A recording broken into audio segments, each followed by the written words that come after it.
Welcome to Fiction Audiobooks. If you enjoy the content, like and subscribing would be greatly appreciated.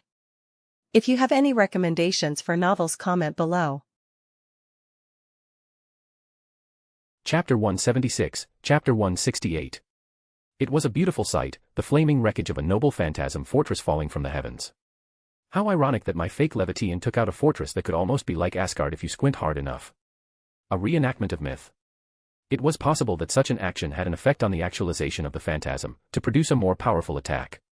This was my first time casting this spell. There were many things I needed to go over and tweak for the future.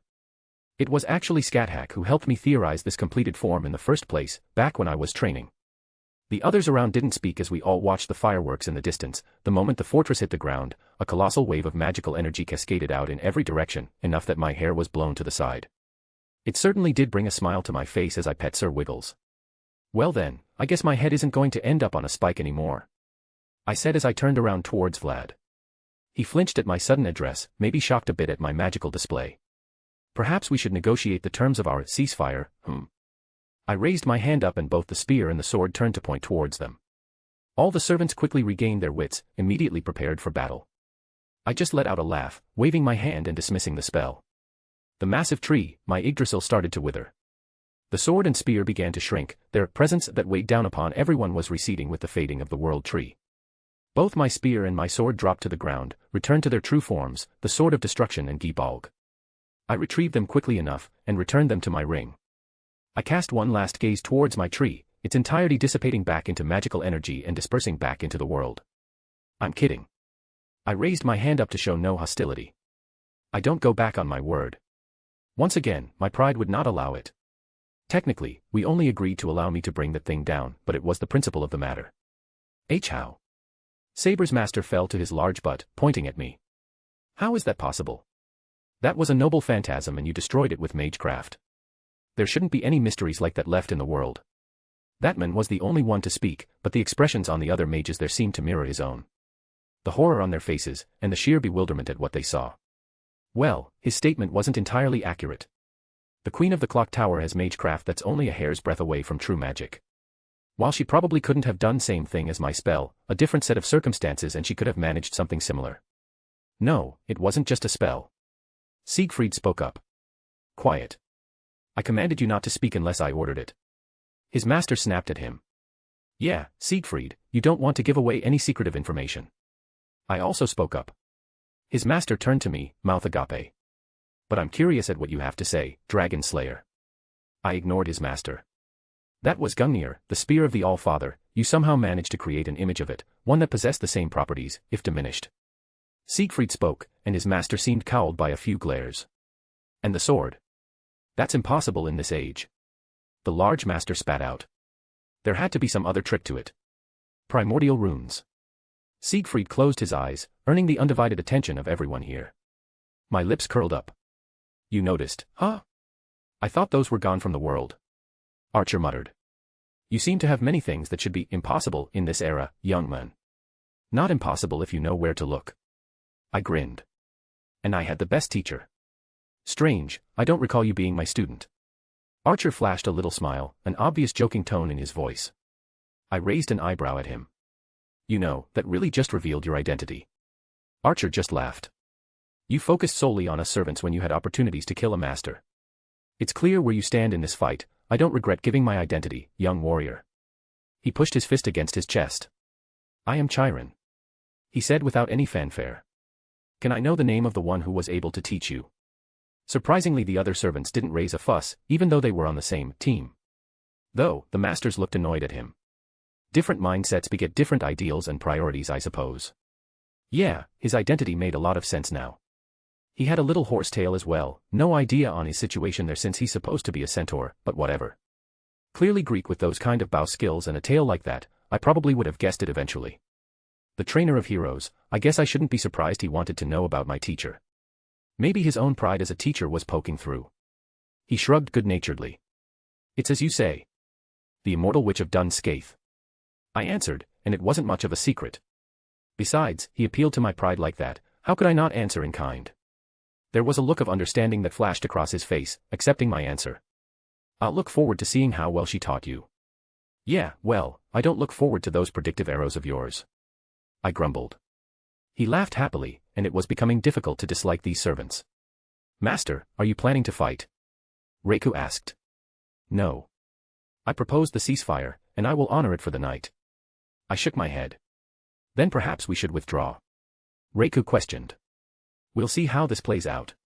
I wanted to see how this went, and perhaps the smart thing to do would be to have my spell still going, except I was at my limit with it. I chose to dissipate it willingly instead of it fading by itself. Made my position seem stronger. And it wasn't fully as fleshed out as I had thought. Many things I need to tweak here and there like I initially thought. Truthfully, I was a bit exhausted after casting that thing. I wanted nothing more than to lay my head on her thighs and go to sleep. There was a woman holding a whip to the side of Darnik. She looked pensive, her eyes roaming all around me. Eastern on Myoji and even runecraft. She spoke up, clutching her whip tightly. You combined them somehow to form the basis of that spell, along with those primordial runes. She bit her lip. Interesting, does the Igdmillennia family study such things? That was a bit of a surprise. Both arts are looked down upon by the greater Magus community. I've never seen someone utilize runes like you did. She added, sidestepping my question. It was an impressive display. Darnik stepped forward, hushing his companion. Truly you are the Kaleidoscope's grandson. He praised. Ah, brown-nosing, how annoyingly familiar. Is this the part where you invite me to join you? I raised an eyebrow, earning a snicker from Mordred. Amusingly, Lancer, Vlad, looked annoyed at the thought. There's no need to fight, we don't wish to. I cut him off. Let's stop right there and clear up some misconceptions. I held my hand up. First, I'm not here on behest of the association to crush you or any other nonsense. I don't actually disapprove of your faction or your ideals on paper, and I can say with some certainty, neither does my grandfather. Then why are you? The Grail, obviously. I rolled my eyes. Why else would Tubby over there still be alive when I literally had him in the palms of my hands? I jerked my thumbs towards Saber's master. I simply did not like killing if I had no reason to do so. I'll fight their servants all day though. Tubby. Saber's master shouted indignantly. Enough, this is getting nowhere. Vlad interjected, sighing and closing his eyes. I agreed to your terms before, and my word still stands. He didn't appear as though he was going to initiate a fight. Unless you want to extend them further. Well, he had a better temperament than his master. Siege the fortress? I asked, earning a nod from him, but I merely shook my head. There's no point. I turned around to look at the sun just peeking over the horizon.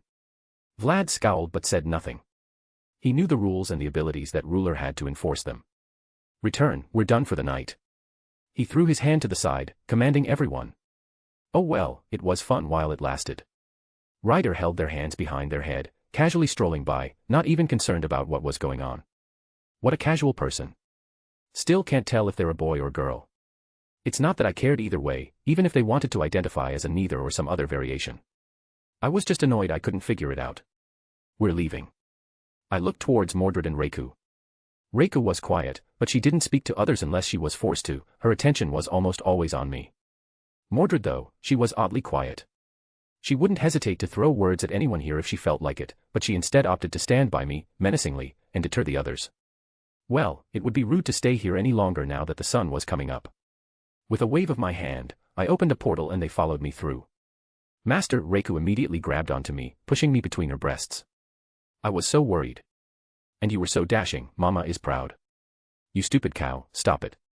Mordred spat out. Fufufu. Reiku ignored Mordred. Master is going to be spoiled. Reiku. I patted her on the head. Mao. She pouted, but accepted me leaving her embrace. And my heartstrings are constantly tugged around her. That's seriously not fair. You going back to your master? I asked Mordred. That necromancer is fine, but I should go make sure. Mordred looked away, towards the direction I assume he was hiding in. That was impressive. She muttered. Pardon. I blinked in confusion. She scowled, crossing her arms. Your spell was cool. She huffed. Taking down that noble phantasm and everything. Is my son praising me? I couldn't help but grin. Fuck you. She spat out. Someone's testy. I pursed my lips. What's got you all twisted up? You're usually less contained than you are now from what I've seen so far. And you didn't even speak when we were at the castle. What's it to you? She frowned. Fine, fine. I raised my free hand up. I wouldn't push her if she had something on her mind. But you were great out there. What? She looked confused. You did good. I praised her. Taking on multiple servants and even removing that berserker, you did an amazing job. Oh, of course I did. Who the hell do you think I am? She clearly preened under my words, even if she tried to appear nonchalant. And don't you dare forget what I said. She raised her sword up, pointing at me. I want some answers later, and you're going to give them to me. She declared before astralizing and disappearing. Ha. I let out a long breath. What a handful she is. I wonder how Artoria will react. I'll be sure to contact her in a few hours and get her opinion. In the meantime, I was exhausted and there was an empty lap for me to lay down on. I could think about the important bits after a couple hours of sleep. Definitely going to have a chat with Reiko later as well. So I've separated this specific arc into 3 parts, and this about wraps up the second part of it. The third will take part during the next day, then back onto the fighting. We'll show some POVs next chapter. Anyways, if you want to read 7 chapters ahead or support me, visit mypat.rayon.com/astoryforon. We have a Discord, JBWKDNDT7F. Chapter 177, Chapter 169. POV Assassin of Red, Semiramis. Foolish brutes. I hissed as I cast my healing spells over Ryder's body. Achilles, the man with a body that was impenetrable by anything not divine, had a gaping wound in his chest. Stop hovering over me. I snapped at Archer, who would not cease her invasion of my space. I allowed them into this place, and even left my throne just to heal him, and they treat me like this. If not for Master, I would have tossed them out already. She frowned but took a step back. Even with my good mood, I was still annoyed having to deal with these idiots. Fastest hero. I scoffed, the wound was taking an annoying amount of time to heal. He was lucky that his spirit core was not overly damaged, otherwise this would have been fatal. It would have killed me if I wasn't fast enough. Achilles coughed up some blood, trying to laugh. Quiet, your prattling makes it increasingly difficult to heal you. At least his passive defenses did not resist every type of power that it came in contact with, seemingly only hostile ones. But that just made it all the more concerning that he had a massive hole in his stomach. Dear me, what a terrible wound. Castor walked into my throne room. I had noticed his approach, but I was otherwise preoccupied keeping this idiot properly alive. Castor. Archer growled. Speak your usual nonsense and I'll fill you with holes. Well, one of them has a brain, I suppose. Touchy, touchy. Castor seemed unperturbed at the threat. Well, even cockroaches had methods for survival. What happened? He asked as he took out his notebook with quill in hand. I rolled my eyes at his words, but I was a little curious as well. Achilles' invincibility was something I had pondered how to deal with myself, but I don't think I could create a wound such as this. Ryder was about to speak, but I pressed on his chest, giving him a glare. Make it worse and I'll stop my healing. He should be thankful I allow him this privilege. Archer let out a sigh. He fought Saber's master. She revealed. Oh ho. Castor perked up. This Wilhelm continues to impress. He began jotting down notes quickly. I'm very curious about his story now. Do you still have those long-distance scrying spells active? If they will keep you quiet. I scowled, swiping my hand through the air, allowing the view to manifest in front of him. If watching those ants scramble around after we stole the Grail would keep him quiet, then by all means. Continue speaking. I ushered towards Archer. She looked annoyed at my command, but complied all the same. My focus was drawn away from the fight many times due to interference, but I caught the important moments. She stated. Saber of Black appears to be Siegfried the Dragon Slayer. The information is helpful, but why does that matter? He called Wilhelm a dragon. Archer replied. A dragon. I repeated her words in confusion. Preposterous. I scoffed. Dragons no longer exist in the greater world, there's no way for one to be walking around under the guise of a human. He had a gauntlet, it spoke and called itself Draeg Gotch. Archer continued, the name eliciting something similar to remembrance in my head. The Grail's work in giving me information and my subconscious recalling it. It was able to increase his combat ability and he somehow used it to pierce through Achilles' protections. I wanted to call her a liar, but looking down at this wound, I guess there was some kernel of truth in her statements. Some kind of device that has a remnant dragon soul inside. Or maybe some small piece of it to utilize. I muttered. Maybe I can take a better look after taking it off his corpse. That wasn't all. Archer interrupted my musing. He had a noble phantasm and what appeared to be a divine construct in the form of a staff as it was capable of harming Achilles. What? I blurted out unintentionally. A dragon in a gauntlet, I could possibly believe as something ridiculous but possible. A noble phantasm and a divine construct being preserved into this era. Even if he was a magician or related to one, that was simply unthinkable. But this archer servant wasn't one to spout lies or exaggerate truths. If it was Ryder, I could imagine him embellishing the tale to seem more impressive, but not this huntress. Ryder's breathing returned to normal, enough that I could withdraw my magecraft. That was the most I would do even on Master's orders. Bastard was strong. He grunted, sitting up from his position as I stepped away. Had a lot of tricks too, things I've never seen before. Saber called him a dragon, but I don't even know if that's the truth. Forgive me for not trusting the insight of a servant who lost a battle to a living person. I drawled. At least I fought. Ryder countered. What did you do? Skulk around and steal the grail under their noses while we had their attention. It's called being productive. We succeeded in securing victory while you wallowed around in the mud with that pathetic master. I sneered. When I left, it was with him glaring up at me. When you left, it was he who was looking down on you. That's the difference between us. That's right.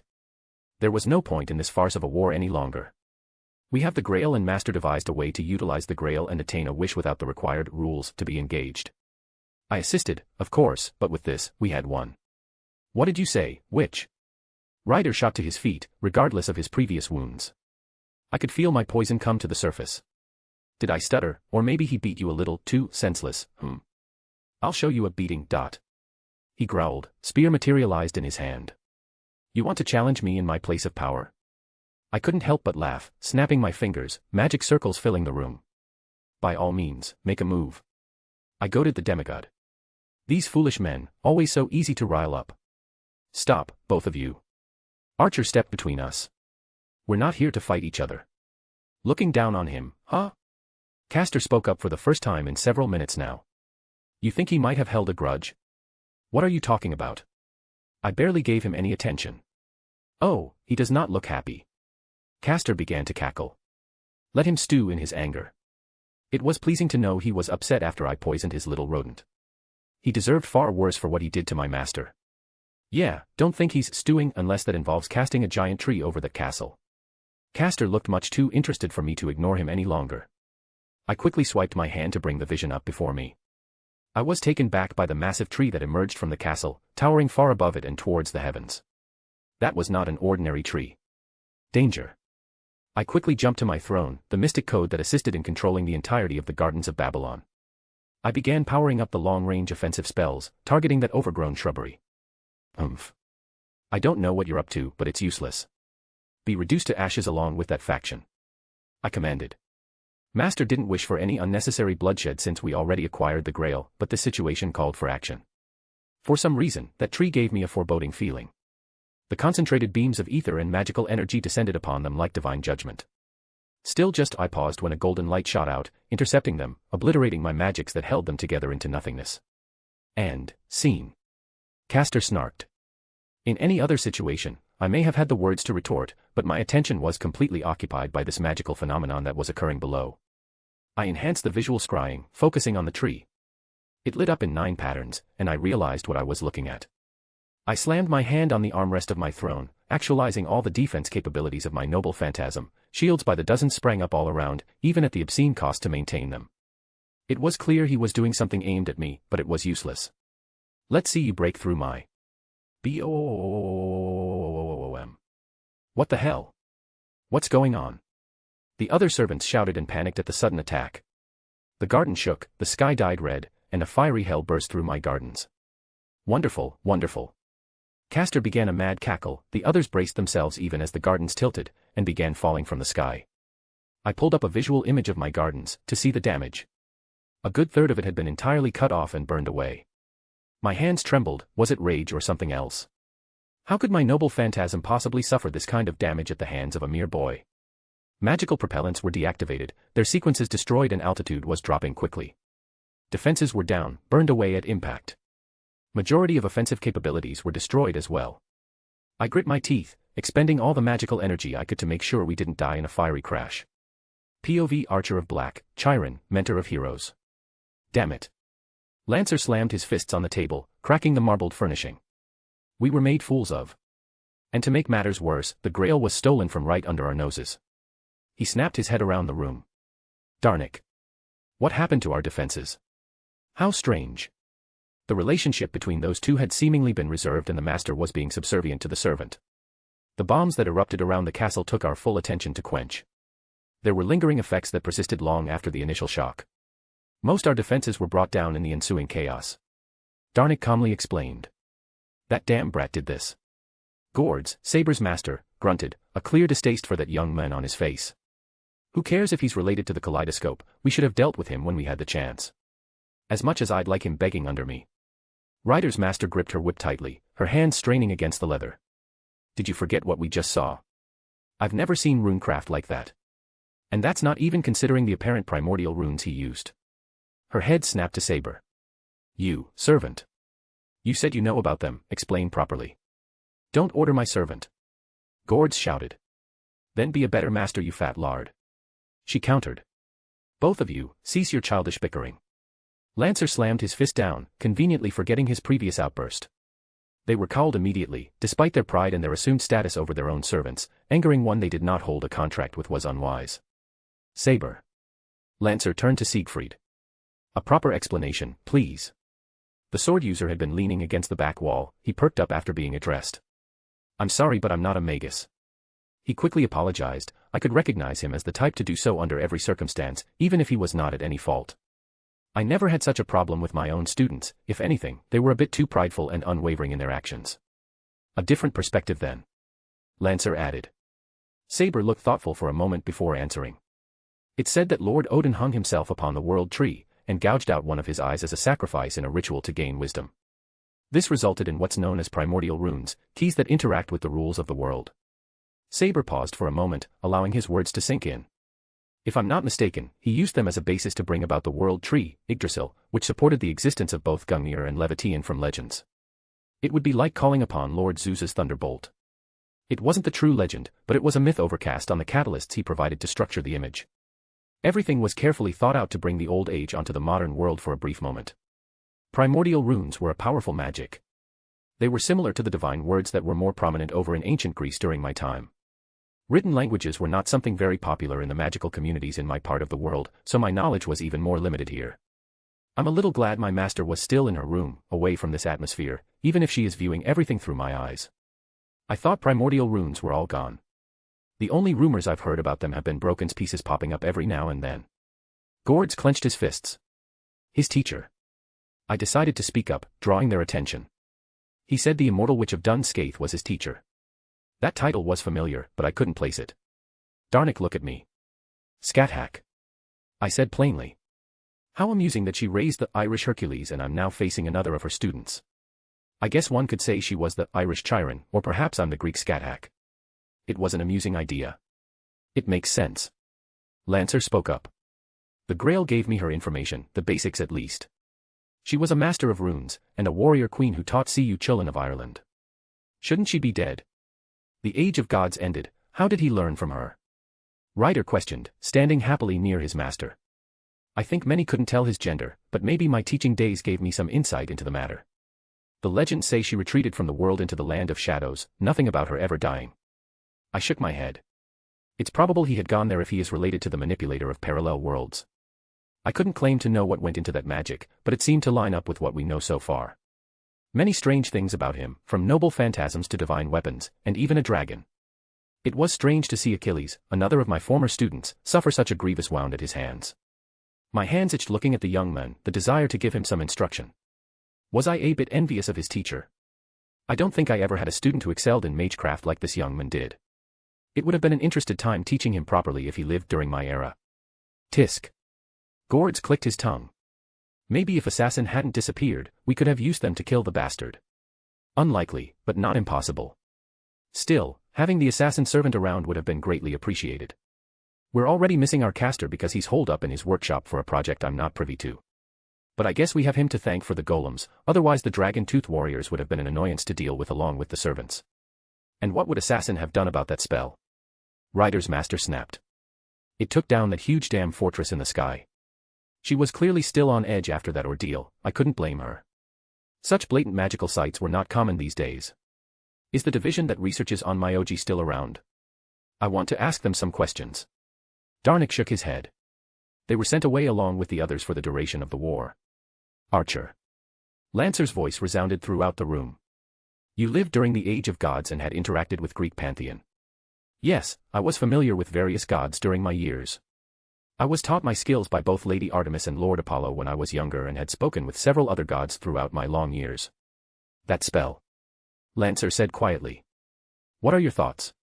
I see, even the king of this land was shaken by the display. I believe even Hecate would have nothing but praise for that display. I was honest with my words. If I was his teacher, I would have been proud of him for something like that. To use the Norse's entire cosmology into a singular spell with multiple branching possibilities, it was impressive. But there was a fatal flaw. The casting time. Lancer tapped his finger on the cracked table. Indeed. I nodded. Though I felt that such a problem would be rectified in the future by the young men, just not in this war. I don't believe we need to worry about such a thing being turned against us unless we give him time to prepare. So nothing changed. Gords huffed.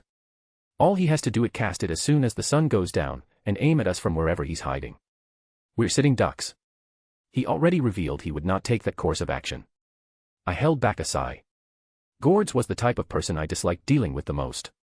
Quick to anger, quick to lose their patience, and quick to become helpless in the face of adversary. If he wished to do something like that, you would have been dead, as he had pointed out in our talk.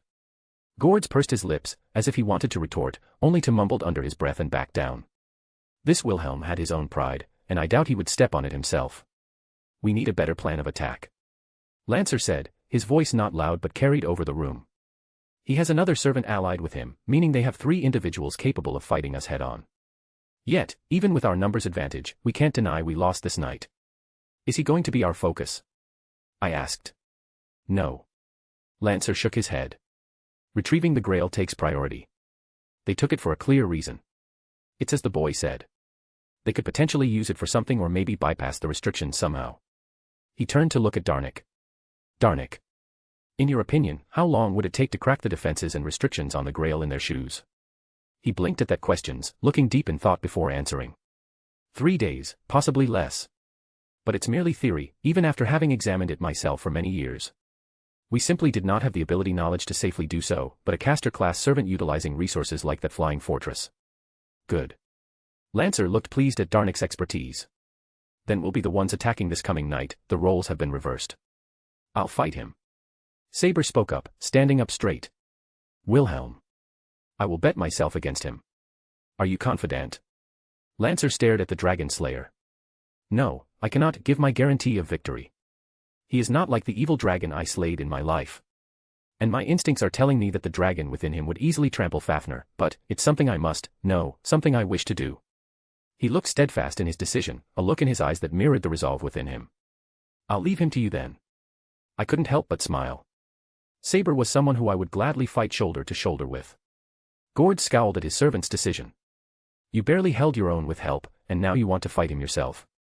I will be utilizing my noble phantasm to its utmost this time. Saber tried to reassure his master. It was perhaps a fatal flaw in our battle strategy the previous night. We were all too grouped together, it was unlikely that Saber could safely utilize his noble phantasm without harming another of our number. Wilhelm certainly made use of our proximity to his advantage. And despite my ability to exploit their openings, I was still hindered to some degree by my teammates being within reach of my targets. Lancer leaned, back in his seat, once again surveying the room. We suffered a defeat, but this war has not ended. It's time to plan our next attack. Well, I can't say Lancer is a bad leader. Wilhelm POV. I took Reiku back to our little hideout, my bounded field still active. I yawned and almost immediately I was enveloped by Reiku again. I'm exhausted. I let out a tired breath. It was an impressive spell, Master. She praised. Well, it's what they get for hurting Sir Wiggles. I harumphed, allowing myself to fall into her embrace. Sir Wiggles was resting in his little spot inside my hat right now, but he should be fine. How are you?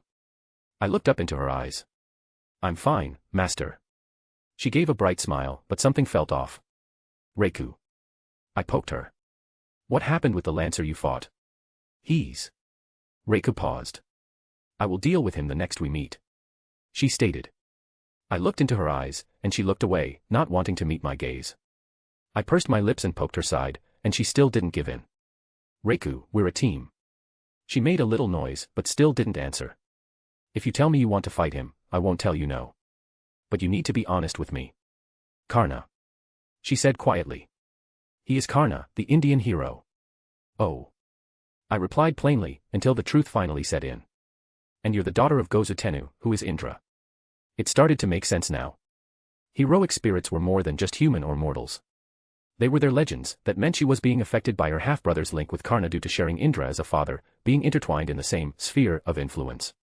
Was it another reenactment of legend? Concept so similar that certain outcomes were inevitable. If they were both living people, not heroic spirits, this situation wouldn't have occurred. But there was a force basically telling them to fight, deep within their cores. Regardless, I would not allow Reika to die. I've enjoyed her presence and I want her to stay by my side even after the war is over. We can make plans later. I let out another yawn. That spell took a lot out of me, more than I realized at the time, and was probably hopped up on the adrenaline. So many things to do, plans to make, notes to take. Rest your head on Mama's lap. She beamed, patting her thighs. I'll call Artoria in a few hours after a nap, and meet up with Mordred at some point during the day. But for now, I would enjoy my servant's lap pillow. Early chapter, woo. Anyways, if you want to read 7 chapters ahead or support me, visit mypat.rayon.com/astoryforum. We have a Discord, JBWKDNDT7F. Chapter 178, Chapter 170. I was practicing the breathing technique that Jin had taught me, my aura flowing in and out gently, just barely off from filling up to the peak. Ha. I let out a final breath as I opened my eyes. I was still a bit fatigued, but that should go away by the time I needed to fight again. Hey, Draig. I let myself fall back into my bed, staring up at the ceiling. We haven't had the chance to talk in a bit. That's true. You've been busy. Draig replied. Achilles, Vlad, Karna, Siegfried, Chiron, Mordred, Reiku. Quite the lineup of powerful foes here. I let out a snort. Not all of them are enemies. Oh yes, your mommy and your son. Draig taunted. Bite me. I rolled my eyes. I'm sure if you ask your servant, she'd be into you. Funny. I turned my head, looking out the window. However, I don't want to take advantage of her mental state. You humans. I practically felt Draig roll his eyes. Just take her, she wouldn't say no. Can we not right now? Fine. Draig grumbled. You did good last night. You've come pretty far from the brat that had trouble with a single undead. That felt like a lifetime ago. And every time I thought about it, I continued to miss my cane sword. I really do need to look into getting another. It was neat to finally see that spell as well. I know you've been thinking about it for some time, but to actually see it in action was spectacular. Draig gave some rare praise. Even if there were some issues with it. Yeah, it was a bit forced for lack of a better word. I need to fix some of the runic sequences for a smoother casting. I also didn't take into account certain variables in my haste, like the time of day. Making the world tree bloom at night, that made it harder than it should have been. Not to mention using both Muspelheim and Asgard together, they kind of grated due to the hostile concepts of their origins. Not to mention I had trouble supporting just 2 of the 9 realms at once. I guess it's to be expected, I was bearing the weight of the entire Norse cosmology for that moment of casting. I would get better at it as I practiced some more. A bit excited to see it all in action. But you're still missing a few pieces to bring out the full power of everything. Yeah. Gibolg is probably the perfect catalyst for Asgard, and the Sword of Destruction is adequate for Muspelheim. But I'm missing the right vessels for the others. I sighed, thinking about my growing collection. While there were some stuff that might fit, it was barely better than casting without a vessel for the myths to descend into. Well, mostly anyways. My Staff of Magnus fit into one very well, but it was also used to help facilitate the entire casting, so I didn't want to sacrifice it to a single realm. I could cast the spell fine without any ancillary means, otherwise that would just be a huge design flaw on my part. But adding things to bolster each realm means they can bring about more weight to each part. My spell. This was a spell I created, not Zelretch. Mine. And it was magnificent. You need to work on your lightning spells too. Yeah, I can't argue with that. I nodded at his words. They were more spur-of-the-moment kind of things, but it just went to show how much work I still have to do. Always something on my plate. The power was fairly decent for the equivalence in casting ease. Not to mention the range and area of effect. Well, you won't be taking out any servants with that lightning rain or lightning arrow you thought up on the spot, but they might lead into something stronger in the future. That's a very good point. I rubbed my chin. I'll check the old man's library for any ideas. Hell, I'm sure there's stuff over at the College of Winterhold that I still haven't even considered yet. Jin can definitely help me there. How do you feel about the Dragon Slayer? Siegfried, huh? My thoughts drifted to him. Well, the real Siegfried, anyways. I let out a chuckle. But, I don't think I can get out of fighting him. Not that I would want to. We'll probably settle things tonight along with the remainder of this war. Any plans on how you're going to approach this? At this point, both sides are going to be gunning for you, and your tricks were revealed, for the most part. Well, my plan didn't really come through last night. Admittedly, it wasn't that complicated of a plan. Distract everyone, blow up fortress, Sir Wiggle's scouts, I steal Grail when found. The red faction beat me to it. This time, fuck it. We're going in from the front. No tricks, no schemes, we'll fight them all. Well said. Drake seemed pleased. Make them pay for hurting our rabbit. Our rabbit. I raised an eyebrow. He grew on me. Drake grumbled. We need to get him stronger so that doesn't happen again. Ha. I let out another long breath. I should probably stop procrastinating. That little dragon deserves to know. Drake agreed. Out of all your women, I think she's my favorite. You're just saying that because she has your dragon core inside her. I deadpanned. Hee hee. Regardless, I should stop putting this off. I looked out the window, the sun was shining on the town spread out below. After we got back to our hideout, I realized the red faction wouldn't be in the town anymore, so I brought us back here and rented a room. No reason to rough it when we don't have to. And I managed to convince Reika to take a bit of time to herself, relax in a nice warm bath. I felt bad about manipulating her like that, but I didn't want her to be here when I called Artoria. Even the mention of anyone I was involved with kinda of put her in a mood. I don't know how she would react to actually seeing my girlfriend. With a flick of my hand, I held the kaleidophone between my fingers. It was a bit amateurish, even as I continued to look at it, but I had nothing but praise for Rin in creating this thing. She's still walking around with training wheels with regards to using the kaleidoscope. Being able to create something like this just exhibited her natural talent. Alright, stop procrastinating.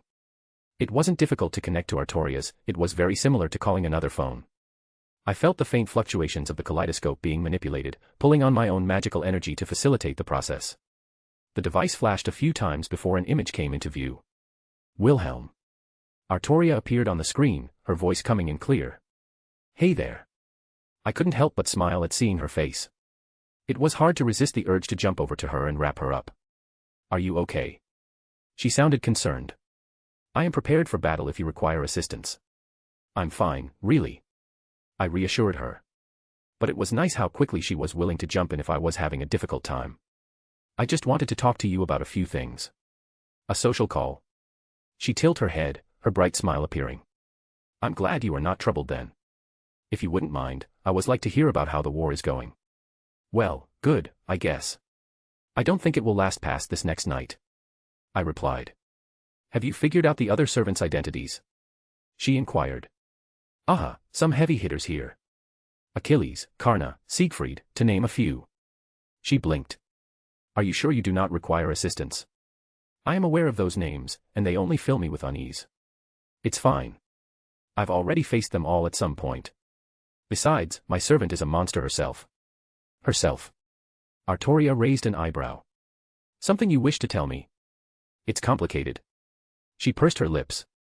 I expected you to just outright admit to it. I suppose there is something wrong if you are hesitating. You are usually very upfront about these sorts of things. She's a berserker, her madness enhancement is not the traditional kind. I said simply. I don't wish to elaborate due to personal things on her end. I see, then I will not ask further. But I suppose I owe Jin 20 septims now. Did you bet on me? I was a bit taken back. She actually let out a small giggle. We all made a small wager on the outcome. Jin was adamant that your servant would be a woman. I thought the odds would be in my favor for you to summon a man. Well. I scratched my head. She kinda is the same as you in that regard. Artoria blinked again. Oh, is that so? I will further look forward to meeting her then. You're so sure I'm bringing her back with me? Yes. You're lucky you're not within my reach right now. I pursed my lips. I fear my rear would not leave unmolested if you were in my presence. She gave a little smile, her face faintly dusted pink. Mayhaps I should give you an incentive to return without any problems. Careful there, I may just take you up on that. I smirked.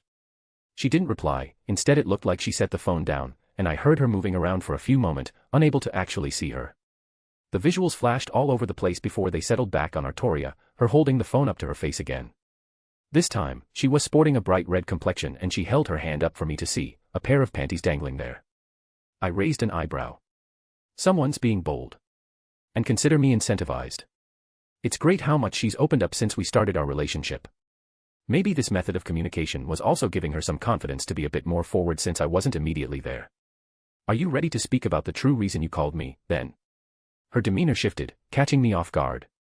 Am I that easy to read? I let out a sigh, running a hand down my face. I'm not a fool, Wilhelm. I can tell when you're holding something back. She gave a gentle smile. If I had to guess, it's something to do with me. Perhaps someone from my past was summoned. Saber of Red is Mordred. I decided to just rip the band-aid off. She paused, her expression stiffened. I see. She managed to eke out. Has Mordred caused any issues? The opposite, actually. She's been a great help and I've been working with her and her master. Fuck, the look she had on her face. I wanted to jump over and hug her this instant. I admit, this possibility was something I considered, but to actually hear it has brought up feelings within me I thought I had long since buried. I could see her kind of shrink back, like she was unsure of herself. It reminded me of when we first met and she was still very self-conscious about everything. I am unsure of what to say, Wilhelm. She said quietly. Do you hate her? We might as well start from the beginning. Hate. She repeated the word to herself. I do not think I can bring myself to hate my son. I am aware of the many failures I conducted during my life, Mordred's situation being among them. I have had time to consider all my mistakes, and I realized that I had been the cause of many of them. She clutched her chest. I feel an anger inside of me when I recall her wielding Clarent against me, when she incited a rebellion to overthrow me. But most of all, it is almost completely overshadowed by regret. Would you like to meet her again, once this war is done? Does he not despise me? She muttered. Mordred worships the ground you step on. When I accidentally blurted out your name when I first saw her, she got super defensive of you. Not to mention when I said you were my girlfriend. She was ready to take my head at the perceived insult. She let out a depreciating laugh. That reckless boy. He always acted without thought, charging in like a berserker in the midst of battle. She shook her head. Do you know her wish? No, don't tell me, I don't believe I deserve to know. It's a good wish, I think you would approve of it. If Mordred wishes it, and it would not be too much trouble, mayhaps there is a chance for me to apologize for all the wrongs I've done to him. Artoria, I would help you no matter what. You silly girl, do you really think I would deny my help in this situation? I plan on talking to her later today, so I can bring it up. She did perk up at my words. Is there anything in particular you want me to say? Yes. Artoria looked firm all of the sudden. I will await for him to return, victorious from this battle. I could imagine that she was hesitant to say anything too personal or any kind of apology. But I think Mordred would be ecstatic to know that Artoria was waiting and believed in her victory. How about I tell you everything in more depth? Yes, please start from the beginning. She nodded. First off, thanks to the Mad Lad for another awesome cover image. So Artoria has been alive for a couple years now since the Grail War before meeting Wilhelm. She's had time to process some of her own issues and come to her own conclusions. Anyways, if you want to read 7 chapters ahead or support me, visit my Patreon.com/AstoryForon. We also have a Discord, JBWKDNDT7F. Chapter 179, Chapter 171. I sent the kaleidophone into my ring and looked out the window at the streets below. I felt much better after talking with Artoria for a bit, and it seemed like she was feeling better by the end as well. It's good I have her blessing with regards to Mordred. I certainly didn't want to try and build some bridges if Artoria didn't want Mordred in her life. No idea what's going to happen on that front, but I hope they can maybe find some closure. Still though, what a mess this is. Trying to bring together two people who probably have very little idea how to have a relationship between a parent and a child. I have no idea if they'll hug or start punching each other the first time they meet. I was betting on the latter. Master. Reiku's cheerful voice filled the room as she walked out of the bathroom. Would you like a turn? It was very nice, running hot water is quite a wonderful invention of this era. Do you want mommy to wash your back? Well, Reiku's happy mood was very contagious. Well, I wouldn't mind. I paused, staring at Reiku who stood at the threshold, wearing nothing but a small towel that left nothing to the imagination. Fufu, Reiku looked at me with a smile. Was she intentionally showing off her legs? Master, don't stare at your mother so intently. She said, but I had the faintest inclination that she was being facetious. This woman was going to be the death of me. Mad enhancement, I just felt guilt thinking that way while she wasn't in her right mind. Well, I should probably change the subject. Reiku, wanna go for a walk before we meet up with Mordred? She scowled for a brief moment at the mention of Saber, but quickly recovered into a bright smile. I would love to. She happily replied. She turned away to fetch some clothes. No peeking. She winked towards me before going back into the bathroom. Oh well, she at least has some sense of propriety under these circumstances. I would definitely deal with that mental pollution she has going on. I wanted her to be happy after this was all said and done. I haven't slept much these past couple days, but from what I've seen in the dream cycle, her life was not what one would call happy. Forced to be a man due to her clan's traditions. It grated on her in ways that was hard for me to fathom. She found her outlets, but it led to her developing an odd sense of affection. Waiting in this moment, I mentally check on Sir Wiggles. He was sleeping soundly inside my little hat space, seemingly content to laze about there when he wanted some peace and quiet. Good. I was a bit worried he'd be more skittish after what happened. I'm ready. Reika walked out again, wearing the clothes she picked out when we went shopping last. You look lovely. I complimented, even with her figure on full display. You're such a sweet boy. She beamed, linking her arm in mine as we got up to walk out the door. It's nice out, almost enough to forget that we're in a war. I mused, walking down the street with Reiku. I couldn't claim to be familiar with Romania, not a place I spent much time in either life, but it looked more of the same. It's interesting. She replied. Seeing the common folk without any worry about them. There is not threat to their existence, no monster that lurk around the corner. During my life, both the richest and the poorest were almost always on constant guard from ghosts, demons, or yokai. Was it really that bad back then? I questioned. She nodded. Kyoto was covered in a miasmic depression that continued to give birth to more of the creatures. More incidents just increased the negative emotions and perceptions of the human population, which in turn continued to fuel their creation. Yokai were generally created through human imagination, mostly from their negative thoughts and feelings. That didn't mean they couldn't become something more though. Were all yokai evil? I was curious about her thoughts. Her story is known to some degree, and some things I saw from the dream sequence. And her legendary battle with a certain Oni I won't mention in her presence. I honestly wanted to know if she was the type that couldn't coexistence with them. Not at all. She said simply. I was acquainted with many yokai who would peacefully live amongst humans. But there were also those who wished nothing more than to exist as monsters. Her face darkened for a brief moment. This wasn't the world I was born in. I stated, which earned an abrupt glance from her. I told you I can travel to other worlds. You did, was your home different? She tilted her head cutely. Calling that place my home, it made me unconsciously purse my lips. The age of gods never ended, I believe I mentioned this as well. She nodded, so I continued. The yokai of Kyoto created a separate dimension over the human cities to house their own. They separated themselves from humans willingly. She looked a bit surprised. Yup. I smiled. There are even humans living among them in the separate dimension. Granted, anyone can come and go, but even still. It's a fun and lively place, all types walking around at any given moment. Is this the place you intend to take me? She asked. I plan on taking you whenever you want. I shot her a grin. Master, she brightened up, but it looked like she was still curious. This Kyoto of another world, you brought it up because you want me to go with you, yes? I thought it would be something both familiar and new enough to be something you'd enjoy. Rin told me some stories on how she had to integrate Artoria into modern society because the Grail was not quite as thorough as she was led to believe in imparting knowledge.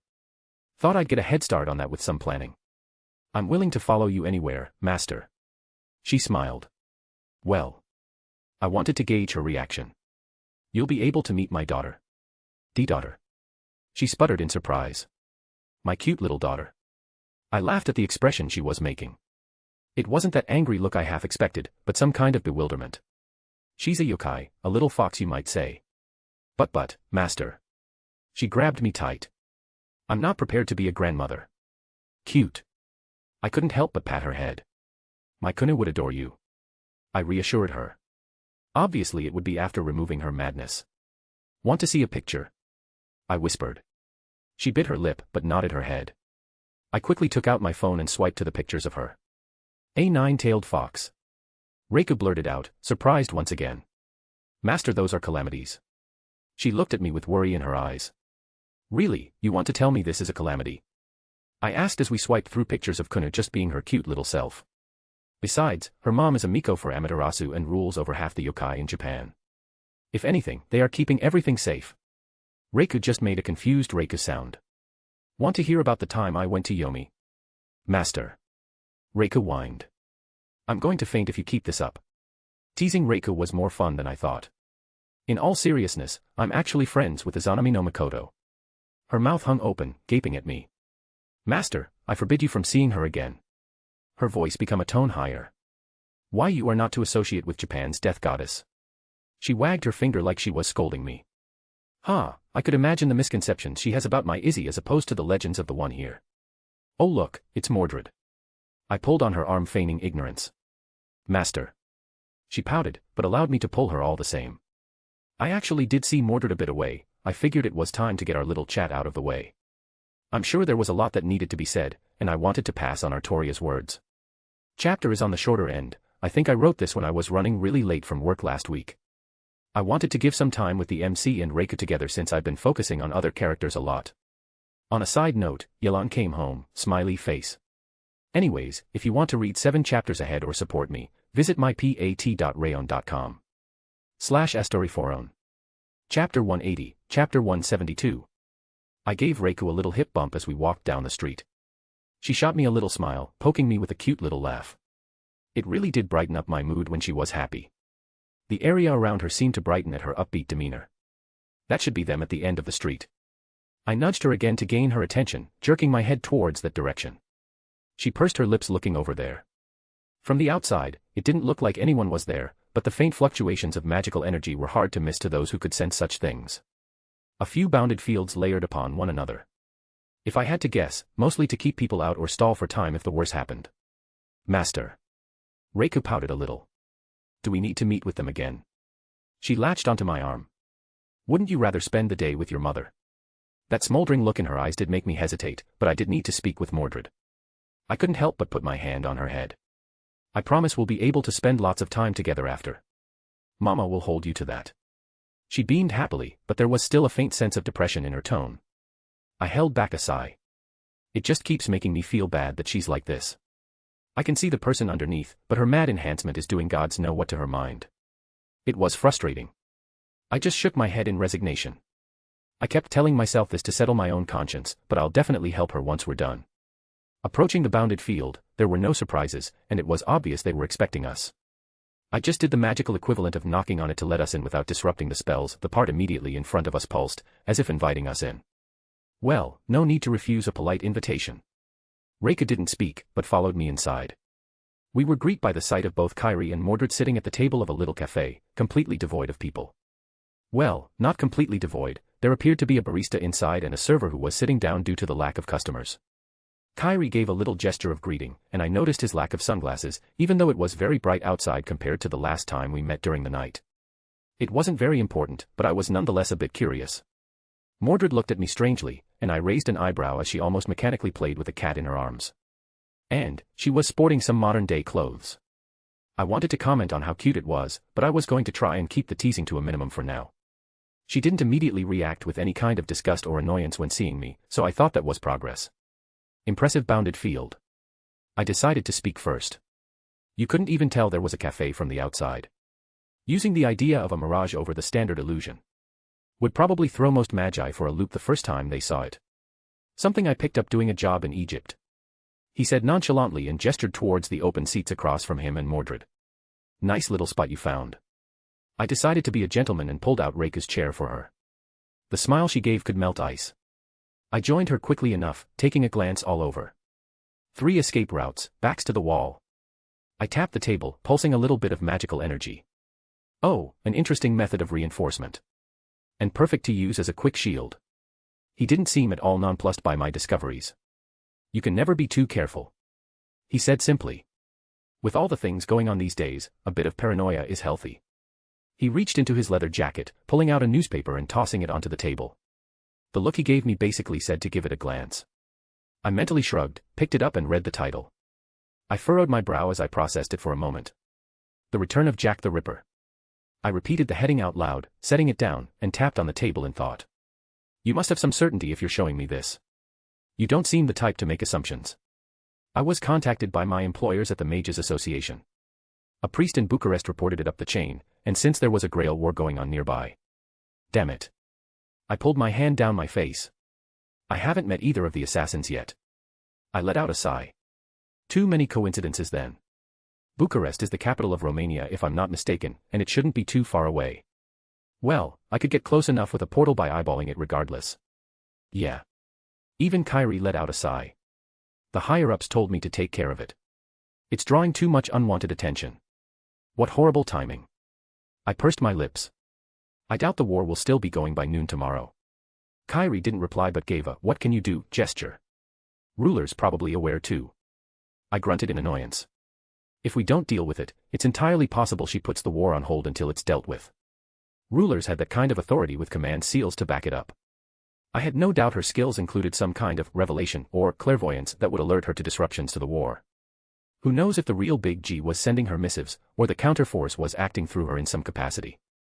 Either way, we had a pretty damn good reason to nip this in the bud. I'm surprised you're bringing this to me. Are you asking me for help? I questioned. He seemed like the kind of person to not like working with others if he had the choice. I feel like I'm getting an abrupt influx of trust here. Enforcers and mercenaries in our world had an interesting relationship with one another. You have the camaraderie that comes with the job, and the absolute distrust that comes with being a magus. Eventually you learn who the people you work with are, who you know to have your back, who you know will try to stab you in the back if they get the chance. Freelancers, like Kyrie, do not like working with people they're unfamiliar with. Better the devil you know. Heh. I checked with my contacts at the clock tower. He grunted. Verifying your story. Wait, how did you check? The only way would be through Gramps. Imagine my surprise when one of my contacts messages me saying the wizard marshal paid him a little visit. Kyrie snorted, whether in amusement or exasperation, I had no idea. Huh, so you trust me now? I trust who you are at least. That's fair. Yeah, trust was a commodity that was hard to come by in this hidden world. I was kind of an outlier here where I seemed to gather people around me that I would trust nearly unconditionally. I guess it doesn't hurt that I can take us there and back in a snap of my fingers. Yeah, magus shit. Mordred finally seemed to get bored with our conversation. You gonna help or not? She said directly, making Kyrie sigh. Well, if you're asking. I shot her a smile. Honestly, I would have needed to deal with this either way. Never understood all that back and forth crap. Just spit it out and get it over with. Mordred scowled. I guess that's one way to settle it. Do you want to head out immediately, or? I'm going to get a drink. Kyrie suddenly stood up, and didn't even turn around as he walked into the cafe. I just blinked, watching him leave. Well, I guess that just happened. I turned to look at Mordred, who seemed a little hesitant. She was hugging the cat tightly, which it apparently didn't mind. Reika still hasn't spoken, which I figured at this point she simply does not like talking to anyone but me unless she had to. You look good. I wanted to try and compliment her on her choice of dress. She wore some jean shorts, a white tube top and a red jacket over top. Not the most conservative clothing I've ever seen, but if she likes it then who am I to say anything? I think she smiled a little, but forced it back down. The clothing in this era is nice. Not even nobility had clothes this comfortable. I can even wear it under my armor and it's easy to move around in. There was a hint of excitement in her voice that was just kinda adorable. Though it didn't last long, she sort of withdrew back into herself. Very odd to see the boisterous girl this reserved. Well, lay it on me. I offered her an opening. I did promise to talk with her about whatever she wanted. She visibly perked up. And it was a little amusing how this brash person was being so conservative with her obvious desires at the moment. Father, where is he? Mordred finally asked.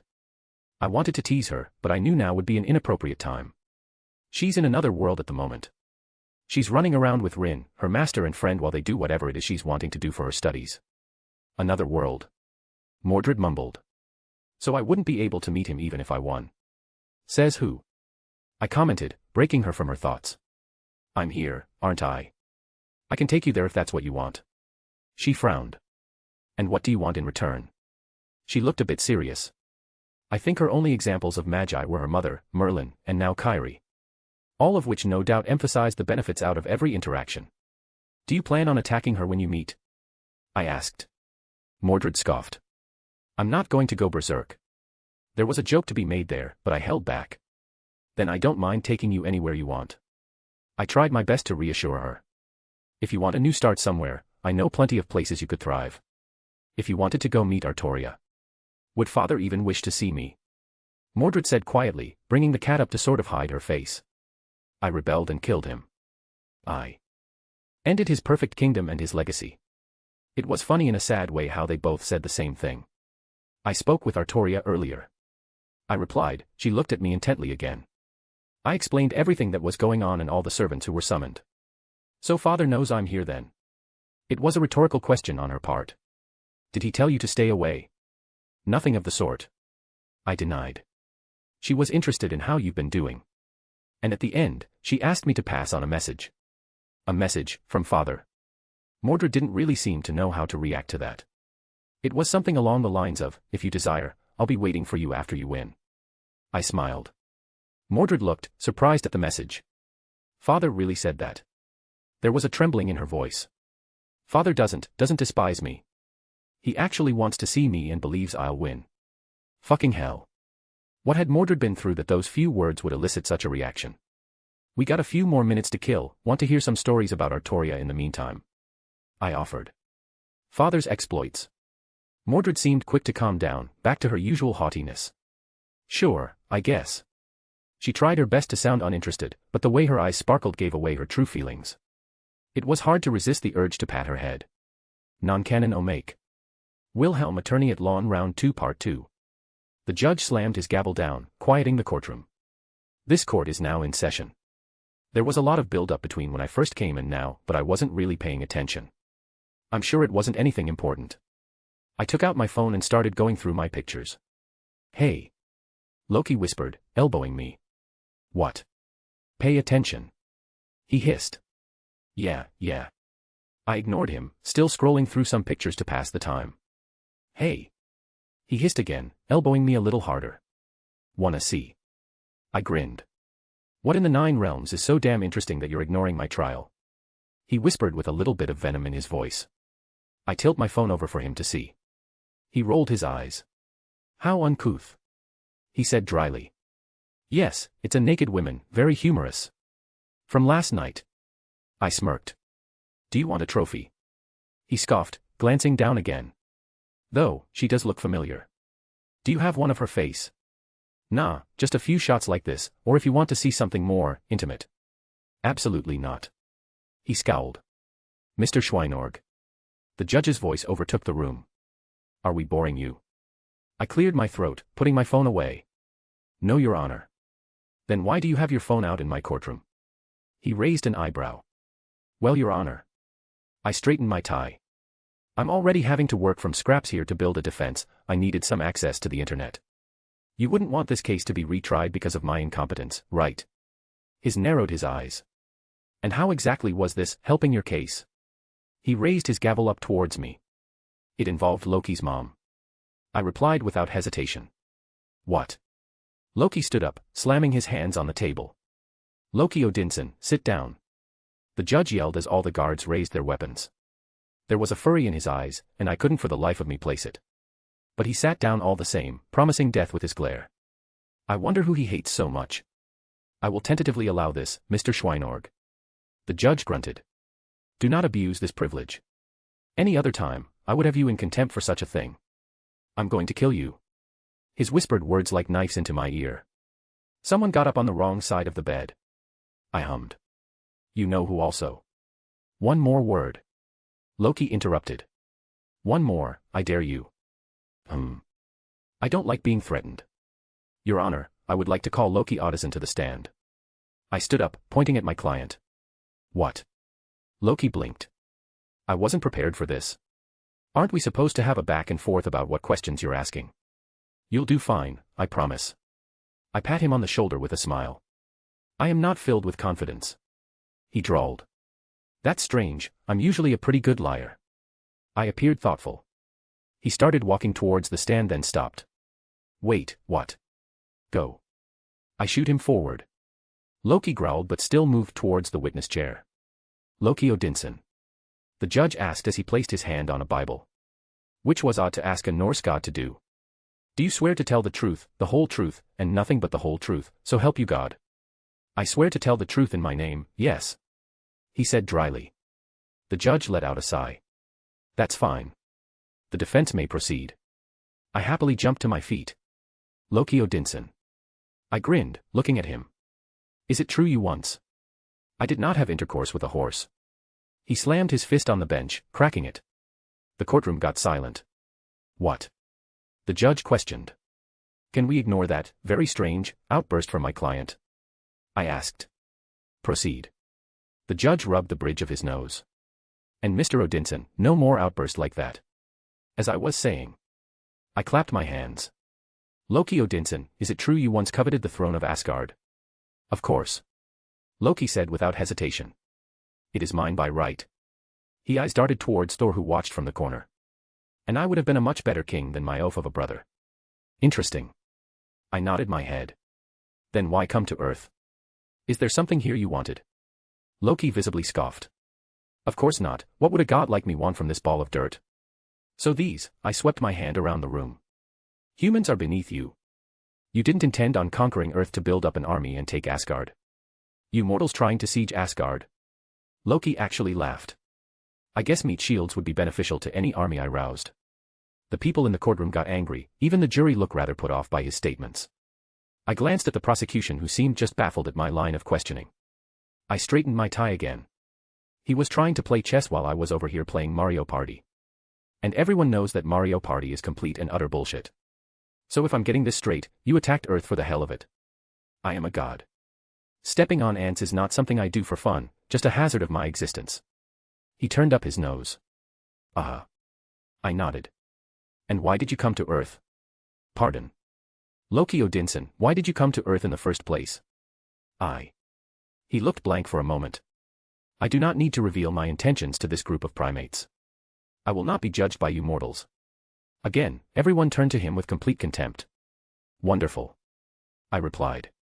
One final question. I withdrew a rolled-up piece of parchment from my pocket, unfolding it for everyone to see. This is a picture of a oar. A dagger flew by my face, stabbing through the parchment and impaling it on the nearby wall. Followed by a handful of similar-looking daggers. There was silence again. Brother. A hammer came flying through the air and smacked Loki in the face. And all hell broke loose. Order. The judge slammed his gavel down several times. I will have order in my court. Everyone began to settle down. That was a stupid move, Loki. I shook my head. All my work may have just been for naught. But I can't believe how thoroughly they checked you for any more concealed weapons. I mean, I know I suggested a full body cavity search, but I didn't expect them to go through with it. MMMPPFH. Loki wiggled around in his restraints, mouth gagged, a fire in his eyes. All with magical restraints added on, courtesy of Thor, of course. It's okay. I pat his shoulder. I don't expect you to understand my brilliant plan. Maybe when you graduate from an apprentice into an actual sorcerer, I can fill you in. I gave him a good-natured smile. MMMPFPMFMFP. He clearly was touched by my words. Now. The judge addressed this courtroom. Once again, I will iterate that this is a highly unusual situation, as we're taking an unusual approach. He turned towards the prosecution. Would you like to cross-examine the witness, Mr. Walker? No, Your Honor. The prosecution still looked a bit unsure of my scheme. The prosecution rests. Okay. The judge nodded. You may call your witness now. Yes, Your Honor. Walker stood up. The prosecution calls Thor Odinson to the stand. Oof. This does not look good for you, Loki. I pursed my lips. Well, at least you won't have to worry about dropping the soap. I'm sure you're used to worse things. I ignored his muffled shouts. The God of Thunder walked up, taking his place at the witness's seat just like Loki. Going through the same song and dance, if just a bit more polite. Mr. Odinson. Walker addressed the God of Thunder. Can you tell the court, in your own words, what it was like growing up with Loki? Well. Thor scratched his cheek. We are centuries old, it would take me many days to regale you all with tales of our youth. Let me be more specific then. The prosecutor clarified.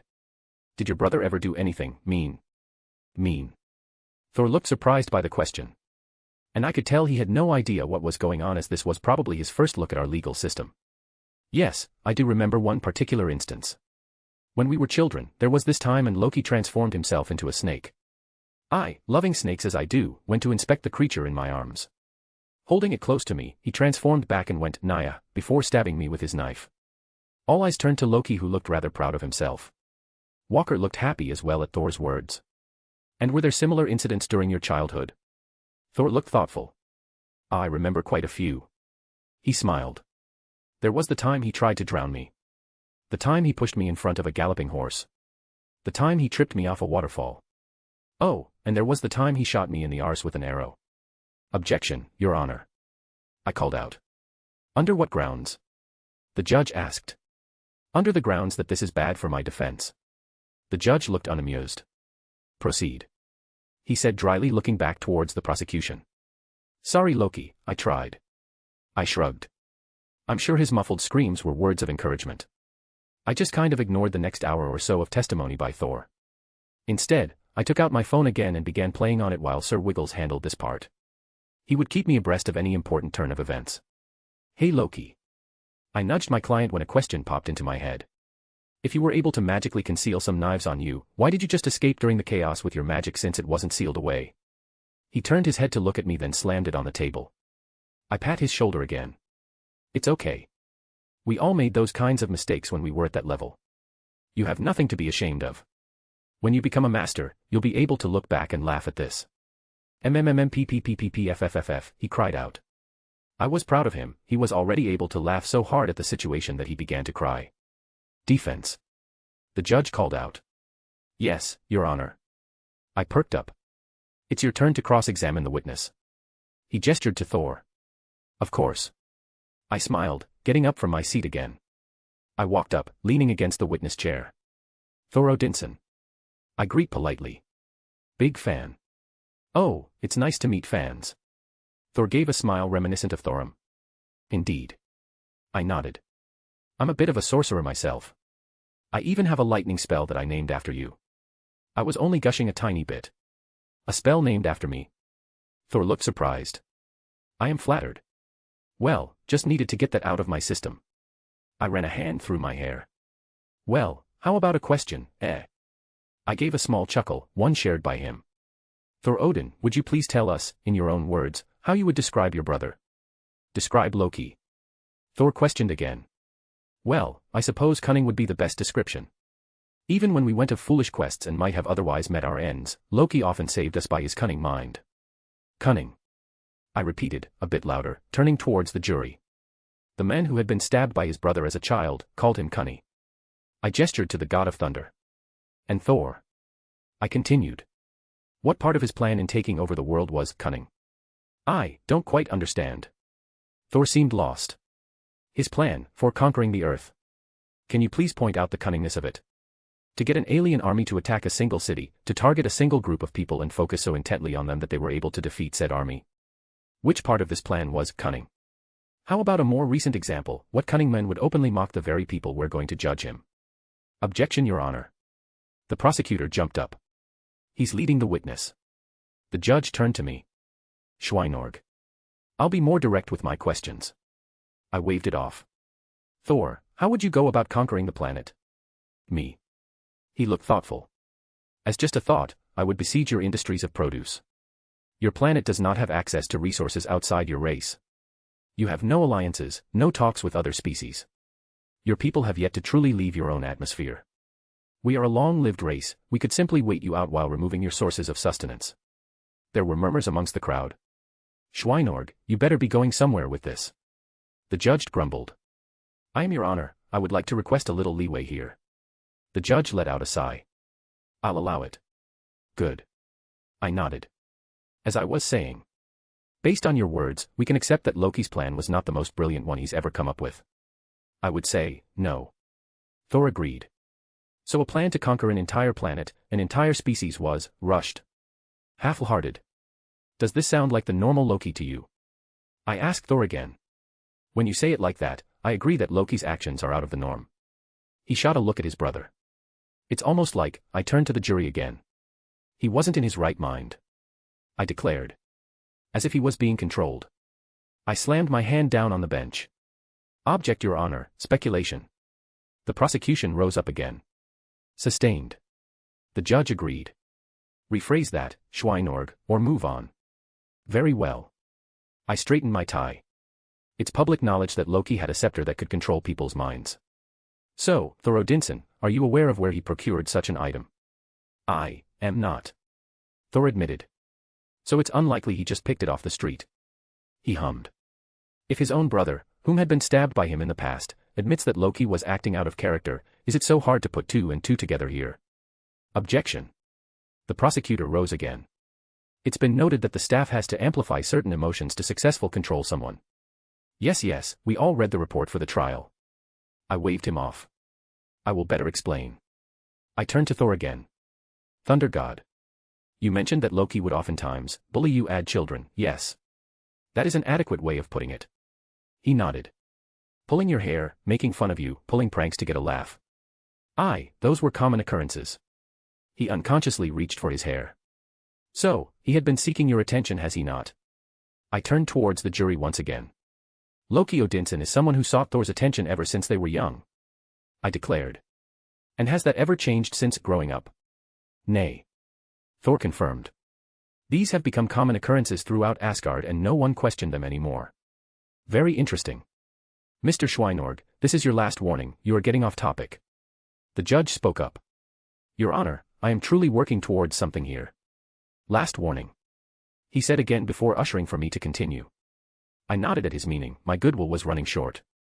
Thor Odinson, has Loki ever showed an interest in a woman? A woman. Thor mumbled. Aye, he once tried to court Lady Sif. Thor seemed to reminisce at the memory. It turned out with him dyeing her hair black with magic and unable to reverse the change. I believe she preferred it the darker color, but would never admit it. Lady Sif, huh? And if I may ask, what is your relationship with this Lady Sif? Well, we had a few flings over the years, but we had never remained together. I nodded along. And his behavior towards her, did it start before or after you showed some attraction towards her? Well, it started. He looked blank for a moment. After I had expressed some interest in her. But I do not see how that is important. Neither do I. The judge stated but didn't stop me. Is it not obvious? I once again addressed the entire room. The staff takes hold of strong emotions and twists them to turn the victim into a puppet. What more powerful emotion is there than love? I turned towards Loki, giving him a wink. His eyes widened in horror as he realized what I was getting at. Loki always wanted your attention. I pointed towards Thor. He got jealous when you sought out a companion. I looked towards the jury. And what happened when you showed such goodwill towards this planet? He lashed out and tried to destroy it. I decided to go for the killing blow. It's all because Loki Odinson is in love with you. Loki. Thor looked utterly dumbfounded. That impossible he. Thor paused. But then we. He looked lost. And there was the time. He stopped again. Dear Odin. Thor whispered, turning towards his brother. I'm so sorry, Loki, I did not know. Thor looked at his brother with sadness in his eyes. MMMMMMMPPPPPFFFFF. Loki visible wretched in his bindings. Even his magical energy began to try and tear apart the restraints he had on him. Brother, peace. Thor stood up. I promise we shall have a true talk about these feelings of yours. I am sorry I never noticed the signs before. Loki turned towards me with hatred in his eyes. I smirked. The defense rests, Your Honor. I walked back to my seat among the murmurs of the courtroom. I even winked towards the cameras that were televising this across the entire world. I leaned back in my chair, hands behind my head as the jury began to read their verdict. We, the people of New York, find the defendant not guilty of all charges levied against him. The courtroom erupted in shouts of indignation. Even Loki, who was sporting many more restraints, looked at me with complete shock. I let out a content sigh. I'm good. Brother. Thor swooped over, quickly tearing off his bindings. I knew there was reason for these despicable acts. We shall return to Asgard, and our parents will help you work through all that ails you. Release me, you oaf. Loki screamed. I am not in love with you. He snapped his head in my direction. And you. His hand lit up with a green fire. I will turn your soul to. I snapped my fingers, dispelling his fire. Go play somewhere else. I opened a portal and deposited the two brothers outside the courtroom. Huh. Someone walked up to me. So, how'd you do it? Tony Stark. I pursed my lips. What do I owe the pleasure? Was it magic? He wiggled his fingers. I am appalled you think I would stoop to such dishonorable means. I huffed. Aha. He didn't believe me. I don't believe you. So, how'd you do it? I bribed the right people. I shrugged. He looked speechless. You know I'm going to have to tell someone. Why the hell did you tell me that? Puffed. Go ahead. I snorted. Tell the world that I bribed Nick Fury, director of S.H.I.E.L.D. For real. What could you possibly bribe him with? I have like, $1 bajillion, and there's no way in hell I could bribe him to not get justice for what Loki did. Tesseract. I stated. That's where it ended up. Tony looked annoyed. I searched the entire planet for like a week, non-stop, and you had it the entire time. Yup. I popped the last letter. God damn it. He rubbed the bridge of his nose. Still, didn't think he'd let this happen. A lot of people are going to be upset he didn't get in trouble. Oh no. I shook my head. He still has to face Asgardian justice. Wait, so Loki still gets in trouble, we get the Tesseract, so this is a good thing. Tony sounded conflicted. I feel like this is a bad thing, but I can't find any faults in it. So what was the point of this whole thing with Loki loving Thor, 'cause I met them both, and that's complete crap. Distraction. I shrugged again. People are stupid, they'll latch onto this little tidbit more than the innocent verdict. I hate that I can't argue with you. Tony snorted. But what's the real reason? Fuck Loki. I crossed my arms. Dude's an ass. So you make the whole world think that Loki is in love with his brother. Yup. Tony blinked, a smile forming on his face. Hey, you got a card? I flicked my wrist, a card appearing between my fingers. Wilhelm Henry Schweinord, attorney at law. I recited with a grin.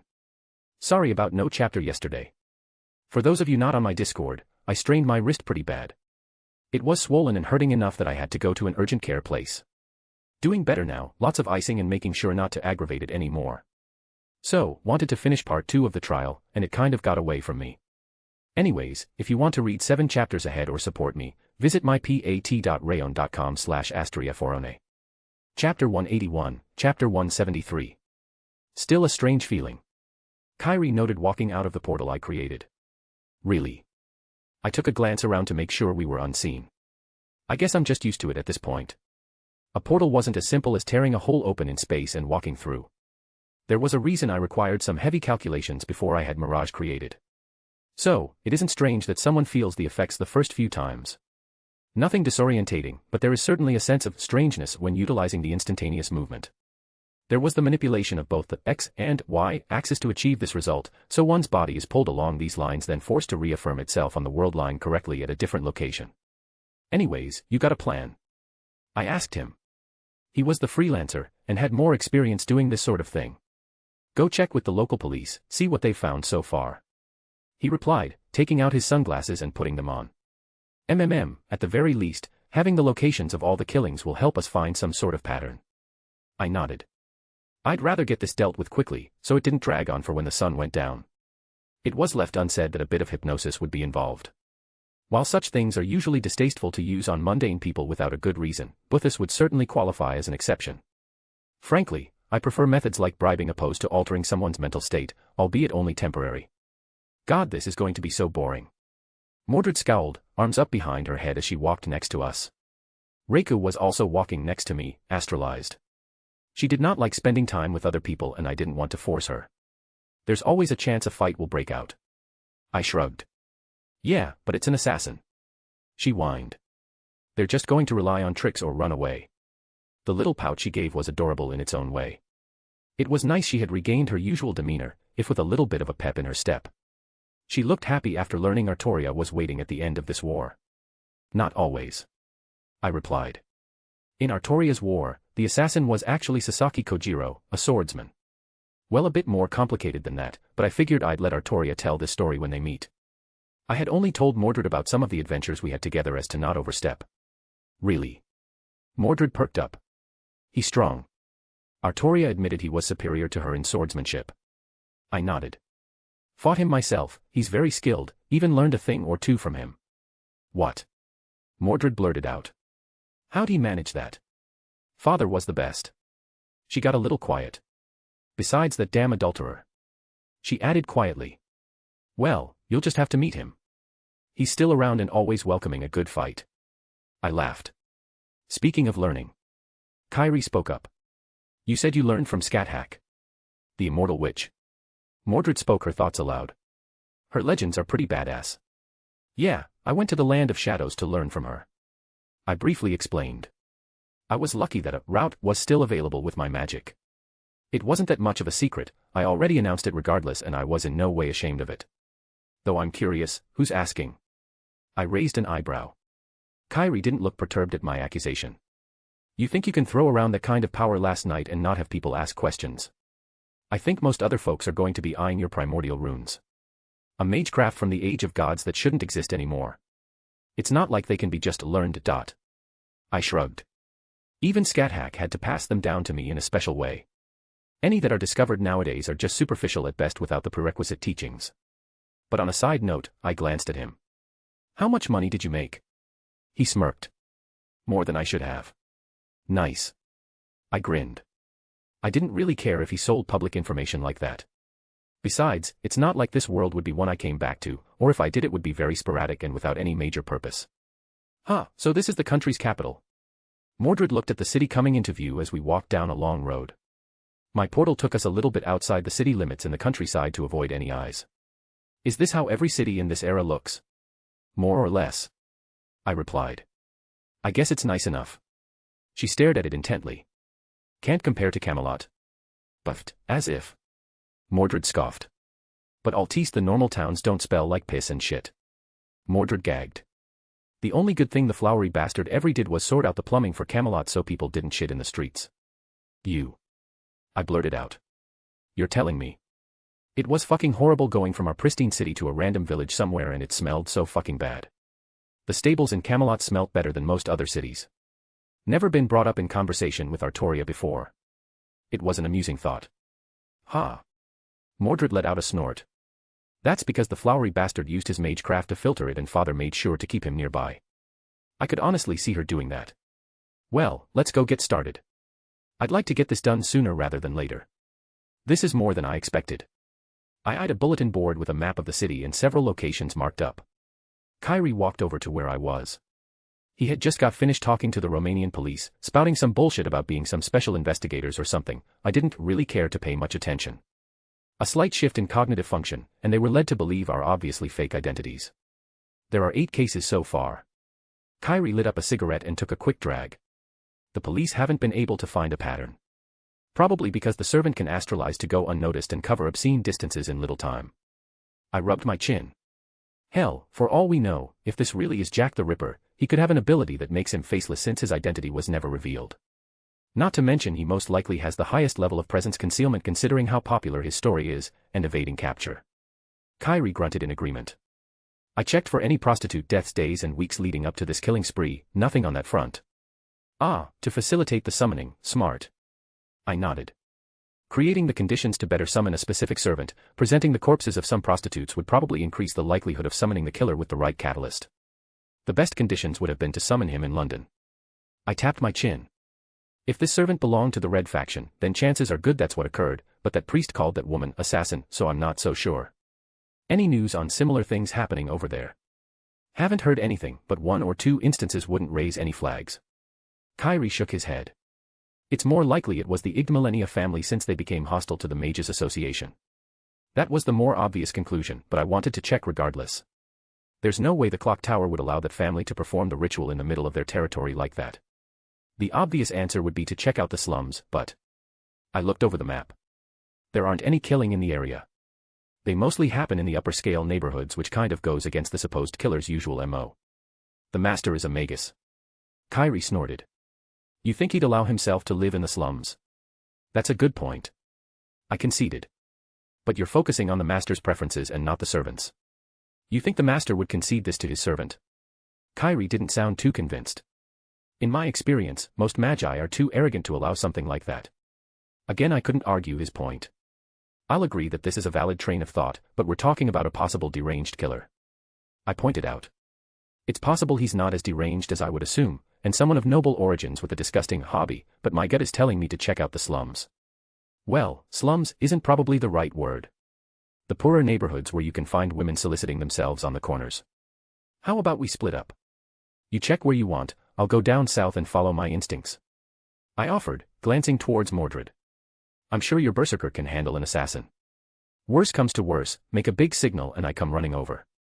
Oi. Mordred called out, perking up at my words. Fuck you. She flipped me off as she lazed on a nearby sofa. I just smiled innocently and waved at her. Sounds good. Kyra looked like he thought it over. It'll get this job done quicker anyways. Don't want this hanging over my head for the entire war. I couldn't fault his sentiment. And while it was still daytime, some leeway could be granted if we're dealing with a rogue servant causing issues in public. Reiku. I called out as she appeared next to me. Fancy another stroll? I offered my arm, much to her happiness. I don't think she cared we were going to look for a serial killer, she just enjoyed the time we spent together, and I honestly felt happy as well. A random thought, I'm pretty sure people were assuming that Reiku was a prostitute as she draped herself on my arm. She didn't seem to care at all the stares when we walked down the street, but I definitely recognized some of those glares. Master. Reiku spoke up, drawing my attention. I feel something stirring in the air, a familiar feeling. I paused. Can you find it? She began tugging on me, leading us in another direction. As we got closer, the amount of people on the streets grew fewer and fewer, like they were all unconsciously keeping away. What is that? I spoke aloud, as we approached an alleyway. Resentment. Reiku replied. I wasn't sure until we got close. It's very concentrated amounts of resentment. In Kyoto, this would be a spot where yokai or ghosts would come into existence if not dealt with. I do not know what will happen if left alone in this era and this land. At the very least, it may evolve into a corrosive miasma that will begin to spread. I walked in further, and I felt it more abrasively. Something or someone definitely died here, and I had a feeling our rogue servant was to blame. This amount of resentment could only be facilitated by something not common to this age. Well, it's possible that something capable of this was still up and about, but the chances were minuscule. Especially in a land like Romania, where there simply was not many supernatural entities remaining, let alone ones with the needed abilities. If it were Japan, I could entertain the thought of some half-phantasmal still up and about doing stuff they shouldn't, but not here. I'm a fairly decent on Myoji, I can deal with it. I took a few talismans out of my ring to create a purifying pentagram. I did see you use talismans, I'm surprised such an art persisted and is known this far from home. Reiku looked on curiously.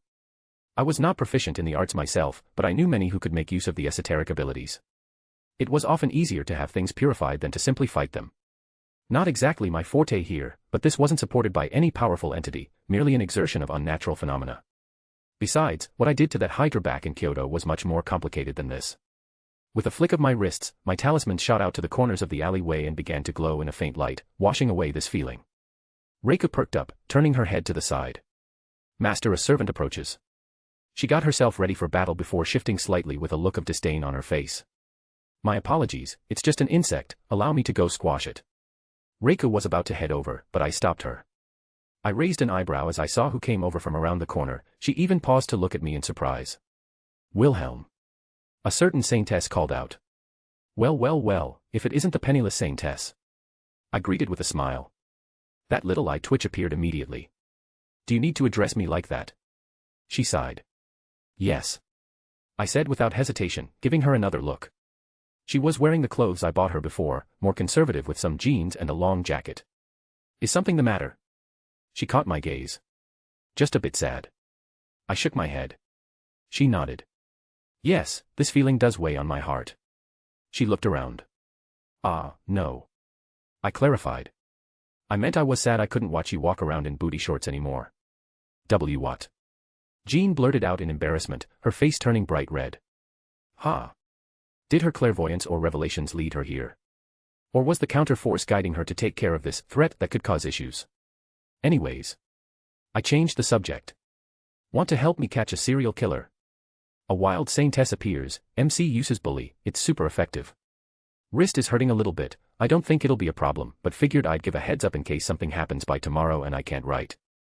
Anyways, if you want to read 7 chapters ahead or support me, visit mypat.rayon.com/astriaforone. Chapter 182, Chapter 174. A serial killer. Jean tilted her head in confusion. You don't know? I asked. She shook her head. I felt a pull to come here, and I followed. She explained briefly. I was merely investigating the unpleasant feeling in the vicinity when I noticed the presence of a servant. So much for Big G giving guidance to his saint. I said dryly. Well, it led me to you. She gave an strained laugh, that little tick ever present. I can only have faith the Lord hasn't led me astray. Well, broken clocks and all that. I did my best to give an innocent smile. I'm surprised you just didn't read the newspaper to figure out what's going on. The corners of my lips curled up. Her eye twitched again. I've been too busy making sure the war isn't revealed due to large magical effects that happen over the night sky.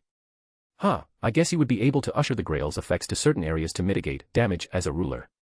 I rubbed my chin. The Grail does put effort in ensuring secrecy, and ruler's job is to enforce rules. She made a noise of annoyance, puffing up rather cutely. Someone is making my job extremely difficult. Wonder who that could be. I smiled innocently. Yes, I wonder. She twitched again.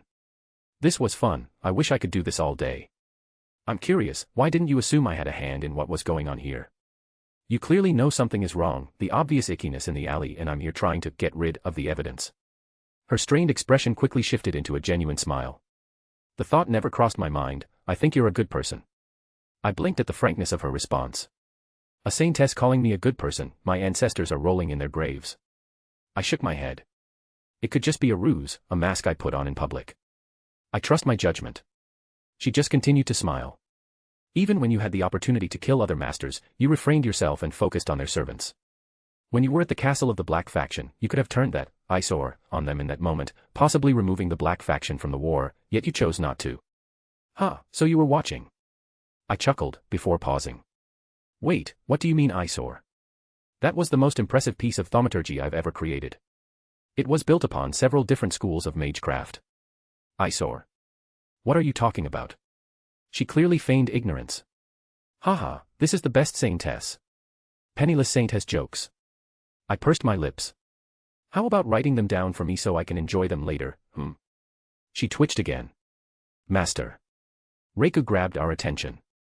Ignore the insect, we came here for a reason. Right. I nodded. Unfortunately, I think she'll probably be our best bet on finding this person. I rubbed my chin. Her ability to seek out the danger or whatever the mechanics are, it's possibly more precise than our attempts at searching this place. Reiku scowled. Should we blindfold her and have her point in a random direction? I blinked, looking towards Jean then back at Reiku. And no. Jean quickly tried to dismiss the idea.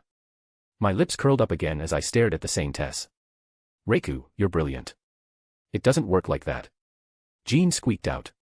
I shall restrain her, master. Reiku suddenly seemed happier, perhaps a little too happy. Fufufu. She giggled. Come here, little saintess. Meep. Jean looked afraid, and I didn't blame her. This is unnecessary. Jean whined. I ignored her complaints. You know, Reiku. I turned towards my servant. We just needed her blindfolded, not this. I gestured towards Jean, who was tied up, a bit lewdly if I were honest. Master, you're the one who gave me the rope. She seemed proud of herself. That I did. I just nodded. Well done, Reiku. I praised. Master. Reiku enveloped me, pushing my head between her breasts again. I can hear you. Jean wiggled in her bindings. Unfortunately, I can hear you as well. Reiku did not hold back her disdain. Master, we should use our compass before we lose daylight. Alrighty, Jean. I walked up, putting my hands on her shoulders. I'm just going to spin. Wah, it doesn't work like that. Jean continued. And I'm not a compass. Around a bit, and the direction you decided to stop in, is where we're going to go. Stop, she managed to squeak out as I began spinning her. Big G, work your miracles. Don't call him that. She whined, coming to a halt. I am dizzy. She bobbed her head back and forth. Perfect. I nodded, looking down the street where she stopped at. I began to undo her bindings, and she just puffed up, giving an adorable pout. It doesn't work like this. She reiterated. To have so little faith, tisk. I shook my head. Why you? She did a little stomp on the ground. Fine. She pouted. I intended to search this area of the city anyways. Reiku still looked very pleased with herself. Stay here if you wish, you are not needed. She casually replied, taking my arm and practically dragged me away. Master, let's go find Assassin so we can spend the rest of the day together. Wait for me. Jean quickly caught up with a huff. You used me like that and just planned to leave me behind. She said indignantly.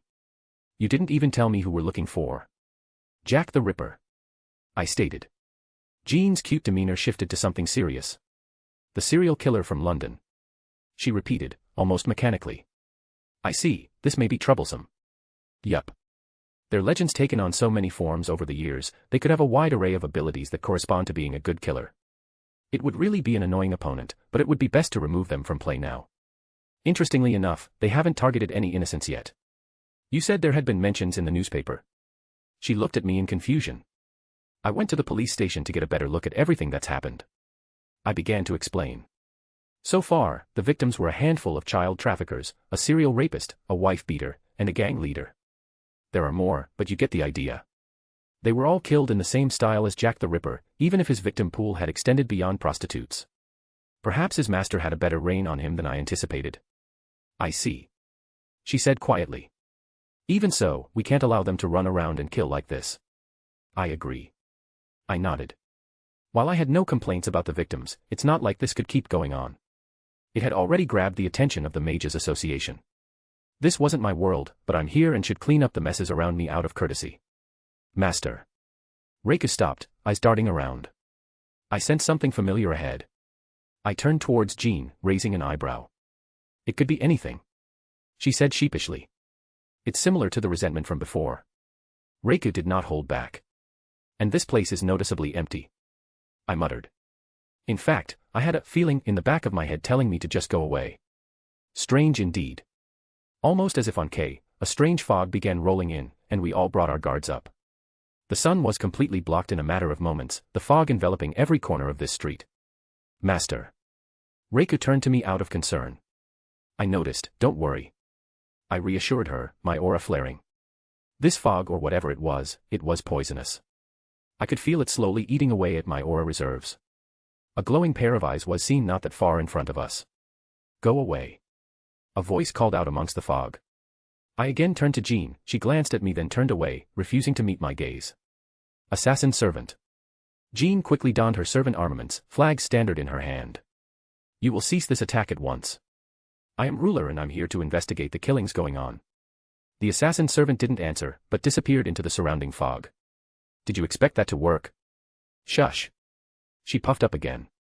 The fog around us sort of vibrated, its presence amplified to a degree that I could through my aura. I issued a warning. Jean stated, grabbing her flag with both hands, her entire body filled with a brilliant light.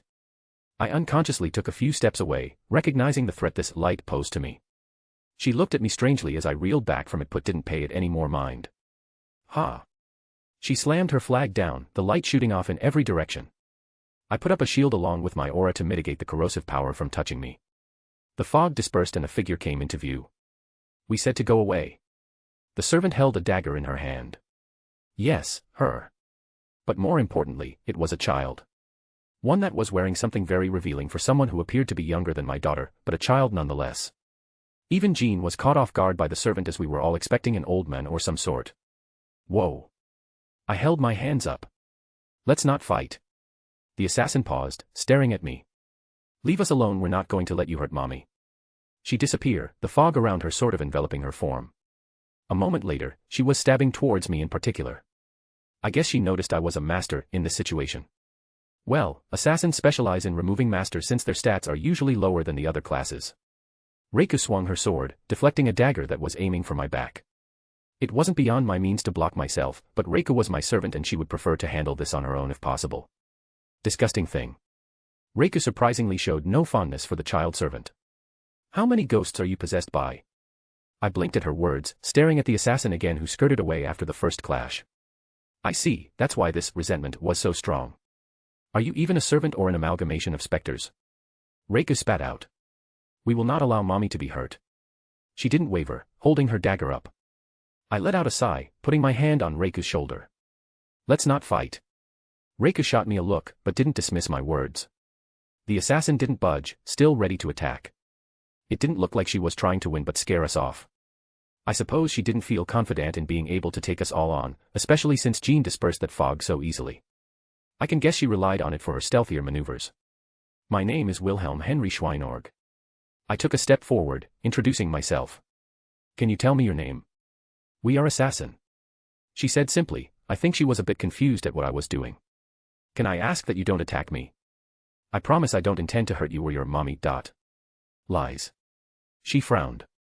You look like all the ones who hurt Mommy before. No idea what was going on here, but something didn't feel right. We're not allowed to fight during the day, you know that, right? I tried a different approach. She gripped her dagger tightly, but didn't respond. Look, even Ruler is here. If we try to fight, she'll stop us. I glanced up at Jean, giving her a wink. Why, yes, that is correct. Fighting during the day is prohibited. I will not allow it to happen regardless of who it is. Jean confirmed. You're not going to hurt us or Mommy? The assassin looked up at Jean. I promise, I will not move on either of you unless a rule is being broken. Jean said with utmost sincerity. You're warm. Assassin brought her dagger down. The light was nice and warm. She repeated as if it was important. The pauses and the blank stare that happened were almost a dead giveaway in having a mental conversation with someone. We will trust you. But we still need to have a talk about the people you've been killing. Jean would not relent on this matter. Was it the Saintess's natural disposition that seemed to suit this childlike servant? We had to. She said quietly. I took another step forward, having an idea of what was going on. She raised her dagger up, ready to attack, but I held my hands out as if to tell her I wasn't going to harm her. There's something wrong with your Mommy and her giving you magical energy, isn't there? The little flash across her face made me think I hit the mark. So she wasn't just killing indiscriminately, but siphoning magical energy for her continued existence. I took a few more steps forward, moving down to a knee to get eye level with her. How about a peace offering? I took out a dust crystal, holding it out for her to take. Hey, if we could avoid fighting, then by all means. I didn't particularly want to move against a child, even if it was a servant. She looked at it, then at me, then at Jean. She looked really hesitant but took a step forward and snatched it out of my hand. By the look on her face, I could tell she knew what had just been given to her. With that, you shouldn't have to drain anyone for a while, right? I offered a smile. What do you want? She said bluntly, even if it was a little cute in her childish voice. Can we go speak to your master? I asked. This whole situation was completely not what I expected. At this point I wanted to get a gauge on her master to figure out how to proceed. Again, the assassin looked at me, then back at Jean, even sparing Reiku a glance. You won't hurt Mommy. I promise I won't do anything but defend myself, Ruler as witness. I gestured towards her. And I will not allow fighting during the day. She nodded. Another blank stare, and it looked like assassin was talking to their master. I guess she had great confidence in her ability to escape if she was being so open around us. But that's assassin servants for you. Okay, we'll take you to Mommy. Assassin seemingly relented, turning around and usher for us to follow. The Holy Compass. If you want to read 7 chapters ahead or support me, visit mypat.rayon.com/asteriaforone. We have a Discord, come talk about the story or really anything. JBWKDNDT7F. Chapter 183, Chapter 175. Master, why will you not let me cleanse this child? Reiku's voice came over the links we shared. Surely you can feel this disgusting feeling as well. I can. I said simply as my eyes were drawn to the back of the assassin servant. I wasn't like Reiku where I was so honed to the feeling of resentment that I could sense it from long distances, but even here, I could practically taste the uncountable number of hate-filled emotions hidden deep inside this child. Does this child seem strange to you? Strange? Beyond being a conglomeration of ghosts the likes I've never seen before. For such a creature, a wraith, she seems oddly rational. I briefly thought about Sasaki Kojiro, but his situation was much different. Frankly, she should be nothing but a mess of hate and death, yet she appeared and tried to scare us off. It was obvious she did not think she could win. Then why did she decide to attack instead of running away? I countered. An assassin servant is one who waits for the most opportune moments to strike considering their lower physical abilities. At least for the most part. Once again, Sasaki Kojiro was an outlier in this regard. Reiku looked a little surprised by my retort, her brow furrowed and through. In her view it could have been an opportunity to remove a master. She simply could have had confidence in her ability to escape under those circumstances. We tracked her down easily enough, why wouldn't we be able to again if she failed? I replied, shaking my head. In my opinion, she just cared for the safety of someone else more than herself. You heard her words, and maybe you should give them the due consideration. Her mother. Reiku's mental voice went a bit quiet, and I'm pretty sure I poked a sore spot by pointing it out. While she didn't care about other people much due to her madness, certain things could still strike a chord with her if they weren't blatantly involving other people in front of her. A story or a situation would perhaps have a great impact, if it was more ambiguous than actually seeing it. I put a hand on her shoulder, giving her a smile. Besides, if the worst comes to happen, you're here to protect me, right? Reiku perked up and that bright smile reappeared on her face, of course. Mommy will protect you no matter what. The further the servant led us, the more the creepy feeling emerged from the surroundings. If I didn't know any better, I'd suspect she was doing it on purpose. But frankly, her existence seems to be spilling out onto the surroundings. The one from before, the alley we initially found and purified, I could guess that she killed someone there, which was why it stood out even though she'd only been there for a brief moment. I thought there weren't any murders in this part of the city, but I guess the police didn't investigate too far into this area or it had never been discovered. I didn't find the traces of a corpse anywhere either, only the lingering miasma. Eventually, we came upon an apartment complex that was, surprisingly, clean as opposed to most of the street. Like she intentionally reeled herself in while here. If you hurt Mommy, we won't forgive you. The assassin shot us another look before pushing the door open. The killing intent in her voice made me raise an eyebrow. I promise we will not harm your master as long as we are not attacked. Jean spoke up again, reiterating her position. You have my word as the ruler of this war. Jack gave her a long stare, and it was hard to guess her thoughts. She merely made a small noise in acknowledgement. Jackie, is that you? We pushed open an apartment door behind the assassin servant, walking inside to meet a woman sitting down at a table. Didn't look surprised to see us, most likely having been in mental contact with her servant the entire time. She was quite beautiful, a sensual charm that could probably entrap many. Mommy, we're back. The assassin servant happily skipped into their master's arms. I see that. Her master smiled lightly at her servant's antics. You did good. She rubbed the assassin's head. Before looking up at us. Her expression was one of forced calmness. I've dealt with people enough to know when they're nervous. You weren't the one who summoned her, were you? I hazarded a guess, taking the initiative in this conversation. Her overall demeanor, her handling of this situation, it spoke of inexperience. She allowed us to walk right into her home, and it was obviously without any defenses. No magus would allow such a thing. She reacted slightly, which told me all I needed to know. If I had to guess, you were completely unaware of this hidden world before whatever happened to land you as her master. I continued on, and she didn't stop me. She frowned, and there was a little bit of resentment flashing across her face. Someone else thought I would be a good material to summon her. She scoffed, a noticeable amount of anger and disgust in her voice. Well, I can see she doesn't have the best impression of magic users at this point then. I'm sorry you had to go through that. I replied with sincerity. She crossed her arms. You wanted to see me, what do you want? I'm sure your servant has told you about the war, yes. I glanced at Jean, and I guess she was staying quiet because I was operating as a master towards another master. She would probably have words when we settled our own thing outside her purview. She told me enough. You drew a lot of attention to yourself with these killings. I began to explain. The Mages Association that policies our hidden world, they know something's going on and sent people to investigate. Is this where you offer me a deal? She scowled. That look is the same as all my clients who look down on me. Are you going to tell me to get on my knees too, like that bastard who tried to kill me? You're making an awful lot of assumptions here.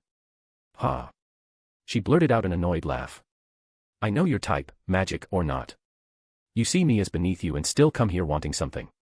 She eyed me up and down.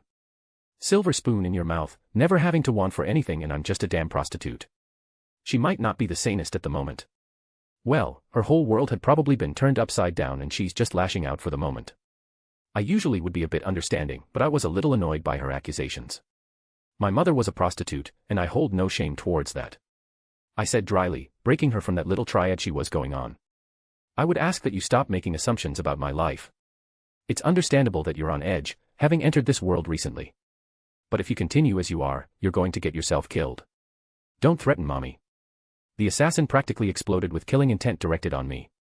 I turned to her and let my magical energy leak out to match her, not backing down from her gaze. I am not scared of you, assassin. Even without my own servant here, I would be confident in dealing with you. I made sure to make my stance known. I'm here as a courtesy, and if I had wanted to bring harm to your master, she would not be alive right now. Jackie. Her master put a hand on her servant. Let's hear him out. Okay, Mommy. The assassin smiled brightly, like that little incident didn't happen. I let out a sigh, at least we're just talking. If you had killed innocents, we wouldn't be having a discussion. I made sure to reveal just how much rope they were about to hang themselves with. You people care about innocents? The master asked with skepticism. Your information probably came entirely from your servant and your experience with the one who tried to summon her. No doubt it's flawed and full of holes. I rubbed my eyes. It's a good assumption to make that all magi are people you don't want to cross and will do unspeakable things in the name of their research. I began explaining. But not all of them are like that, but err on the side of caution. Now. I went back on topic. The way I see it, you have 3 realistic options available to you on how you want to proceed with this war. 3 options. She repeated. I nodded. First, you simply fight by yourself, you and your servant against 11 others. 1 having been killed so far. The second. I continued. Is you ally with someone. But at the end of the day, you're still going to have to fight until 1 servant remains for the wish. Third. I punctuated 1 last time. I can offer you a way out of this war. Wilhelm. Ruler turned to me. I hope you aren't going to break any rules. She narrowed her eyes. Yup. I smiled right at her. Don't tell me so blatantly. Ruler huffed. If you try, I'll have to stop you. Well, she couldn't do anything until I actually broke them. You can try, penniless saintess. I laughed, turning back to Assassin's Master. You can ignore me and I'll leave. But then you have to deal with Ruler and she won't let you go around killing people anymore to support your servant. Assassin's Master looked at me again, uncertainty clear on her face. Do I have to fight? She asked. No. I shook my head. Sitting here, doing nothing is also an option. But the others will come eventually. The war won't end unless there is 1 servant remaining for the wish. I sighed, seeing the contemplative look she had. What are you even trying to do here? Do you want a wish? I just want to live with Jackie. She said quietly. I never cared before, always going through life with detachment. For the first time, when that Magus tried to kill me I thought, I want to live, and Jackie here saved me. Mommy. The assassin reached for her master with a hug. The master smiled, hugging her back. If we fought, do you think we could win? Not a chance. I was blunt. She started to laugh, rubbing Assassin's head. Then what will you do with me, if I take my out? I'll win the Grail, and can bring you 2 away so you won't have to deal with any of this again. If you want a quiet life somewhere, I can arrange that. If you want to start over completely, I can do that as well. It didn't seem like she had any attachments here, so bringing them to another world, away from all of this might be in their best interest. I thought you said only 1 servant can remain. Are you going to kill my Jackie? She looked at me darkly. That's for other people. I smiled. My grandfather helped create the Grail. I know a few things around such limitations.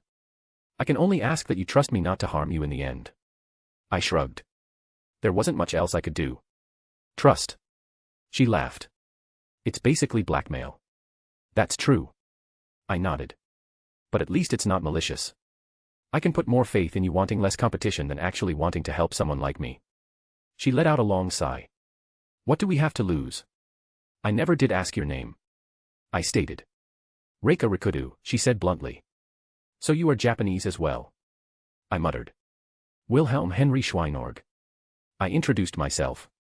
My family name has some weight in the Magus community. If you run into any issues in the immediate time frame, feel free to use it. I took out a few dust crystal from my ring and set them on the table. A peace offering, and something to set you at ease for now. What are these? She reached over without hesitation and picked one up. I twitched involuntarily before I remembered she wasn't a Magus and lacked the same survival instincts to the unknown.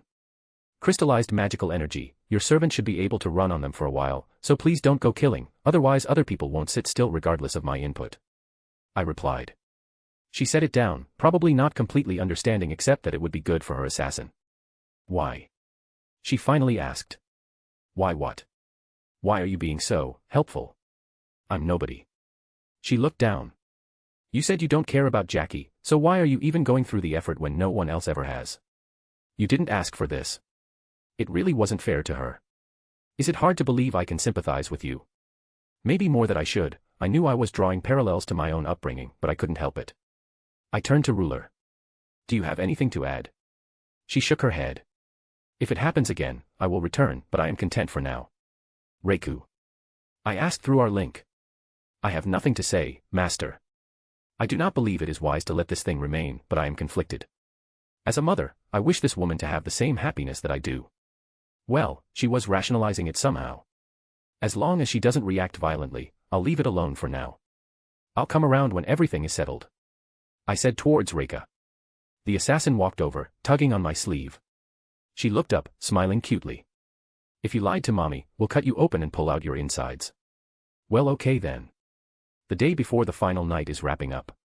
I should have the fighting settled by the end of this weekend over on my Pat.Rayon. Anyways, if you want to read 7 chapters ahead or support me, visit mypat.rayon.com/astriaforone. Chapter 184, Chapter 176. Well, that was easier than I thought it would be. I said idly as we left the little domain that Assassin created around her master's home. I was not expecting a child. Jean said honestly. Should I have done something? She asked, though I don't know if it was directed at me. At the end of the day, is the world worse off after what happened? I replied. I'm not one for killing people for the hell of it, but some people I don't care if they die and others I think shouldn't continue living. I've seen so much death in my existence, between both lives, that I'm very desensitized to it all. If something happens in front of me, I would do something obviously, but something happening out of my vicinity that has no bearing on me. I don't know if I could bring myself to action. I'm no hero. They were still people. Jean said quietly. And that's why you're revered as a saintess. I lightly patted her head. She made a little noise in embarrassment. Assassin though, should I have offered to purify their resentment? It wouldn't be technically against the rules, but it also isn't something I should meddle in. I am of the same mind. Reiku actually spoke up. I do not believe that creatures should have been made to exist in that continued state. Well, that was rare for Reiku to even acknowledge her, for her to agree with Jean. Maybe I've made the wrong decision. I would be lying if I said I didn't feel pity for both of them. Maybe I was projecting some of my own feelings onto the situation. Entirely possible. She isn't out of control. I closed my eyes briefly, letting out a sigh. And she's apparently capable of making rational decisions. I don't believe I'm in the position to judge what she is when she's no threat under normal circumstances. You're right. Jean smiled brightly. The Lord shelters all of his children, regardless of their origin. She nodded happily. If it cheered her up. And I wonder if she would still repeat that if she knew what I was. Would she despise me? But Wilhelm. She turned towards me. I didn't push it because I did not wish to interfere with your talks, but I will stop you if you try to break the rules. The tone of her voice told me how serious she was. Technically. Nuha. She cut me off. There's no in between, Wilhelm. I will stop you if I have to. She paused, as if realization dawned on her. You said before that you hoped we wouldn't become enemies. I let out a sigh. You're going to be unmoving on this, aren't you? I take my duty seriously. She looked at me pointedly. I guess it'll be inevitable then. I frowned. Jean pursed her lips. I'm the ruler of this war, and you're telling me you're going to break the rules. She sighed. What am I going to do with you? Well, you can't act unless I actually do something. I grinned, poking her. She puffed up indignantly. I'll just have to keep an extra eye on you then. You can watch all you want. I wiggled my eyebrows. Stop it. She squeaked out. I was being serious. Hey, she was fun to tease. Do what you need to do, Jean. I pat her shoulder. Regardless, I'll win in the end. I smiled. We'll see. She pursed her lips again, looking like she didn't believe me. Got any other things you have to do today or are you just wandering around? I decided to change the subject. Truthfully, I would really not like to fight her. I'd grown fond of this penniless saintess. I've had a feeling pulling me somewhere, but it doesn't feel as urgent as this situation. She replied. So immediate threat versus something that may happen in time. I hazarded a guess. That was my thought. She nodded her head. This nagging feeling keeps pointing me in the direction of the Red Faction. By Red Faction, you mean the flying fortress that fell from the sky? Yes, the massive fortress that lit up in the middle of the night when someone almost revealed magic to a large part of the country. Her eye twitched. What dashing magus could have done such a thing? I feigned ignorance. Whoever he is, he must be extremely handsome and powerful. She looked at me before letting out a laugh, a genuine one that brought a smile to my face. Seemingly, the tenseness of the previous conversation faded away. Are you always so boastful? Boastful? I looked aghast. I merely speak the truth. I turned to my quiet servant. Right, Reiku? Of course, master. She smiled happily. See. I turned back towards the saintess. A clearly objective opinion, I'm sure. She said dryly. I chuckled at her response. So, nagging feeling telling you to check out the Red Faction, is that because they stole the Grail? They attacked Jean, violating the rules, then stole the Grail for a specific reason. It wasn't hard to put 2 and 2 together here. They're obviously up to something and can somehow manipulate the Grail if they're going through the trouble.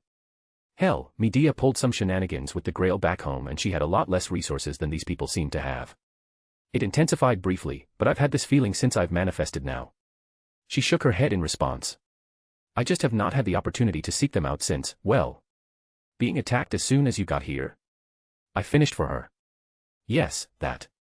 Yeah, probably not a good idea to walk into the territory of people willing to break the rules and try to kill you. I couldn't fault her hesitance. Even with the command seals she possesses, things could happen. Her authority was not absolute, and neither were the commands she could issue. Well, we'll be heading there come night, you're welcome to come along. You know I cannot offer aid. She looked at me.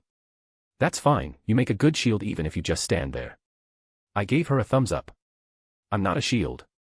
Saint Shield, my strongest noble phantasm. No. She whined. You're not allowed to do that again. She puffed up. You know, I need to find the others, and I have no idea where they went. I grinned, looking right at her. No. She squeaked out again. Reiku, prepare the rope. Fufufu. Yo. I raised my hand up, greeting Mordred and Kyrie as they came towards us. You find the assassin. Kyrie pulled a chair at our table as we relaxed in the evening sun. His eyes landed on Ruler, but he focused on the more pressing issue apparently. Found, dealt with. I nodded. Kill him then. Was he strong? Mordred also slid into a chair, propping her chin up. We just wandered around for like 2 hours finding nothing. She seemed a little annoyed. Not really. I began to explain. Turns out it was a child and a master who had no idea about our world in general. She had some extenuating circumstances. Wait, the master is a child? Mordred looked surprised. No. The servant, Jack the Ripper, was apparently a little girl or something. What do you mean, or something? Kyrie wanted clarification. Basically, how do I put this? She was a conglomeration of ghosts, forming a wraith that fit into the vessel that is Jack the Ripper. At least as far as I could tell. Since his identity was never known, she's probably not the only Jack the Ripper that could be summoned. Wasn't very hard to put the pieces together when I had a few moments to think about it. And they're dead. Nope. I shook my head. Left them alone since they didn't want to fight. I gave them a means to keep their assassin anchored without having to kill people, so they shouldn't be a problem again. I offered them an out at the end of the war if they didn't cause any issues, and they took it. Geez. Kyrie rubbed his temples. What am I supposed to tell my employers?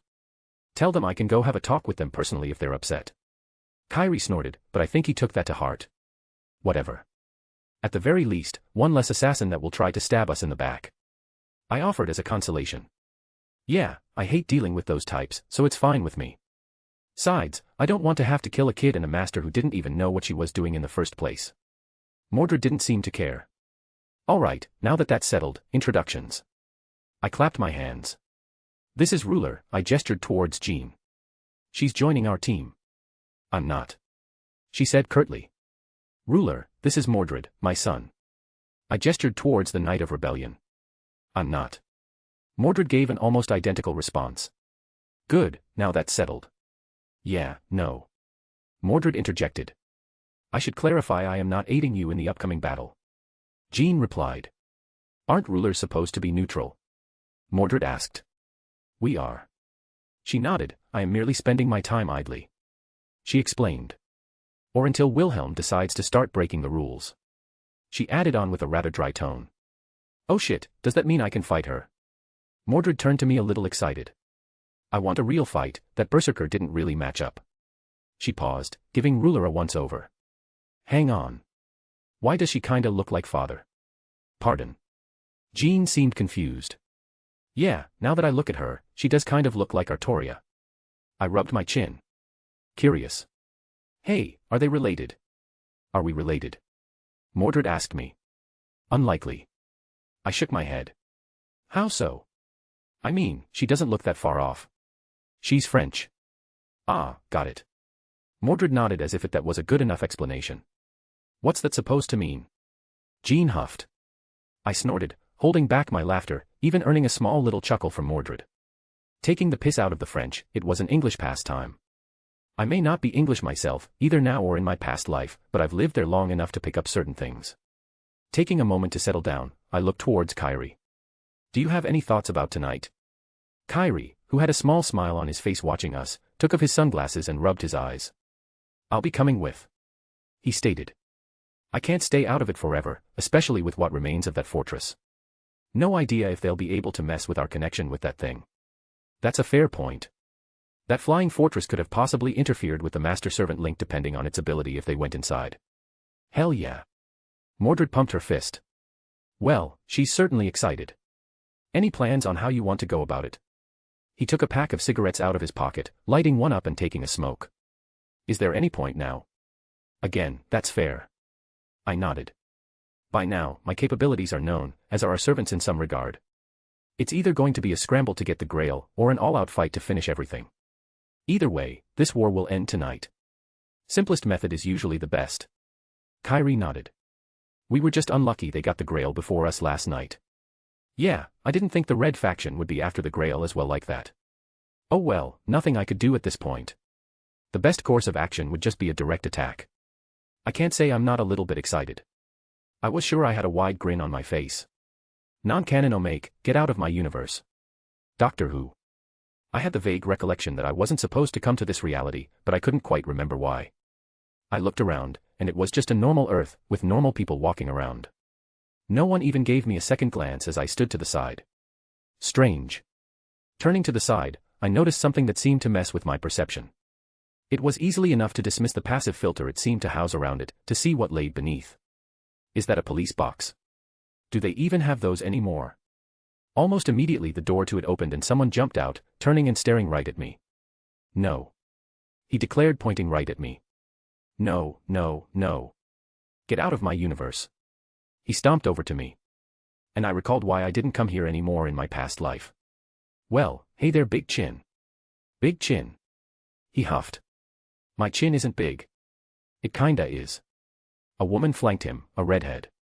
I think she's Scottish. Hey. He sounded indignant. My chin is perfectly normal. It's not. I denied. Well, no one asked you. He turned his nose up. Wait, stop distracting me. Get out of my universe. Your universe?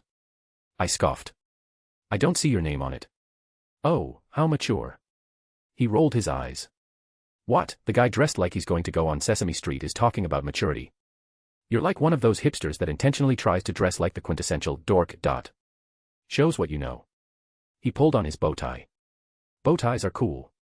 No, they aren't, old man. I crossed my arms. They really aren't.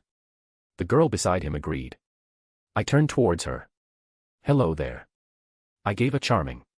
Sup. She gave a smile. No, none of that.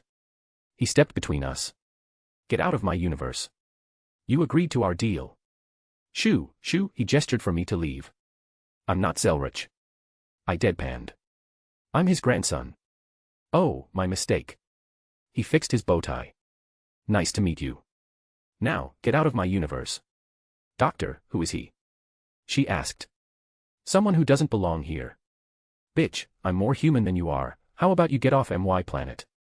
Hey, language. He chided. I'm sorry, I forgot how much of a child you are. I retorted. Ignoring him. I turned to his companion. Nice to meet you, Wilhelm Henry Schweinorg, at your service. I introduced. Amelia Pond. She gave a smile. So, who are you? Just your average dimensionally traveling magician. I grinned. Puffed, like magic. She laughed. Yes. It was the doctor who answered. Wait, are you serious? She snapped her head towards him. Unfortunately. He scowled. I thought magic was fake, like, sufficiently advanced technology or however that saying goes. She looked surprised. That's true, for this universe. He perked up. My people banished magic from the universe at the dawn of creation. He sounded rather pleased with himself. But that doesn't mean it can't come from other places. He narrowed his eyes. True magician over here. I waved towards her. If you're interested, I wouldn't mind answering some questions over, say, dinner. No, no, no, no. The doctor interjected. Stop that.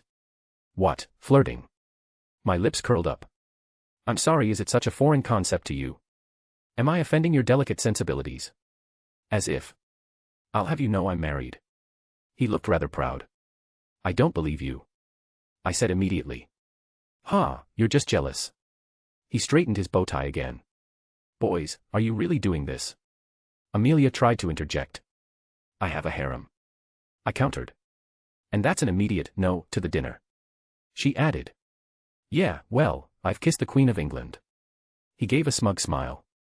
That's leave me with a lot of questions. She spoke to herself. But keep ignoring me, I'll just sit here in my own little world. I fucked King Arthur. I declared. What do I need to give you? He finally said. Pardon. I grinned at him. What? He punctuated. Do I need to give you, to get you to leave for good? I couldn't help but widen my grin.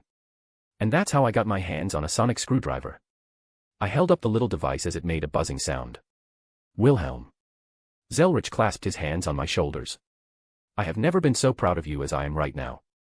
If you want to read 7 chapters ahead or support me, visit mypat.rayon.com/asteriaforone. Chapter 185, Interlude 8. Kistjer Zelretch Schweinord POV. Visuals appeared all around me, magical screens that scried certain locations based on my calculations. Andrew Forlin. I looked at the men who appeared on the screen. Mundane by every measurable means, a product of his environment as he somehow developed ties with some local terrorists that could be traced to the IRA. A man filled with hate and wanted to lash out. I shook my head, devising the means for the bomb he was carrying to detonate early while he was home alone. If left to his own devices, he would have killed a child that would go on to become a prominent legislative figure, reversing many environmental deficits. With a swipe of my hand, I switched screens without watching the effects of the bomb exploding. At another location, a young teen held a dog in their arms. The dog had cancer, a variant that gave the canine about an 80% chance to live after certain surgeries. They were hopeful, so perhaps the chances were a smidge higher in their favor. By all accounts, it should live. In another time and place, a few months down the line, the same, but distraught, young teen would enter a competition on a whim. The opportunity to add an object to a capsule that would be launched into space with records and messages to any who found it in the future. He would choose his dog's name tag. After being invited to witness the launch, he would be inspired, and at that moment promise himself to also walk among the stars, to be with his best friend again. His career as an astronaut would be short-lived, a single mission that took him beyond the planet. But it would inspire a new generation as he took up teaching, going from school to tell of his experiences. An uncountable number of young minds would be set on certain paths from his intervention. With a heavy heart, I reached out for the dog, and with a slight twitch of my fingers, watched as the light left from its soul during surgery. I slumped back in my seat, swiping the screens to a new one once again.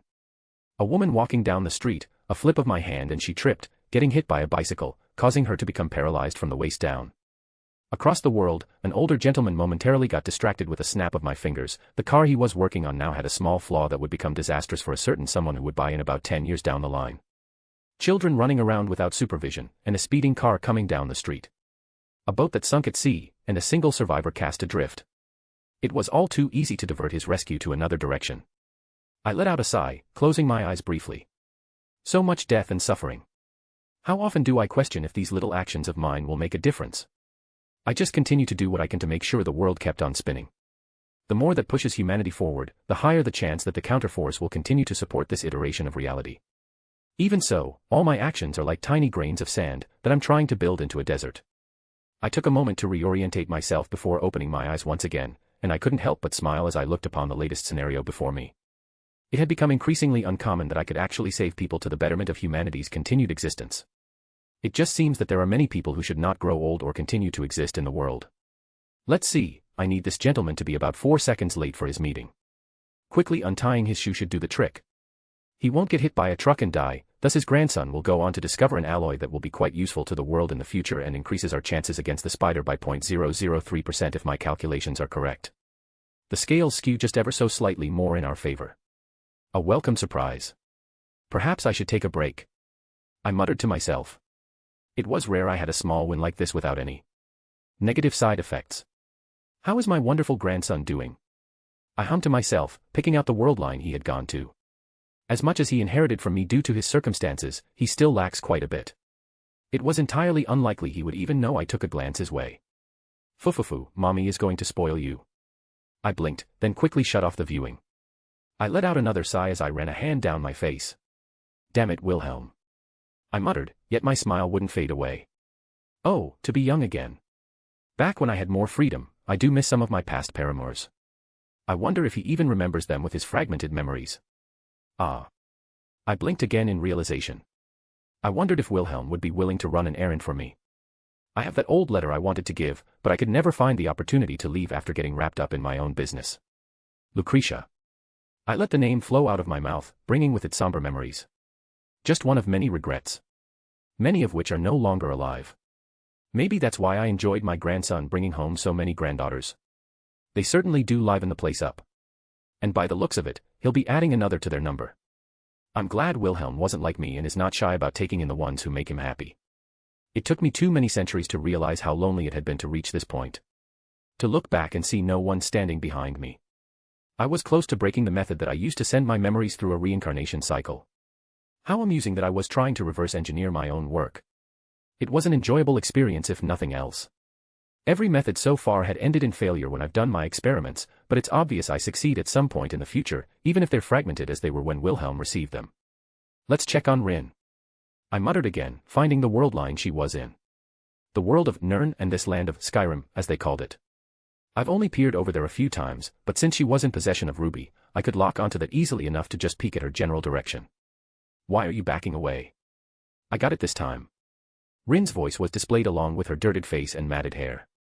Her clothes looked scuffled as well. Rin, you've exploded yourself twice now.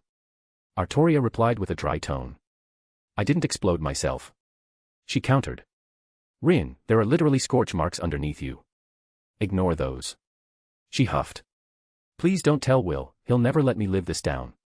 I promise I will not tell Wilhelm of your continued exploding. Artoria stated. Or Jin. Rin demanded. Or Jin. Saber said as well. Good. Rin smiled. You said nothing of Meridia though. Artoria quirked a small smile. No. Saber. My young apprentice whined. I had a content smile as I watched their antics. How far they've come from the two young women who entered the clock tower those years ago. They were so guarded and pulled into themselves that I feared they would never truly open up again. Without Shiro Amiya existing in this world line, I had to move a few things more overtly to make sure Saber was summoned by Rin. I admit, there were high odds that things would not have gone a good way and I might have had to step in, but they seemed to have turned out all right in the end. A calculated risk that turned in my favor. And since my usual plan of having Rin recreate my jeweled sword wasn't plausible in this scenario, I decided to just take her as an apprentice early on. Yes, I think I made the correct choice. She did well to prove herself through other means. Teaming up with Castor and her master, finding the Grail to be corrupted like it was, and even defeating the King of Heroes who persisted from the last war. They had done wonderfully. And the time that passed since then did them good. They slowly got acclimatized to the day-to-day of the association, and I couldn't help but see them as my own granddaughters after a point. Then of course my apparent grandson comes along and sweeps Miss Artoria off her feet with his honeyed words and charming smile. I wonder if he realizes who he got it from. I had many a female companion in my day, more so than he even has now. Poor Artoria, did she ever stand a chance? With a flick of my wrist, the images of my apprentice disappeared. I did not wish to become a voyeur, merely checking in on her every now and then. This old heart of mine couldn't help but fuss over their safety. I readjusted myself in my seat, returning to my previous duties. More nameless faces appeared before me as I once again took on the role of the hand behind the curtains. I slowly did my best to guide the fate of humanity away from destruction, to ensure that the world would continue to exist in the future. And I continued to add those grains of sand. Wanted to give some perspective on Zelretch. Most people only see him as a troll and nothing else, and while that is certainly one role he enjoys taking up, it's just one mask of many. Just a heads up, I will not be posting on Sunday. I have family coming to town and will be busy. I forgot to mention yesterday, so sorry. Anyways, if you want to read 7 chapters ahead or support me, visit mypat.rayon.com/astriaforone. Chapter 186, Chapter 177. Damn kid. Kyrie pulled his sunglasses down. You really did a number on this thing. He surveyed the area around us. Shit, there are even pieces this far out. Mordred walked up, kicking a huge piece of the fortress that was sticking out of the ground. Praise me more. I preened. Oh fuck off. Mordred rolled her eyes as she continued to poke at the strange structure. The hell is this even made of? It's like stone, but also metal. Probably some material originating from the Age of Gods. I shrugged. I would take some, but I doubt it would last for long considering its nature as a noble phantasm. Well, considering it belonged to someone else and wasn't abandoned in the same way that Ascalon was. Ascalon was a unique set of circumstances that would be very hard to replicate again. It's not like a servant can just permanently give away their noble phantasm after they leave the world. Now that I thought about it, Avalon is one of the few exceptions as well, but that comes from the fact that it was created as a noble phantasm and wasn't elevated into legends after the death of its wielder. But I digress. I walked up to another piece that impaled itself into the ground, towering above me by several feet. I withdrew Mirage from my ring and swung it at the strange material. I frowned, running my hand along the small groove now carved out of it. It was shallower than I expected, but I could more or less estimate the durability of this stuff. Whether it's the same strength throughout, I had no idea, but the thought of merely bulldozing me way through the structure itself was not at the top of my plans. Hey Reiku. I looked towards my servant who stood attentively at my side. Though her gaze was off into the distance, as if something was waiting for her there. I wanted to say something about Karna, but I held back. How difficult do you think it would be to break through this? I put a hand on the stone. Reiku's attention shifted to me and to the stone I was touching. I could guess the amount of strength behind your blow. It would not be difficult for me to cleave that piece apart. She answered. But if you wish me to assail the fortress that is made of this material, I fear it's a futile effort. Yeah, I figured, but second opinions are always appreciated. She does have the Mystery Slayer ability, but I guess this stuff is still just a mineral, even if it's intertwined with a mystery from an old age. I turned towards Kairi. You prepared? I asked the other master who stood nearby. He gave me a look. As much as I could be. He patted the shotgun at his side with a grin. I'd been meaning to ask him about that. Without prying into secrets, what exactly does that do besides normal bullets? I tried to be polite. Gods know that magi protect their secrets religiously. While he was not a traditional magus, if I started trying to pry into his mysteries, he could become hostile quickly. I'm a necromancer, what do you think I use? I couldn't see, but I could imagine him quirking an eyebrow. Bones. I hazarded a guess. I know the magus killer did something similar with his own ribs due to his special origin. I mumbled, rubbing my chin. Huh. Kairi looked at me strangle. The magus killer has a special origin. Whoops. I blinked eye realization. Forget I said that. He was a mildly interesting subject for Zelretch for various reasons. One reason in particular was his dual origin of binding and severing. He surgically removed some ribs, and turned them into special bullets that severed magic circuits on contact, and bound them up like tying together tubes. It made it so your magical ability was completely crippled. So probably the use of bones, as the most obvious answer. Perhaps grinding them down. Adding on a curse-based ignition due to their nature to conduct such things easily. Close enough. He just nodded, and I took that as a K to stop delving into his specific craft. That does give me a thought about the bones of different beings. I pursed my lips. I wonder how well a dead apostle's bones would work. Or on the other end of the spectrum, the bones of a saint. A flag smacked me on top the head. Ooh. I rubbed the spot I was just hit, turning towards the source. No digging up the graves of saints. Jean chastised me, waving her flag around menacingly. Message received. I grumbled. Anyways, I was getting off topic. I turned towards Kairi again. You know how to use a blade. I'm decent with knives, but larger ones I can manage. I looked through my ring and retrieved one sword in particular. I hadn't really used it because I didn't like its origin and overall feel. Not to mention it fell short of my other swords by a noticeable margin. Took this off an ancient vampire. I tossed him Harkin's blade. He caught it easily enough, inspecting the sword. Oh, this is a pretty nice mystic code. He gave it a casual swing. What's it do? I can tell it's got some powerful property just by the magical energy seeping off. It can siphon vitality to heal wounds. I explained. Otherwise, it's a decent blade that shouldn't suffer damage even if it blocked a noble phantasm for a few rounds. That's not to say it was anywhere on the same tier, but it could survive against one, which was impressive in of itself. I had a few other enchanted weapons from Skyrim in my ring, but that was probably the best of the bunch. I expect that back when we're done. I added. I could get used to his. He swung it around a few more times with a clear smile on his face. But I hope you don't expect me to start taking swings at servants. He snorted. Not all of us have that same level of bullshit that you can pull off. A small laugh escaped my lips. At the very least, it's a good last resort. And if any of those dragon-tooth warriors pop up, you don't have to waste your good stuff on them. Good point. He nodded, accepting my reasoning easily enough. Good shit. Mordred agreed. Means I don't gotta focus on those small fries when servants pop up. She grinned savagely. I smiled too, taking a look up into the sky, the moon peeking out from behind some clouds. Looking down towards our target, the field the fortress fell into was littered with debris. Pieces of it had fallen in every direction and the fortress itself had crashed into the ground and turned this field absolutely barren. Be careful, I don't doubt this whole area is probably booby-trapped. I spoke up. With how many pieces were just thrown about, it would be foolish not to set traps with their time since they suddenly became immobile and would obviously be attacked this night. Ready. I swept my gaze around. As I'll ever be. Kyrie nodded, and a firm nod by everyone else. I believe this is where we will have to part. Jean spoke up. I do not wish to have others think I am not abiding by the rules. Won't stop me from telling them just that anyways. I replied with a cheeky smile. She bopped me on the head with her flag, much lighter this time. A small smile on her face even as she admonished me. Don't you dare break the rules, Wilhelm. She tried to give a stern look, but failed. Hey, don't go. I reached out grabbing her shoulder. Wilhelm. She said quietly. I can't.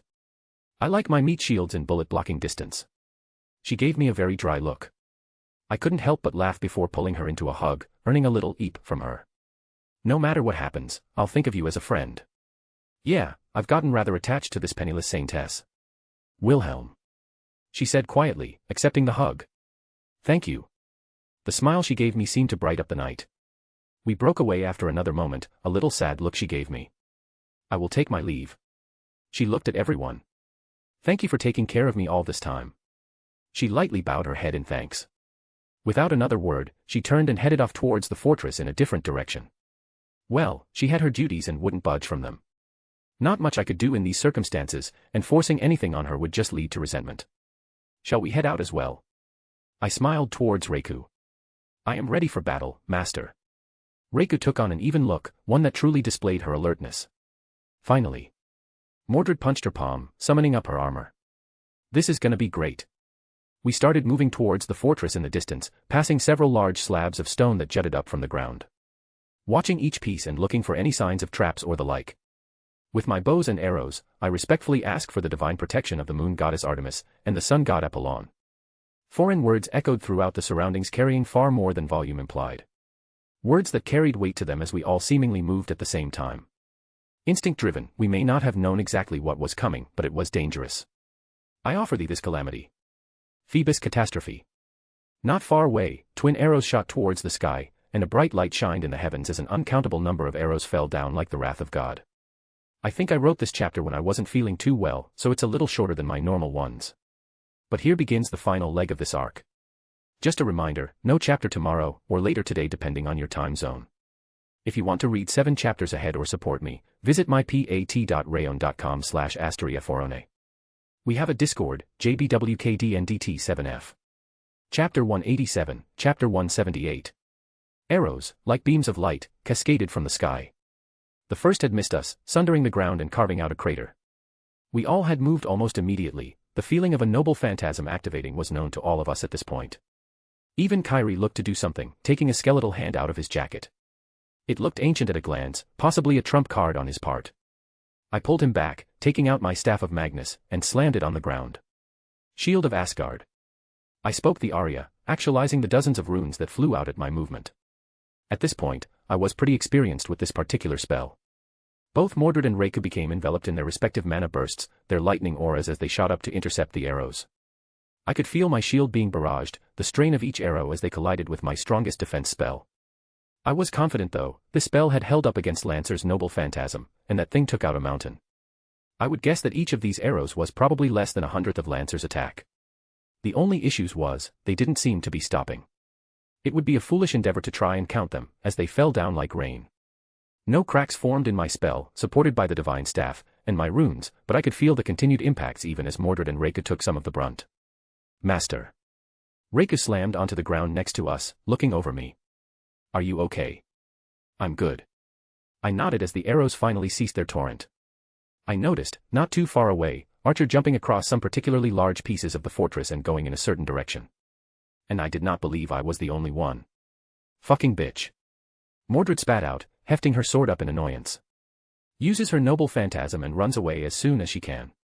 Clearly an anti-army noble phantasm. I muttered, looking over the area that was now filled with craters. By the looks of it, she didn't think it would be enough if she was so quick to retreat like that. Anti-army doesn't always mean more powerful when compared to, say, anti-unit. In regards to scale of destruction, Archer's noble phantasm was quite powerful, but each of her arrows was negligible in and of itself. Excalibur, for instance, would obliterate a person just as well as a fortress. Whereas this noble phantasm was more likely very on the nose when called anti-army, as in its purpose is to take out armies, not individuals. We're being led. Kyrie spoke up. Using her noble phantasm and herself as a bait, they want her to follow her. That was my thought as well. I nodded at his words. But, that works out for us in the end. There was a reason I didn't take us closer to the fortress when coming to this desolate field. First, it's a noble phantasm, so I'm going to be wary of it, even if it's in pieces like this. Second, it's the workshop of a caster servant if my guess was accurate. Not to mention it's clearly something from the Age of Gods based on everything we've seen so far. I had a healthy respect for things that could alter natural laws with the ease of a single word. Things that held the conceptual weight to even contend with true magic in the correct circumstances. With a flick of my wrist, I took a few pot shots in the direction of the catgirl to make it seem like I was annoyed at the archer servant. Shall we follow? Trap or not, doesn't matter. Mordred grunted. Just cleave through them all anyways. I like your attitude. I grinned. Let's go. The archer servant's actions became more and more clear as we delved deeper into this field of debris, until we came upon a particularly large chunk that looked kinda like a gate. Though, it was heavily tarnished, and destroyed in many places. However, the fluctuations of space and magical energy were enough to reveal that it was still operable. I made sure to recast all my enhancement spells. My aura pulsed gently around me, a gentle feeling that I could always rely upon. Lightning coated my arms and legs, giving me a feeling of power that I quickly suppressed. My lightning was a little intoxicating to get lost it, perhaps just a side effect of the ritual I went through. All together?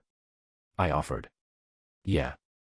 Kyrie nodded, though he was grasping his own life-saving means if needed. As soon as we stepped inside, I felt a pull on everyone. Like they were all going to be whisked away to separate places. I scoffed, reaching out to the kaleidoscope and anchored them to the same spot on the world line as I was. To force my specific teleportation to envelop them as well. We all tumbled out onto the ground, and I reached out to take a handful of dirt, letting it fall out of my fingers. The hell? Kyrie cursed, standing up and looked around. What is this? They all looked around as well. The place we found ourselves in was strange. The owner of this place tried to separate everyone with teleportation. I made sure we all stuck together. I stated, sweeping my gaze towards the surroundings. I did not expect the inside of this place to be its own miniature world though, even as strange as it is. To the side, there were these marble pillars that went off into the distance, unable to see the end as shadows enveloped the horizon. In the opposite direction were plateaus and small mountains that littered the landscape. Where they met was complete chaos. Like a child had broken up pieces of each and threw it back together. Pillars came down from the sky, the ground became a wall, and the sky was the floor in some places.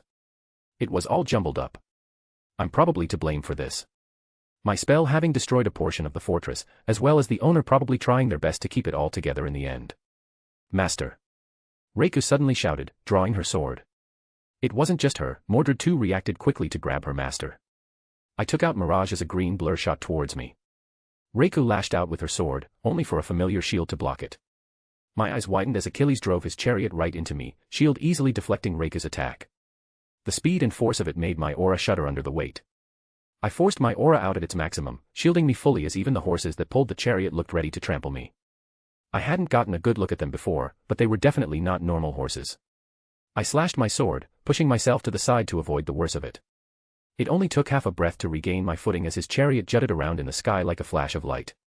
That speed was utterly ridiculous. My eyes darted to the side to see fireballs composed of divine fire rain down on me. Reika's eye-catching purple lightning intercepted, causing the two elements to disperse at impact. Lancer of Red made his appearance. The witch said she would send you to me. He said with a small smile towards my servant, even after what happened, she is still too arrogant and looks down upon modern magic.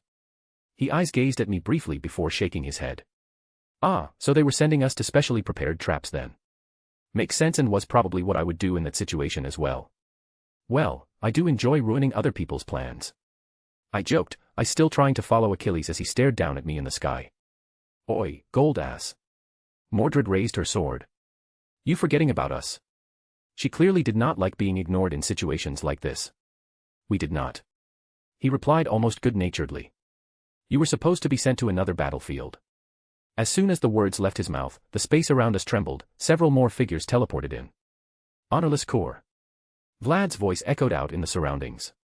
He did not look all too pleased and I briefly wondered what he'd been up to as he grabbed his spear tightly in his hands, and his face twisted back in a snarl. He paused in his rage-filled shouts to look at the surroundings, eyes landing on me and sweeping everywhere else. "I see," is all he muttered, seemingly accepting the circumstances. Well, as I would expect from a king. It was a simple, yet practical strategy to place two enemies in the same room. He was able to read the situation immediately.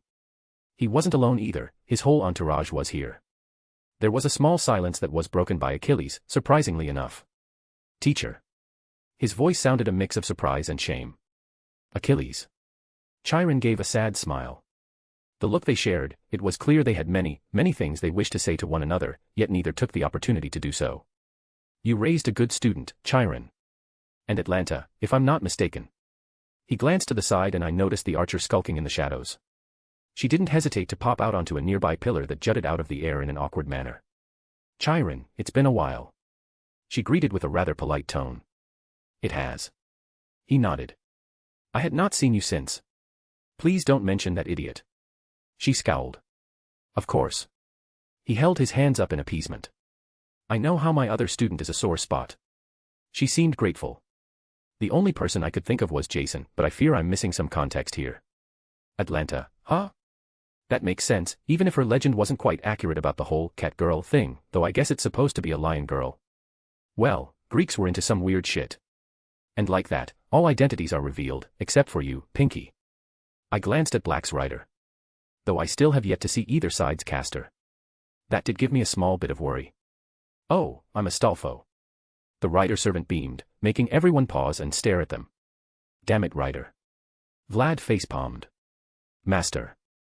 Reiku spoke to me through our link. "I will fight together with you," she declared, but even through this mental link, it sounded strained. "Reiku, as your master, I order you to fight Karna to the best of your ability." I decided to let her pursue her own desire here, even if it was one born from her heritage and not her own wants. She looked at me with a strange look. Like she was both happy I told her to do so, but aghast at the idea of leaving me in this situation again. "Trust me, I have one final card to play." I tried to soothe her conscience. "I will trust in my son." The whole place was filled with this tense air, like everyone was waiting for someone to make a move. How comical that a war between two factions had devolved into a free-for-all like this. I wondered how the war would have gone without my interference before pushing such thoughts down. "How about we?" My words died in my mouth as everyone moved. Arrows flew out from both ends, some at me, some at either side as well. Chiron and Atlanta seemingly stalemating each other. Reiku exploded off the ground, her lightning weaved around her whole body, her mana burst crackling as it collided with Karna's divine flames. The eruption of opposing elements pushing anyone else in that immediate vicinity away. I summoned the boosted gear on my hand, using it as a shield to once again block Achilles' spear, while Mirage was held aloft to intercept Siegfried's blade. Boost. I quickly called out to meet these two powerful servants without being overwhelmed. Mordred shot at Astolfo, the pinkette, laughing the entire time, even as his lance was swept to the side at every blow. Chiron was forced to divert some of his attention towards his companion so they would not be overwhelmed by the large gap in physical ability.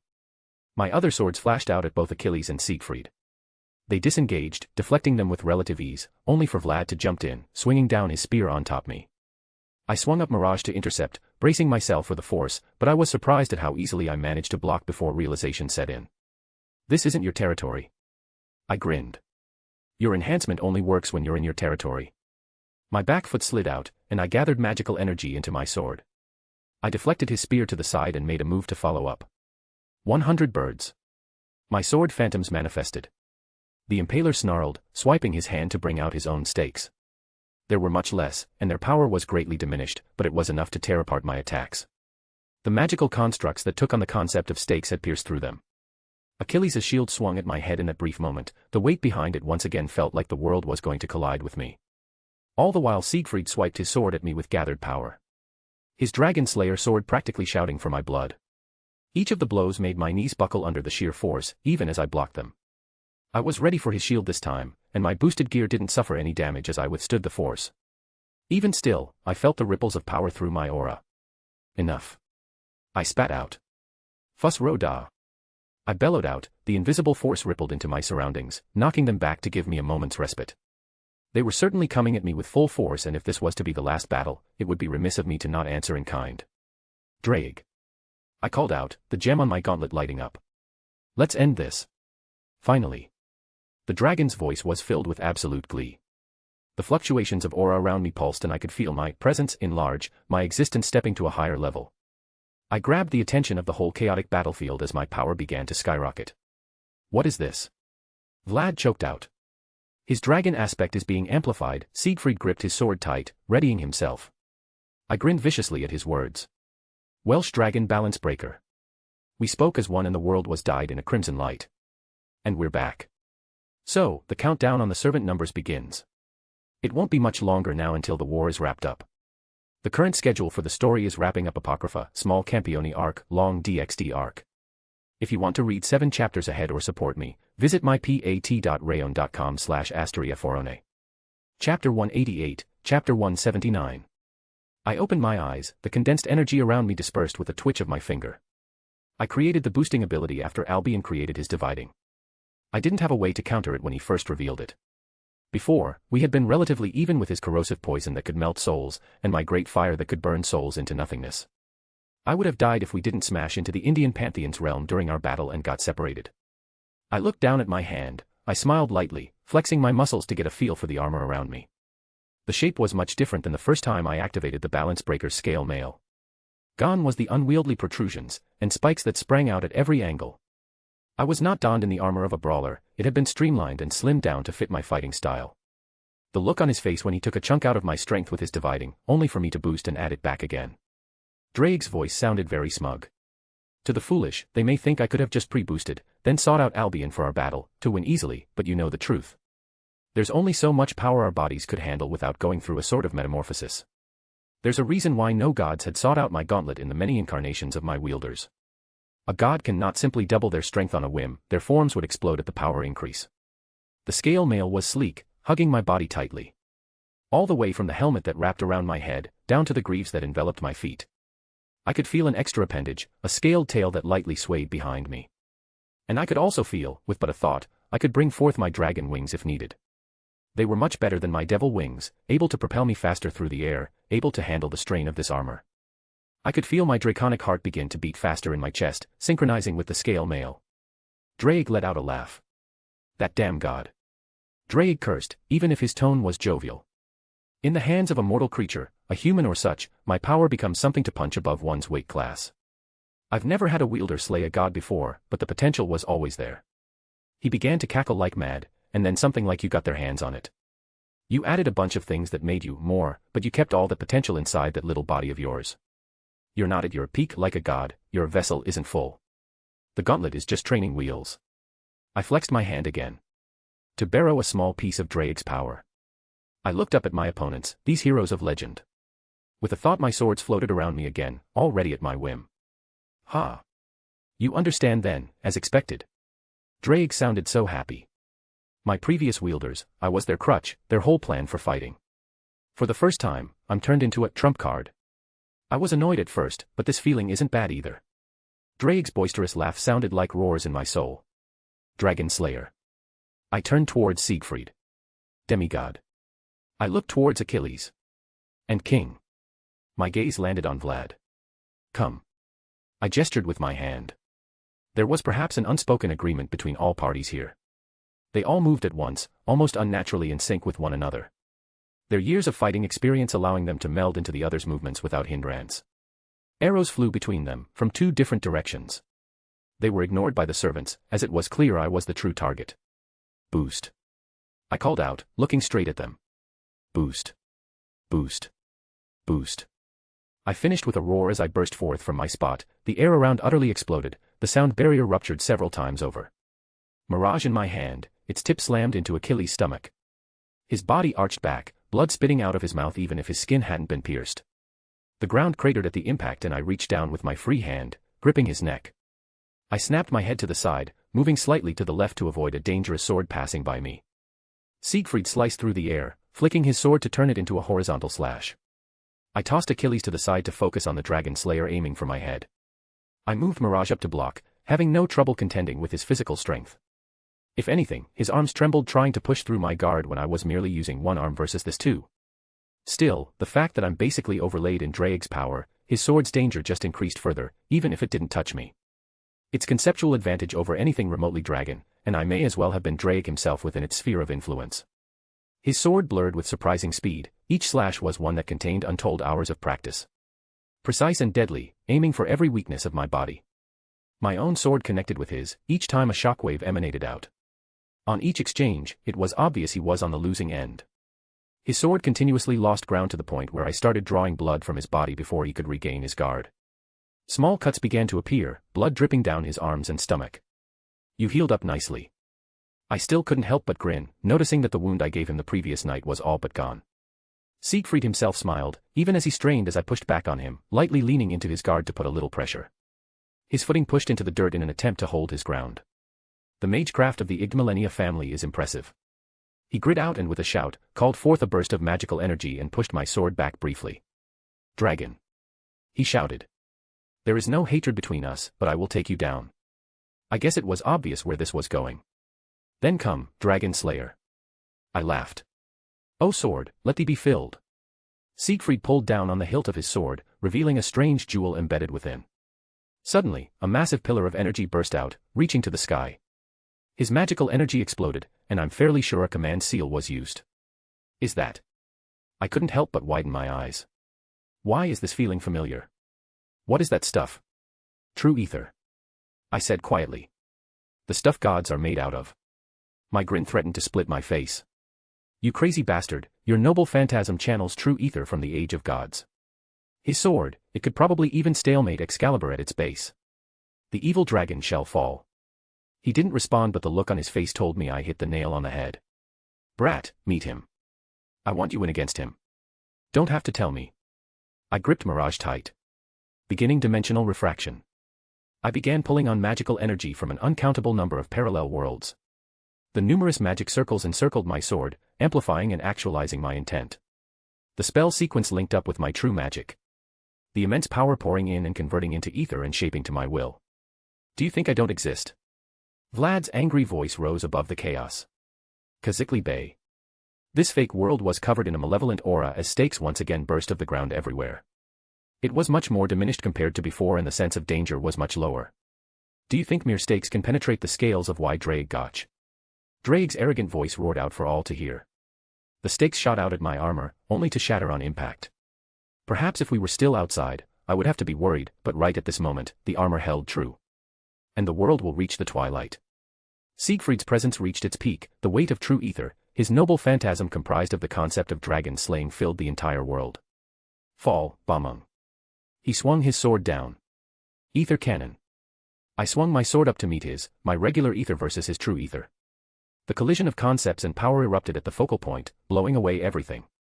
The ground was torn asunder, the fake sky began to crack under the strain, the marble pillars burst into thousands of pieces, cascading in every direction. The force of the collision blew me back, my vision blurred before I regained my footing. "Release."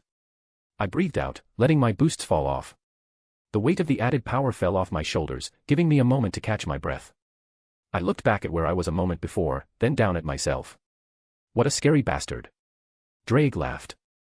It was contagious as a few chuckled escaped from my lips. The scale mail suffered some noticeable, if minor damage. I was otherwise unharmed, but it was impressive nonetheless. "Ha."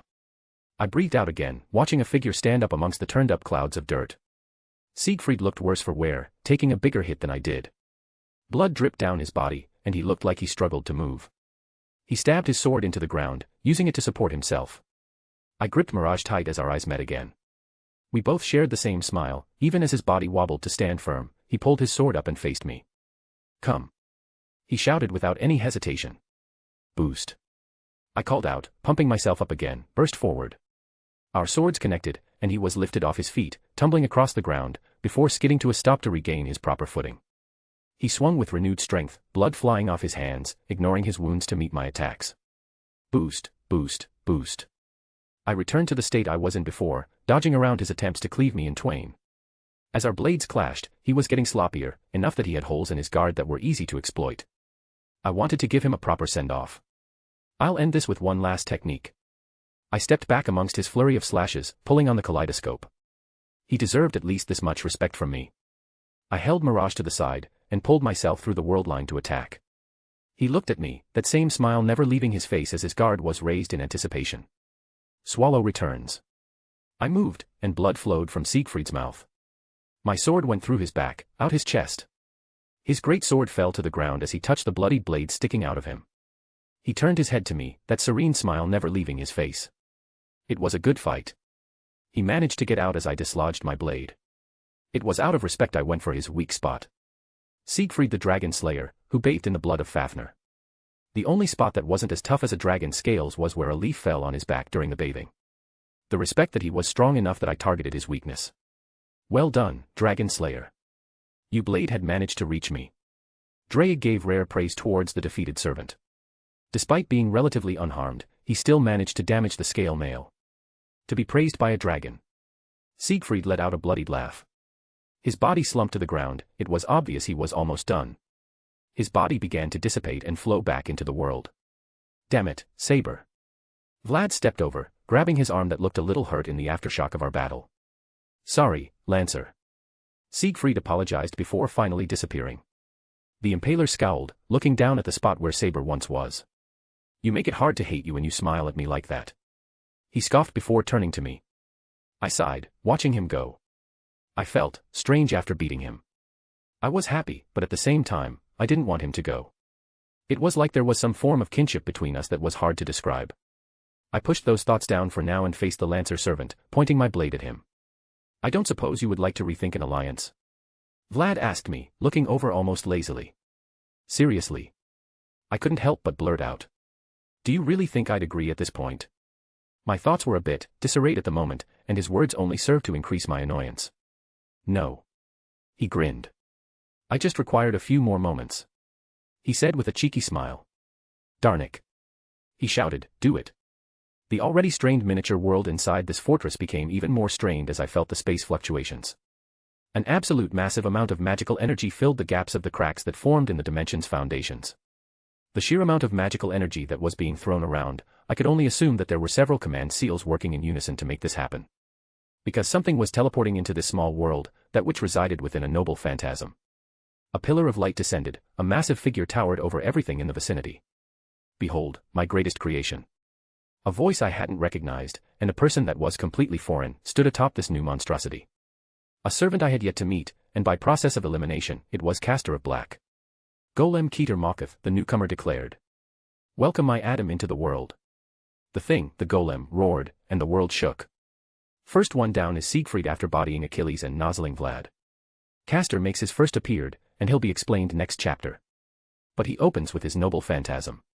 Anyways, if you want to read 7 chapters ahead, visit mypat.rayon.com/asteriaforone. We have a Discord if you want to come chat about the story, or anything really. JBWKDNDT7F. Chapter 189, Chapter 180. POV Caster of Black, of Eastbron. Master, Master, my Master, gleefully called out, leading in a cartload of materials with the help of Golem. Is this enough? Those are adequate for this next phase, place them at the side. I told the child as he ushered his own creation forth. Despite the strange situation I found myself in, this master of mine turned out to be the most ideal of students. I usually hate the praise and admiration, but the genuineness that came from this boy was surprisingly welcomed. Even if I hated humans, this boy was bearable. His pure and inquisitive mind towards golemancy was a refreshing distraction from the constant prattling of my peers during this Grail War. For my summoning, I had prepared myself for the disgust of working alongside one of these modern magi, but the situation turned out to be favorable for me. Speaking of peers. I turned my head towards the door, recognizing the presence coming towards me. Caster. Lancer slammed the door open. I was mildly surprised at the state Lancer found himself in. He clearly was not in good shape, having just gone through a battle and his face was twisted into a barely held back contortion of rage. Lancer. I gave a curt greeting. Despite my dislike towards him, manners were proper for someone of my standing. I suppose there has been some unforeseen circumstances. Lancer growled, but I could tell it was not meant towards me. You need to be finished by tonight. He declared. Impossible, I'm missing too many resources. I would need 2 to 3 more days with the restrictions you placed on me. I calmly replied. Lancer slammed his fist against the wall. Darnick already gave his order. Lancer stated, his eyes glowing with anger. The homunculi, use them. Those inferior creatures. I scoffed at the mere thought of using them as a basis to bring out my Adam. All of them. Lancer clarified. I blinked behind my mask. All of them. I muttered at the sheer ridiculousness of the statement. Why not just give me one of those useless magi? Any not of note had been evacuated before the start of the war. Lancer replied. The ones that remain are important. Berserker died. Give me the servant's previous master. They would make a better core than any of those abominations. He still has uses. Lancer denied my request. What uses? He failed. At least with me he would have use. His sister is still the master of Archer. Lancer shook his head. And he still possesses his command seals. Ah, familial relations. How annoyingly understandable. However, the importance of his command seals couldn't be ignored. A wise decision that I could not find fault with then, as much as I wished for a better specimen. I briefly glanced over at my own master. He would make a good core for my golem. How did we suffer so grievously that I'm being given free reign over all our mana batteries? What else were the homunculi good for? Lancer's expression twisted into a scowl. Enough that we are betting everything on tonight. Lancer paused. Saber of Red's master is begrudgingly impressive. We've been forced to move based on every action he's taken. We are sieging Red faction's base tonight to retrieve the Grail. I had been kept abreast of the going-ons in the war, but I did not dwell on it. This master, I had heard in a few reports, some interesting tidbits, but it would be all irrelevant once I finished my work. I did not truly care for the Grail, so I held my tongue. I see. Was all I said in response. His actions had disrupted my work and set me back by a few hours. If nothing else, I would wish to take my pound of flesh, as they say. When the castle was attacked, my workshop suffered some minor damage as well. Arguing would do my no good, and I wished to get back to my work. Quantity can become a quality of its own. I muttered. I am given free reign over all the homunculi. I questioned. We have enough stores of magical energy to support our battle tonight. You are given every single one you need. If more resources are required, Darnik stated that he has reserved other materials you may peruse. The Lancer servant reiterated. Surprising. They had managed to finagle a means to use homunculi as spare batteries through some backward system of magical draining. It was how the servants were able to operate at near optimal efficiency regardless of output. The thought was somewhat amusing. That these things that trespassed upon God's domain, they would become the foundation that brought Eden to the world. Very well, tell me the plan so I may prepare properly. My only goal was to bring Adam onto the world and shape it back into the perfect Eden. But I couldn't deny I had the small desire to see it for myself, so I would be open to such dialogue. The time should be approaching. The other servants had left long ago to attack the Red faction. Roche. I called out to my master/student. Yes, master. He asked me earnestly. This will be our final meeting. I still thought to toss him into the pool that held my beloved creation, yet I restrained. It was ironic. I despised children, despised magi, and despised humanity, yet all three in one presented itself here and I was held by my own whimsy. Maybe in other circumstances, I would have done so without hesitation, but with all the materials I was given, my Adam was operable without a proper magus as a core. There were surprisingly a few homunculi of decent quality that could overcome many hurdles in the process of operation. Master. I'll watch you win with your golem. Show them how awesome golemmancy is. He beamed so bright. How utterly childish. But, it was an interesting feeling having someone cheer for me. Castor. Darnik walked into the basement where our workshop resided. Are your preparations complete? If I did not have this mask, perhaps I would be smiling. How easy I was able to have them play into my hand. They did not know my true purpose, and I briefly wondered if they would care at this point. They seemed very fixated on winning more than the consequences of how much they were applying towards their attempt at victory. I am prepared. I nodded towards the lord of this castle. Darnik pulled up his sleeve, revealing another set of command seals, of which I knew from whom they came from. Admittedly, command seals were elegant pieces of magecraft. Outside of my specialty and usual care, I could not deny their beautiful creation. Darnik held his arm up. By the power of these 3 command seals, he declared as the extra pair were activated and shined bright. Lancer, become an anchor and open a path in space and time.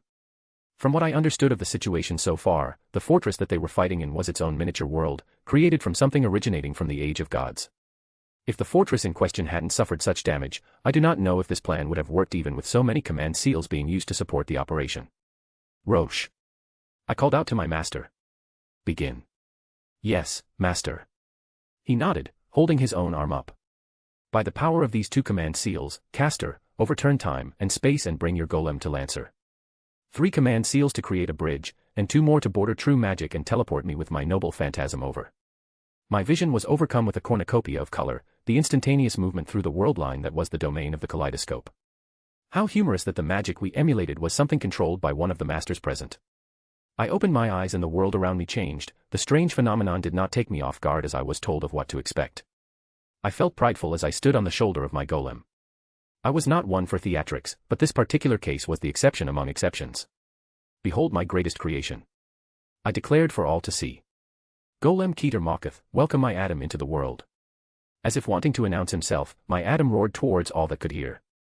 Immediately, just as planned, my Adam shifted. It grew. Its 15-meter body doubled into 30 meters. What the hell? The voice of the master, the person everyone had been so cautious of, rang out among the others. Wonderful.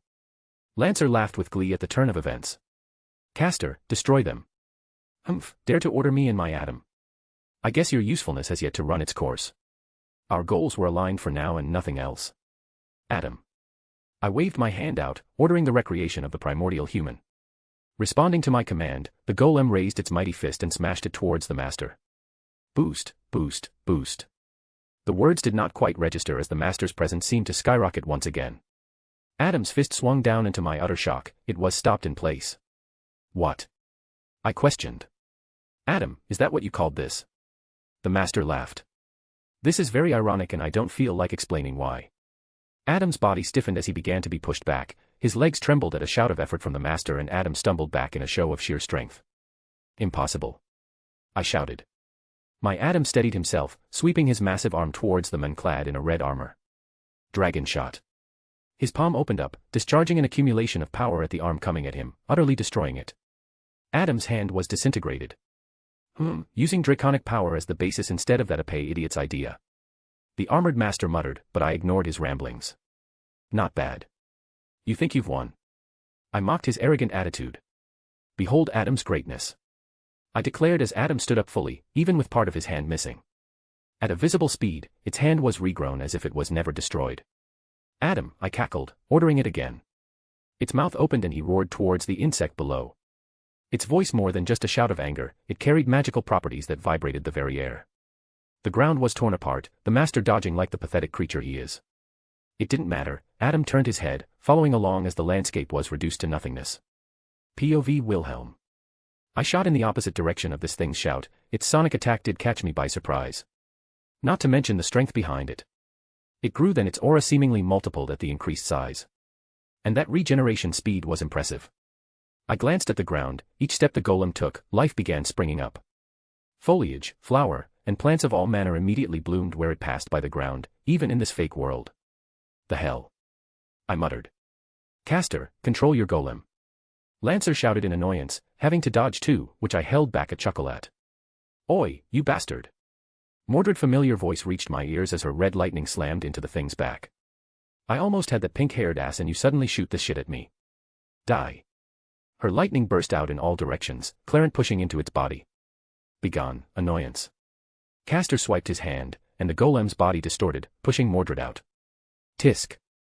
She clicked her tongue, sliding down next to me, but she managed to stop the golem's annoying rampage. It was annoying if nothing else. She gave me a once-over. Nice armor. Thanks. Drake said happily.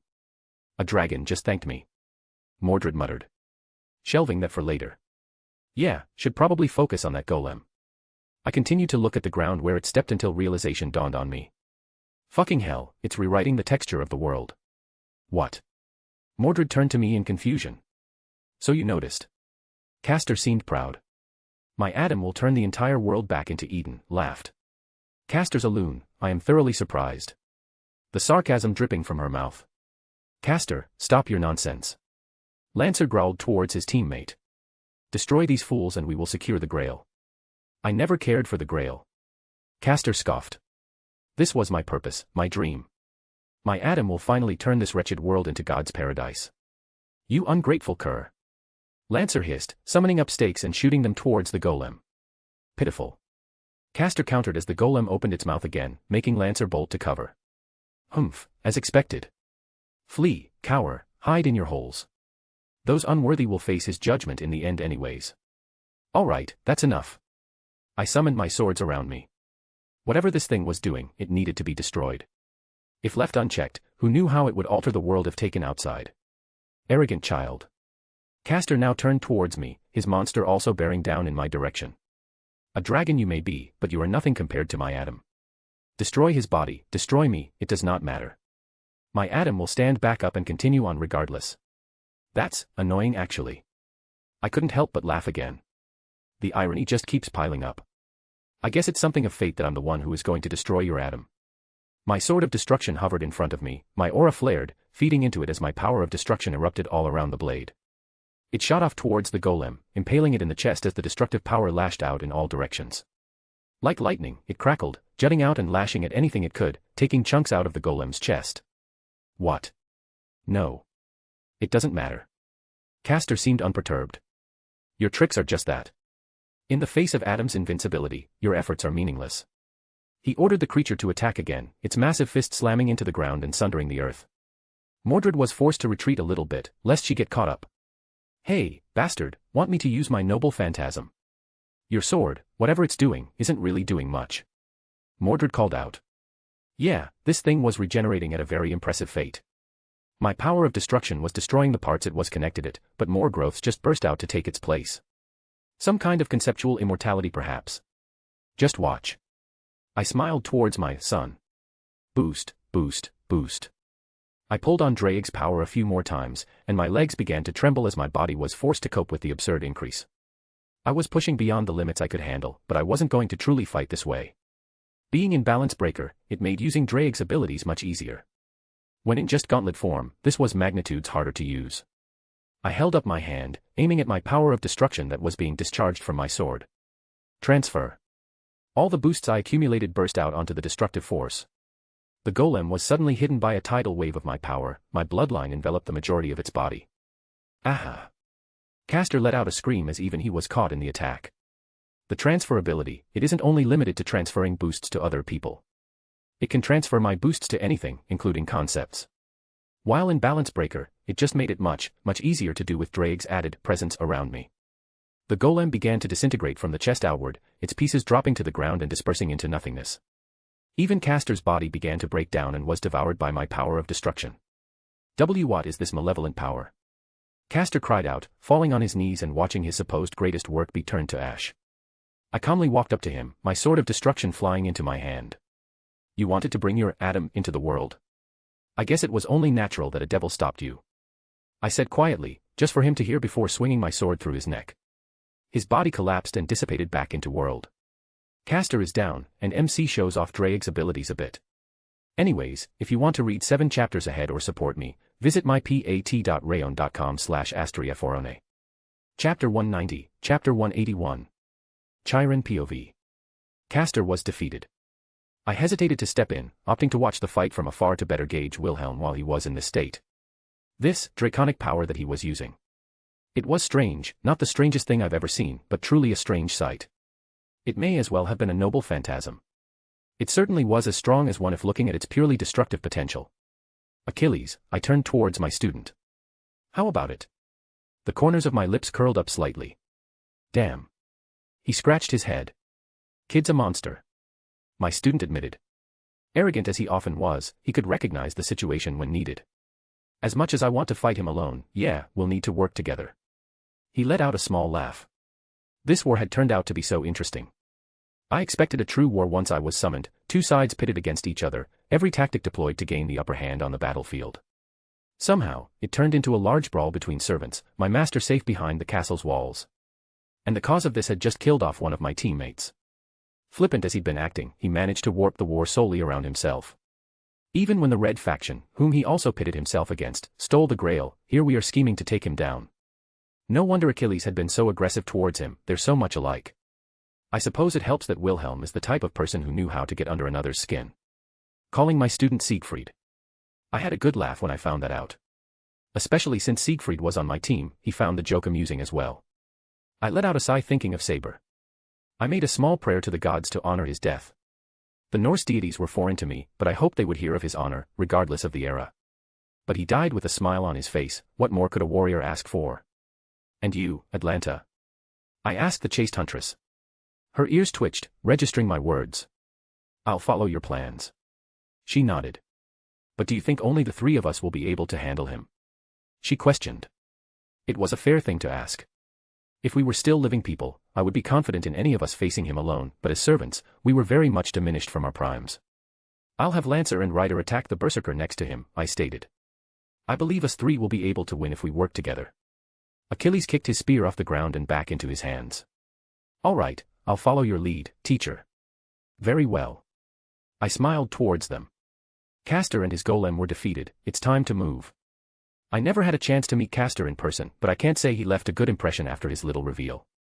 If Wilhelm had not stopped that creature, we would have had to step in, regardless of sides. Something like that could not be allowed to persist, it would have been harmful to the world. However, it made a wonderful distraction. Wilhelm POV. Killing Castor had been, not unpleasant. I try not to enjoy the taking of life, but it felt a bit better after that. Annoying prick. Nice kill. Mordred walked up, holding her fist up. I blinked, a smile creeping up on my face, bumping my fist to hers. Thanks. Yeah, whatever. She dismissed me, but looked rather happy overall. Just let me have that pink bastard. Kept taking pot shots at me and flying away out of my range. I let out a laugh. He's all yours. I heard someone talking about me. Said servant flew over on their strange mount. Was that a hippogriff? I thought those were fake even during the Age of Gods, but then again, this is one of Charlemagne's paladins. A group that could give the Round Table a run for their money on weirdness. You bastard, get down here and fight me. Mordred roared, pointing her sword up towards him. Nope, nope. Ryder cheerfully shook his head. You're pretty scary, I'll sit up here. He smiled. Mordred growled, activating her mana burst, and rocketed into the air with a crackle of lighting. Ryder and his mount shifted, teleporting right as she was about to slice him. Woo. Ryder laughed. That almost got me. As he said that, he kicked his mount and it shot towards the falling Mordred, who could only bring her sword up to block his lance. The force of the blow shooting her towards the ground. Bastard. Mordred growled through the new dust cloud, standing up from the crater she made. He's been doing that this entire time. Fuck, yes. She spat out. Hooey hooey. Astolfo cackled. What a little troll. I kind of liked him. Want a hand? He's mine. She spat out angrily. All right, all right. I held my hands up in surrender. I won't interfere. If she wanted to deal with him herself, I wouldn't do anything unless she was in danger. Speaking of. A green glow jetted around in the sky, the sound of horses neighing in the air, and arrows began to rain down on me. I jumped back, leaving a trail of arrows impaled into the ground in my wake. I looked up, seeing Atlanta riding with Achilles in his chariot. Well then. If you want to fight in the air, so be it. I arched my back, my draconic wings burst out from behind. Pushing against the ground, I shot up into the air towards them. The chariot zipped through the air in such a way that it was hard to keep up. I think it was faster than me even with this many boosts I had going. I could say it was definitely a better flyer than me, something I would need to practice in the future. Still though. Boost, boost. I accelerated up again, getting closer to the limit I could handle. The horses continued to gallop through the air, but I was gaining. Atlanta turned back, arrows knocked and fired towards me. My swords flash out, intercepting the arrows, and deflecting any other shots towards me. Suddenly, Achilles jerked the reins, the chariot turned on a dime, flipping around, and headed right towards me. Lightning arrow. I cast, summoning the newly created spell, actualizing the lightning in the form of arrows. Several of them appeared around me and I held my gauntlet out. Transfer. They grew in size and power, dwarfing what they had been before. Each one was as big as I was, and I flicked my wrist, firing them off towards the pair of servants. Atlanta, backflipped off the rear of the chariot, bow held high and two twin arrows finding the heavens. Phoebus catastrophe. She activated her noble phantasm, a hail of arrows were called down from the sky. Achilles, anticipating this, jerked his chariot away, baiting me right into the noble phantasm activation. But if this was all they had planned, I would be disappointed. Boost, boost, boost. My hand erupted in a brilliant light. Dragon shot. I discharged towards the sky at the oncoming barrage, destroying a good portion that would hit me. Whisper was not kept in reserve, it flew around creating runic spells that also fought against the onslaught of arrows. Having experienced this before, I was prepared, mitigating the majority with my retaliation. The rest I braced myself for, my aura flaring and my natural defenses with the scale mail handling the attack with relative ease. Wilhelm. Achilles shouted, spear in hand, shooting towards me like a comet, his chariot abandoned. I gripped Mirage, swinging it to meet the spearhead up, the collision shattering the space around us. This small world already on the brink of collapse, minuscule spatial collapses at each collision of our weapons. We fell to the ground with a thump, neither retreating even as we collided with the earth. His spear snaked out, trying to find any opening in my defenses. The lethal point meeting the edge of my blade and was flicked away. "Take this!" he roared, his body shined with the obvious signs of gathered magical energy, his spear hissed through the air discharging all of it right towards me. I planted my back foot down and met his own strike with my own. Gathering magical energy onto my sword, I swung to meet it in a massive collision of power. Our weapons met, and his spear was knocked away, his feet leaving the ground as he was blown back, losing the confrontation. "Teacher!" Achilles grit out, sliding across the ground, summoning his spear back even as saliva was spat out of his mouth. I snapped my head to the side, several powerful arrows whizzed by my neck as I slid my body out of the way. Right into my blind spot, barely out of the corner of my eyes, I saw more arrows coming at me. I ducked, moving to the side and gesturing for my sword to slash out where I had just seen someone. Again, my head snapped up to see Atlanta, mere feet above me, arrows knocked and fired down. To the side, Chiron appeared, mimicking her actions, as my vision became filled with powerful arrows. The hairs on my neck tingled, my instincts told me that Achilles' spear was right behind me as well. "Front, back, and top," I muttered. "Is this your plan?" A roar escaped my lips. I was boxed in with attacks from every angle. Ascalon flew into my hand. Ascalon. I activated my noble phantasm, the defensive ability manifested, blocking every attack simultaneously. And I didn't stop after just defending. Zunheilvike. My shout echoed out, the immediate area around me rippled with the divine words. I noticed immediately how much stronger they were now that Drake was bolstering my dragon aspect. All their weapons flung from their hands, their shock clear as day in their eyes. The world declared, their weapons would not be in their hands, and it was made so. Pivoting, I turned, sword in hand, and lashed out towards Chiron. The teacher of heroes, he gave me a foreboding feeling, similar to Scat-Hack. I didn't want to wait and see what he could come up with if he had more time to analyze me. Surprisingly, he didn't look shocked to see me coming at him, he didn't even get flustered when he became disarmed. Instead, he took a stance, and I realized he looked very calm. My sword swept at him, and he lightly stepped back, barely allowing it to pass by without much effort. I stomped on the ground, changing the flow of my momentum and swung my sword down from up top. He gracefully stepped to the side, even as my swing sundered the earth, he calmly followed up with his fist shoot out like lightning, aiming right below my arm. It wasn't hard, but I could feel it through my armor, a mild discomfort at the very most. Flicking my wrist, my other swords moved to intercept him, attacking from all sides. Almost as if he could see behind him, he moved so gracefully around each attack, never letting any get more than a small cut on him.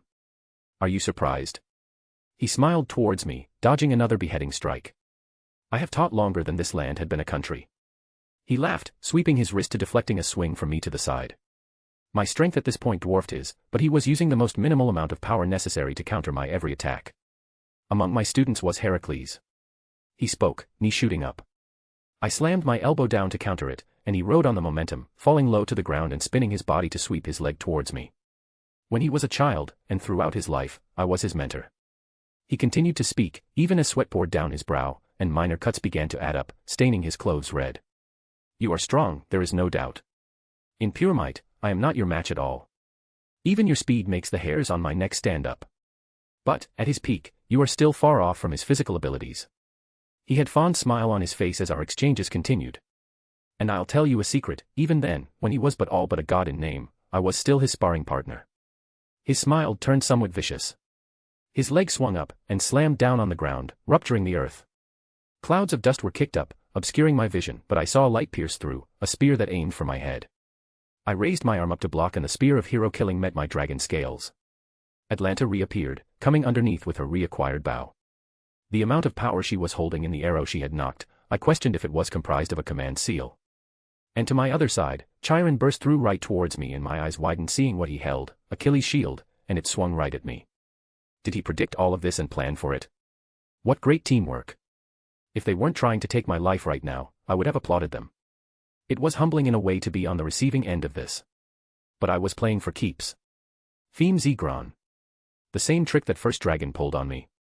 My body became ethereal, the concept of inviolable overcame me. I was separated from the world while also still being anchored in it.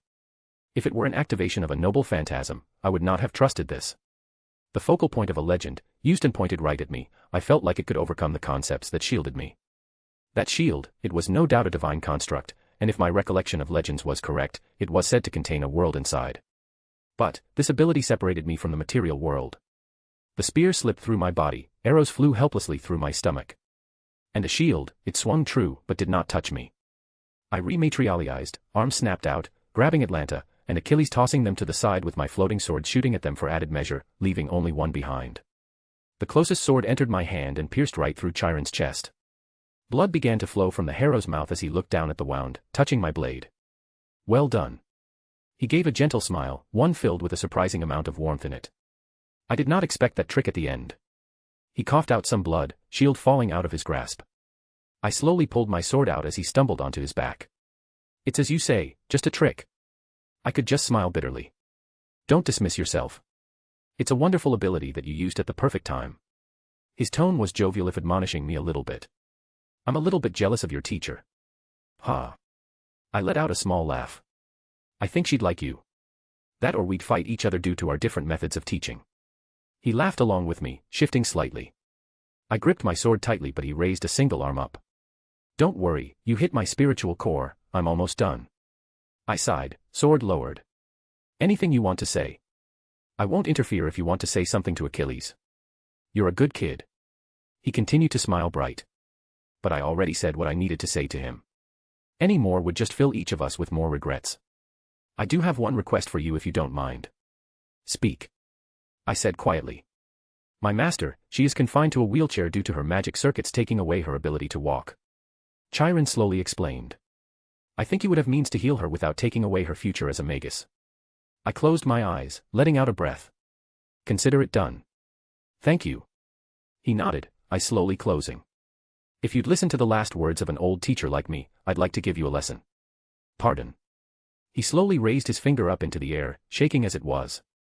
You have great strength, but your skill is falling behind. Had you a few more years under your belt, I fear my attempt at fighting you like I had would have been fruitless. Even with his eyes being forced to stay open, he didn't stop. And one more thing, be careful of lowering your guard unless you're absolutely certain of victory. His hand very shakily raised towards the sky. My head shot up, as I noticed a strange phenomenon in the sky. Stars lit up, a constellation that formed the Sagittarius. His noble phantasm. The arrow was let loose before we even fought. He fell back onto the ground, eyes closed and a big smile on his face. But my attention was preoccupied as a meteor fell from the sky, fast enough that I could not react as it slammed into me, my back arched at the impact, my knees buckled as I struggled to keep myself standing in that moment. Blood spurted from my mouth as I held my side. My aura had been penetrated, and my scale mail blown apart at the small spot of impact. I had to hold myself back from letting out a pained cry, as the blood in my throat threatened to spill out. Ha ha. Chiron meekly laughed. It's a shame the sky inside here is fake. His body began to fade away. Avalon went to work quickly healing up the wound, my aura working alongside it, and my lightning nature crackled all over, knitting back together my flesh. I reached into my ring and took out a health potion, chugging it down. My heavy breathing settled down to something normal, as I looked at the blood I spat out onto my hands. What a scary guy. I spat out. I was able to pick apart my fighting style and weave himself into it even when outmatched in every other aspect. I turned towards Achilles who stood there, having recovered from my attack. You had a good teacher. I said with complete sincerity, even after getting hit. Chiron had my respect. Well, there goes another one. Chiron showing just how skilled he really is, someone who could stand shoulder to shoulder with Scathack as a teacher. If you want to read 7 chapters ahead or support me, visit mypat.rayon.com/asteriaforone. Chapter 191, Chapter 182. Mordred POV. I followed the pink fop. Glancing back in the direction of the bastard, I grit my teeth, knowing I was going to miss one hell of a fight. As much as I really wanted to lay into that archer who had been taking shots at me all last night, my sights were focused on this other flying asshole. This pink-haired servant really started pissing me off, and I knew it would be much more satisfying to chop him up at the cost of a fight with those other guys. Besides, I knew the bastard could handle them. He was strong. Enough that I was surprised to see him really cut loose. His magecraft was pretty badass, and that armor of his was fucking awesome. I thought father had made the wrong choice only a day ago, but if that's who he picked as his queen, then I guess it wasn't so bad. At least it's better than the bitch who cheated on him. I stomped on the ground, my mana burst exploding out as I tried to gain ground. Get back here, you bastard. I shouted towards the flying servant. Nah nah nah. The rider servant taunted. Can't catch me. Rare. I swung my sword with all the mana I gathered, throwing my lighting up into the sky towards him, but the annoying S swerved out of the way. I tried to do the same as that bastard and shape my lighting, but magecraft or anything like that never made sense to me. It went further and was a bit faster, but that stupid bird horse of his able to maneuver in the sky much better than its size suggested. I wasn't stupid, I could tell he was luring me away from the bastard. It was obvious they cooked up some scheme to deal with us, but the other bastard probably knew that too, so I didn't say anything. If only this asshole would properly lead me into the trap already. Woohoo! He cheered, doing flips in the air. Rider, time to get serious. I turned my head to see Lancer of Black standing off to the side. The horsebird slammed onto the ground right next to him. I'm always serious, the pink-haired servant laughed. About damn time. I growled, raising my blade towards them. I was going to settle for the fop over there, but I wouldn't mind taking you down too. The Lancer servant ignored my jab, spinning his spear up into a proper grip. Regulated to mere distraction. How low I have fallen. He sighed. And I have to fight a brat like this. Saber, don't let him rile you up. Master's voice sounded out over our link. I gritted my teeth, but took a deep breath and didn't fall for his provocations. Feel free to run back over to the other fight. I withdrew my helmet so he could see the smirk on my face. But we both know you're just using this as an excuse to run away. Lancer's expression turned dark. Such insolence. He growled. Why should I be surprised when you allied with him? I just laughed at his annoyance. Come on, old man, let's see if you're allowed to call yourself a king in front of me. I do not need a child like you to acknowledge my rule. His magical energy surged. I built my kingdom upon the impaled bodies of my enemies, thousands of my people met their ends at my hands. He waved his hand and stakes burst out of the ground. Etch my name into your mind, for whose land you tread upon, and know my legacy. He held both hands out as the stakes began to increase in number. I am Vlad, king of Wallachia, the Impaler. I gathered my own magical energy, my mana burst erupted around me with my signature lightning. I'm Mordred Pendragon, the rightful heir to Camelot. I gripped my sword tight as all the stakes flew towards me. And I'll be the one taking your head. Rebel. The king yelled in fury. A mockery of all who sit on a throne. I pushed back into the ground, and burst forward towards the torrent of stakes, their sharp edges splintering on my armor, my lightning, making me strong enough to withstand the pressure. I swung my sword a few times to disrupt the brunt of the attack, enough that I made it through without suffering any noticeable injury. Our weapons clashed, he swung his spear with the entire weight of his body behind it. Sparks flew as the blades slid against one another. I pushed him off, following up with another full swing towards his torso, but he blocked it again. Another downward slash split the air, aiming at his head as he pushed into me to deflect it. I continued my flurry of attacks, each one having the ability to split him in half if he was even a second too slow. Each time we met, ground beneath us shattered and he was forced back a step or two. Can't keep up, old man. I laughed. Didn't you say something last time about being invincible on your territory? That's right, that bastard mentioned something about him being stronger while on his land, but I'm not seeing it this time, so I guess this fake world was suppressing it. Don't get full of yourself. He sneered, jerking his hand full of a baleful aura. Stakes shot out of the ground to the sides. I quickly spun my body slashing at all of them, the faint sense of danger on the back of my neck as they came towards me. He dashed to the side, moving around my back, spear piercing through the air towards me. Wide swings of his, aiming towards my lower body. I slammed my sword into the ground, to block his sweep, lighting crackled in my hand as I tossed it towards him. With a burst of speed he dodged it easily, slamming his spear down atop me as I barely brought Clarent up to block in time. TCH. I clicked my tongue in annoyance. He's faster than me, but I'm stronger than him. And he realized it too since he changed his strategy and wasn't meeting me head on anymore. Slamming my foot on the ground, my gathered mana burst erupted out in every direction, knocking him away. Rider, stop standing around. He shouted. Righto. That annoying asshole's voice reached my ears, his lance aiming at my back. Rah. I let out a pained shout, his lance tore through my armor on my lower back, digging into my flesh. I swung my sword around in a wide arc to push him away. Well done, Rider. The king was back on me, spear swinging at my shoulder, and more stakes flying at me. I ducked to the side, swiping my sword at the annoying stakes that sprung from the ground. Relying on my mana burst again, I quickly regained my footing to knock his spear away at full force. Mindless berserker. The lancer smirked, stepping back. Here I come. The rider came swooping down on his mount, gathering speed at an astonishing rate, enveloped with the noticeable aura of mana. Quickly bringing Clarent up, I braced myself for the blow, my feet digging into the ground as his lance connected. The earth behind me tore apart and I strained all my muscles to remain on my feet. Stakes shot from the ground, piercing my armor and tearing into me before I could destroy them. Master, give me your mana. I shouted through my link. I'll use one of those mana potions Wilhelm gave me. Go wild. He replied, and I couldn't help but smirk. Saber, by the power of this command spell. I felt my body be filled with power, and I knew just how to unleash it. I withstood the force of the blow, even if I felt the shock through my body and some blood leaked from my mouth. But my aura exploded out, my lightning went wild and my mana enveloped me. My turn. I shouted, as Clarence Edge was suddenly enveloped with a thick bloodlust that shot towards the sky. Clarent Blood Arthur.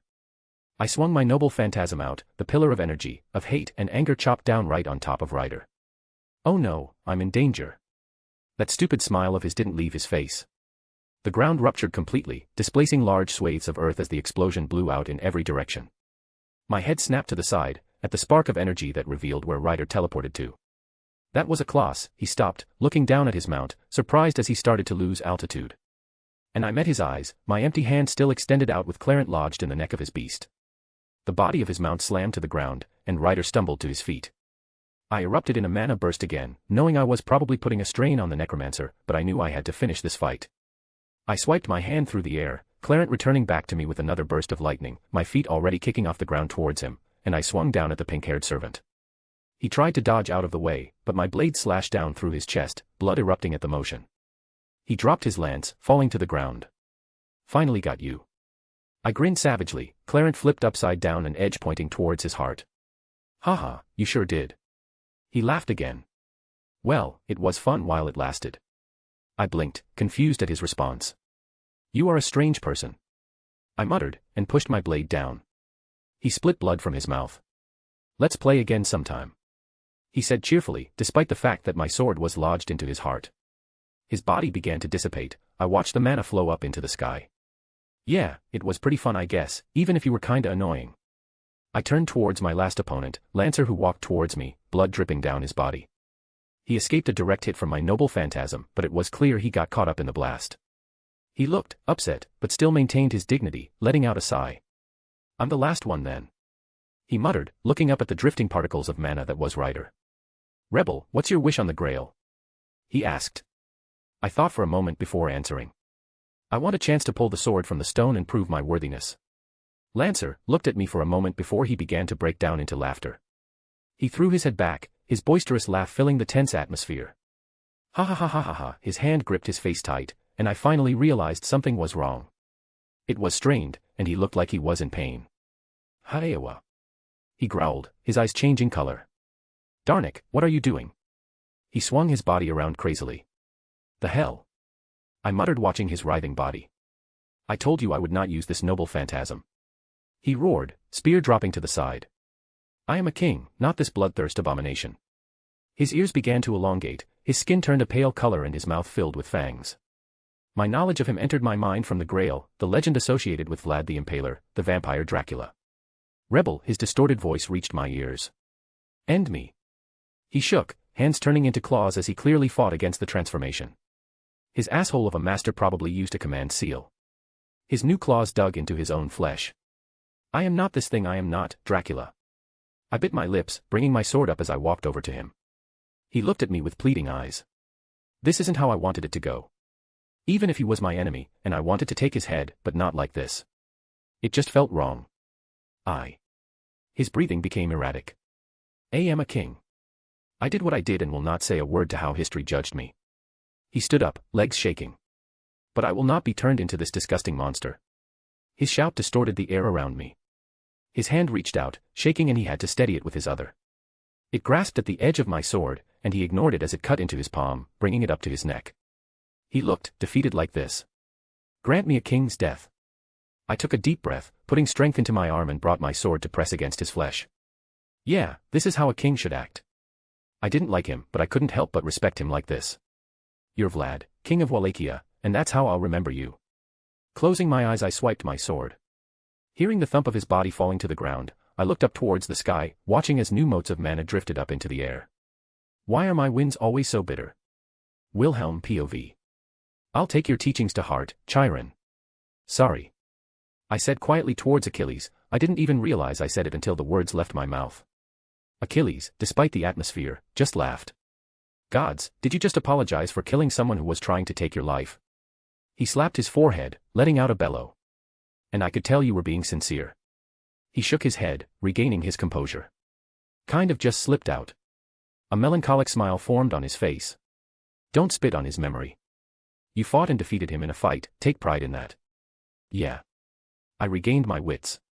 Just got swept up in the moment and remembered how my own teacher died. I smiled bitterly at the memory. Shall we continue? My swords hovered around me and I was ready to shift back into battle mode. Always. He took a stance, even if that little spark in his eyes was gone. I paused looking him over, a question came to the forefront of my mind. Hey, what's your wish? I asked. My wish. He looked at me confused. Well, I guess I would say I wanted to live up to the vow I made to my mother.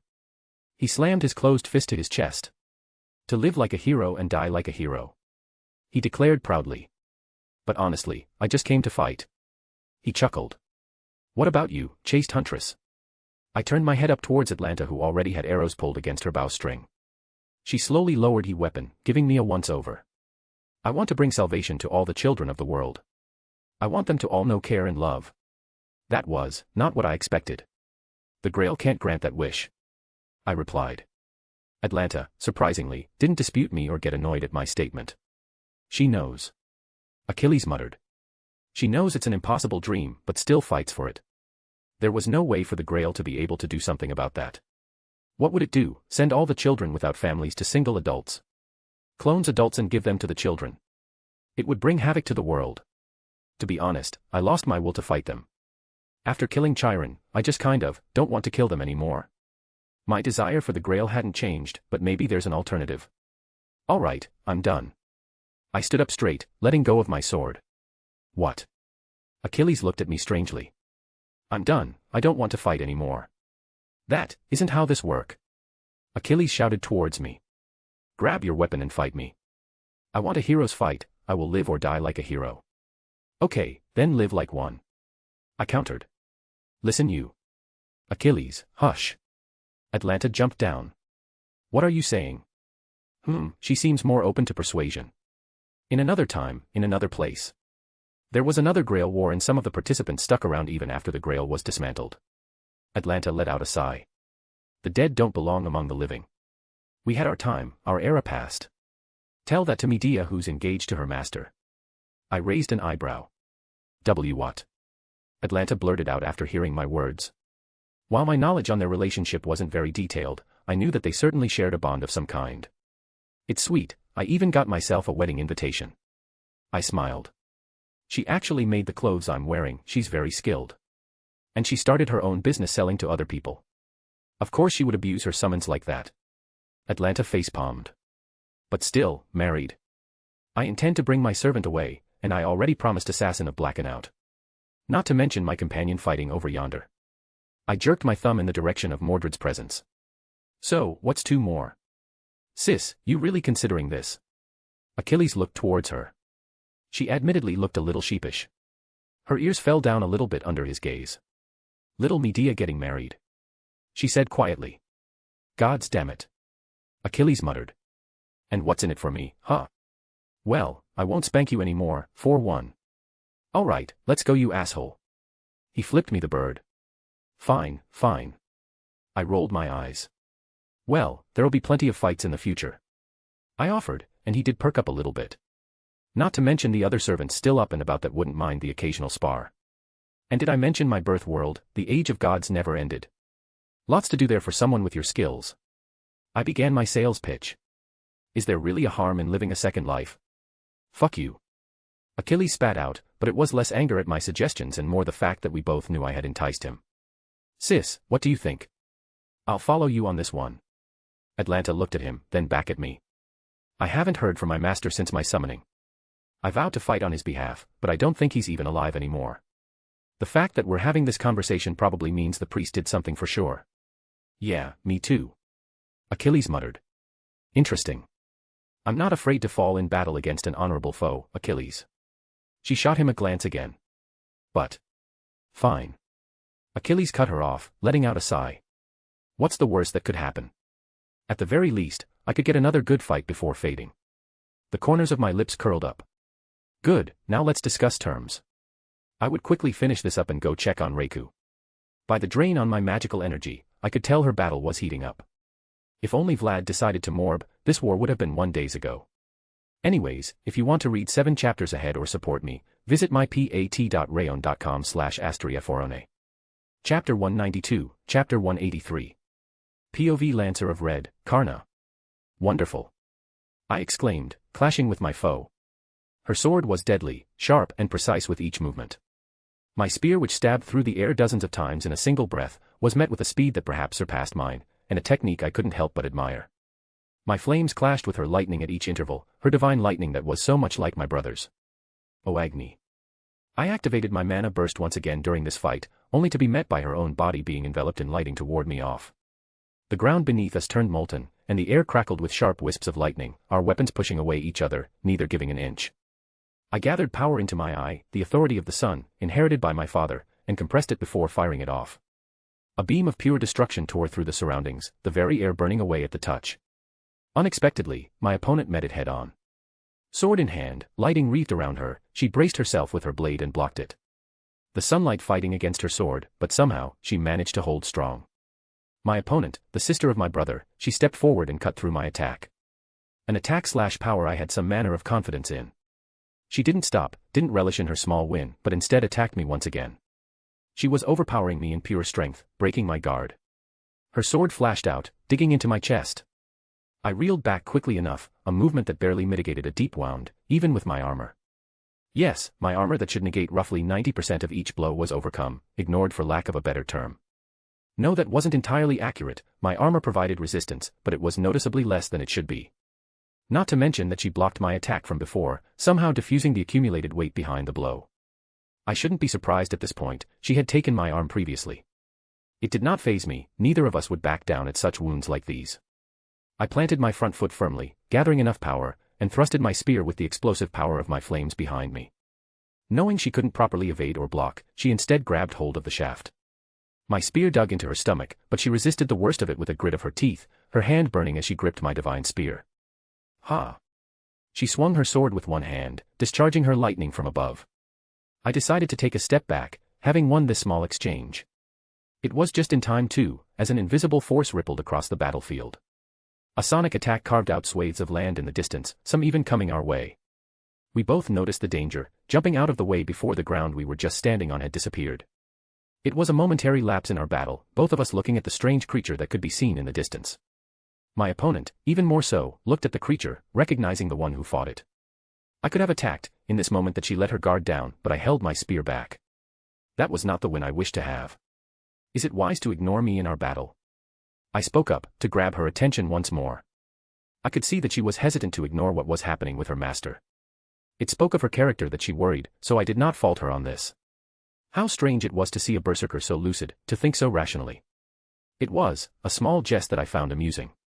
How her master had gone around calling her Saber, so I did not speak up about it. My ability, discernment of the poor, allowed me to view into her true nature and character. Though, it still did not allow me to see through her master, who continued to be an enigma for me. In another time and place, I wish I could have learned more about him.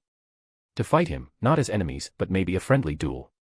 Thank you for waiting, she said quietly, regaining her resolve, her sword brought back up into a proper stance. Of course. I smiled lightly, swinging my spear back through my wafting flames. No more words as the next clash began. She burst out with her divine lightning. The lack of obvious drain on her magical reserves just served to emphasize how strong her master was to support her continued costs. I was vaguely aware of how my own master was drawing in magical energy from an unnatural means, and yet she was keeping up with me in expenditure. Fast. I should have been faster as I was summoned under the Lancer class, yet she was not losing out to me in the slightest, and even stronger than me in other aspects. I narrowly moved to the side, her blade cutting my cheek, our eyes meeting with my own spear swinging towards her head. She quickly pivoted, knocking it away with a flick of her wrist and trying to follow up with a downward slash at my neck. I shot my knee up at the wound on her stomach, but she slammed her fist down to meet it.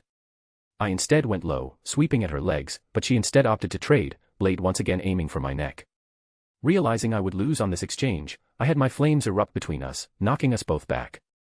Your martial arts are exemplary. I praised her. I dare not claim to be your superior in this regard. Your technique is one I have not experienced before, but you are among the best I've ever crossed blades with. She returned with her own words. I wish I had the opportunity to show my bow skills, but alas. I flipped my spear back towards her. I am constrained by this class. She gave a small smile. I too wish I could compete with you in bow skills. It was strange, to fight to the death like this yet have no ill will towards her.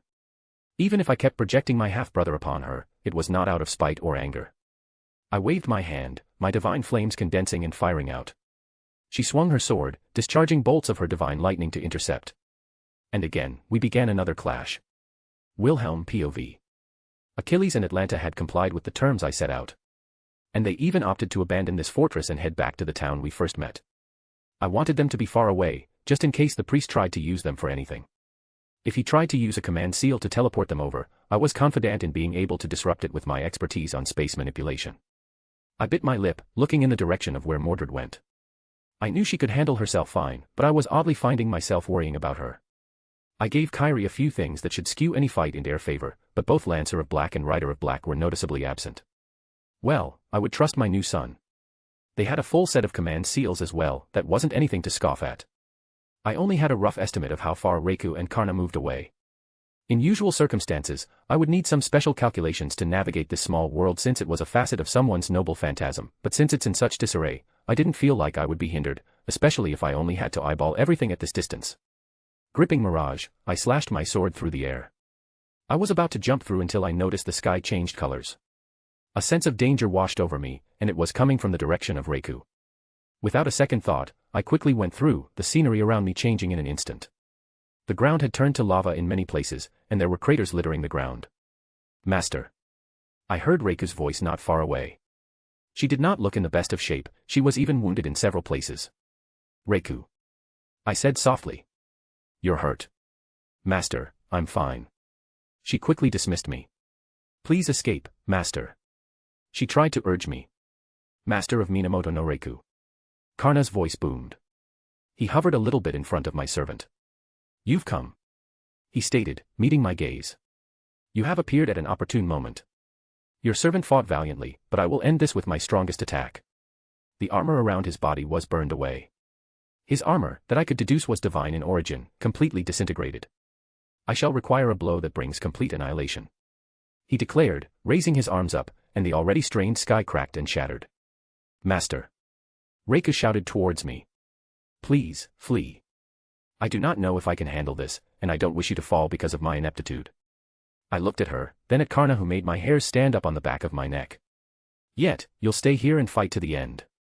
I shook my head. I told you before, we're in this together. If you want to fight, I'll support you as your master. The conflicted look on her face was hard to see, but I knew this meant a lot for her. I'm not leaving.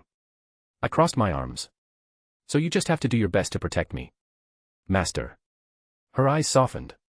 A master is part of a servant's strength. Karna watched down above us, a surprisingly gentle smile on his face. I can only blame my misfortune that I do not have one as good as yours, sister. The way he called Reiku's sister did make my eyes widen a little, the familiarity and kindness he relayed in that word, it made me question how they truly saw one another. Was it his way of recognizing Reiku as an equal? I held out my hand, the staff of Magnus appearing from my ring. Grand healing. It was one of the strongest healing spells I learned from Skyrim that I could reasonably cast on another person, and Reiku's wounds visibly began to heal. Good. Karna seemed pleased. Let our fight come to its conclusion. He raised his arms aloft, almost lazily, as the very space trembled and ignited. It was like a second sun descended into this miniature world, and at the seams that held it together began to collapse at the sheer weight behind his actions. A pillar of fire erupted around him, turning the entire ground into molten slag.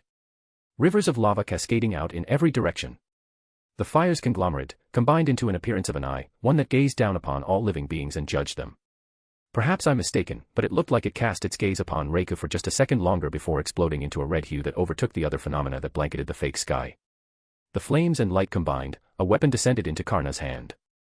Danger. Death. Destruction. The feelings that practically screamed in my direction, they all emanated from that spear. It was the same spear he held before, but changed. It looked different, but that was just its physical appearance. It was more. Brat, that this is dangerous. Drake spoke in my mind. I didn't need to be told that. Reiku. I held up the hand that contained the contract between us. By the power of these two command seals. The magical energy burst out. Use everything you have and release your noble phantasm, I declared. Her power temporarily expanded immensely. And she raised her sword up. Not only was she pulling as much magical energy for me as possible, but the command seals elevated her next action up several levels. Know the mercy of the King of Gods. Karna stated, his voice vibrating through the air as he held the spear down, pointing at us. He became a new sun in the sky. Master. She looked over to me. You willingly accepted a demon like me as your servant. She said quietly, her face full of resolve. If you command it so. I, Reiku, shall become an Oni. The divine lightning around her erupted. Almost like it was challenging the divine sun in the sky, daring it to attack. The waves of purple lightning that arced across the ground with Reiku at the epicenter. Come to me, my loyal subjects, my limbs, my arms, and my armor, the four heavenly kings themselves are as before you. Several bolts of lightning tore through the fiery skies, slamming into the ground. 4 more Reikus appeared at their point of impact. Each of them wielded a different weapon, a katana different from her own. A battle axe that shined gold. A spear that flowed like water. And a bow that the wind seemed to coil around. Reinforced by the power of 2 command seals, this noble phantasm was powerful, yet. With this single attack, I shall inflict extinction. Karna was unwavering, and his power still seemed to eclipse Reiku's own. Be reduced to cinders. He aimed his spear downwards. There has been something that made me curious, ever since I acquired the boosted gear.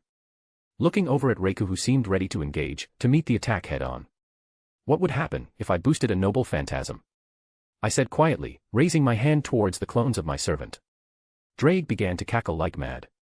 Boost, boost, boost. Boost. Boost. I didn't have too many boosts stored at the moment, but I felt like it was just the right amount for a first test. If I wasn't in Balance Breaker, with the means to better control this power, I would have never considered it. Transfer. The clones, the noble phantasm of Reiku, the power, their existence enlarged, and their physical forms followed. It wasn't just a matter of increasing the magical energy to make it stronger, I was conceptually adding power to the weight of the legend. Almost like a broken phantasm, but a different form of application. Reiku's eyes widened, and even Karna seemed completely stunned, even if neither allowed themselves to be distracted. Vasvi Shakti. Karna's words silenced the world. Well, except for one other voice. Ox King Storm Call, the inescapable net of heaven. The 4 giant clones attacked together. A massive pillar of light came down, a decree to exterminate everything below, a divine judgment from a god. From the earth, the giant clones of Reiku ascended. The one wielding the bow poured all of its power into a single shot before dispersing. The power of wind carried it, bringing with it the wrath of a hurricane. The clone wielding a katana shot forth, burning bright for just a moment, swinging the sword and summoning a fire to contend with the sun. The one with the spear pierced towards the oncoming purge, the decree of annihilation with the force of a tsunami. The last one, it wielded a golden axe, and with every ounce of power afforded to it, it swung a single time. The golden light gathered at the edge of the axe and burst out towards the oncoming threat. The 4 elemental attacks, enhanced by the power of 2 command seals, then boosted many folds by my own effort.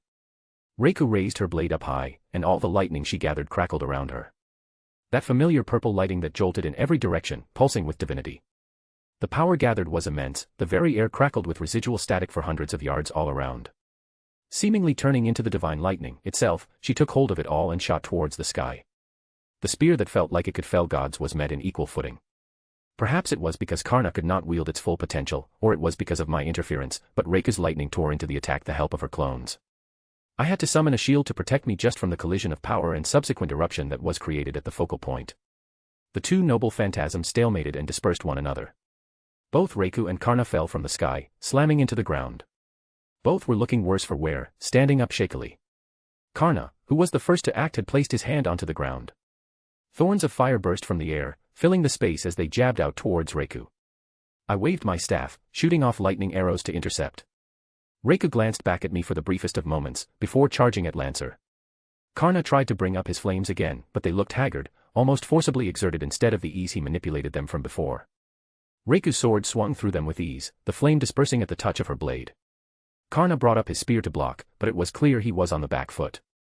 I held the staff up, aiming towards Reiku. Scatter. I cast the illusion spell I was the most familiar with. Never my area of expertise, but I was decent enough. Not to mention with my nature of lightning added up, well, the spell meshed with whom I had targeted. A dozen more Reikus appeared around her, each one crackled slightly, just as she did. Adding on a spell to obscure vision for just a second to make him question which one was her. Given another few moments, maybe Karna would have been able to discern which was real or not, but in his exhausted state, wounded as he was, it was enough. He had no choice but to have his flames envelop him and burst out in every direction, a large-scale attack as all the clones moved together. They dispersed but bought the necessary time. Reiku's sword found its target, slamming through Karna's chest, with no divine armor to mitigate the damage. Karna's body was impaled to the ground, Reiku's sword sticking out, and he didn't fight it. A content smile appeared on his face. Well done. He instead praised her. You fought well. I only won because I had help. Reiku shook her head. A master is part of your strength, sister. Karna let out a small, but strained chuckle. You know we are not related. Karna closed his eyes. I am aware. He replied. Consider it me just being selfish. That smile didn't leave his face, even as his began to dissipate. I wonder. If we would have gotten along in life. I think we would have. Reiku's gentle words took me by surprise. Goodbye, brother. She accepted the title, giving him a last farewell. I gave her a moment to collect herself, watching the remnants of Lancer flow away. There were many thoughts in my mind. Would things have been different if Lancer had a proper master? From what Atlanta said, they were not in contact with theirs, so it was likely Karna was not as well. Karna, what a scary guy. That spear of his, it was dangerous and it genuinely frightened me to be on the receiving end of. If Reika didn't have her. Mystery Slayer, combined with 2 command seals, and me boosting her noble phantasm. In any other circumstances, I would have not stood there and watched it by ran away. But I pushed those thoughts to the side for now. Reiku, this place is collapsing, we should move. The sky was crumbling, and fissures were forming in the very space that supported this small world. Yes, let's finish this, master. Reiku nodded. Yeah, it's time to finish this war. Few more chapters and this arc is wrapped up. It's just now finished up fully over on Pat. Now there's only Assassin of Red and Caster of Red remaining as enemy servants. On a side note, no chapter this upcoming Sunday, going to be busy again. If you want to read 7 chapters ahead or support me, visit mypat.rayon.com/asteriaforone. Chapter 193, Chapter 184. POV Ruler, Jean Dark. I wished I did not have to separate from Wilhelm. I didn't want to turn around since I would only feel sad at the goodbye. For some reason, it felt like a true farewell. I knew that we would have to separate eventually, it's just, I've never had many friends. Even when I marched to war in my life, I had admirers, soldiers, and subordinates. I think the only person who I could have called a friend was Gillis. The time spent was short, but I was happy he called me a friend. Even if he did tease me relentlessly. And I had to resist the urge to smack him with my flag on many occasions. It was nice. I would make sure to properly thank the Lord of giving me such a gift during this fleeting existence. Not once had I ever regretted my decisions to listen to the word of God. If presented with the same choice, I would have not wavered in following the same path. But it was pleasant to experience something a little different amongst the fighting that took place. I sincerely hoped that I would not have to fight him. I would do everything I could to fulfill my duties, but that did not mean I wanted to harm him. I let the feeling I had in my heart pull me where it wished me to go. The will of God led me through this field of destruction, navigating the pieces of the noble phantasm left shattered/broken from Wilhelm's attack. There were traps that I walked by, noticing the faint pulsing of magical energy. It seemed that my faith led me to avoid the worst of them, and the others simply could do nothing when triggered against my innate magical resistance. A few of those skeleton soldiers sprang up every so often, but they were felled by a sweep of my banner. Eventually, I came upon a small archway, a half-standing door that seemed to still be active. If not for the guidance I was receiving, I was sure I would have overlooked it as nothing more than rubble. I stepped through without hesitation, the air in front of me like water as the scenery changed with a single step forward. I was in a garden, or what was left of one. Many strange, yet beautiful plants were all around me. Lots of which were disturbed, destroyed, or otherwise ripped out of the ground from the destructive fall. This place was strange, this entire structure was like its own small world. Every doorway, while leading somewhere else, led to its own space. It amazed me that Wilhelm was able to destroy such a thing with modern magecraft. Then again, he'd been showing some very spectacular things since the start of this war. Being able to fight on par, and even defeat servants while still being a living being. And seeing his other displays of magecraft had been enlightening. I barely understood the basics, even with this knowledge the Grail granted me, yet still, I could understand how amazing he was as a magus. The further in I moved, the more the whole place looked, stitched together for lack of a better word. Like a seamstress taking several different articles of clothing, and turned them into something wearable even if it was an awkward sight to behold. I approached one final door, and the feeling I had intensified several-fold, and I knew whatever was behind this door was what I was looking for. Without hesitation, I pushed it open. Many eyes turned to face me. "I told you she would find her way here, assassin." A gentle voice rang out across this room. I looked up to see Assassin, Semiramis, sitting upon a decadent throne. It looked, barely held together, and the room itself looked like a patchwork of many different buildings forced to merge. I didn't see where the voice came from, but I looked around to quickly study the area and search out potential foes just in case. And a new actress appears. A man stepped forward giving a bow. "It's a pleasure to meet you, ruler." "Castor," I said quietly, meeting his gaze. He was Shakespeare, a famous playwright. My mind was filled with knowledge of him and his abilities as a servant. He was weak in physical means, but he still gave me a dangerous feeling. Ridiculous. Assassin spat out angrily. How did she navigate through what remains of my gardens? I can barely navigate them as they are, and it's my noble phantasm. Faith in God will not lead one astray. The voice sounded out again as a new figure walked out from behind the throne. As soon as I saw him, my mind froze and my eyes widened. "Impossible," I muttered. "You shouldn't be here." I gripped my banner tightly. "As expect, you too can see through my identity." The men smiled towards me. "As one ruler to another, it's a pleasure to meet you, Saintess of Orleans." He's the master of these two servants, but his true identity, you're the ruler from the previous war. How are you still here? And they finally meet. Shakespeare laughed. What's in store for our two fellows of God? Will they join forces or fight over different ideals? And you ruined the moment.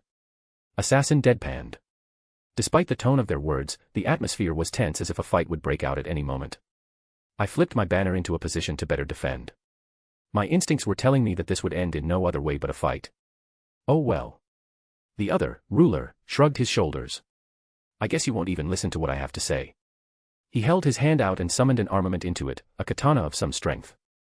You are breaking the rules, there is nothing else that needs be spoken. I glared. I'm trying to save humanity. He countered. I will use the Grail to make sure no one ever has to die again, no one will ever suffer again. Humanity will be elevated to a higher state. That's a foolish sentiment. I retorted. If you can't see the flaws in your desire, then there is nothing left to be spoken between us. I glanced around the room one last time to get an idea of how I would be attacked. Hand over the Grail or I will retrieve it by force until the war has ended. The former ruler servant shook his head. I will leave my fate up to God. He took a stance. If I fall, then my ideals were simply wrong. He held his blade aloft, eyes full of conviction.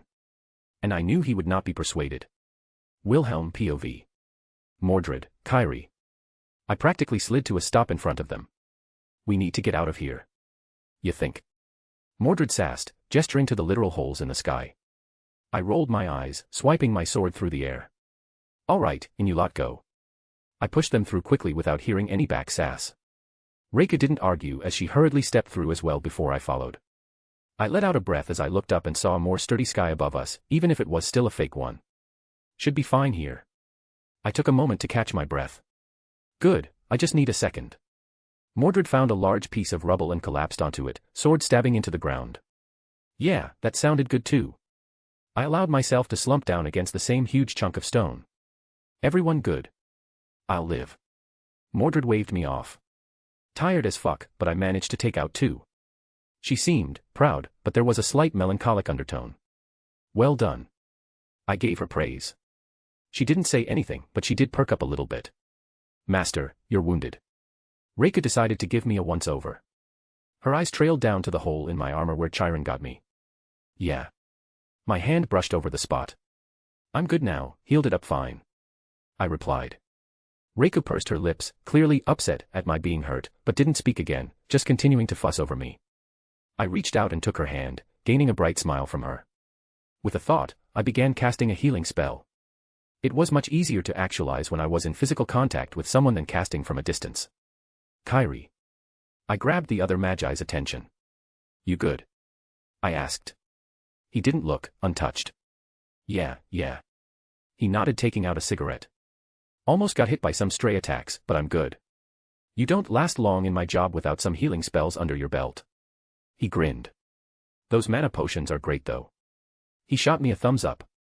Any chance you want to sell a few more to me after we're done? I snorted. When we're done, I'll give you a few crates as thanks. I did appreciate the help he was providing, and mana potions didn't mean much to me as they would another magus. The other master let out a laugh. I'll hold you to that. Master, won't you remove that armor and rest properly for a moment? Reiku looked towards me sadly. I let out a sigh. To be honest, I don't trust my ability to bring it back up if I dismiss it now. With how much I've been using Balance Breaker, I'm probably going to crash once I take it off. The boosts had pushed past my limits consistently, and my body will have to cope with the strain somehow after it's over. Let's finish this. I stood back up, looking around.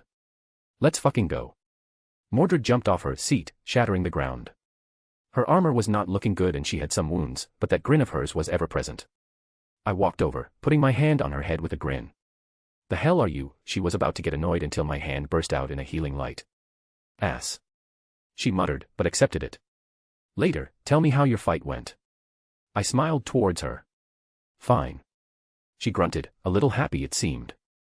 So I think that's another doorway over there. I pointed towards a couple arches, barely standing together. You sure? Kyrie raised an eyebrow. I shrugged. I'm pretty confident to make sure nothing happens in a spatial transference, so what's the worst that could happen if I'm wrong? Fair. He nodded. Lead the way then. He gestured. Reiku. I turned towards my servants. I'm here, master. She quickly regained her serious face. She was ready for battle. I am ready for whatever waits for us. Good. I punched my fist into my palm. I want to see that priest again. I have some words for him. Walked up, I placed my hand against the portal that seemed to emerge as I touched the arches. It's steady, I declared before pushing my way through. The others followed behind immediately, but my focus was taken by the sound of steel meeting in combat. Wilhelm. Jean turned towards me in surprise as she deflected a sword being swung at her. You've arrived as well. The priest looked at me. He was trading blows with ruler. He was trading blows with a servant. Wilhelm, careful. He's the ruler from the last war. Jean quickly relayed just as the others came as well. That explains way too much. I narrowed my eyes. So many bugs inside my throne room. Assassin spoke out, her voice booming over the noise. I looked towards the familiar women who sat upon a throne. The one who hurt Sir Wiggles. One larger than the others. Her eyes looked at me with a fury behind them. Surprisingly, she didn't immediately attack, only lazily watching us. Curious. Castor, it's your turn. She declared as a new person walked out from behind a nearby pillar. Oh ho, I'm actually taking the stage, how rare. The servant spoke. I've been meaning to meet you for a while, young Wilhelm. Oh. I raised an eyebrow, even if my focus didn't waver from my surroundings. I don't suppose you'd like to introduce yourself then? William Shakespeare. He bowed. At your service. I blinked at his blatant introduction. I admit, I didn't think you would actually tell me your name. Shakespeare let out a laugh. A playwright must make their name known to the audience. He smiled bright. William Shakespeare. I muttered. I'm a little surprised, but otherwise happy to meet you. I'm a big fan of your work. The Castor servant blinked. Truly. Is that so surprising? Your works are one of the cornerstones of literature in the modern era. Ha. He turned, pointing towards Assassin. See. My works are famous. Assassin scowled. Stop playing around. Umph. Castor snorted. I was actually in theater club when in school. I admit, I was a bit starstruck with him. I didn't expect to meet someone like him here. An artist, not a traditional warrior. I let out a sigh. If I had one of your works on me, I'd ask for an autograph. That being said, I wasn't exactly letting my guard down. I was scanning the room to look to see if there were any hidden dangers present. After having to suffer through the ignorance of my allies, your words bring me such joy. He clutched his heart dramatically. How I wish I could have spoken with you more. He shook his head. Alas, the stage does not wait for any more, even the writer. He grinned, a book appearing in his hand. I felt a sense of danger, and one of my swords shot out at him, piercing through his body. But he didn't budge, that grin of his never faded. His body, the wound didn't bleed, in fact, it looked more like pages being torn from a book than actual flesh. I'm afraid, I have no choice in the matter. There was a small bit of sympathy in his voice. My noble phantasm had already been cast before you arrived. You are formidable in combat, in magic and martial prowess.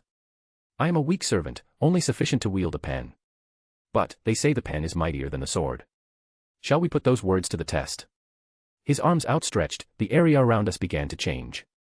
His body shifted, turning into pieces of parchment that flew all around me. Let the curtain rise, and the show begin. Master. Reiko yelled, but her voice was cut off and she disappeared. The applause will shake the earth, the cheers of 10,000. Shakespeare's voice echoed all around me even as I lost vision of anything else. I looked down at my hands, my eyes widened in horror. My scale mail began to disappear from my body. Drake. I blurted out. There was no response.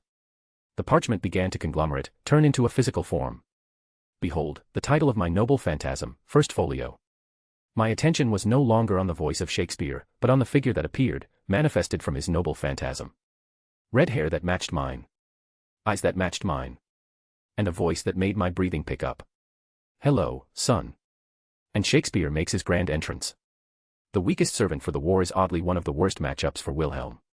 So, fair warning, I've had mixed comments about next chapter. Some liked it, some didn't, so I didn't want to hype it too much. Anyways, if you want to read 7 chapters ahead or support me, visit mypat.rayon.com/astriaforone. Chapter 194, Chapter 185. I stared at the person standing in front of me. I knew who he was, but his name wouldn't leave my mouth.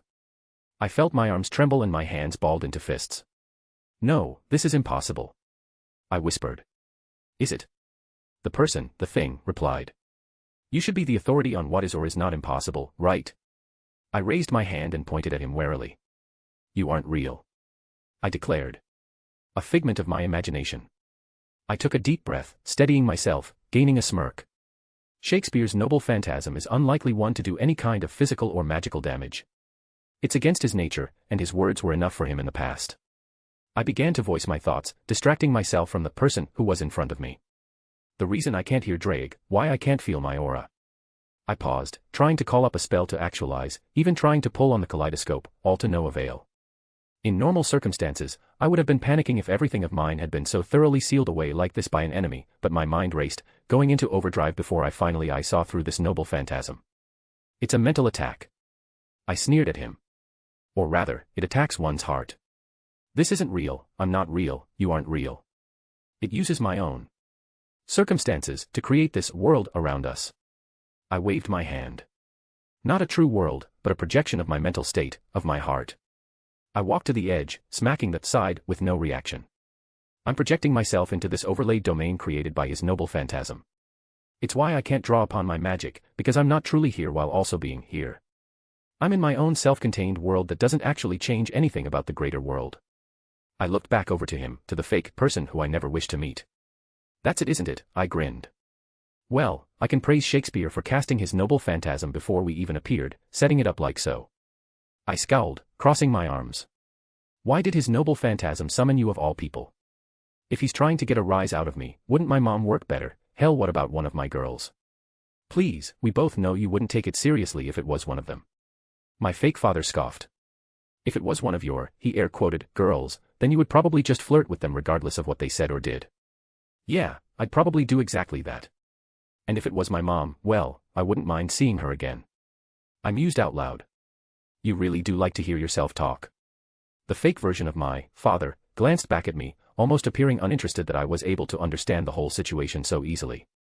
Then again, you do always go on about how you have a flair for the theatrical. He crossed his arms. You always have to try and explain everything, don't you? To prove just how smart you really are. He took a step forward facing me. Why don't we just call it what it really is, attention-seeking? But that's always been the case. He snorted. Even before. He added air quotes again. You joined the theater club in school, the one club you could pretend to be important in. The one place you could have everyone focus their attention solely on you. He turned around away from me, facing the blank walls. You should be thankful, after all, this stage has been set just for you. Heroes of legend here to witness your best moments. Fuck you. I spat out almost unconsciously. Like you have any ground to bring shit like that up. Yes, what a horrible father I've been. He rolled his eyes again. I'll make it up to you and give you the one thing you so crave. He smirked, turning back towards the walls. They can see, so don't worry, let's give them a show. He raised a hand up, pointing outwards. But first, it's important to introduce the cast. No. My eyes widened, realizing what he was going to say. What, my dear child, are you ashamed of where you come from? He chuckled. Are you worried how that saintess will look at you afterwards? Your hints weren't very subtle when you probed her. Or maybe you think your new son won't like what she has to hear, I felt my breathing pick up. I didn't know how to respond. I'll take a page out of your book. He threw his hands up. Allow me to introduce myself to the audience. He did an exaggerated bow. I am the father of this bastard. He did an exaggerated gesture towards me. I am the ruler of hell. His grin turned vicious. I am Lucifer. Mordred POV. As soon as we walked in, Caster of Red's noble phantasm went off. None of us expected this. It wasn't an attack in the normal way, and even as we banged on this thing that Caster made around the bastard, it didn't budge. What did you do? The cow roared, throwing herself at Caster. I give up. The Caster shrieked, surprising everyone present. Even the cow stopped for a moment, but raised her blade to him. Remove it. She growled. I can't. Shakespeare put his hands up in surrender. My master used to command seal so it would activate on your master as soon as he entered the room. Then I will kill you and end it. She declared. Killing me won't end it. He chuckled. He's lying, do it. Assassin butt in, almost bored with their conversation. No one will miss him, feel free. She tapped her fingers on her throne, sitting so high above us. Annoying bitch, I resisted the urge to start swinging Clarent at her. But my master was right behind me, so I had to be smarter. But she didn't make a move and the two rulers were squaring off. I decided to hold off for now. The cow reached over, grabbing him by the collar. Tell me how to end it or I'll start cutting pieces off. There's no way. The Caster looked pale. He has to break free of it himself. Then you're useless. The cow's expression turned dark. There's a better chance of him escaping if I'm still alive. Caster quickly spoke. If I'm dead, it'll go on forever, but if I'm satisfied, it'll end with the playwright's blessing. The cow sneered. And the Caster gave a cheeky smile. Sounded like bullshit to me, but some noble phantasms are fucking weird. Add on a command seal, and even stranger things can happen. She punched him in the face. If it was anyone else I would totally cheer for them, but fuck the cow bitch. She tossed his body to the side then went over to the dome or whatever that was blocking the bastard inside. It was obvious he couldn't see us, and there was someone talking to him. They looked alike, so probably his father or something. It's not like I knew anything about his family. Allow me to introduce myself to the audience. The strange guy turned to us, obviously speaking to us through the noble phantasm. I am this bastard's father. I am the ruler of hell. I am Lucifer. What? I blurted out, but it was only meant with silence. The two rulers who had been fighting, they abruptly stopped, staring over. The tense atmosphere sort of disappeared. Even Assassin looked dumbfounded at what he said. What a wonderful twist. Caster shouted happily, but even he was ignored. Disgusting. Assassin sneered. This wretched creature should be removed from the world. The cow looked furious. I knew for a fact that this bitch would rip apart that guy who called himself Lucifer if she could. Wilhelm, the saintess spoke up, looking at him strange. I see, even the devil tries to stop me. The annoying priest had a weird look too. It just shows that I'm walking the right path if the creatures of hell stand in my way. I will remove this stain before saving the world. The bast. I stopped the thought in its tracks. He really was a bastard, huh? The literal bastard of Satan. Why did that sound familiar? Master, the fuck am I supposed to do? I asked him. He was Magus, he should know more stuff about this. This is way above my pay grade. Master looked conflicted. Fuck, this isn't good. Does that mean he's an enemy? He's a demon or something, that's bad, right? But, even if he was an ass, and an arrogant dick, he wasn't that bad. He's kinda like me. Was he an unwanted bastard too? My fingers tightened around Clarent's handle. Fuck you. I shouted, snapping my head towards the other ruler. You fake priest. I leveled Clarent towards him. Father chose him as his queen, you don't get to say shit about him. That's right, Father chose him. That means he's not bad. And he's nice to me, even if he's a dick, he praised me, and even wanted to help me with my wish. That's not something some fucking demon would do. My lighting burst out around me. Let's see you do something with my sword shoved all the way up your ass. I raised my middle finger up, sneering towards him. Father wasn't here, so I would protect him in Father's place. He's part of Camelot now, and no one gets to say shit about our people but us. Wilhelm POV. I could feel my muscles tense, in a mixture of anger and anxiety. Father. Don't make me laugh. Do you even know the definition of the word? You absentee piece of shit. I scoffed, trying to shake off his words. Are you supposed to be my trauma that this noble phantasm brings out? I stood up straighter, straightening my tie. What makes you think you even deserve to be on that list? I looked down my nose at him. You are insignificant. Yes, I'm insignificant. He hummed. Then let's talk about your little girlfriends. The corners of his lips curled up. Don't you fucking dare. Oh, am I touching a nerve? How unfortunate, what could someone as insignificant as me say, He started walking around, knowing it was giving me anxiety. Though, can you even call them that? What nonsense are you spouting now? Well, do you even know what a proper girlfriend is? Hell, do you even have a real relationship with any of them? Clearly you don't know me then. I guess this noble phantasm only amounts to this much. I said dryly. Oh, stop being obtuse, you know damn well what I mean, and you're just scared to accept it. He hummed again. I know how you need things so blatantly spelled out sometimes. He paused in his steps again. Are they your girls, or are they your things? I stopped.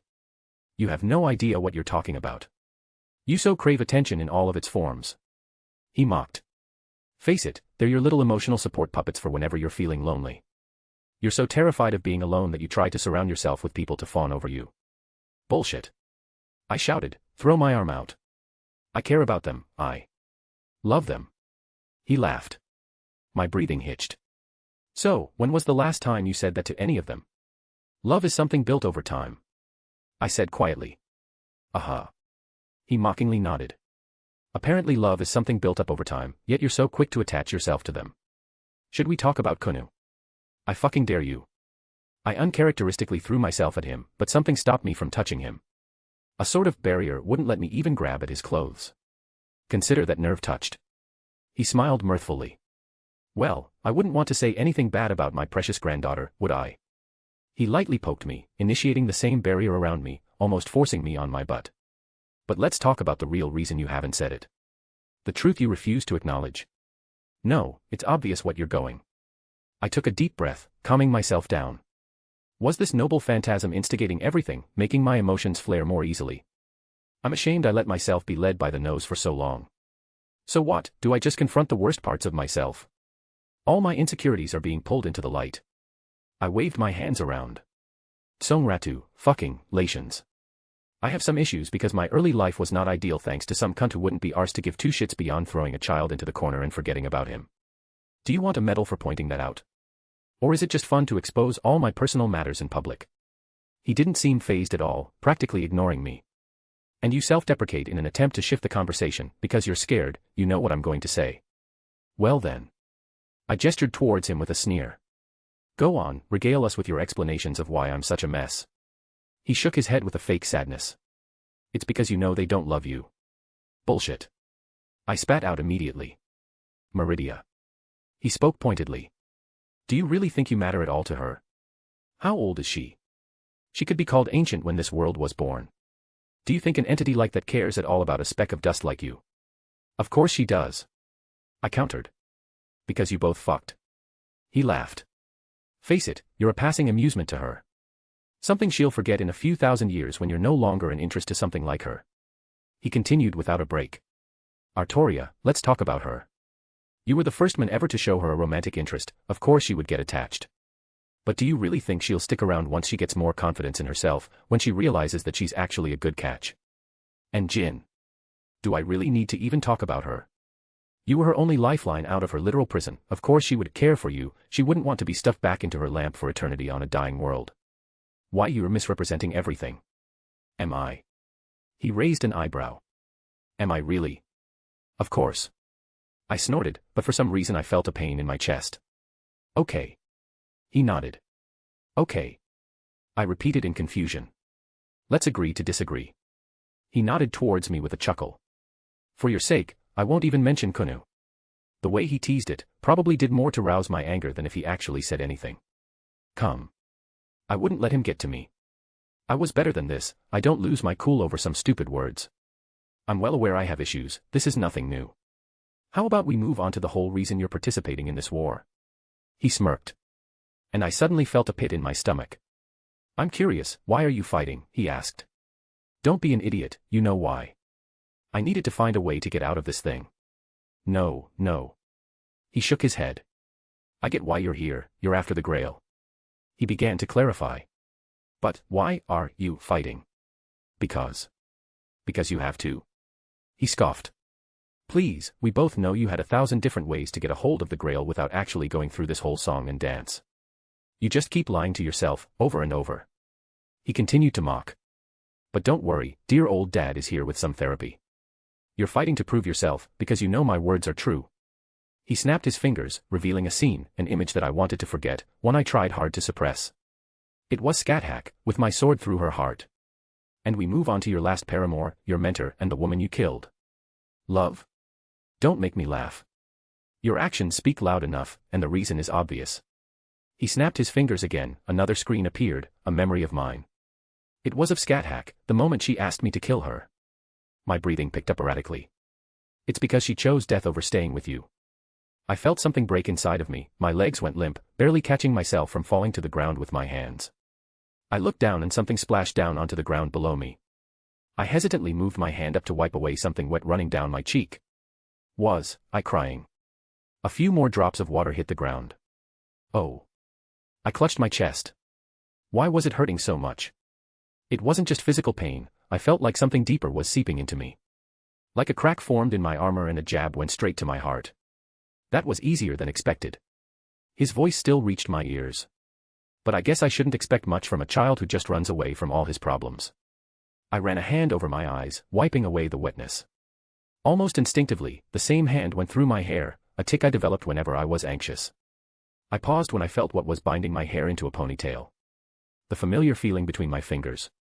It was stupid, a piece of cloth that could be picked up off the street, yet it held so much sentimental value to me. I pulled it free, letting my hair fall down, pulling it in front of my face. You're wrong. I said quietly, clutching the fabric tight. I have things I need to work through still, I know that. I looked up at him. Maybe it's an irrational fear that's holding me back from saying those words to anyone, but I know for a fact that my feelings are reciprocated. That kiss we shared, that look she gave me full of sadness. Maybe what we had wasn't a healthy example of a relationship, but I knew she cared for me, just as I did for her. I took another deep breath, reaching back and tying my hair back up. I could provide counter-arguments for everything you said about them, about the women I've fallen for, but that would acknowledge that you had a point. My breathing evened out. I get attached easily, I probably crave attention because I was isolated for so long. And I tend to introduce myself as the bastard of Satan as a joke because it's still a sore spot for me. Jokes are often my way of dealing with anxiety and stress. At the end of the day all I have to say is, so what? A childish answer. He mocked. Yes, so what if your life is a lie? The machination of your grandfather. Barely held together by the thin veil of stability you call your emotions. Look how easily I got you down on your knees with a few words. I'm surprised Zelretch hadn't scrapped you and tried to start over. I let out a chuckle. Yeah, I've thought things like that too. I probably have a little bit of an inferiority complex when it comes to him. Understandably so due to my circumstances. I smiled bitterly. It's why I've gone in a completely different direction with my magecraft and combat capabilities. I shook my head. But I trust him. I trust all of them. Trust. He scoffed. So, trusting that you open yourself up to betrayal so easily. You tried to reassure Rin before, but it's obvious, you're just a pawn on his board. He looked down on me. It's what led you here in the first place. Your trust you gave so easily to people because you were scared to be alone. You trust Meridia won't get bored of you in a few years. You trust that Artoria won't simply decide she could do better. You trust that Jin would care about you if she no longer needs you. He listed off. So much trust, yet your heart is complete turmoil, does that word even have meaning to you? The corners of his lips curled up. And, he continued.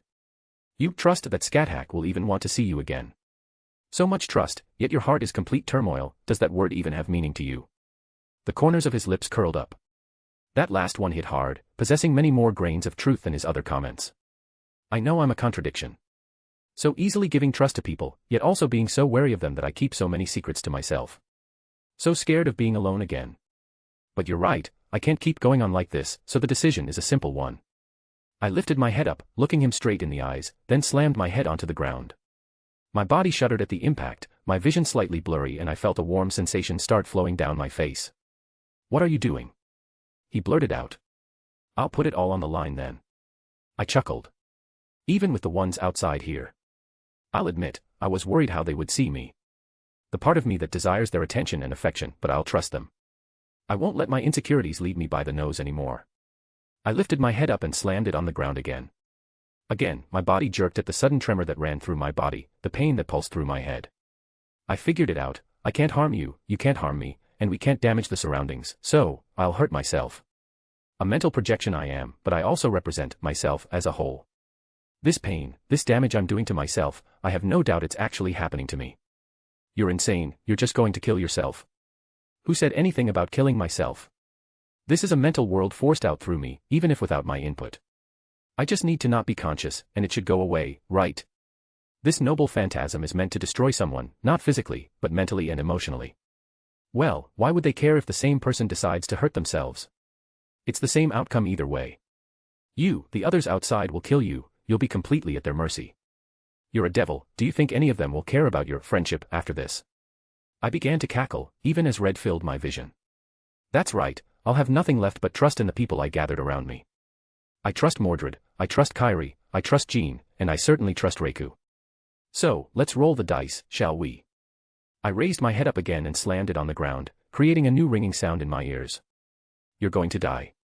They're going to kill you and fight over the Grail themselves. And you're going to leave those girls all alone, to find out their lover killed himself for such a stupid reason. I barely heard him as a shock went through my body. Ha!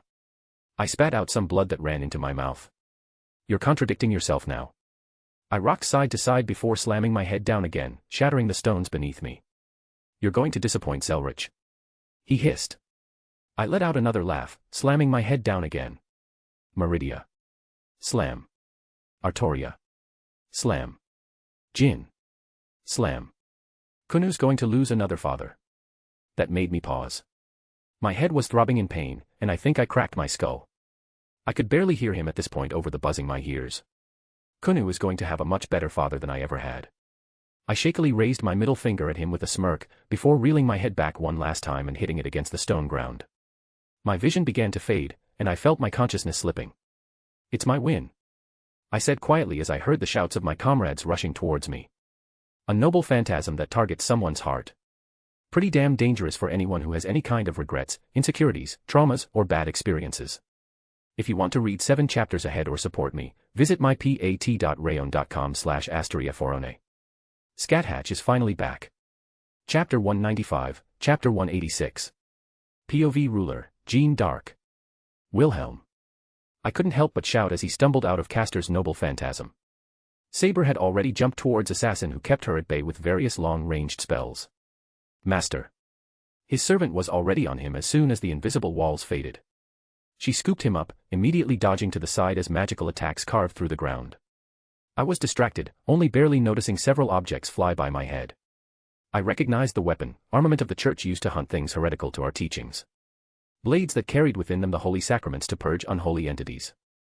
And they were going straight for Wilhelm.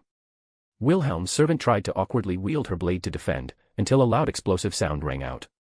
I glanced to the master of Saber, Kyrie, as he introduced himself as. He held a gun aloft, smoke coming out of it as the magical bullets tore into the holy weapons. Nice one, master. Mordred shouted, black chain sweeping down at her as she did her best to dodge. I turned back to the other ruler. My authority as the true ruler of this war gave me his name, Amakusashiro Tokisada. The knowledge of his identity filled my mind due to the Grail's machinations. I swiped my banner at him with my full force. He brought up his katana to block it, though he couldn't hold it for but a moment before disengaging. Why are you blocking me? He looked surprised. You're supposed to be impartial. This is a fight between competitors. You are not supposed to be in this war. I countered, moving towards him again. I stabbed my banner towards his midsection, but he swept it away with his word. I am within my rights to remove you due to your origins as the last war's ruler. He flicked his offhand, more black keys appeared between his fingers as he slashed them down at me. I twirled my banner, blocking them with ease, and knocked the follow-up blade to the side. He took that moment to try and throw them again towards Wilhelm.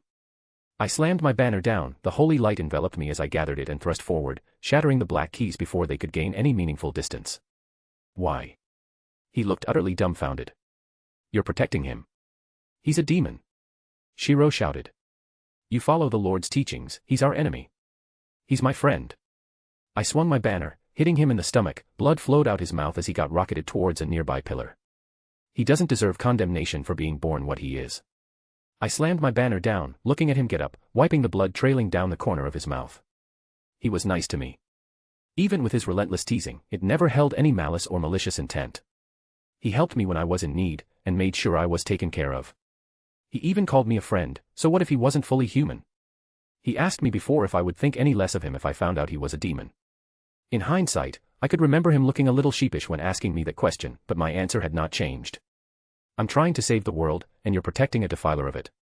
He swept his hand through the air, anger clear on his face. You don't deserve to be called a saint. He sneered. I never called myself a saint. I met his gaze. I only did what I thought was right in my heart. And right now, I tilted my banner back down, its sharp pointing lining up with him. It's telling me to protect him from you. Foolish.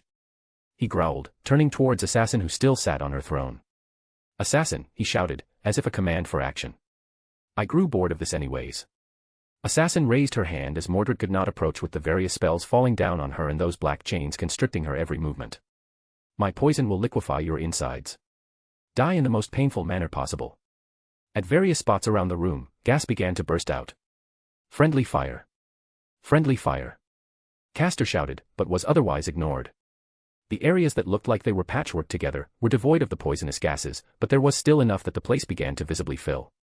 No. I gasped out, watching this unfold. I turned towards the others who didn't look like they had a means to deal with this.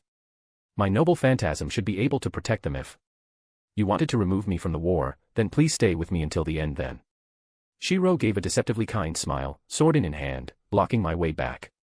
Wilhelm POV. I groggily opened my eyes, faintly feeling someone tugging at me, and lots of shouts going on. My head hurt bad, and my vision was really blurry, not to mention the ringing in my eyes. Concussion. Most definitely. Glad you're back, brat. Drake. No time for that, you're in danger. Drake's voice sounded urgent. Chug a health potion, and use that spell you used on that Hydra back in Kyoto. The spell from Kyoto, Hydra, poison. My head was spinning, and it was hard to concentrate on any one thing. I followed his commands, shuffling around awkwardly and shakily pouring a health potion into my mouth. I think what little magical energy Avalon had left was working its magic as well. Maybe I should. Focus, use spell. Right. I took a breath, and whatever was supporting me shifted. I heard a familiar voice, but I couldn't really acknowledge it at the moment. Taking talismans out of my ring, I awkwardly threw them into the air. God of the East Sea, Ame. God of the West Sea, Shakuryu. God of the South Sea, Kyoju. God of the North Sea, Gukyu. Gods of the Seven Seas, fend off 100 demons and drive back the fierce disaster. My breathing picked up, and I felt increasingly lightheaded, even more so, but I didn't feel the spell actualize. You're still holding a talisman. Oh, right. I fell to my knees and slapped it on the ground. Order. I finished the casting. Even with my vision foggy, I could see the glowing pentagram that formed on the ground, and looking up, the blurry one that took to the ceiling. Good, now heal yourself. I continued to follow his directions, calling upon the strongest healing spell I knew and placed it against my head. The ringing began to subside, and my vision started returning to normal and the whole world wasn't spinning anymore. I could feel my aura working fully since I was no longer in that mental world. Working in tangent with my own healing and the effects of the healing potion. Reiku. I looked up at my servant holding onto me. Master. She looked very happy to see me lucid. I still had a killer headache, but I don't think my skull was cracked anymore. I surveyed the room. Jean was trading blows with Shiro, and Mordred was dashing around as Assassin tried to snipe at her with magecraft. Looking up, it appeared my spell was purifying this poisonous gas that was seeping into the area. My eyes then landed on Castor whose head slowly turned towards me. Shakespeare. I growled, standing back up. Haha, my boy, what a great showing. He clapped awkwardly. Though that little bit of awkwardness disappeared after a moment, and a smirk adorned his face. Well, I can tell when the curtain is beginning to fall. I'm resisting the urge to run you through. I tried to remain calm, but my fists clenched tight. I suppose I won't be able to see the end of this magnificent play. He sighed, flipping his hair back. For the record, you were perhaps my favorite actor in this production. I am filled with joy. My dry tone was very evident by his mirthful chuckle. I was angry, but it was hard for me to bring up that rage that bubbled beneath the surface. At this point, I just wanted it to be over. Caster, you pathetic hack, do something productive. Assassin hissed towards her teammate. Shut up, you damn hag. Mordred roared, slicing through some malevolent-looking chains that shot out of the ceiling towards her. Another barrage of condensed magical energy in the form of lasers bombarded her as well. Her lightning erupted as she tore through the magical attacks, but still was having trouble approaching the woman sitting on the throne. Caster hummed to himself, not even shaken by the glares being sent his way, and the absolute bloodlust that Reiko was projecting towards him. I admit, I am partial to tragedies. I feel like they elicit a purer emotion to my audience. He turned to me and smirked again. But I can enjoy the occasional happy ending.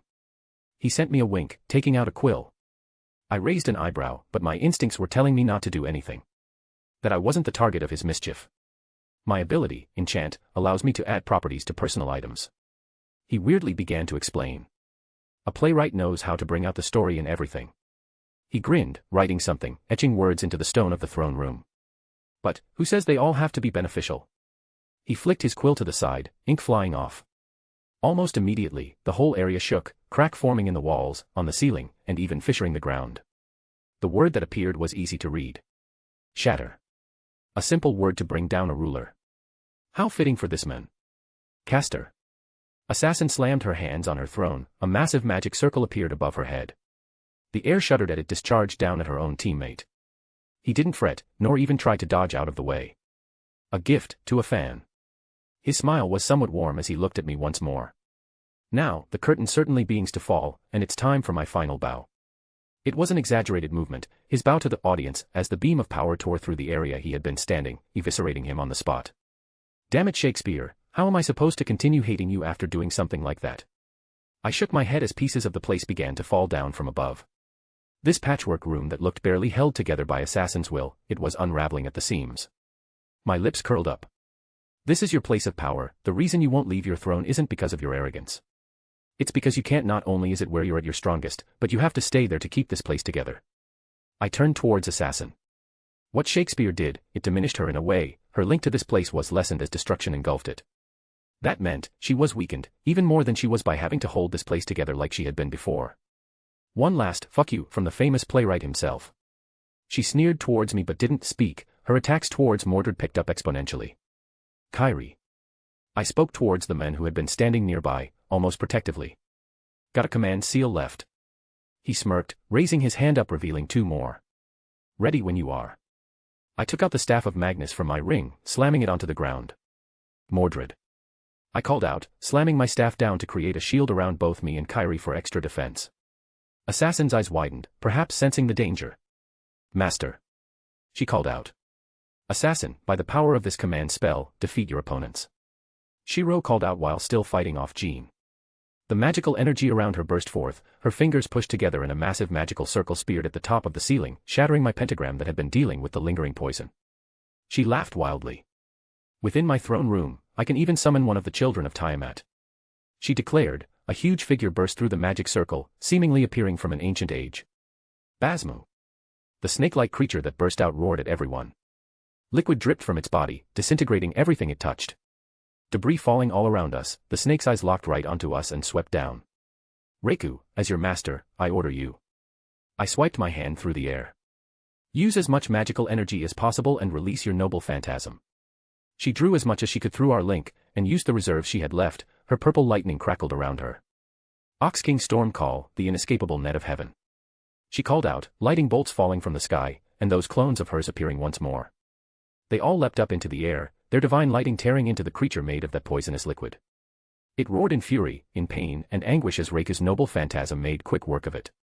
That thing, it was probably only at a fraction of its true power due to the conditions of her place of power. A child of Tiamat. I scoffed.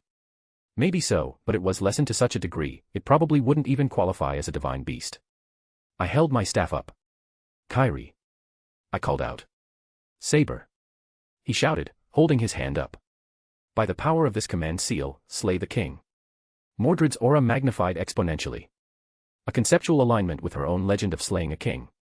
She exploded from the spot she was in, the remains of what was the divine beast were utterly disintegrated as she burst through, her blade pushing right through Assassin's heart in the blink of an eye. Aya. Assassin screamed, blood spraying from her mouth. Die you bitch. Mordred roared, pulling her sword upwards. Her sword sliced through Assassin's upper body, and she collapsed in her chair. There was no menacing declarations or heartfelt goodbyes. Assassin's body began to dissipate. A moment was all it took for several black keys to fly towards Mordred. The knight jumped back, leaving behind her dissipating body, only for Shiro to jump up and reach out towards her. "Semiramis," he said quietly, but enough to be heard. "Ah, that's who Assassin was.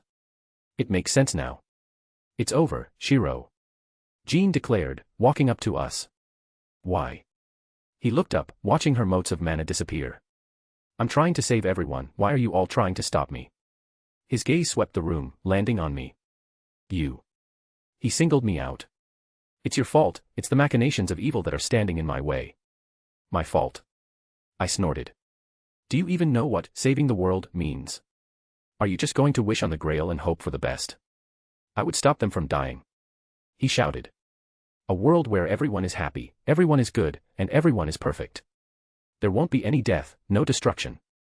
His eyes turned dark. "And I would exterminate all evil and create a new, pure world." How utterly ridiculous. I spat out. "And you're supposed to be a saint from my homeland. Do you have your head so far up your ass that you believe that bullshit?" I dismissed the shield, ignored the collapsing building, and took steps towards him. "You want to take away free will? How is that fulfilling your duties to your god? What would you know, demon?" He snarled. "More than you about how the world works." I rolled my eyes. "You want to take away humanity's potential to make yourself feel better." "Potential?" He spat out. "What use would potential be when no one would ever be sad anymore, no one would ever have to worry about being killed, or dying, or losing those they cherish?" I shook my head. I almost pitied him. "You won't take my word for it, then let's let your god be the judge." I looked into my ring. I chose this course of action because for some reason, I could feel a faint pulsing of a certain spear I had stashed away. For some odd reason, almost like a stray thought, I felt like I could actually touch it without being smote into dust.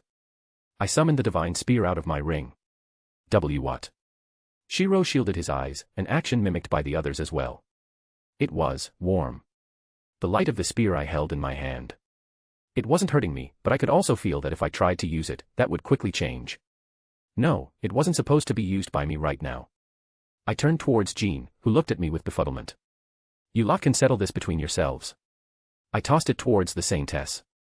This seemed like more her fight at this point. "Wilhelm." Jean squeaked out, catching the spear. "Longinus, the spear of destiny. That which pierced the side of Christ." I introduced the powerful armament. "Why do you have that?" Shiro looked at me in what looked like horror on his face. "It's not surprising, that's probably one of the most powerful relics of their religion. And it was sitting in the hands of the son of Lucifer, in their eyes that is." I ignored him and continued. "It even possesses a small piece of the big man himself." Jean hefted up the spear, and the world was dyed in a holy air. There was a strange resolve in her eyes, almost ignoring the fact that she held something that should be sacred to her beliefs. Amakusa Shiro Tokisata. The spear slowly began to point towards the former ruler servant.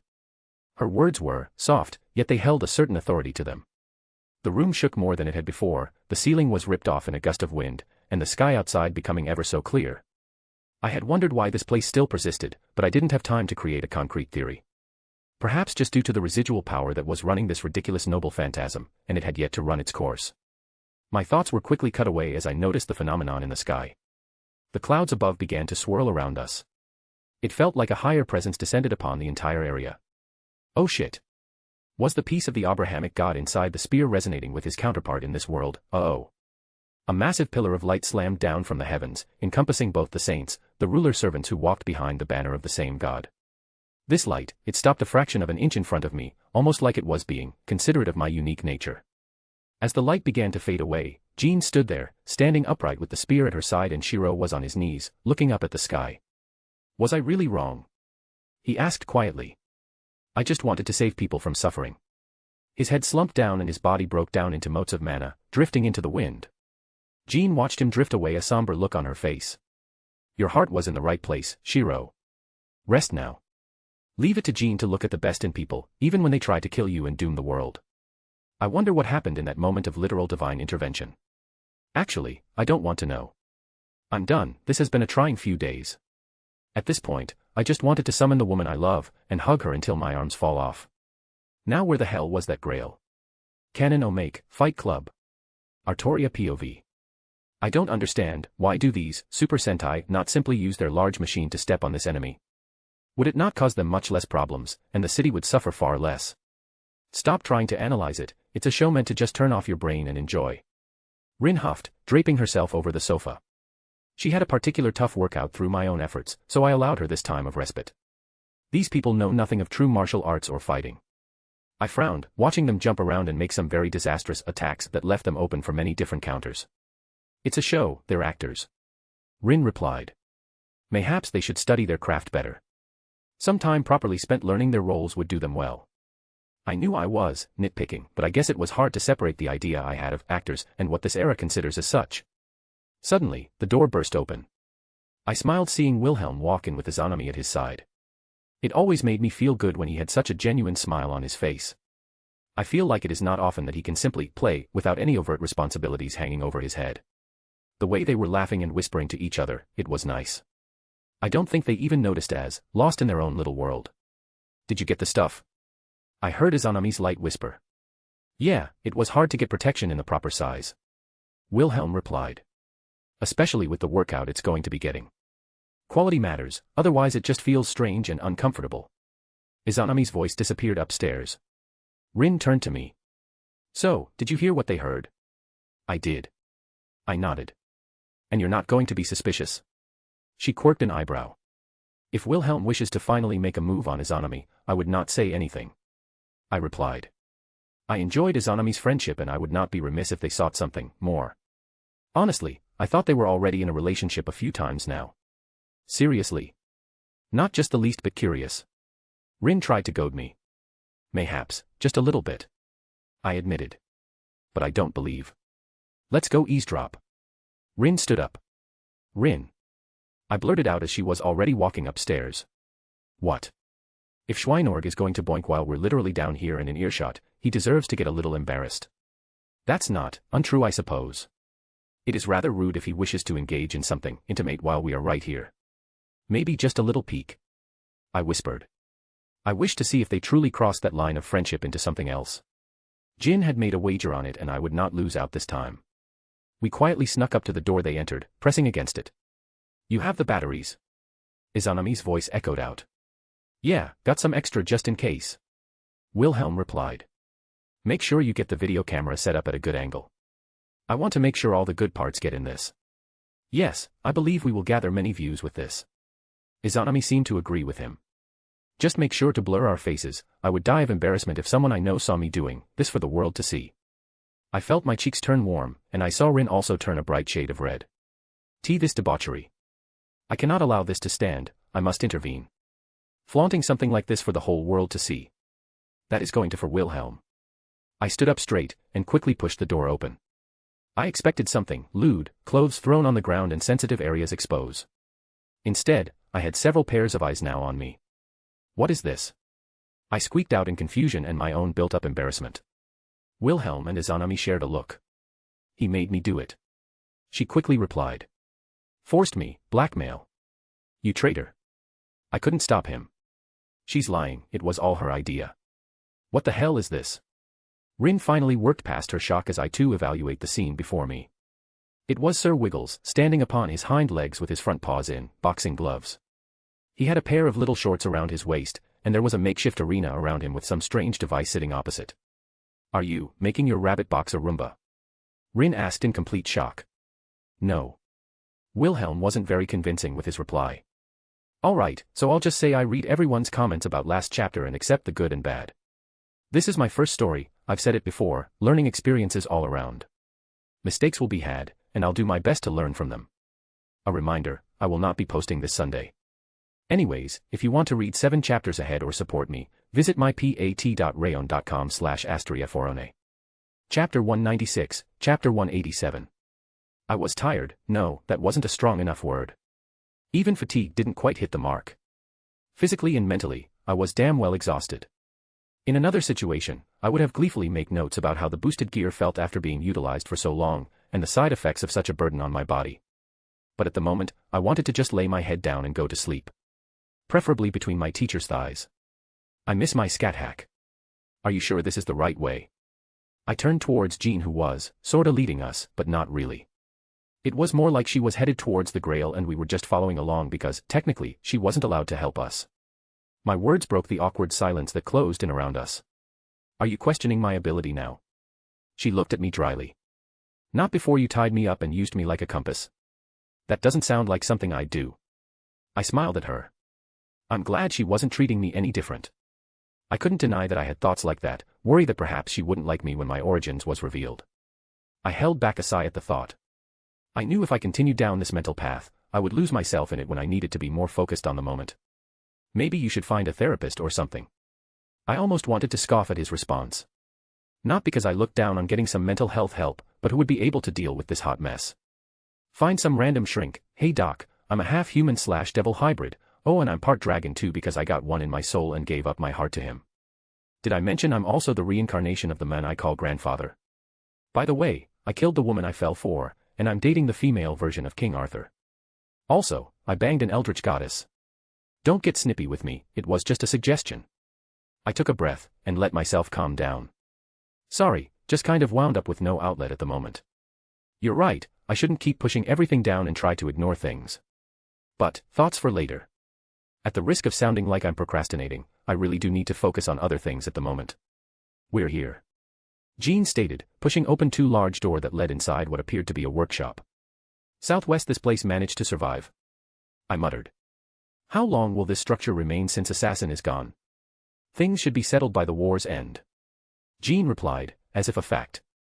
I guess her instinct was telling her it's fine. Shit, is that the Grail? Mordred poked her head over, practically pushing past both of us. Looks freaking weird. Huh, yeah, didn't think it'd look like that. Kyrie muttered as well, poking his sunglasses a few times. I knew his glasses were a mystic code, but I still don't know what it does, and I'm really curious now. The Grail itself looked like a sort of statue melded with a large stone slab. Did you expect a golden chalice? I chuckled, stepping into the room. Kinda. Mordred shrugged. I guess I pictured it how the holier-than-thou asshole described the real thing. You mean Galahad? I took a minute to process what she said. That was the guy from the legend of retrieving the actual Holy Grail, not this thing that mages named to poke at the church. She scoffed. Had a stick up his ass the size of father's lance. Always strutting around like he was better than everyone. Huh. I blinked at her words. Learned something new, I guess. Artoria hasn't mentioned him much. Not surprising, no one really liked spending a lot of time with him. He had that sort of personality that made you feel inferior just by existing next to him. Mordred started walking towards the Grail. God forbid you say a naughty word or litter, 'cause he'd be giving you a lecture about proper etiquette. I could feel the sarcasm in her voice. I'm happy that she's still open with me. Even if Kyrie is keeping me at arm's length, always making sure I'm within his vision. I took a moment to look up at Reiku, who gave me a bright smile. I allowed myself a moment, closing my eyes and leaned on her shoulder. Thank you for accepting my summons, I sent through the link. I know I said it multiple times already, but she was the best servant I could have asked for. Thank you for summoning me. She returned. I stood up straight, opening my eyes again. It seemed like everyone was hesitant to actually approach the thing. Even Jean was staring at it with a blank expression. Yo, can I get my spear back?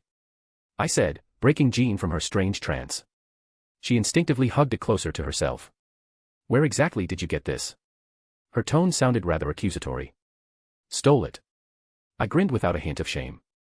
Jean puffed up, giving me a cute glare. Stealing is wrong. He was trying to kidnap my daughter, so I'd say it's justified. Jean blinked at me. Before sighing and handing it back over. I could tell it didn't appreciate being held by me, but allowed me to do so. Again, I felt like if I tired to wield it, it would probably do something to retaliate. Well, back in the ring you go. Looking back at Jean, she had a strange look on her face. Did I forget to mention to her that I have a daughter? It was mentioned when I was. So she should have heard it. I guess processing takes a moment. Just don't abuse it, please. No thoughts of keeping it. Big G probably whispered in your ear through it. Must you call him that? She huffed. Actually, now that you know the truth, I kinda do. I chuckled awkwardly. What's up with that exactly? You a demon or something? Mordred came in the subtlety of a dragon. Even Kyrie looked like he was stopping himself from facepalming. Well, I prefer this over the awkwardness of the walk over here. Half devil. I decided to be honest. Mom was a normal human, and I thought I was too up until a few years ago. She died and I lived by myself for most of my life. I only learned that Father Dearest was keeping a firm hand on my situation, so I didn't wander too far from the glass prison he set up. I waved my hand flippantly. Was I bitter? Yeah. I wasn't as bitter as when I first left, and I feel like I am in a much better place since my first visit to Kyoto, but old memories were drudged up that I haven't fully dealt with. Got any cool powers? Mordred seemed a bit interested, and Kyrie looked like he was trying to not listen in too obviously. I held my finger up, my power of destruction formed at the tip with a little pop, like lighting as it crackled before sputtering out. Bloodline ability, power of destruction, destroys things conceptually. It felt easier to manifest than the last time I tired without using the sword as a catalyst. Filed that little tidbit down for later to investigate more. That's fucking rad. She perked up. Never change, Mordred. I also got wings. Shit, really? I couldn't hold back a grin as she earnestly seemed excited. I flexed my back a little, letting them pop out. Awesome. She inspected them. Just, out of curiosity, is it possible to hold up another person while you fly? She looked a little embarrassed to ask that. It was hard to resist the urge to give her a head pat. If you want to go flying, I'll take you when we settle everything. I whispered to her. Idiot. She said quietly, looking away. I never said I wanted to. Though her happy expression contradicted her words. I took a step forward, reluctantly leaving Reiku's side. So, short stuff, want to decide who's the true winner, Mordred quickly returned to her normal attitude and let out a snort. Father would be upset if I killed his queen. Which was Mordred's way of saying she didn't want to fight. So I shrugged, accepting it for what it was. Walking up, I looked the Grail over. Wilhelm. Jean spoke up. Something is wrong with the Grail. I glanced to her and back at the Grail. Yeah, something is wrong with it. I didn't notice until I got this close. I put my hand over it and began looking at its structure. My eyes widened as I realized what was happening. Oh wow, we were cutting it close here. Something wrong? Kyrie asked. Yeah, Shiro managed to actually make a wish, albeit through some strange logic and roundabout way. But a wish all the same.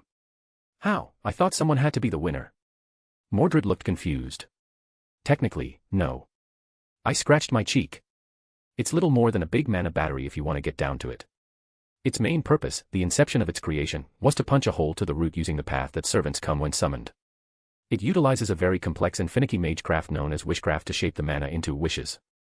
I won't bore you with the specifics, but essentially, it only needs a certain amount of power to actually utilize. The Apocrypha failsafe wasn't the intended direction for the war, only a failsafe if someone tried to abuse it. So we don't have to fight until only one remains. Yes. Jean interjected. Those are the rules to acquire the wish. She glanced at me. Regardless of the Grail's ability to utilize its mechanism, you are not allowed to make a wish until you are the final servant. Oh. Mordred looked a little amused. What if I want to anyways? She seemed like she wanted to throw hands. Saber. Kyrie calmed her down. Not right now. TCH. She clicked her tongue but backed away. She really does like fighting. Can you explain about cutting it close? Kyrie spoke up again. Yeah. I tapped on Grail. He made a wish, but due to the roundabout way he was able to overcome the restraints and failsafes, it was taking a bit of time to actualize. I'd give it. I stared off for a moment, doing some calculations. 8, maybe 10 minutes at most before it would go off. And his wish would have been bad. Oh, definitely. I nodded. Maybe not immediately, but this timeline would have been abandoned instantaneously by the corrective forces, letting it be pruned from the tree of possibilities. Kyrie raised an eyebrow, noticeable even behind his glasses, but didn't comment. I suppose what I said wasn't exactly common knowledge. Maybe he needed a moment to think about what I said. I turned back around, focusing on the Grail. It wasn't hard to undo the wish, so to speak. Simple as cutting off the timer, and forcing the wish portion back into magical energy that the Grail was storing. Whatever he did, it was very smart, if a bit amateurish. He was definitely no mage, but the fact that he was able to come this far just spoke of his ability. A skill or noble phantasm perhaps. I took a small glance at Jean, before going back into the Grail and messing with some of the mechanisms. It was almost like riding a bike. I knew what most of this stuff did even if the memories of creating it didn't exactly carry over from my past life. Wilhelm. Jean spoke up, snaping her head at me. What did you do? She narrowed her eyes. I pursed my lips. So, you noticed, huh? Reiku was already by my side, looking ready for a fight. Mordred seemed ready, able to read the atmosphere quickly enough. Surprisingly, Kyrie reacted before both of them, taking a strategic position in the rear, out of the line of sight. This was always your plan, wasn't it? Jean asked. Yeah. I said quietly, admitting to it. Is it worth it? It is. I nodded. Yes, I remember what you told me your wish was. She let out a sigh, not looking ready to fight at all. I didn't want it to come to this, I really don't want to fight her, especially after everything that happened. Technically, what you did is not against the rules. She rubbed her temples. I blinked, perking up at what she said. There are specifically no rules about severing my connection to the Grail. Her tone came off as a bit annoyed. Probably because it was assumed that would not be possible. But I suppose it was never taken into account someone would have such in-depth knowledge of its working, and be willing to interfere in the first place with the combined skill to pull it off so quickly. Zelretch is the only one alive who has the knowledge to do this so seamlessly, and it would be idiotic to assume he would meddle just to do this specific action. It took me weeks to finagle a means to summon Sasaki Kojiro, and that was merely abusing the summoning functions. While I was fixing things, I managed to snip the little thread that linked her to the Grail so she couldn't use her command seals to order our servants. Normally, the bond between servant and master is contained within the command seals, which is how they can be ordered through their use. Otherwise, you could command other servants to die, which would be just stupid. A ruler servant is connected to the Grail, and the Grail is connected to servants. This link is how ruler can command other servants with her command seals. So I cut her link to the Grail. It wasn't very hard. She was right, technically it wasn't against the rules. But at the same time, there was enough wiggle room that she could plausibly interfere if she wished. There were some other things I needed to do. Jean looked at me intently as I continued to mess with it. Besides cutting her connection, I needed to sort of unanchor it from the local ley lines. Again, not too difficult, just a bit meticulous. So I did the most obvious thing and stabbed Mirage straight into it. What are you doing? Jean squeaked out. Have you never seen Magus do meticulous calculations before, I swear? I dramatically rolled my eyes, a small grin on my face. In seriousness though, I was letting Mirage handle the calculations, and it would be done much, much faster this way. Hey, shorty. I turned towards Mordred. Don't call me that. She said evenly. What do you want? You trust me? Against every instinct I have. I smiled, turning towards Kyrie. You trust me? At this point, I can't afford not to trust you. Again, that's fair. Kyrie is a very pragmatic person. Don't freak out. Freak out about what? I put a hand on Mirage, then one on Reiku, giving one last smirk towards Jean. Her eyes widened. Wilhelm. Don't you dare. She shouted as I pulled the Grail, myself and Reiku through a portal. Sorry for the late chapter, just kind of took it slow since it was Friday. As a reminder, I won't be posting on Sunday. Anyways, if you want to read 7 chapters ahead or support me, visit mypat.rayon.com/astriaforone. Chapter 197, Chapter 188. Reiku and I spilled out of the portal, the Grail right behind us. I stood up without much thought, dusting myself off. Reiku though, she looked around, prepared for battle, hand on her sword and her eyes landing on the third person in the room. I turned to look at Zelretch, who didn't raise his head.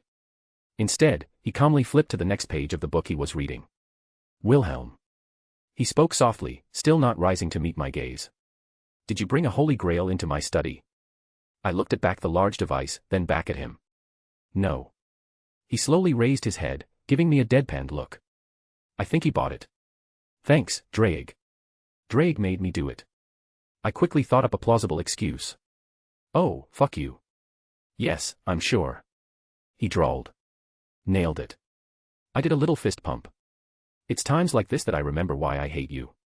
Is it because of my handsomeness? Die. Jealous dragon is jealous. Introductions. I offered, ignoring Drake's obvious jealously. By all means. He gestured for me to continue. Reiku. I put a hand on her shoulder. She had eased up upon learning how friendly we were with one another, but she was still tense being in an unfamiliar place with an unfamiliar person. This is my grandfather, Kister Zelretch Schweinorg. I saw her face scrunch up briefly as she began to understand the situation. Gramps, this is Minamoto no Reiku, my berserker servant. Zelretch closed his book and stood up. It's a pleasure to meet you, madam. Your legend is one of renown and I'm honored to have the leader of the 4 heavenly kings in my home. I raised an eyebrow at the smooth motions, earning a grin from him. Reiku looked like she stiffened, almost warring with herself before quickly bowing. It's a pleasure to meet my son's grandfather. Zelretch blinked, looking at me, almost like he was accusing me of something. I have absolutely zero shame. Why did I expect any different? He sighed, shaking his head. Now, onto the matter of the grail in my study. Weird, how did that get here? I gave Zelretch a cheeky little smile. He looked at me sternly before finally breaking out into a little grin himself. So I take it you won. Did the grail tip you off? No need to be a smart ass. He lightly chided. I let out a sigh. You're right, sorry. Just been a little out of it for a while now. Zelretch's eyes softened. We'll talk later, he stated, before moving on. It appears as if a wish was attempted to be made. He more so asked to himself than to me as he placed a hand on it. You did a good job of diverting it before the main systems activated. Yeah, a master who was actually a ruler servant from the previous war was messing with it. I nodded, not even surprised at how easily he deduced everything. I was quick to remove its anchors from the ley lines. I did it once over, but I was a little bit in a rush, anything damaged. No, you did a good job. Perhaps a bit heavy-handed, but everything looks to be working. Good, good. I said quietly to myself. I wanted to bring it out of that world line to mitigate any potential hazardous circumstances. Not a bad idea. He accepted my reasoning. The Grail is trying to ping where it is and re-establish itself with the local ley lines. The transference over world lines threw it for a bit of a loop. Yup, figured it would buy me a bit before I had to do anything with it. You have any other important matters besides the Grail itself? He questioned. I thought you would already know. It wasn't strange for him to watch certain events unfold. Do you think I spy on you all the time? He snorted. I trust you, Wilhelm. I don't need to keep a constant eye on your actions. Yes, I do take a peek every now and then, but that is just the worrying old man in me that needs to check up. Oh. I muttered. It was nice to hear those words. To answer your question. I continued, taking a step towards the Grail and giving it a flick. I have a few servants I offered alternatives to fighting. Impressive. He looked interested. What were you able to cajole out of these heroic spirits? Saber of Red is Mordred. I started.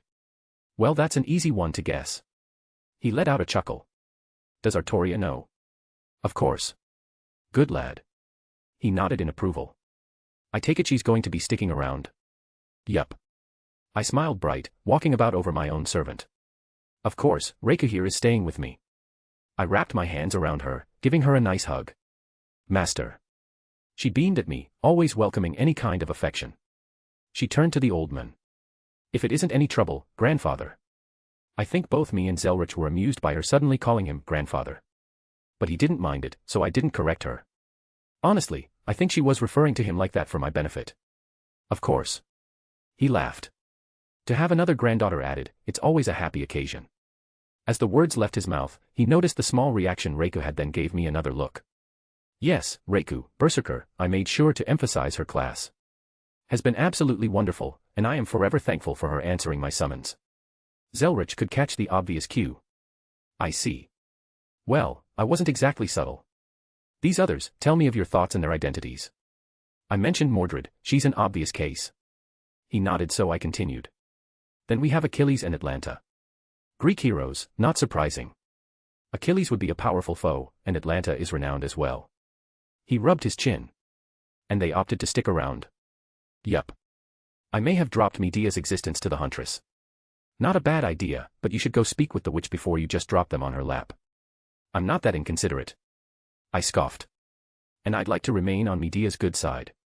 I plucked the sleeve of my shirt. She does amazing work. I had been meaning to ask your source. Perhaps I will pay her a visit at some point as well. He mused. But I digress, who else? Jack the Ripper. I decided to just rip the band-aid off. Wilhelm. Yes. Are you offering to let a serial killer run around in a second life? Okay, hear me out on this one. Is Jack the Ripper perhaps a busty older woman? What? Well, I noticed you have a certain type. No. She's a little girl. Wilhelm. For shame. He wagged his finger. Do I need to have a conversation about consent with you? Okay, now I know you're fucking with me. He began to cackle. All right. Explain it to me properly. I let out a huff of annoyance. Jack the Ripper, Assassin of Red, just wants to stay with her master, who had been forced into the role. Jack's summoner was a magus who, though, to provide the proper setting for her summoning. I assume he's dead. Zelretch's face turned dark. Oh yes, Jack made sure of that. I nodded. good. Zelretch accepted my words. I do hate those who drag the mundane peoples into our world against their wills. I could understand his sentiments, and even share them. Those who chose this life, like the masters of each faction, I would not feel bad about cutting them down if it came to it. If they were going to fight to the death, I would respect their decision. Assassin's master. I would feel a lot of regret to have to do anything to her. Obviously, I have expressed my distaste for wanton killing before. Very well. Zelretch held no arguments against my decisions. I suppose you have a plan. I do. Would it be okay to bring them here briefly? I would be delighted to host them. It's not every day I can talk to heroic spirits. He perked up. All these Grail wars that go on, I rarely ever get to actually interact with them. It will be an interesting experience. And it goes unsaid that he could deal with any troublemakers if they wish to test him. I guess I'll go talk to Medea and make sure everything is good with her. Off you go. He playfully shooed me away.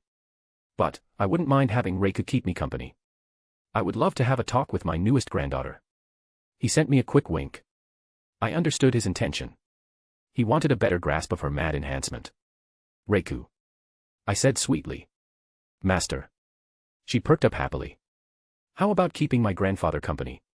I'd love for you both to get along. She looked a little conflicted. I knew she didn't like not being at my side, but at the same time, I was relatively safe now that the war was over. If that is your desire. She strained herself a little bit even if she didn't hate the idea. I went in for another hug to soothe her. Having Zelretch get a better idea of what's wrong will help when we deal with her madness. I'd rather not go with a heavy-handed method of surgically removing it from her Saint Graph, so another set of eyes on the issue was always appreciated. I'll be back soon. I promised her. And there's no danger, I'm perfectly safe and a master of running away. Master, you usually run into the danger. She said dryly, but accepted my intent.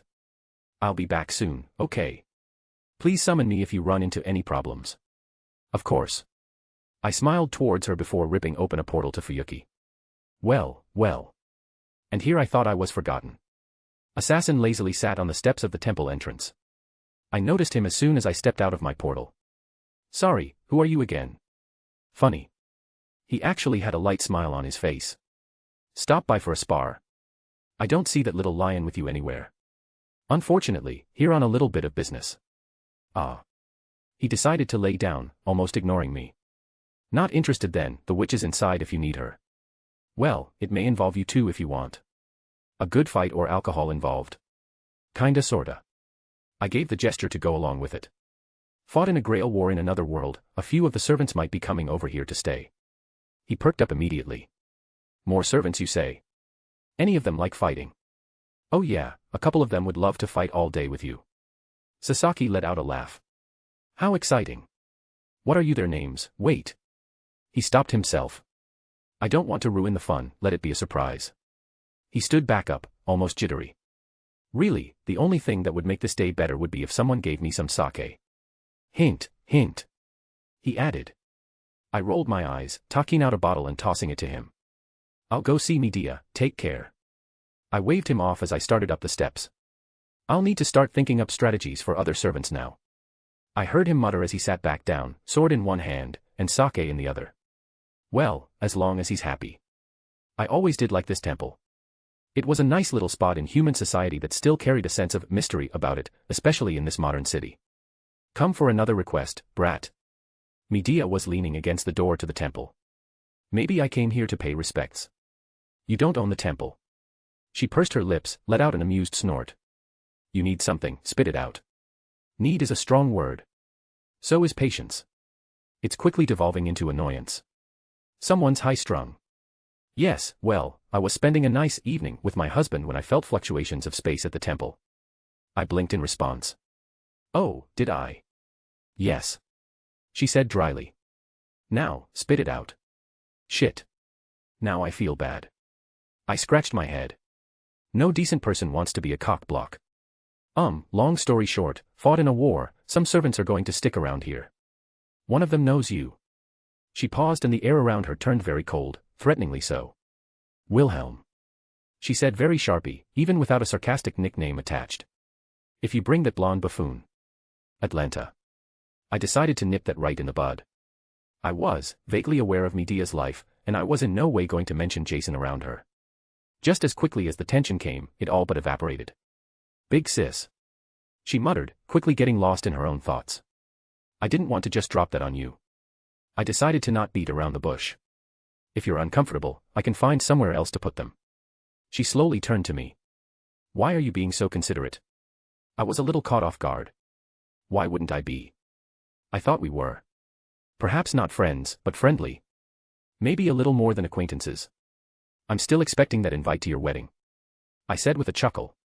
"You've completely ruined the mood for me." She scowled, crossing her arms. "And I can't even find it in myself to be angry about it." She let out a cute huff, and I briefly was sad she was taken and happy in her relationship. Atlanta and I didn't exactly separate on the best of terms. "That isn't a no. I pointed out. "It was not." She agreed. "But I am unsure if I want to see her." She sort of let the tension leave her body that she had built up. Looking down at her hands, she let out a sigh. "I did many terrible things in my life, some of them I can dismiss as not my fault, but others I will never deny. I knew her as a young girl, I knew her as we sailed on the seas. And when she stood with the others to send me away, I was heartbroken, betrayed. I spiraled into madness, losing myself, becoming a witch." She never bothered to understand why I was behaving so erratically, to even attempt to contemplate my absurd actions like killing my brother. The machinations of the goddess who controlled me, and she never cared to figure out why I was so different from that little girl she knew. Medea let out a self-deprecating laugh. "I hate her. I hate that she could have saved me from becoming," she waved her hands down at herself. "This and didn't. I thought of her as a sister, and she was content to stand aside and become one of those who condemned me for actions that were not my own." Her hands balled into fists. "But, I still can't help but miss my big sis." She snapped her head up, a resolve in her eyes. "Bring her here. I want to no longer hold on to my regrets. I am happy, I have a loving fiancé, and I want my sister to see the life I've created after clawing my way out of my own despair." I didn't expect her to open up to me like that. And frankly, I don't think she expected that either. Maybe it was weighing on her and I was just happened to be an ear available at the right time for her to let out her own frustrations. Medea seemed like the kind of person that wouldn't want to burden the men she loves with all her issues. "I'll see it done," I promised her. "Thank you," she said quietly before turning and going back inside. Wrapping up the loose ends of the war. "So, I said I was taking Sunday off, but it turned out that the event was actually happening Saturday. Which I discovered only a few hours before I was supposed to be there. So Kay last minute scrambling to get a gift, which meant no sleep. It all worked out, even if I was exhausted, but that leads me into my latest situation. It seems I have most likely contracted COVID, as I'm sick with many of the symptoms. Going to get a test done tomorrow to be sure, but it's very likely at this point. So, I guarantee no chapters this week while I deal with this, but I'll try my best. If you want to read 7 chapters ahead or support me, visit mypat.rayon.com/asteriaforone. Chapter 198, Chapter 189. The talk with Medea had been productive. I wanted to make time to spend more time with her, and get to know her fiancé.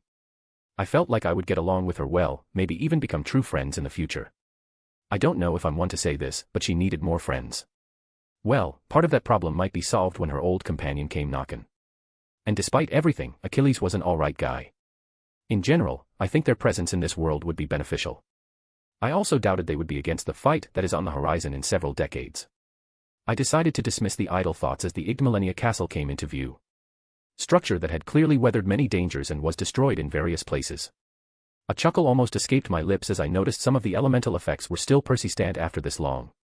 There was no flamboyance in me as I walked straight through the front gate. The eyes that landed on me, the recognizable people of this Magus family, all stopped to stare. "Have you come to gloat?" Darnik spoke up, his previous respectful tone was gone. "Or simply finish us off?" There were many people wearing their uniforms, even most of the masters were up and about doing work to repair the place. I took the grail, and the war is over. I decided to get to the point. "Congratulations," he said dryly. Over to the side, a girl in a wheelchair was flanked by a man that shared similar looks, perhaps a brother. I made a promise to Chiron, I want to fulfill it. I ignored his tone as it was understandable and I wasn't in the mood to kick him while he was down. He was an arrogant magus, probably part of the lot I disliked the most, but he hadn't exactly done anything of note to anger me. I wasn't cruel for the sake of it. "Do what you want," he grumbled. "It's not like we could stop you anyways." He kind of dismissed my presence. Yeah, I guess I really had them over the barrel right now and they were completely at my mercy. I shook my head walking over to the girl who looked frightened but tried to put up a brave front.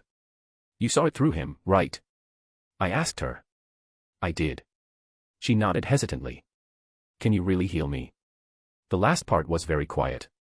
Well, I have absolute confidence in finding a method. But for the immediate time frame, I have a couple things that might work without any side effects. So, I'd figured I would try those before resorting to more resource-intensive options. Do you even know what's wrong? She didn't quite believe me by the look on her face. I do not, and I would have to take a look. I replied, knowing exactly what that would mean to another Magus.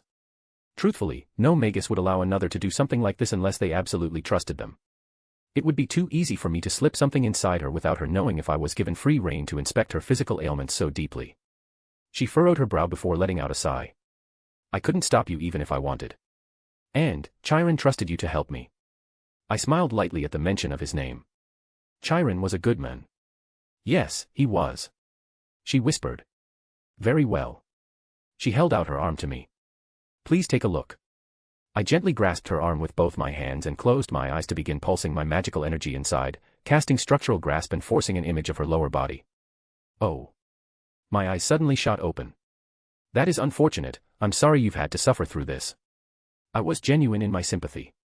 I could see 2 magic circuits that are disfigured in your legs. They are functioning, but they've caused nearly irreparable damage to your physical body in their locations. Can you heal her? The young man next to her spoke up, almost anxious with the look on his face. Calls. She hissed at him and he shrank down. I eyed him and noticed his right hand covered in bandages, blood visibly seeping through. It's all right. I made sure to ease the tension. You're a brother?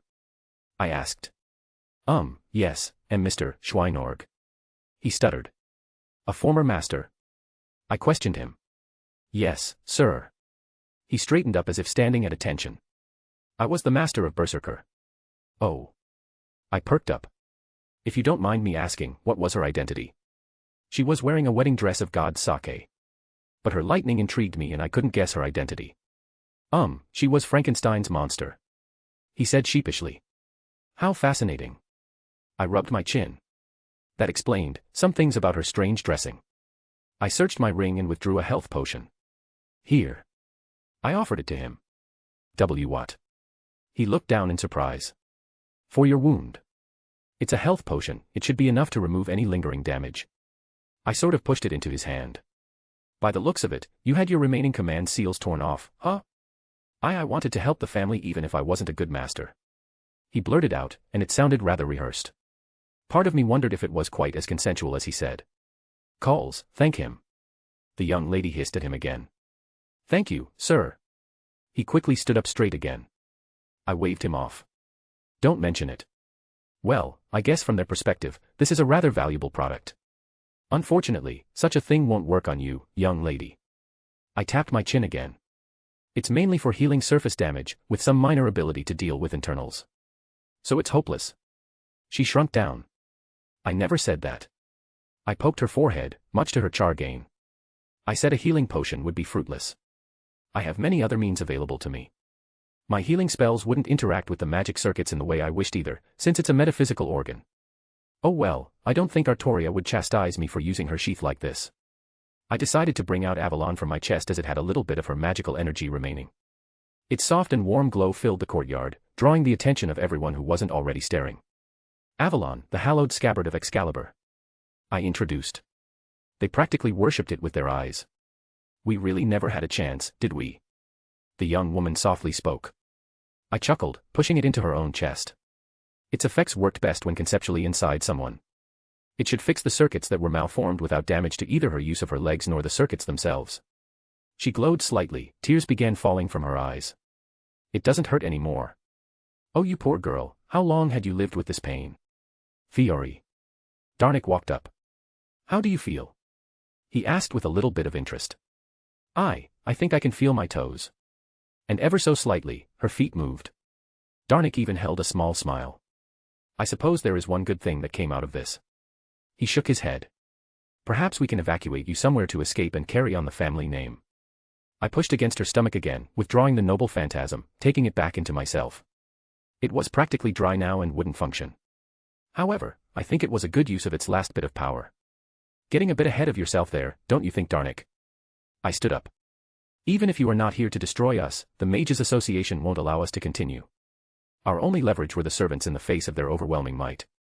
I scrunched my brow, thinking about what he said before deciding on the next course of action. No forbidden research. I spoke up. Excuse me. He replied, clearly confused. Dead apostles, absolutely forbidden. I reiterated. Demonology, also a big no-no. The taboo aspects of necromancy, don't touch them. I don't like the resurrecting of the dead, even in zombie and skeletal forms. I didn't have an opinion on how Kyrie utilized his necromancy. He mainly uses the body parts and their conceptual significance in his craft. Mundane humans, you will treat them with respect. That means no human research on unwilling subject, which includes blackmail and coercion. And the ones you have under your control will not be abused. Are you? I cut him off and continued. You will follow certain rules that the Mages Association will lay down. The big ones, and you know what I'm talking about. I looked at him. But you will remain your own autonomous organization. He seemed utterly shocked at what I was implying. Are you going to sponsor us? You can think of it that way, but also no. I replied. I'll throw my weight around and see if I can't get them to back off.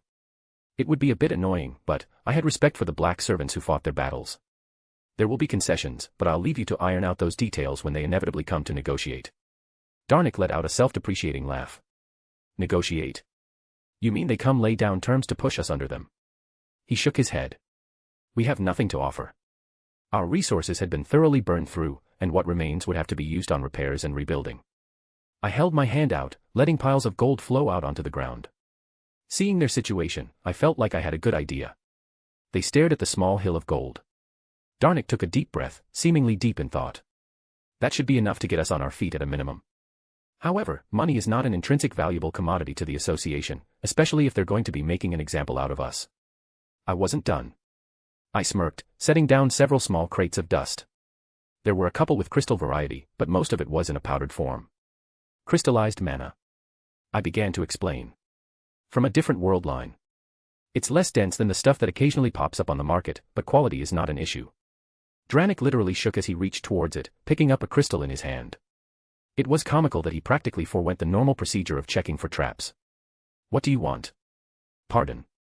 You are not helping us for no reason. What do you want from us? Do you wish to take over the our crafts, our family? Do I look like someone who is after your crafts? I eyed him. It wasn't an insult to their work, but I didn't mesh well with that they pursued. But you're right, I do want something from you. I took the last thing out of my ring. It was containers of various herbs I had acquired in Skyrim. Along with them, I took out a book describing their names and uses. I want you lot to attempt to grow these plants. He questioned, looking over them. We don't have a significant herbology section. He seemed confused. You saw the healing potion I gave to Calls. You mean that these? Among other things. They all hold magical properties, and I want you to try and start developing farms for them. Skyrim didn't really have the same outlook that the mages here had. Frankly, Skyrim didn't have any large or dedicated farms for these herbs. They grew in the wilds, in special conditions, and it was difficult for the people there to intentionally grow them. Well, mostly. There were some that acted like weeds and were numerous, but things like dragon's tongue needed very specific requirements to grow, and it was hard to mimic them with Skyrim's technology level. Hell, only the Archmage had a true dedicated garden inside his tower for the more complicated plants. Truthfully, this was kind of a whim, but it was also a good opportunity to start growing my own resources without having to rely on going back to Skyrim to obtain these. Not to mention I was curious to see if anything changed in the plants by growing them in a different world line. Lots of interesting data will come up, I'm sure. A family could dedicate themselves to something like this and become rich. Darnick said quietly. What are your conditions? Well, he was smart to recognize an opportunity when he saw one. I will take 60% of all products produced through these ingredients, and I will want a copy of all notes and research involving these. Honestly, that would still leave them with an astronomical economic boom. Not to mention I wanted to make sure the Zelretch of this world got a little something for the effort he went through to help me. I unfortunately have no room to negotiate, as you can simply go anywhere else. True, but I'm not heartless. I do watch out for my own. I won't meddle in your affairs unless you do something that crosses a line I'm not okay with. And I doubt he needed me to state them. That being said, I will want you lot back up your feet and with some semblance of confidence in your existence. Well, in for a penny, in for a pound. It would be beneficial to have them at my call when needed. Fiore, right? I looked towards the girl again, and didn't wait for her to answer. What's your specialty? She had otherwise been silent while we negotiated. Spirit evocation. Oh, interesting. I rubbed my chin. These should be beneficial. I withdrew a few spell books I still had on me from Skyrim. Various spiritual-based spells and things that aligned with her path. Even if they didn't directly help her, another way of thinking would be beneficial. Thank you. She squeaked out as I set them on her lap. She seemed rather talented. And the way Darnik sort of hovered around her, I could guess she was valued by them. Now, I mentioned products produced using these ingredients. I took out a few more books on alchemy, handing them over to Darnik along with setting down 2 alchemy tables. This should be enough to get you started on your research, and the books are a good reference. Alchemy. He muttered, looking at the title. He clearly cast a translation spell because they were not written in English. It's funny how it still works even though the language is one not native to this world. It doesn't so much as translate the written word, but the intent of what is to be portrayed. These would be significant to even the highest families in the association. He looked up at me. True. I didn't deny it. It wasn't just resources, it was sustainable resources that could easily become a foundation if utilized correctly. And I'm extending a bit of trust towards you lot. I hope you don't disappoint me. All in all, the risk for me was almost non-existent. The worst that happens, I lose some superficial things that I could reacquire with a little bit of effort. For now, continue on as you are. I spoke up again. Rebuild your defenses, and if anyone comes to bother you, feel free to use my name. This kindness, I will not forget it. We, the Igmalenia family, will not forget it. He declared. How funny it was that we were enemies not too long ago. Not to mention I was perhaps the main cause of their current circumstances. Oh well. I'll be in touch. I gave them one last look before slicing open a portal, heading to the other matters I had to settle. About fucking time. Mordred looked annoyed as she watched me walk out of a portal. Had to deal with some stuff. I rolled my eyes. You didn't think I would just abandon you lot? Pfft. Yeah, right. Mordred seemed to trust me, huh? Achilles, Atlanta. I nodded towards the other 2 who were also hanging around. And Kyrie, you good? I'm ready to end this. He stood up, rolling his shoulders. Anything else you need or can I go home?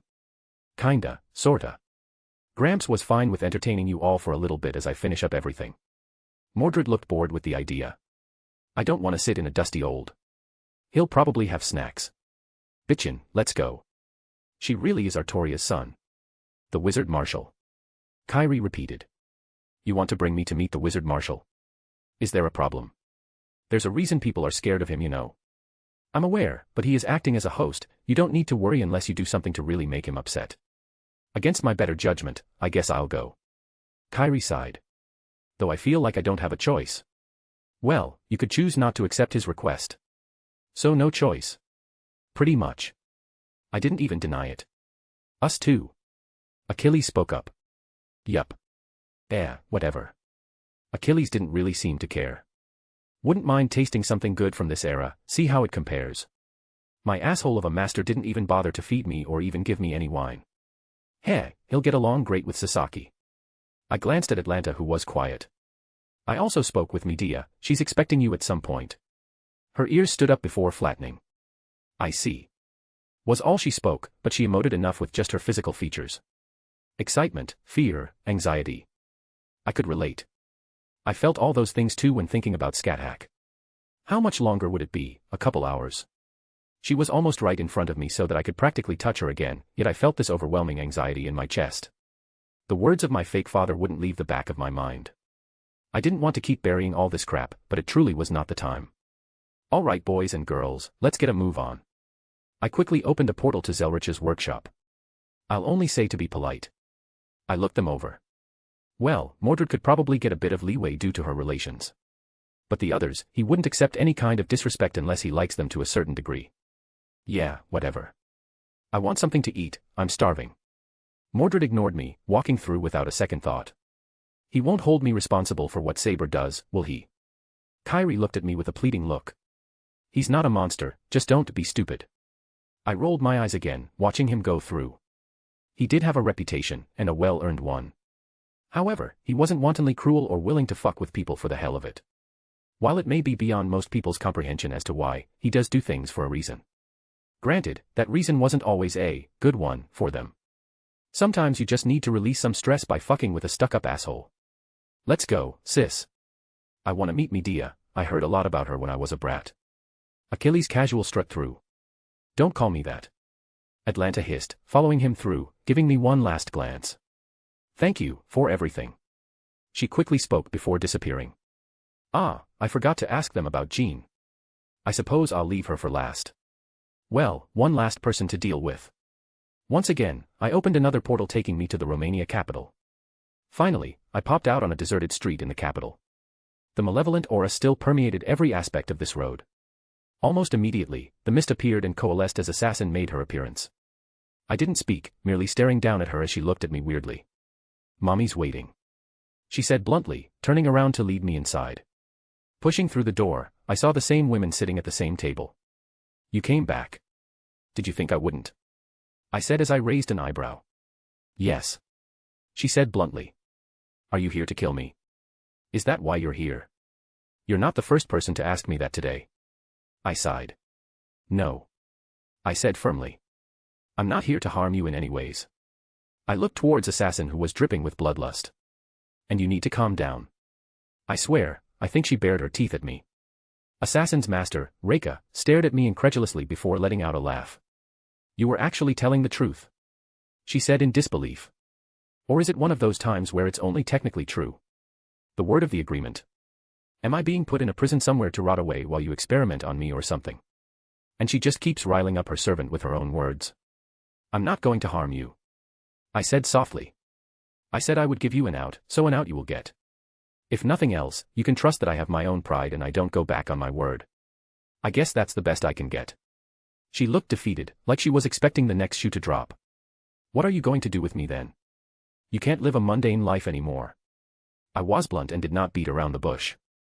Never had that thought since that psycho tried to cut me up. She scowled. And Assassin can't live near normal people either. I gazed at her. Her mere existence will bring hardship to any regular human she stays nearby for long periods. And you said you weren't going to kill me. She said dryly. So just spit it out, what are you going to do with me? My magic can send you to another world, a parallel world if you understand the terminology. She blinked at me, seemingly processing my words. Seriously? Yup.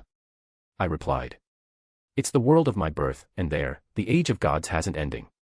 This means that all the supernatural things are still walking around, if hidden by the world. Do I need to worry about yokai then? She looked amused. Funny you should mention that. I'm actually very close to one of two leaders of the yokai in Japan. Assassin was still staring at me murderously, so I walked over to her, much to her hesitance.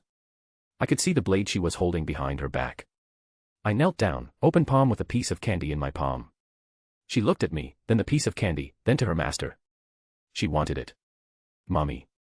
She looked up at her master. Go ahead, sweetie.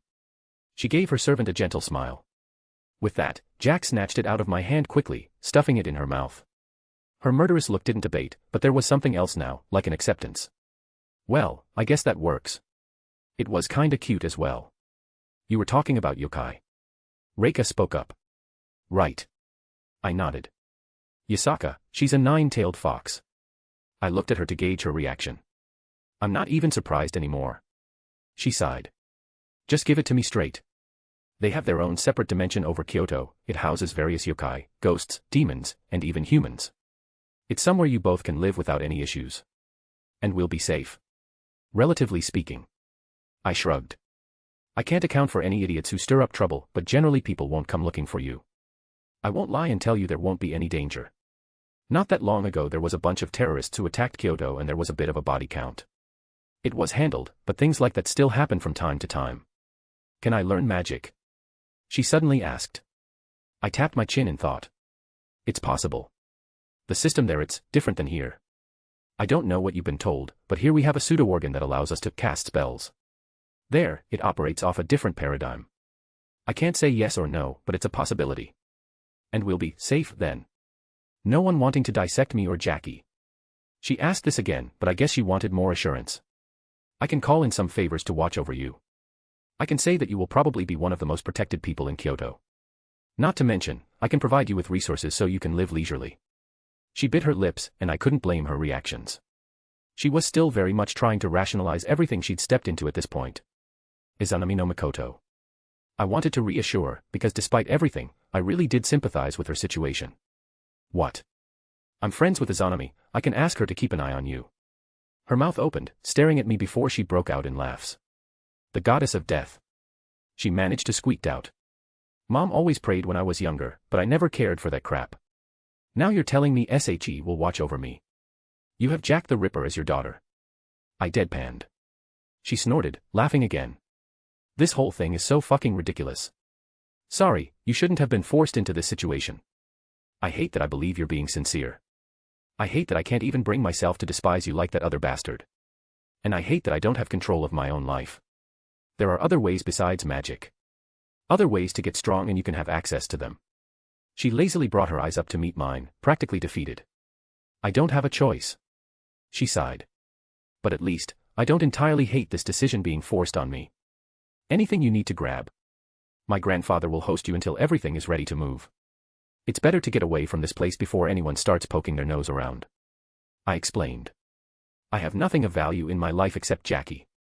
She smiled bitterly, earning a hug from the servant. You want to go on an adventure with me, sweetie? We'll follow Mommy wherever she goes. She replied without hesitation. All right. Please be respectful, my grandfather is someone of status and your servant is not his match. I made sure she understood what she was walking into. Don't insult the scary wizard, got it? She said dryly. I opened up a portal for them. Again, I'm sorry. She walked up to it, Jackie holding her hand. She briefly turned back to me with a small smile on her face. I know, thank you. She replied before stepping through. I let out a sigh, watching the portal collapse. Gods, I can't help but think of my mom every time I see her. I'll make sure she's taken care of and won't have to get into any trouble because of things beyond her control. Now. I muttered. I need to go find that saintess. Time to go say goodbye. Managed to get a chapter done today. Feeling slightly better overall, but still battling a fever and everything. My body seems like it keeping bouncing between chills, sweating, and dizziness. I did take a test, and I do have COVID, so as I said before, no guaranteed chapters this week as I fight this crap. Anyways, if you want to read 7 chapters ahead or support me, visit mypat.rayon.com/astriaforone. Chapter 199, Chapter 190. I actually had no idea where Jean would be, so my first thought was just to check the last place I saw her. As I walked out of the portal, she was there, sitting to the side, barely sparring a glance at me as I reappeared. Wilhelm. She said curtly. Jean. I gave an awkward smile. How you holding up? She turned to me, an annoyed look on your first. Oh, you know, just lamenting my failed duties because someone stole the grail in front of me. I flinched a little bit. Sorry. I apologized, not even wanting to make a joke about it. She let out a sigh. I'm happy that not everyone had to die. So, you forgive me? I grinned. She puffed up, quickly getting on her feet where she marched to me, eyes staring right into mine as she smacked my shoulder. It wasn't hard, lacking the strength of a servant, but she did it several more times. However, she didn't directly say yes or no. I am very cross with you right now. Being bullied by a saintess. I feigned pain at her actions. I can never show my face in hell again. She actually pinched me. No talk about going to hell. She huffed in annoyance. You're a good person, you don't deserve to be there. Even when upset with me, she still said things like this. Anyone ever tell you how cute you are? What? She squeaked out, her cheeks turning a faint pink. Don't tease me. She muttered. I'm going to miss this. How much time you got? I finally asked. Several hours if I am conservative. She looked down at the ground. Though I suppose I can try and force myself to expire early since my presence here is no longer required. Not going to punish me then? I raised an eyebrow. She puffed up again. No matter how I reply to that, you're just going to tease me. I let out a chuckle. Yeah, I probably would. I smiled lightly. Thank you. Jean spoke softly. For coming back and saying goodbye. Despite the many trials I've overcome while here. She gave me a dry look. I enjoyed our time spent together. The others, they're going to stick around. I whispered. If you wanted. Wilhelm. Her eyes softened. We both know I'm not in the same position as them. She looked down at her hands. This isn't my body, I can't be selfish like that. I'm a devil. I snorted. I'll be selfish enough for the both of us. She reached over and lightly pinched me again. You're a better person than that. I know you wouldn't want the young girl I'm possessing to be trapped forever with me in control. I could think of something if I had a little time. Jean shook her head. I already took several days of her life away from her. Our agreement was until the end of the war. I will not overstay my welcome. She hardened herself a little. Wilhelm. She spoke up again. Promise me you won't do anything. It's not appropriate for me to linger in this body. So, promise me you won't do anything to extend my stay. I grumbled in annoyance. Fine. I spat out. I won't force you to stay, nor will I do anything to your vessel to prolong your summon. Cheer up. She lightly nudged me. Aren't you going to get your wish soon? You told me you were fighting to revive someone you cared for. Be excited for that, don't dwell on my departure. Yeah. I looked up at the night sky, noticing how pieces of the fortress were starting to fade away. I'm excited. I miss her a lot. It was clear she was trying to distract me. She really is a kind person. I wanted to do something for her. She did say she had a good amount left before she disappeared. I have an idea. I grinned, taking out Mirage and stabbing it into the ground. Wilhelm. Jean looked at my abruptness with confusion. What are you doing? I put my hands over the eye of Magnus that was acting as the pommel of my sword. Pushing my hands on it, I expanded a visual of the world. My calculations creating a simulation of the current timeline and world line. You have a few hours left, so I'm going to take you out and have some fun. She looked at my work strangely, not arguing though. What are you doing that requires all of this? She gestured. Something stupid. I laughed as I continued. It isn't dangerous, is it? No. Wilhelm. And I'm done. I smiled. What did you do? Pulling my sword out of the ground, I slashed it through the air, the result different than my normal portals. My magic is the operation and manipulation of parallel worlds. Or, if you want to be simple about it, it gives me a degree of control over dimensions. And time is just another dimension. I smirked. Wilhelm, you didn't mess with time, did you? I have no knowledge of magecraft and magic, but even I know that isn't a good idea. Trust me. I held out my hand to her. She looked down, reaching out as I grasped hers in my own. She let out a sigh, but there was a small smile on her face. Really? Doing something like this just so I enjoy what little time I have left? Well, I've been called an idiot before. I grinned, pulling her through the new portal with me. Wilhelm. She unintentionally squeezed my hand tightly. Where are we? She looked around at the buildings as we stepped out of the portal. There was no one around in this secluded area, just as I had anticipated.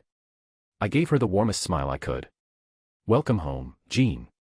Home, you mean? France, yes. I chuckled. I swear, the sacrifices I make. Truthfully, time travel is borderline taboo, even for user of the kaleidoscope like me and the old man. It is most definitely not something to use lightly, but there are allowances depending on the variables. Jean is a heroic spirit. Her existence isn't as solidified on the world line as most people. And I'm not native to this world, so there was some wiggle room. Basically, I brought us a few months into the past where this festival was going on. Stepping outside the world line, then re-entering at an earlier date. Shush, you. She slapped my shoulder but had a huge smile on her face. She took a few steps out, away from the little secluded alley we were in that opened into a large square. There were many people all about, hundreds upon hundreds. A festival? She questioned as people were dressed up and there was a clear air of celebration. Yup. I nodded towards her. It's a festival that's been celebrated every year for the last 600 years. To commemorate the liberation of the city by a certain young woman all those years ago. Truly. She looked surprised at the revelation. People have admired you for centuries. Is it really so strange they want to honor your sacrifice? I opened my arm up. This is your legacy. These smiling people, their happiness, you built the foundations for this. Jean stared, her look indescribable. Thank you. She barely enunciated the words, and her eyes turned a little red. I know she was someone who would not regret what happened in her life, but that didn't mean there weren't pains that came along with it. To see what she fought for come to fruition, it would be some measure of closure to her life's goals. I don't think she realized she was still holding my hand. With a grin, I lightly started to pull her out of her stupor. Well, are you just going to stand there or are you going to join in? She let out a small squeak as I started dragging her along. Oh, ice cream, you should try this. I pulled her towards a vendor set up in the corner. What can I get for you and your girlfriend? The guy behind the cart happily asked. Girlfriend. Jean stuttered, turning bright red. I couldn't help but laugh. 2 vanillas please. Here you go, lad. He handed them over as I pushed one towards Jean. How do I eat this? She took it with confusion. Just slowly lick it. I gave an example. Watching her hesitantly try and nibble on it was cute. She eventually sort of worked it into her mouth to get a taste. It's good. She exclaimed out of earshot of everyone. Where to next? She asked, clearly getting swept up in the excitement as we enjoyed our frozen treat. Oh, look over there. I gestured to a sign. It says they have the oldest known painting of Jeanne d'Arc herself. A portrait made during her life. A portrait. I never recall such a thing. Jean looked confused but interested. Now I gotta see this. She happily followed me along as we entered the building supposedly housing it. There was a small crowd, perhaps less than 20 people in all, that we waited behind before finally seeing the magnificent portrait. I looked at it, then at her. Her mouth slightly opened, and her hands went up to cover her face. I broke out in laughter. It's not funny. She whined. It's hilarious. I countered, unable to stop laughing. It looked like a kindergartner tried to fix the weathering of age. Look at the cheeks, they're so puffy. And the eyes are bulging out of her head. Jean made little noises of embarrassment. And her butt. No. My butt isn't that big. I decided to test that little theory and took a nice long look at said rear. She quickly tried to shield herself, turning a bright shade of red. Why, you pervert. She squeaked out. Devil. I winked. Pretty sure it's expected of me. Sir, ma'am, a man wearing a uniform approached us. You're bothering the other quests. Sorry. Jean quickly bowed her head. We're leaving. She grabbed me and practically pulled me out the door. So, who made that portrait? Gah, she covered her face again. I have no idea. I never posed for a portrait, I was always too busy. Maybe someone made it in your image then. I thought out loud. It's not exactly uncommon. But why would anyone wish to make a portrait of me? I was not a celebrity. She looked confused. I admit that my deeds may have propagated since my death, but at my time, I was not nearly as revered. Maybe for their personal use. I grinned. Personal use? She questioned. What do you mean? She paused and again her face turned bright red. I thought steam was going to start coming out of her ears. You continue with your lewd comments. She didn't meet my eyes. Lewd. I don't understand. I feigned ignorance. What would our precious saintess be thinking about to suddenly jump to those conclusions? Don't imply such a thing. She huffed, smacking my shoulder. How our pure saintess has fallen. I shook my head. Next thing you know, she's going to hold hands with a boy, in public. I exclaimed, making her face ever so redder. Stop. She squeaked out. Oh, teasing her was too fun. I'm going to miss this. We continued on, watching all the sights that we could in this small time frame. Shows that sprung up randomly, little events that people could join in on, or otherwise historical reenactments. But what drew the biggest crowd were people marching down the streets dressed up in clothing she would recognize. Many also wore armor, mounted upon horses as they streamed down the street. Make way, make way. Our saintess approaches. A man at the front called out as the little parade marched down. It was revealed to be a little girl wearing a cute dress and holding a little flag reminiscent of Jean's ride on a horse in the middle of the parade as she happily waved to the crowd. Jean looked utterly overcome with the cuteness of the scene. She's adorable. Jean cooed. The gentle smile Jean had on her face as she watched her little replacement ride down the street, it could make someone's heart flutter. I looked up at the sky and noticed the sun was starting to get low. I have one more place I want to take you. Though, I admit I don't know if you'll appreciate it or not. She turned to me, smile bright. I don't think you would take me somewhere I would dislike. Her hand crept over, grabbing my arm. Let's go. She happily ushered me. Her smile is really contagious. Sneaking to an empty spot, I opened up one last portal, and we stepped through. Jean paused in her steps when she realized where we were. Oh, Wilhelm. She said quietly. If you don't want to stay, I have other. No. No. She calmed herself down. I'm surprised, but not upset. To think to bring me here, it's really sweet of you. Her steps were small as we walked up to the building. This structure that had clearly weathered the years, it looked like it had been reinforced several times over the course of its existence to preserve it. Mother always got after me when you were going to bring home a nice boy, Jean. The saintess giggled to herself, hand lightly touching the wooden door. I could still picture her face when returning after running my errands. Her kind smile welcoming me home every day. The sounds of my siblings running around and causing havoc wherever they passed. The small structure that was once her home. I didn't speak as she gently pushed the door open, the room completely empty and covered in dust. She raised a hand up to her mouth, stopping herself from tears falling down. It really is the same, after all these years, it hasn't changed. Most texts often refer to you as a poor farm girl, but frankly, this doesn't really give off the feeling. I looked around. Jean let out a laugh, holding back her tears. It's not that we were poor, father had a good job and mother found ways to earn some extra coin when needed. It's just. She flushed again. Mother and father wouldn't stop having children. She sputtered out. I snorted in amusement. A pair of role models then. I nodded in approval. You want a big family? She questioned. Yeah, I guess it's always been something I wanted. I could guess where such thoughts came from. Though I don't know if all my girls want kids, but I don't doubt some of them do. Girls, as in plural. She blinked. I heard you mention Mordred's father and the women you wish to revive, but I didn't assume you had a harem. I laughed. Yeah, I have several girls I'm in a relationship with. Is it normal for devils? She asked, her voice rather sheepish, like she was asking something she wasn't supposed to. Pretty much. I confirmed. It wasn't like it was some big secret. Devils are creatures of sin, they tend to lead very hedonistic lifestyles. But we're not demons that you're thinking of. I came from another world line, and things are different there. The original demons, and even the original Lucifer, are dead, the name merely used as a title for rulership. They're the ones you think of when your religion mentions demons and such. Most devils in this age, from my birthplace, aren't much different than humans. To the point where there's currently a non-aggression pact with heaven at the moment.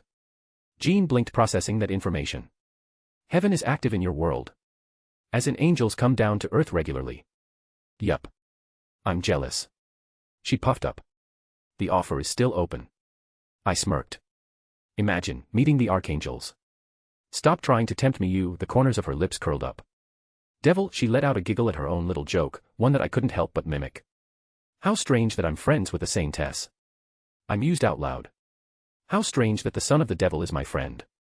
She smiled, Brylet, tugging on my sleeve. Thank you for everything. It was short, but the time I spent here has been some of the best of my life. Is it already time? Yes, I can feel my magical energy about to finally run out. I could extend it, just a little bit. Wilhelm. She pulled on my sleeve a little harder. I accept your intent, but it's time for me to go. I hate saying goodbyes. I grumbled.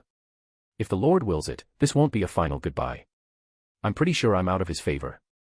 I said dryly. She giggled, cupping my cheek. Could you please make sure Laetitia, the woman I'm possessing, is set up to go home when I depart? Do you need me to send her somewhere? Jean shook her head.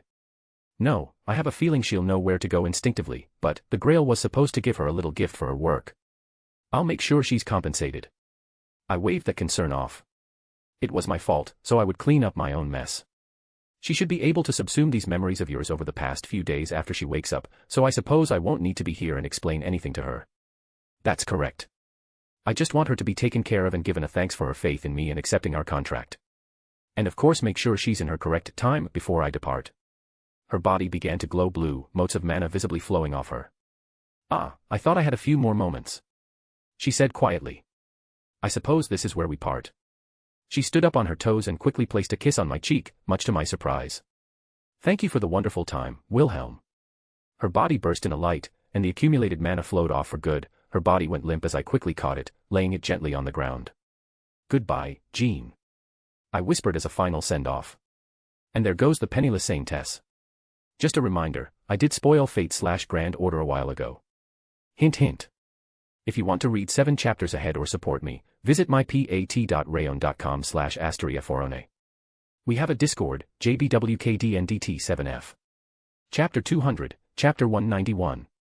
Shifting Laetitia, Jean's host, back to her normal time flow wasn't difficult as she was still unconscious. She would more or less recall everything that happened while her consciousness was pushed back when Jean was in control. Somewhat ironic that she would wake up in Jean's home. I left a bag of gold next to her, and a letter with my name to threaten any magi that happened upon her. I was sure that at a minimum my family name would be some kind of deterrent for the worst of circumstances. Better than nothing, at least. A small bounded field covered the house that would ward anyone off for the next day or so, but she'd be up in a couple hours at the latest. Food, water, and everything else she would need to make a track back to civilization and back to her home was also left with her. Jean said that she would be in capable hands, i.e. guided by her faith. Well, who am I to doubt a literal saintess? I admit, I was curious about the girl who was apparently a good enough vessel to house Jean, but I can't really look at the girl for who she was. Any conversation I had, any interactions for that matter, I'd only see Jean. That was fair to neither of us. So, this was goodbye. Not like she needed, nor probably wanted me around. I still had one last errand to run in this world, one person I had been putting off seeing that deserved my undivided attention, at least for a little while. With a flip of my hand, I opened a portal to a very familiar, but foreign place. As the kaleidoscope of colors flowed around me, I stepped through into Zelretch's home, or rather, the Zelretch of this world. I was wondering when you would stop by. I looked at the man himself. When and not if. I raised an eyebrow. He looked, mildly amused by my statement. Come now, do you think me a fool? Of course, you would come by.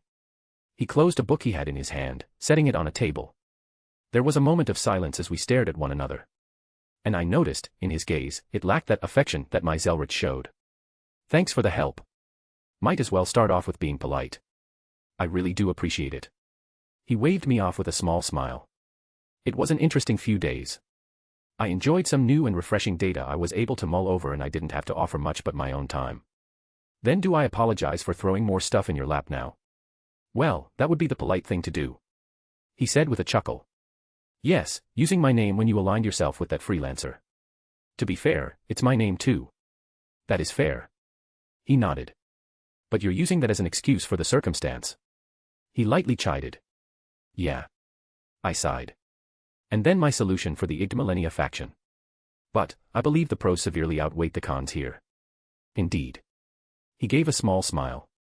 Even without the little bonus you set up at the end, I truly wouldn't have minded everything else. I suppose I just want you to acknowledge the burden you placed on me, however small it was. You know, for not being my Gramps, you're awfully gentle with your words. Zelretch let out a small chuckle. You are more than aware of my existence, our existence. I know of your Gramps just as he knows of me. While I don't have the same immediate affection, that does not mean I don't share some of the sentiments. It's a strange feeling to be jealous of myself. He stroked his beard. Now, let's talk about payment. I groaned.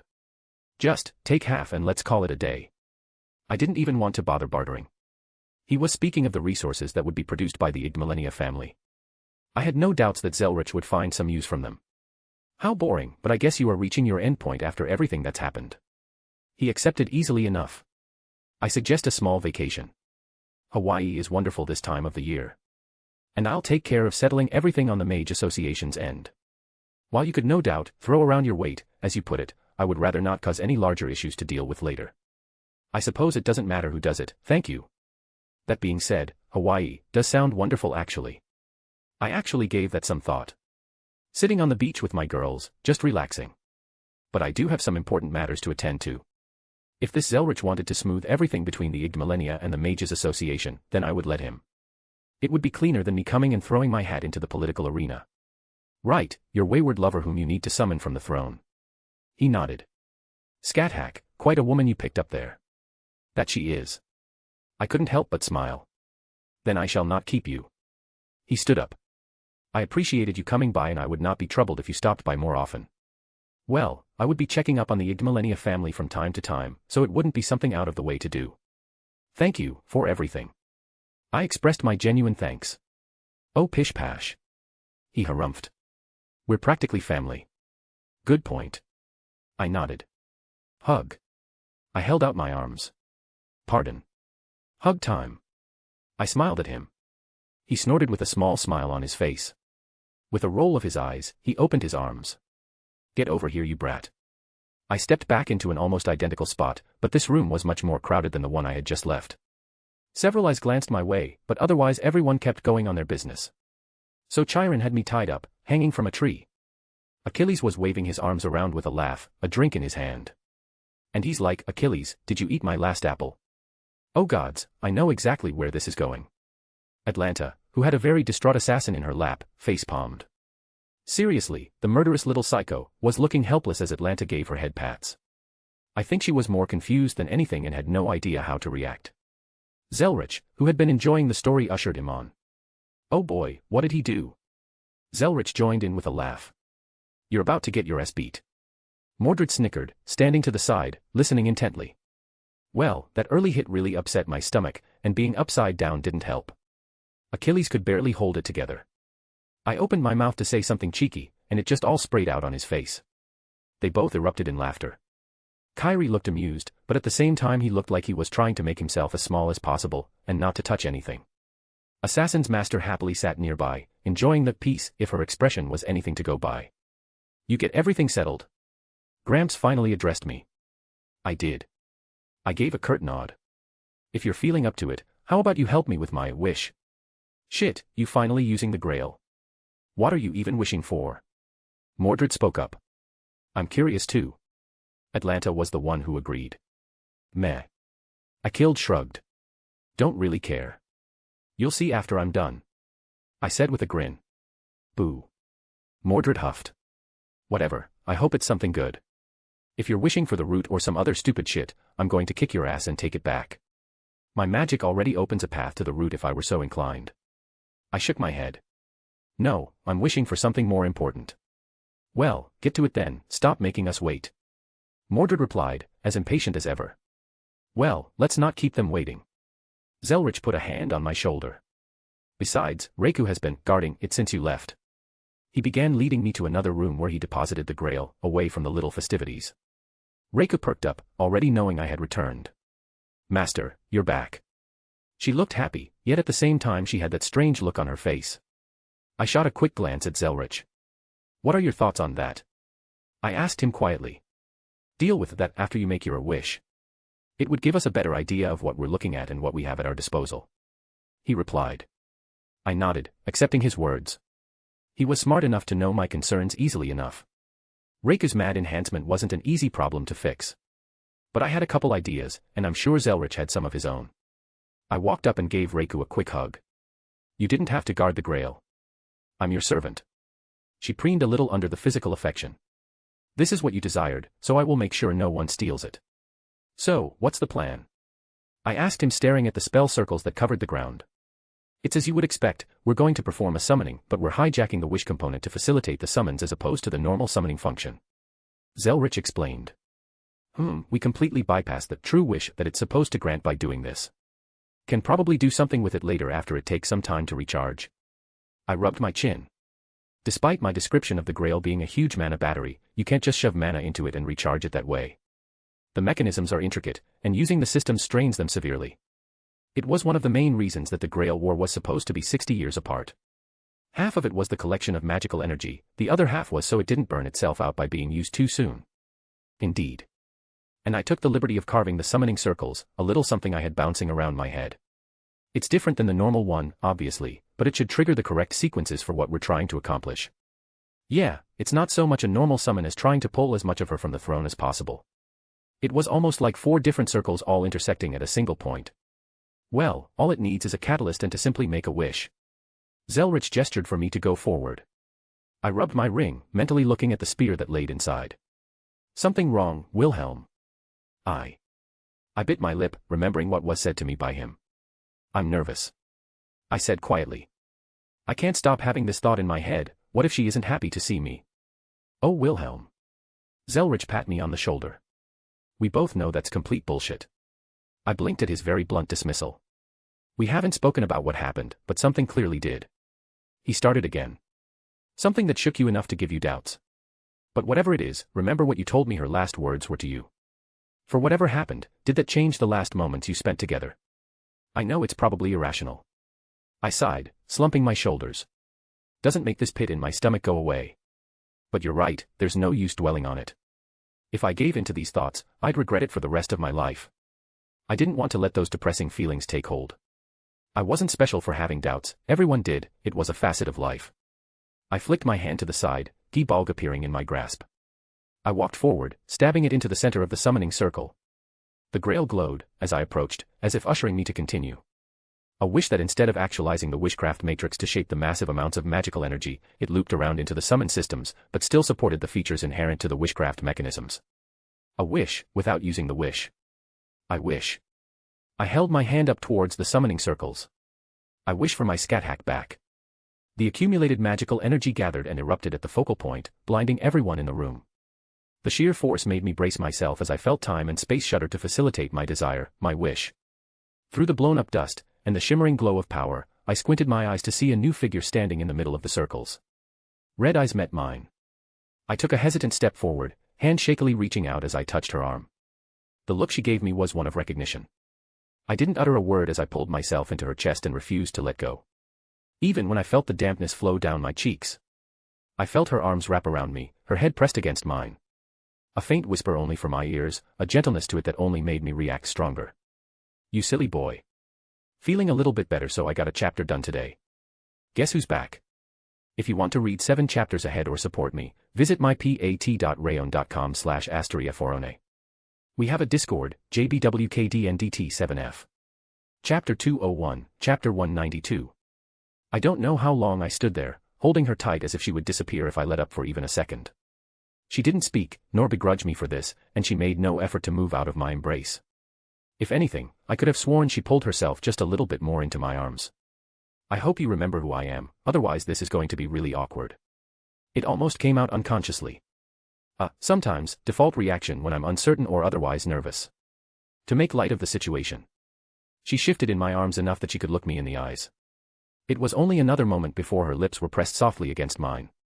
I didn't realize how much I wanted this again until I got lost in her touch.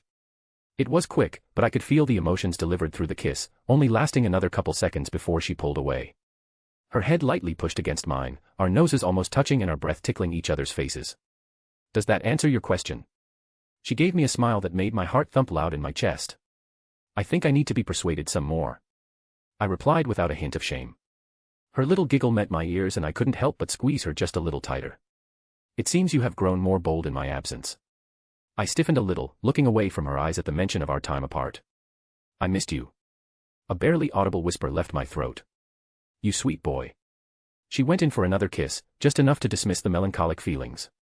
You went through the trouble of summoning an old witch like me. She gave me another little peck to make sure she had my full attention. This scat hack won't leave your side again. I made a mumbled grunt as I buried my head back into her chest. You're not allowed to leave again. Foo. I felt a hand run through my hair. Did this scat hack not promise you already? Her breath tickled my ear. I'm yours, am I not? Mine. I repeated quietly, a possessiveness that sprouted in my heart. Hearing her giggle again, it just continued to make my heart flutter. Now. She poked me once more. Introduce me to your companions. I believe we had made a spectacle enough of ourselves. For the first time since her summoning, we broke apart. Oh no, don't mind us. Gramps spoke up with obvious amusement on his face. I was just enjoying the show. Scat Hack looked mildly amused as well, opting to adopt a little smirk on her face. With a glance back, she began to chide me. Wilhelm, should I teach you a lesson on proper manners, She nudged me. Honestly, I missed this aggressive attitude of hers just as much as her gentle side that usually stayed hidden. Scat Hack, this is Kister Zelretch Schweinorg, my grandfather. I gestured towards him.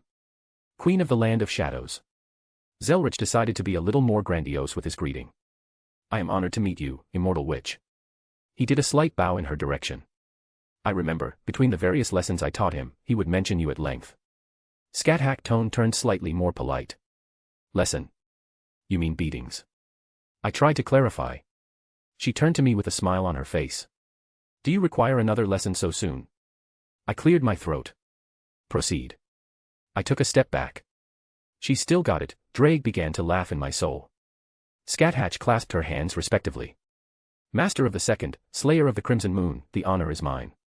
She also did a bow, practically mimicking his actions. I suppose the Grail's information is filling some blanks. I muttered at her apparent knowledge. Indeed. Zelretch stroked his beard. Now that the stiff formalities are out of the way, shall I call you granddaughter? He said with a mirthful grin. Scat Hack let out a laugh. I can see where my student gained his attitude. And I would welcome the new title to my name. Well, that was easy enough. Then again, they're both the type not to sweat the small stuff. He called her granddaughter, and she accepted it without any fuss. Taking the break in the conversation as a K, it was my servant's turn for introduction. And my servant who fought with me during the war that retrieved the Grail I used to summon you. I pointed over to Reiko who was, not the most pleased right now. Yeah, she did a good job of keeping her face even, but I could practically feel the annoyance radiating off her. I am Minamoto no Reiku, leader of the 4 heavenly kings.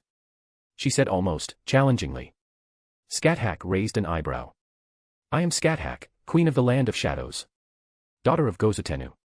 Reiku stood proudly, which is odd considering she didn't like to speak of her Oni heritage much. Godslayer. Scat-Hack didn't back down either. Reiku twitched, a visible look of anger flashed across her face. And suddenly, this was taking a turn for the worse. I wish I had the mental link with Scat-Hack at this point. No, I don't even have command seals for her despite the fact that she's a servant. You merely had to look at her own hand to figure out what happened. It wasn't a mere summon, otherwise that would have wasted the grail in such a way I would be ashamed in myself. No, it also incarnated her upon her summons, while also layering several other versions of herself on top one another to make her vessel perhaps one of the most absurd in existence. Frankly, I think only a grand servant could beat her in that respect. A side effect, no mental link to communicate with her. Reiku. I tried to speak softly through our link, soothing her. Please calm down. She perked up, eyes darting to me. Master. She sounded indignant. You don't need this woman. Your mother is all you need. I can do anything for you better than she can. Reiku. I whispered, stepping between them. Scat-Hack took that as a silent K to step away, obviously able to read the atmosphere. I reached out, lightly taking her hand. No one can replace you. I gave her a genuine smile. Master, she pulled me in, pushing my face between her breasts like she often did. Mommy is happy. She practically purred into my ear. I heard Scat-Hack harumph, right next to us. I would like to see more than just this room after finally being out of the land of shadows. She latched onto my arm in a strange show of affection. Come, my student, you will introduce me to the other presences outside. Reiku scowled, taking my other arm. Master, your servant will help you with whatever you need. Don't bother with some decrepit old lady.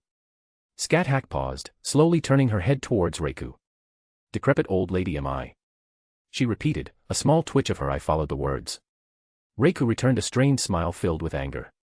I did not mention your name, why do you assume I was speaking of you? How strange. She feigned ignorance. This bitch. Scat-Hack frowned. Master, don't spend time with this uncouth woman. Your mother doesn't want you to pick up any bad habits. Bad habits. Scat-Hack looked at her incredulously. Do we know the same person? All right, all right. I stepped between them again. None of that. This is a happy day, no fighting. Go, go. Zelretch shoot us out after everyone calmed down. I'll get to work on the other project. Go say hi to the others. Other project. Scat-Hack raised an eyebrow at me while I glanced at Reiku. A look of understanding flashed across her face briefly. Very well, let's go. There are a few powerful auras out there, I'm curious who else is here.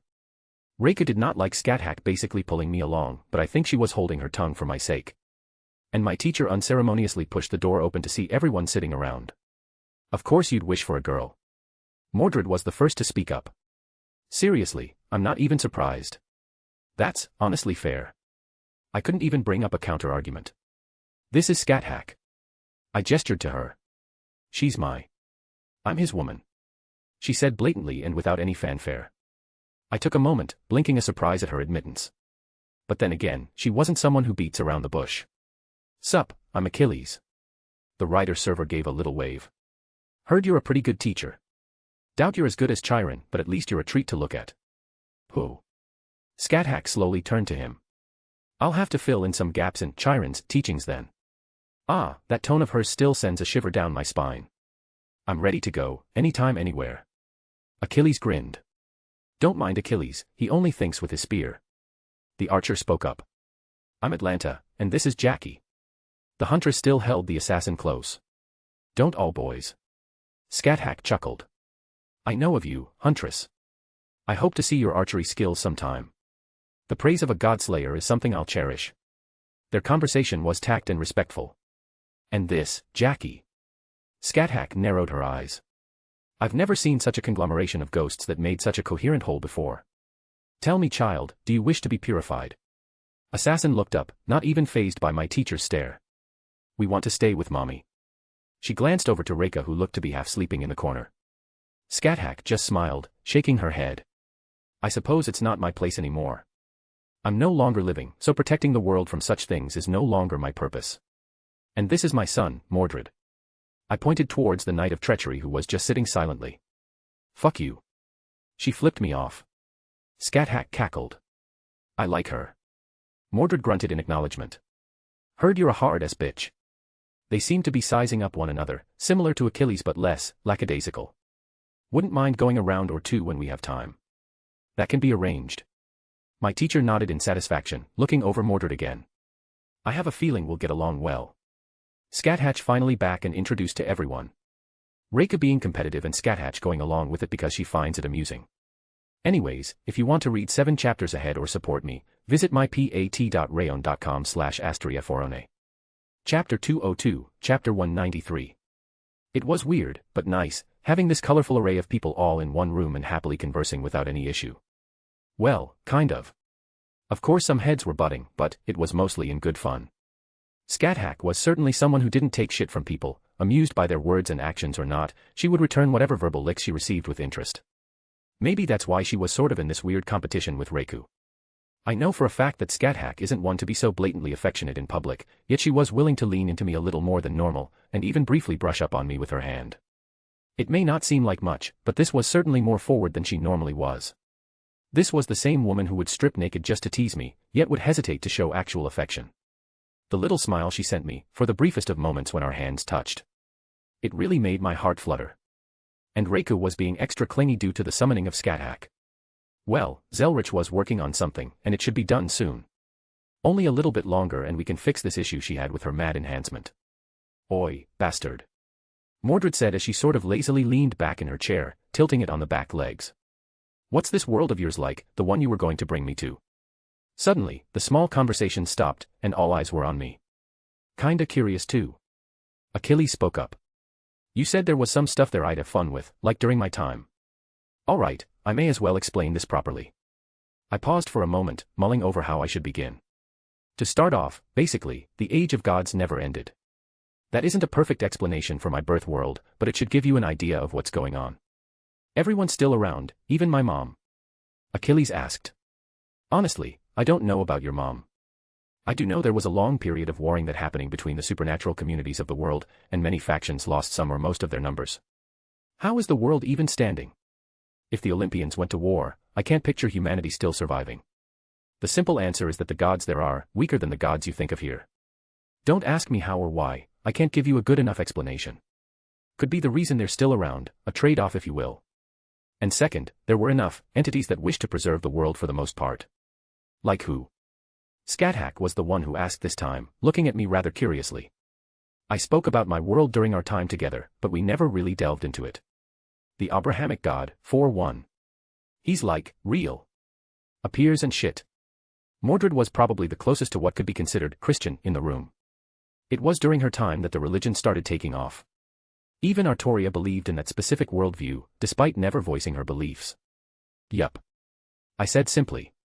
His angels appear on Earth all the time. If you really wanted, it wouldn't be hard to meet some of them. Hell, they'd probably love to sponsor you or something if you were inclined. Getting into the deeper stuff at this point would probably be unwise. I'd let her settle down first before dropping any of those huge revelations on her. We'll process that later. Mordred wisely decided not to think too deeply on it. So yeah, supernatural factions, everyone you could think of is up and about. I nodded before realizing something. Oh. I turned towards Achilles and Atlanta, the latter of whom still had Assassin in her lap. I forgot to mention, I'm not entirely human. I fucking knew it. Achilles perked up. So what are you? The Grail gave me info on yokai, you something like that. Half-devil. I corrected. It was weird admitting it so blatantly and not being flamboyant about to ease the tension. Achilles just blinked. Huh. Yeah, my old man is actually Lucifer. Though, not the Lucifer you probably think about that the Grail told you. No, the original died way back when and it's now used as a title like president or something. Sounds weird. Mordred looked uncaring, which made me smile slightly. Alright, so everything exists, God, devils, other gods, yokai. And somehow, it's not complete and utter fucking chaos. It sounds strange when you word it like that, but yes. The supernatural is hidden from the greater world, though they're less bloodthirsty about it there. If you want to tell someone about the secret, no one's really going to bat an eye.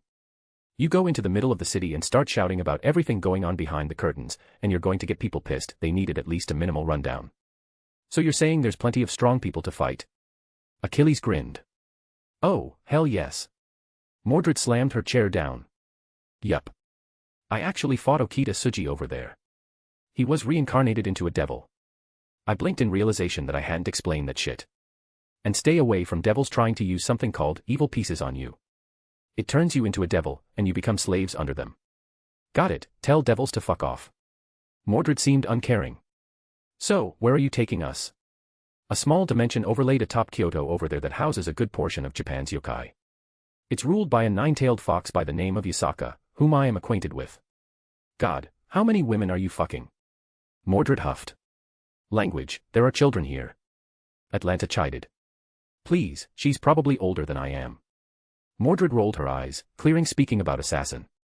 I was speaking of Achilles. She smiled. Hey! The Greek hero exclaimed. Tell me of this fox. Scathack interrupted, looking at me intently. Oh shit. Mordred whistled with a laugh. I'm more curious about the Greek gods. Is my teacher still kicking around over there? How about Herc? I always wanted to fight him. Achilles seemed to start speaking his mind. Anyone I would know still around? I would bet a lot of fucking money that the flowery bastard is still alive and doing shit. Mordred added on. Is Lady Artemis alive as well? I couldn't imagine her dying. Atlanta joined in. I wonder if she would welcome me. My student, my question has not been answered. Scathack placed her hand gently on my arm. Can I just explain without a million questions? I sighed, dropping my head to the table, making everyone quiet down. Thank you. I did reach over and squeeze Scathack's hand. And to answer your specific question, Yasaka is the mother of my daughter. Scathack blinked, seemingly surprised by my words and caught off guard. I must have been gone a long time. It's been a few months. Then I feel as though you hid some matters from me. She's not my blood daughter, got adopted by her at some point and things just happened. Scathack hummed. I will meet her soon, yes. Yes, I'll be taking anyone who wants to go over. Good. She nodded simply. Now. I clapped my hands. Important matters, and no more interruptions. I eyed everyone in the room. So, I know Yasaka, one of two people who rule over Japan's yokai. I have a home in Kyoto, which she rules, that is anchored to several worlds so you can use it to come and go to various places. If you want to stay over there, I can set you up with the needed stuff like identities and money. I pause to allow everyone a chance to now ask questions. Alright, so do you care what we do? You're not going to hold this over our heads or anything, right? Achilles questioned. No. I shook my head. Well, I'd like to say this is conditioned on you not becoming my enemy, but I think we both know how that'll end. I gave him a smirk. Really, want to test that out right now? I would be more than happy to in his place. Scathack glared over at him. Surprising me how defensive she was being of my person. Achilles clicked his tongue. Fine, whatever. I just want to check the place out and see what's what. Good. And I understand you all probably don't want to stay with me, so setting you up with your own places won't be hard, and finding work that you would like. That is to say, hunt down monsters or strays and stuff like that is always in demand. Damn, that sounds awesome. Where do I sign up? Mordred immediately perked up. I'll talk to Yasaka. Funnily enough, there's actually a descendant of that world's Arthur working under her due to some circumstances. Mordred blinked. Really? Yeah, the dumbass there named themselves after you all every generation for some reason. His actual name is Arthur Pendragon. His sister is Lufay Pendragon, and their father's name is, can you guess it? I sighed. That's fucking stupid. Mordred scowled. Is someone named after me? Not that I know of. And I have the sudden urge to go beat some idiots up. Hey, I'll happily join in. I think Artoria would like to have some words with them too, so it can be a bonding experience. Mordred paused for a moment. Is father over there?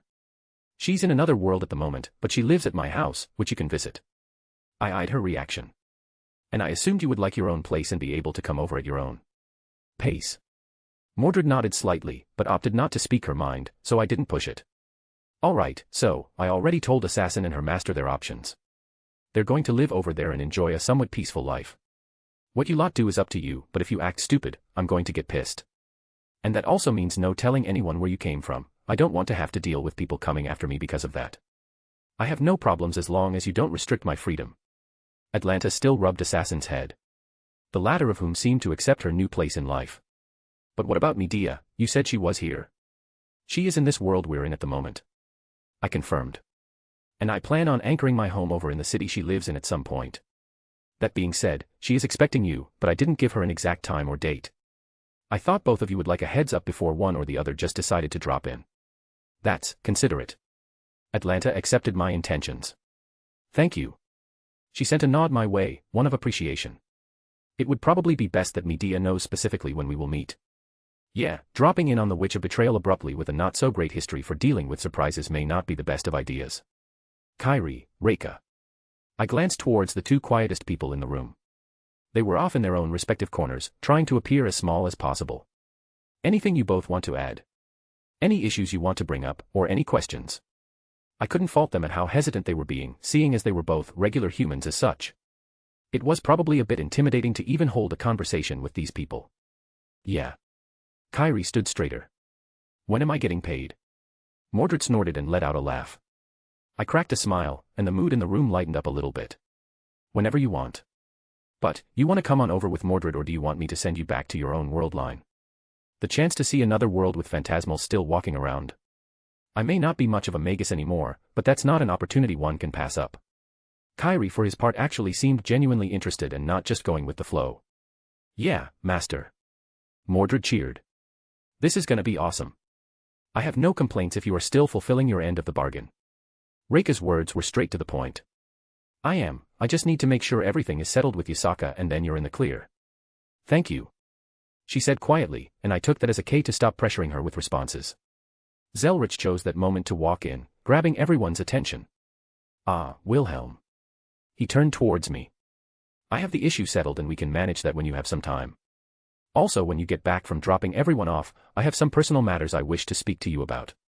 Personal matters. That sounded odd. I don't think I've ever talked to him about his own personal matters.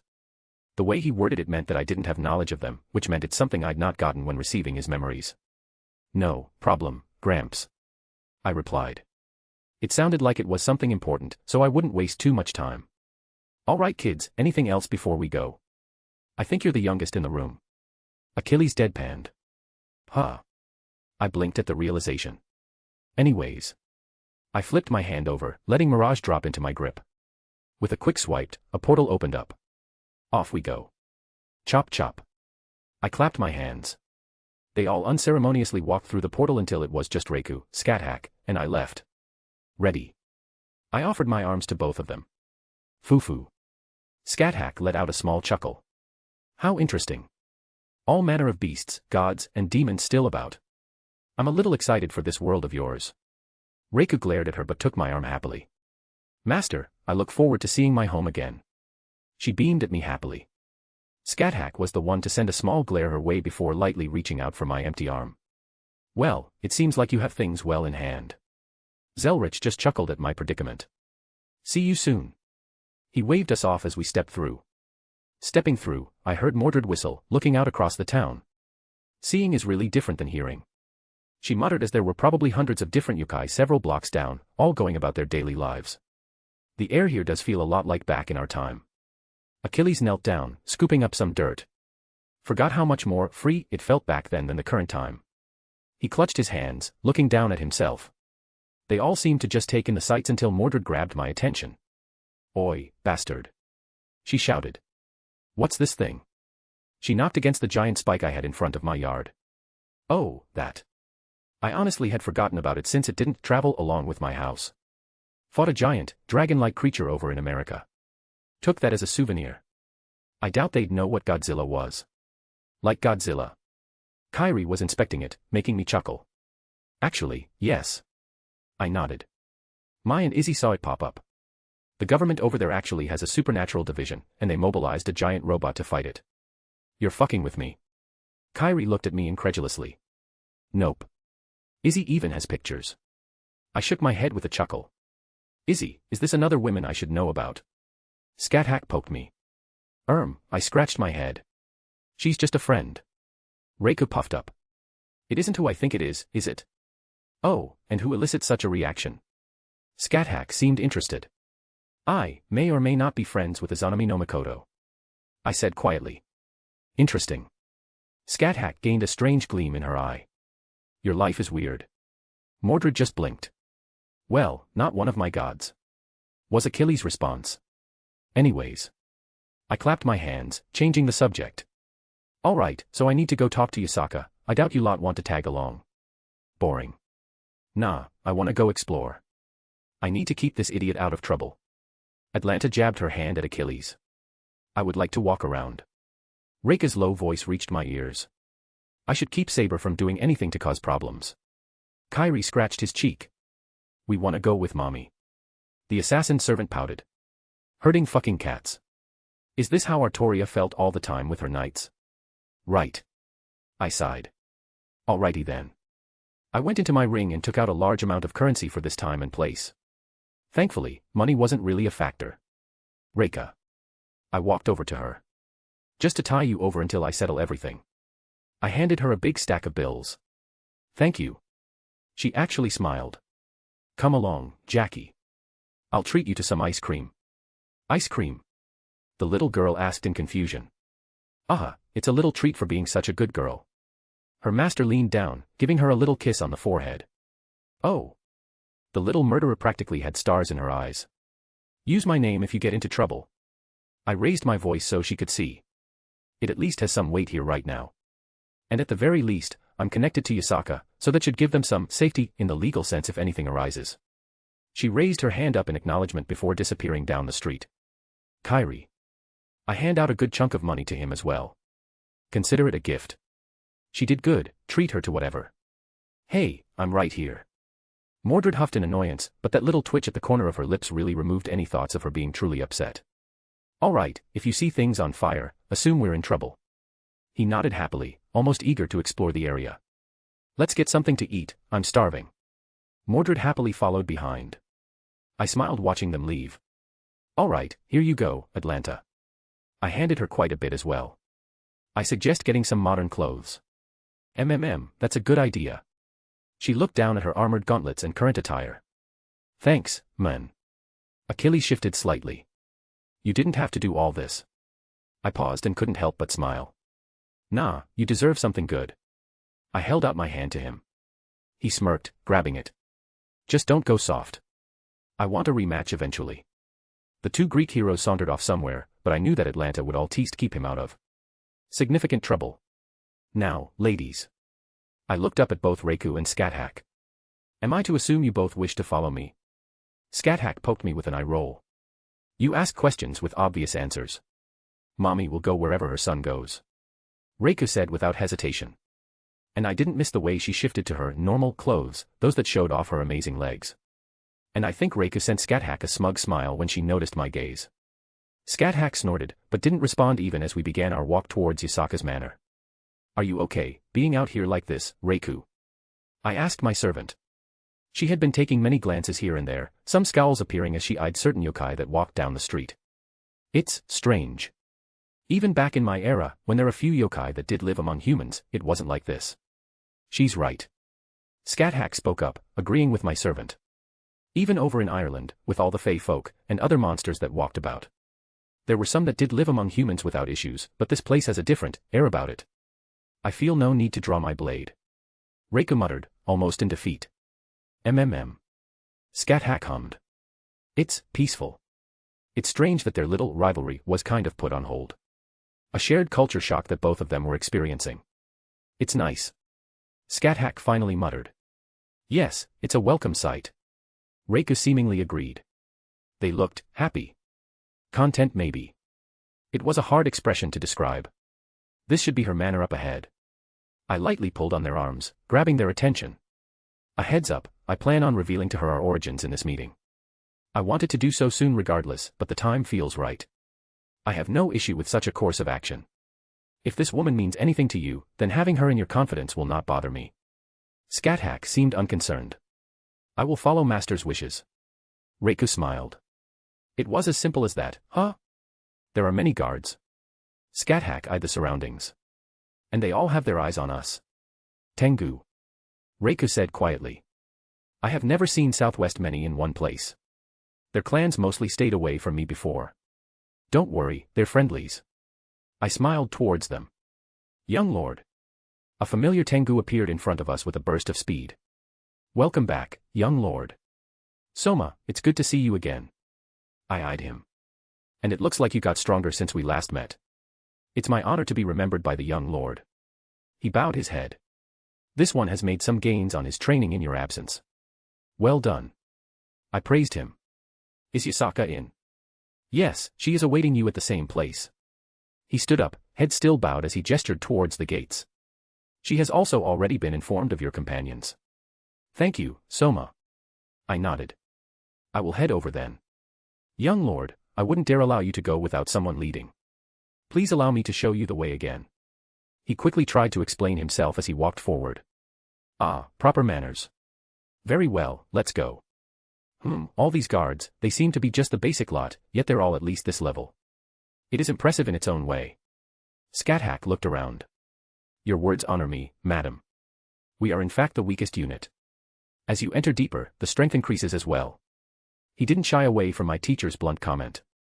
I may not be at their level now, but I will work hard to reach such heights. Makes sense. They wouldn't want their strongest shown around at the gates every day. You have a good attitude. She smiled. I have a feeling I'll have some free time soon. Maybe I should inspect these guards of hers. Why did I feel a chill down my spine? Are all of the guards here Tengu? Reiku spoke up, which surprised me. She normally didn't like to converse with other people. No, madam. He shook his head, politely explaining as we traversed the large building. There are many different types of yokai and other species that have pledged themselves to Lady Yasaka. We even have a few humans under our banner. He mused. It is simply that there are about a dozen Tengu clans that have served Yasaka and her predecessors for centuries. We Tengu pride ourselves in our honor and abilities in warfare. Being such, most of our young tend to grow up admiring those who serve Lady Yasaka and follow their parents' footsteps. I see. Reiku muttered. I could guess that the situation was still very strange to her. Here we are, young lord, and ladies. He gestured towards the familiar doors again. Thank you, Soma, your help has been appreciated once again. I of course was polite and thanked him for his help. Always, young lord. He bowed one last time before departing. I looked at the two women beside me before pushing the doors open. My day has certainly brightened up. Yasaka sat at a table, 3 more seats had already been prepared with the tea still steaming. Her tail swayed gently behind her. Fluffy. I had to resist the urge to run up and fluff them. Hello, Yasaka. I smiled towards her. You look lovely again, did you do something with your hair? She smiled back. I did, I'm happy you noticed. She did seem genuinely happy. It was more curled, I suppose. I would say it looked beautiful, but frankly, that wasn't a hard threshold for her to achieve. Pretty fox is always pretty. Some new faces. She gestured towards the empty seats. Any friend of Wilhelm's is welcome here. Thank you for your hospitality. Scat-Hack said with a small bit of respect. It was to be expected, she was of royalty. Basic manners was a must in situations like these. Oh, it's no problem. She grinned. So, who's my new competition, She playfully asked. I let out a sigh, knowing this was coming. Scat-Hack chuckled. Competition? There is no competition, I'm already his woman. Oh, I like you. Yasaka laughed. What about you? She looked at Reiku. I am his mother. She said bluntly as if that answered every question. Okay then. Yasaka seemed unsure of how to reply to that. So, Wilhelm. What brings you over to my little neighborhood? Can I not just come to see you? I asked. I will always welcome you in my home. She gave a gentle smile. But I can see that look on your face, that you're holding something back. I'm able to separate business from personal if it's an issue of that kind. No, it's not like that. I let out a sigh, biting my lip. It was hard, being forthcoming like this. But, I wanted to be honest, and I didn't want to keep going on as I had before. I trusted her, I genuinely would trust her with my life, why couldn't I trust her with my secrets? I knew it was ridiculous, but it was one of the hangovers I still had. I wanted to tell you some of the secrets I've been keeping. You deserve to know if you're going to be in my life. Yasaka perked up, that little mischievous smile she had on her face turned to something more natural. Girls, can you introduce yourselves? I asked my companions. Yasaka looked confused but didn't interrupt. I am Scat-Hack, Queen of the Land of Shadows. My teacher did not even hesitate to reveal her true identity. Reika stiffened, sitting up a bit straighter, probably due to some competitiveness she was having with Scat. I am Minamoto no Reiku, leader of the 4 heavenly kings. She stated. Yasaka stared, barely blinking before slowly turning to me with a questioning gaze. I have a lot of things to talk to you about, I said with a wry smile. And chaos has been let loose onto the world. So, I should be somewhat back on my normal posting schedule as I'm feeling close to normal now. Thanks for sticking around even with the absence of chapters while I was sick. Anyways, if you want to read 7 chapters ahead or support me, visit mypat.rayon.com/astriaforone. We have a Discord, JBWKDNDT7F. Chapter 203, Chapter 194. It was a little amusing to see her try to grasp the tale I wove. The description of concepts so utterly foreign to her that she needed very in-depth explanations. It helped that I had both Scat and Reika here with me to give credence. Not that I thought she would doubt me or call me a liar, but having someone else confirm something so outlandish, it helped her compartmentalize everything. The small lull, these few moments of silence seemed to stretch on for a long while as Yasaka looked lost in thought. I'm not quite sure how to react. Yasaka finally spoke. Meridia said something similar. I chuckled. Yes, this Meridia too. I had thought her just a lesser goddess I did not happen to know, but I'm guessing that's incorrect. She looked at me expectantly. Oh yes. Frankly, I would have the confidence to go into the dimensional gap and slap the Great Red with her at my side. Yasaka opened her mouth and closed it again slowly. That is another conversation for later. She seemed to push that aside for now. And dare I ask about Artoria? I'm assuming. She glanced at Reiku and I could guess her thought process. She's also not from this version of Earth, but anything else I would like to have her reveal. I replied. And Jin? Yasaka asked again. Not much changed. She's from a world called Remnant, but again, it's her tale to tell. Yasaka nodded in understanding. Scat. She muttered looking at my teacher. The Godslayer smiled happily as Yasaka turned her attention onto her. I'm surprised that such concepts are not widely known. Even during my era, the concept of parallel worlds was not something untouchable. Perhaps it was more ambiguous in understanding, but still known regardless. I've only heard of the idea from human sciences and their theories. Yasaka shook her head. If it is known, then it's kept at the highest level of secrecy among the more powerful. I doubt it's a completely unknown idea. I interjected. It's how scrying the future works, or other variations of such. Looking at many possibilities along other world lines. Yasaka tilted her head, slowly adopting a look of contemplation. That makes sense now that I have more context. She let out a sigh. But I believe such things are beyond my pay grade. She then turned her attention to my other companion. And Minamoto no Reiku. Yasaka was stiff when addressing her. Are you uncomfortable with me? Reiku blinked for a moment. Am I uncomfortable with you? She didn't seem to understand. The version of you from this world. She appeared to be careful with her phrasing. It was a little bit before my time, but my mother told me some stories on how she used to clash with him. Yasaka pursed her lips. He left a scar on her that never healed. She told me he was a very arrogant and headstrong man, unwilling to compromise with my kind on nearly any issue. He despised yokai for reasons I do not know. Reika bit her lip. I have no problems with yokai. I have known many in my life. I reached over and squeezed her hand, earning a small smile from my servant. I knew she had a hard life and reminiscing about certain things made her depressed. Okay. Yasaka said simply. You are accepting my words as fact. Reika seemed surprised. Her nature was being questioned, and that was perhaps her more sore spot. I trust Wilhelm. She replied. I have no doubt in my mind he would not bring someone around my daughter that he thought they would harm her. By association I can assume you are not the same person as my mother described in her stories. Reika usually hated being addressed by other people, like they were so insignificant in her eyes that they didn't matter. From what I could tell, it wasn't some sort of superior complex she had, but a genuine uncaringness for anyone else. And here she was looking happy. Now that I think about it, she was happy too when Jean dismissed her concerns over her Oni side. I guess she also had her own hang-ups about her origin. I have another question. Yasaka decided to speak up again. Your grandfather? Yes, that was my home world. I replied, knowing what she was going to ask. Yasaka let out a little cute laugh.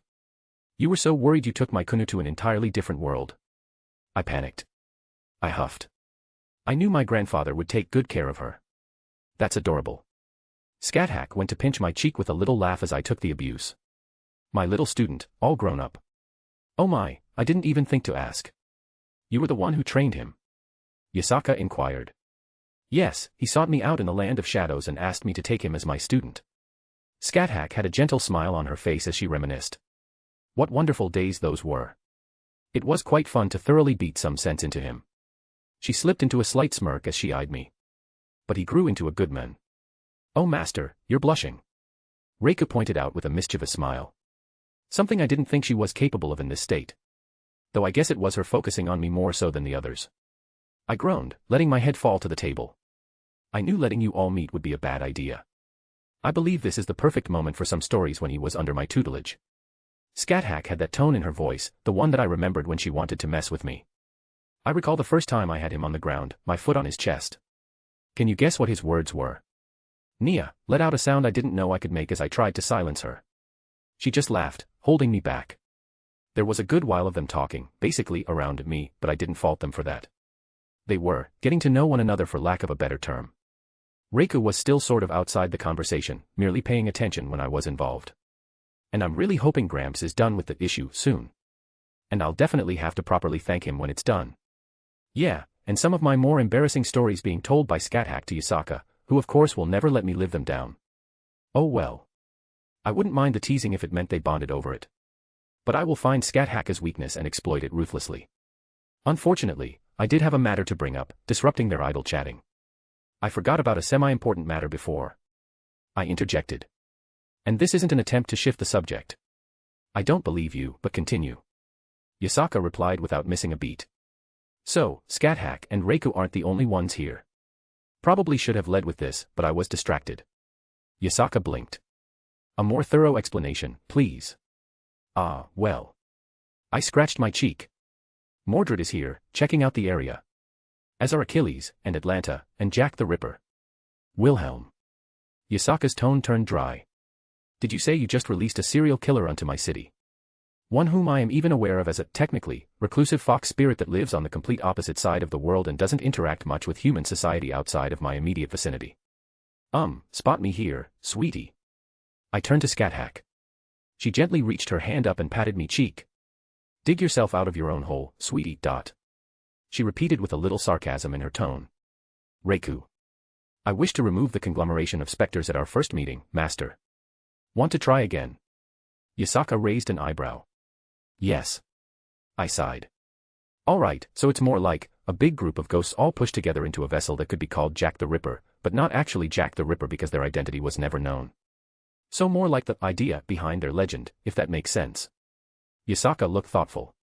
I can understand the gist of what you're saying. But I follow up with, why did you bring them to my city? It's actually a little girl that wants to live quietly with their mom. I offered. I hesitantly accept this explanation for now. Yasaka sighed. But, perhaps I'm not the best person to host such a creature. Well, if you don't want them around, I can find somewhere else to set them up. They just wanted a quiet place to live without disrupting normal humans. No. She waved off my response. I meant, I believe there is someone better. She clarified. You are aware I rule only over of Japan's yokai, yes?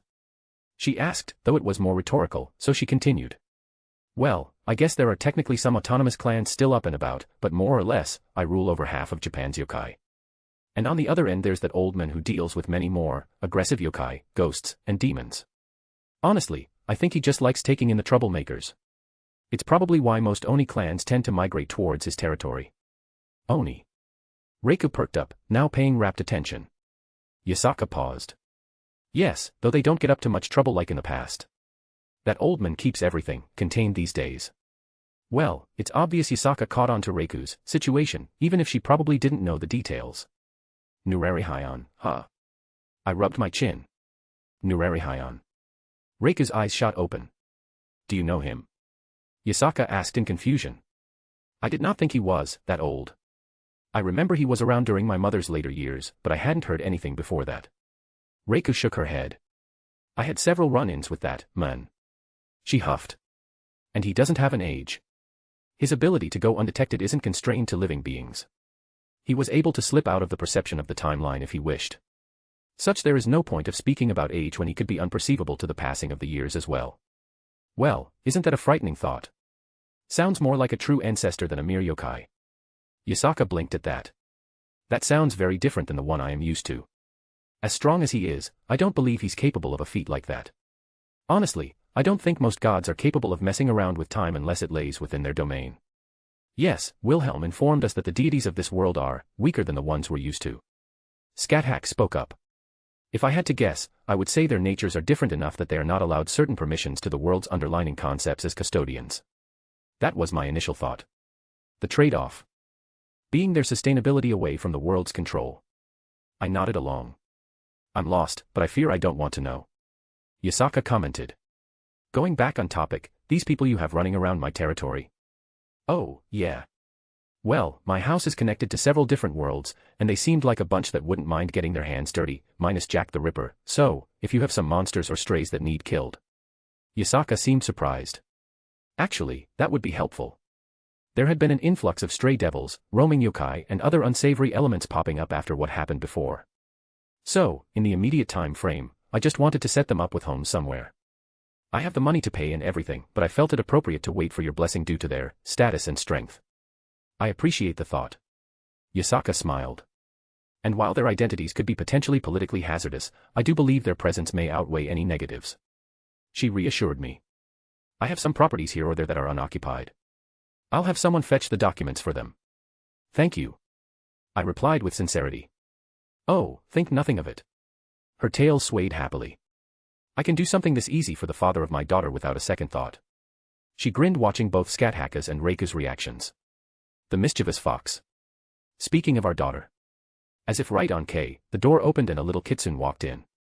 I turned to look, and she appeared just as surprised to see me as I was her. Daddy! She shouted, rocketing towards me. I was already out of my seat, sweeping her up in my arms. My little fox.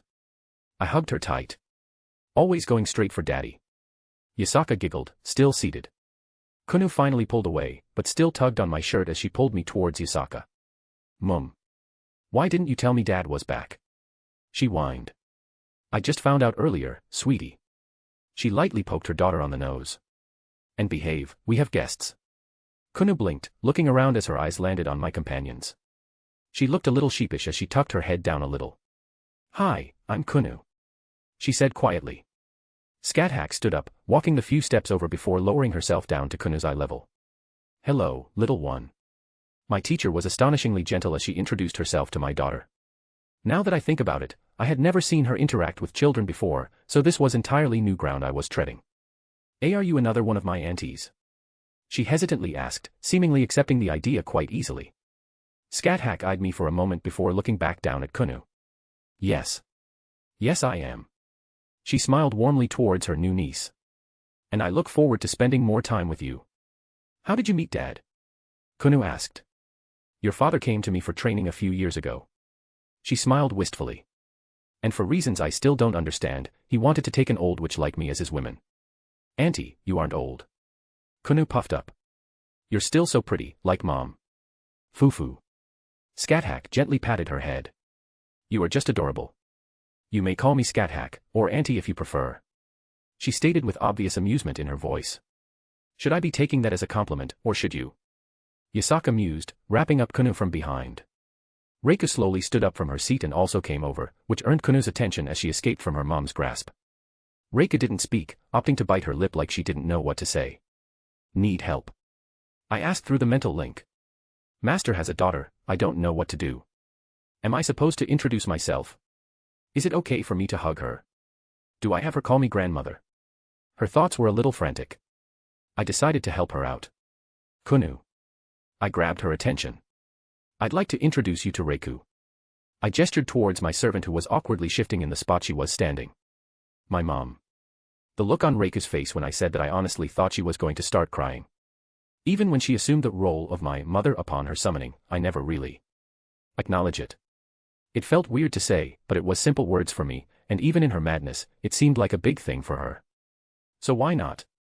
I have no idea what's going to happen once we've fixed her for lack of a better word, but in this moment, I can't say I've ever seen her happier since we've met. Reiku basically swept up little Kunu into her bosom. Such a cute girl. Reiku cooed. My granddaughter is so sweet. Well, that was easy enough for her to accept the relationship. I have no idea what mental gymnastics she went through when she was having trouble even speaking to Kunu a moment before. I shared a look with Yasaka, just shrugging with a "what can I do" expression. Any interest in training the young loss? Scat Hack asked. I admit, her natural physique does pique my interest. Reiku harumphed. My sweet granddaughter doesn't need lessons from such a brute. If she wishes to learn to fight, I can teach her my clan's techniques. Brute. Scat Hack scowled. Perhaps we should settle with this a spar. How surprising that you wish to resort to violence. Reiku's sarcastic tone was obvious to all that could hear. Funnily enough, it seemed like this didn't even faze Kunu, who was watching them with unrestrained interest. I turned towards Yasaka, who looked at me and let out a sigh with a smile on her face. I couldn't help but chuckle at their antics. My smile only grew when I felt a fluffy appendage wrap around my waist. Reiku and Scat Hack meet the little fox. Sorry for the late chapter, I took a nap and accidentally set my alarm to AM instead of PM. If you want to read 7 chapters ahead or support me, visit mypat.rayon.com/asteriaforone. Chapter 204, Chapter 195. You know, I'm almost jealous. I admitted, leaning my head on Reiku's shoulder. I also had a furry tail in my lap as I gently ran my hand through the softness. Of which one? Yasaka asked with a little chuckle. Yes. I said with a cheeky little smile. Keep your feet facing forward. Scat Hack knelt next to Kunu, raising her arm up as she held a spear aloft. Though, it was more a wooden stick given the lack of a spearhead. Good, now adjust your grip like this. She helped Kunu move her hands to the correct spot. Well done. Scat Hack stood up, looking very proud. Cute teacher is cute. I of course took several pictures when she wasn't looking. Mom, look. Kunu called out, thrusting the spear under Scat Hack's directions. I wonder how Siyu would react if he saw her acting like this. Funnily enough, I could easily guess this was Scat Hack playing with Kunu. I doubted she has much experience with children, so this was probably how she defaulted when interacting with others. Mommy is watching. Yasaka waved to her daughter, who had a bright smile on her face. Where was this gentle teacher when I was training? If I did something wrong, it was followed up with me getting my ass beat. I chuckled. For good reason. Scat Hack huffed, clearly in hearing range. Your sadism isn't a good reason. I deadpanned. Her head snapped to me. It seems you are in need of remedial lessons. Normally those words would have filled me with dread, but looking at her, I couldn't help but smile. I missed you. Scat Hack blinked and deflated, like all the wind had been let out of her sails. If I didn't know any better, I think she pouted briefly. She kind of fumbled a response, just huffing and turning back to Kunu. Curious. I didn't dwell on it, instead bringing up the fluffy tail and pushing my face into it. I didn't want this to end, but I knew I was pushing it time-wise. Zelretch had asked me to come back after settling the others' issues. So, should we tell Kunu? I looked up at Yasaka. Yasaka didn't show any discomfort as I played with her tail. Perhaps she even enjoyed it if her expression was anything to go by. If you wish to, I would not object. She said calmly. But maybe we should wait a little bit. It's a valid train of thought. Don't want to give her an existential crisis or anything. Maybe best to wait until she's a little bit older. I'll trust your judgment. I replied without a second thought. Gods know I have no idea what I'm doing half the time. I shifted in my spot, sitting up and doing a little stretch. Is it that time already? Yasaka eyed me. Am I that easy to read? I frowned, still holding her tail. You have this look whenever you have to leave. She gave a soft smile. It's very cute. I ducked my head to avoid her eyes, as her teasing tends to get an unconscious reaction out of me. I don't know how, but she could easily get me flustered, even when I had other women literally throwing their naked bodies at me. Gramps wanted to talk to me about something after the others were taken care of. It seemed like something pretty important, so I don't want him to wait too long. I quickly explained. I still haven't forgotten about your promise. She waved her tail in my face. I haven't forgotten either. I gave her a smile. Let me see what's wrong. I can deal with anything he needs me to and be back relatively quick. Then, I don't think I'll be going anywhere for a while. I'll hold you to that. Her tail slowly moved back behind her. I would also like to ask something of you. Sure, you need something. Need. No, but I would very much want it. The corners of her lips tugged upwards. There will be a festival in a couple weeks, I would like know if you wanted to accompany me. I blinked in surprise. Are you asking me out on a date? I suppose I am.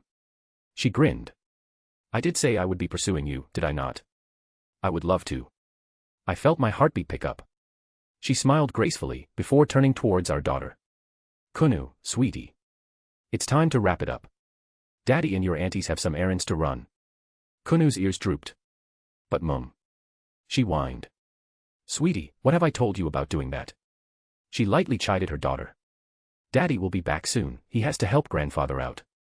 It was oddly attractive seeing Yasaka in mom mode. I stood up, giving a little pat on Reiku's shoulder. She had been silent but otherwise didn't have any other reactions after a bit. I'll be back soon. I walked up, wrapping my daughter into a hug. I doubt it'll take long, and I'll be here for a long while afterwards. I reassured her. She buried herself into my chest, her tails waving happily. I'll go make sure the others are settled and get out of your hair. I looked up at Yasaka. I can handle that. She waved my off. They just require somewhere to stay and some kind of identification, correct? Yeah, I didn't want them to be cooped up in Kyoto and most of them aren't Japanese. It won't be too difficult. I can send some of my people to handle that. She walked up, cupping my cheek. Go help your grandfather with whatever he needs. I can deal with this in your place. Are you sure? I don't want to just push all thing onto your plate. I am more than capable of alleviating some of your burdens. If I couldn't flex my power for something so simple, what is the point of my leadership? She let out a laugh. I won't say no to the extra help then. I mulled it over. Be careful, most of them are wound up tight. I would suggest not sneaking about. Good, I'll tell my people not to cause problems. But I will require payment. She didn't even give me time to answer before grabbing me by the collar and pulled me into a kiss. You, gross. Kunu made gagging noises as Yasaka claimed my lips. Well, I need to stake my claim, She eyed both Reiku and Scathach. Oh, I feel like we'll get along well. Scathach didn't look at all put off, adopting a humorous smile. Yes, I'm sure. I walked towards Reiku, holding my hand out to her, which she happily accepted and stood up. We'll be back in a couple days at the most. I said one last time towards Yasaka and Kunu. At the very least, I could time our return to match those specifics without causing any issues. Lady Yasaka. Scathach was polite in her words. Thank you for your hospitality. Oh, none of that. She waved her hand dismissively. Just call me Yasaka. Scathach smiled. Then call me Scathach. She said, walking up beside me. Yasaka gave one last nod towards Reiku who returned it with a strained smile. With a flick of my hand, a portal to Graham's home opened up. That was interesting. Scathach commented, walking back into the familiar room. Reiku pursed her lips. She was not unbearable. Which was odd considering Reiku barely acknowledged anyone else unless I sort of guided her. Wonderful, you're back. Zelretch stepped not the room almost immediately. If you wouldn't mind, I'd like to get started immediately. I looked at the others then back to him. Yeah, let's get this taken care of. I reached out to Reiku, taking her hand. Reiku, do you trust me? Of course, master. She smiled brightly. Your servant will do whatever you ask. We're going to do a little something to modify your Saint Graph. I began to explain. 2. Remove your mad enhancement. Reiku tilted her head cutely, as if not seeing the problem. If that is your desire. I glanced at Scathach and it looked like she put all the pieces together. Good. Zelretch clapped his hands. I have everything prepared and even did a little trick so the Grail wouldn't know that the war is over for what we're about to do. He ushered us back into the room from which Scathach had been initially summoned. Altering a servant's Saint Graph is not an easy thing. Scathach spoke up. Yes, it's like doing brain surgery with a crayon. Zelretch agreed. Even with the Grail, there are many variables I'm having to take into account. What is the plan exactly? I asked. We're going to summon her saber self into her berserker body. Zelretch explained. That is one of the options I'd thought up. Is it not simpler to just remove a part of her Saint Graph? I questioned. Ironically, it's harder to just remove that specific ability. I devised a small workaround that should solve everything in one quick motion. Gramps began. But for this to succeed, you need to dissolve the current contract with her. I looked down at my hand, the last command seal I possessed that represented our contract. The oath she gave to me and I gave to her upon summoning. I glanced up at Reiku who continued to look unconcerned, opting to give me a gentle smile. I wanted her to be happy and not be under duress by this curse. Reiku. I focused on the seal in my hand. By the power of this command seal. I took a deep breath. Take a nap. Master. She looked at me with confusion as the waves of magical energy washed over her. Her eyelids became heavy and she slowly closed them, her body swaying. I quickly caught her before she fell, gently laying her on the ground. Good choice, it will be easier if she is asleep. Zelretch nodded in approval. I understand now. Scathach inspected my servant. I was confused as to why she was acting in such a manner. A mad enhancement, but she is not lost in the traditional rage that other berserkers show. Yeah. I said quietly. She seems to be unable to form meaningful bond with other people. Treating them as if they're insects or otherwise irrelevant unless I give them my attention. She was decently good at hiding it, but she did not like me being close to anyone else.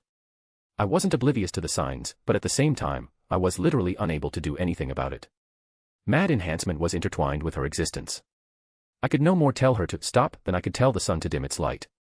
Let's hurry, you don't want her to disappear. Zelretch broke me from my thoughts. I assume I need to do the summoning again. Indeed, but without the berserker chant added. I nodded, holding my hand forward. The path that connected us is still open, so it should be easier. I said quietly, flaring my magic circuits. Let silver and steel be to the essence. Let stone and the Archduke of Contracts be the foundation. Let red be the color I pay tribute to. Let rise a wall against the wind that shall fall. Let the 4 cardinal gates close. Let the 3-forked road from the crown reaching unto the kingdom rotate. I hereby declare. Your body shall service under me, but my fate shall be in thy sword. Submit to the beckoning of the Holy Grail. If you accept this will and reason, then answer. Here is my oath. I shall obtain all the virtues of heaven. I shall hold dominion over all the evils of hell. From the 7th heaven, attended by the 3 great words of power, arrive from the ring of restraint, O keeper of the holy balance. There was less environmental effect this time around. I wasn't summoning an entire servant and creating their ether-based body, but more so summoning another portion of a servant into an already existing body. A stream of light slammed into Reiku's unconscious form, her body spasmed slightly as her existence became more. Zelretch had his hand on the grail, a look of concentration on his face as he worked his magic. It's done, he declared, stepping back with a sigh. The summoning opened up her Saint Graph, so I was able to snip her mad enhancement from it before everything solidified. It looked simple on the surface, but I knew how difficult it was to truly do such a process in that meager time frame. I would admit that I would have trouble doing it perfectly, yet he accomplished it without any fuss. Just what I would expect from my former self. Zelretch let out a breath. When you have a moment, I'll be waiting in my office for a chat. He said simply, walking out of the room. I reached out, and gently scooped up Reiku in my arms. Scathach was silent as she followed behind me. I walked through Zelretch's home, finding my own room and laying her onto my bed. Let's hope there are no more issues. I brushed my hand against her head, moving her bangs out of her face. I felt a pair of arms wrap around me. You tend to overthink many things. Scathach put her chin on my shoulder. Even during my teachings, you would worry over the smallest details. I felt her breath tickling my ear. It's not hard to guess that your grandfather is quite skilled at any endeavor he partakes in. If he was unconcerned, you can take that as confidence that there will be no issues. I know. I said quietly, still looking over Reiku's sleeping form. I just worry when it involves people I care about. She let out a small giggle. Still that same sweet boy I met all those years ago.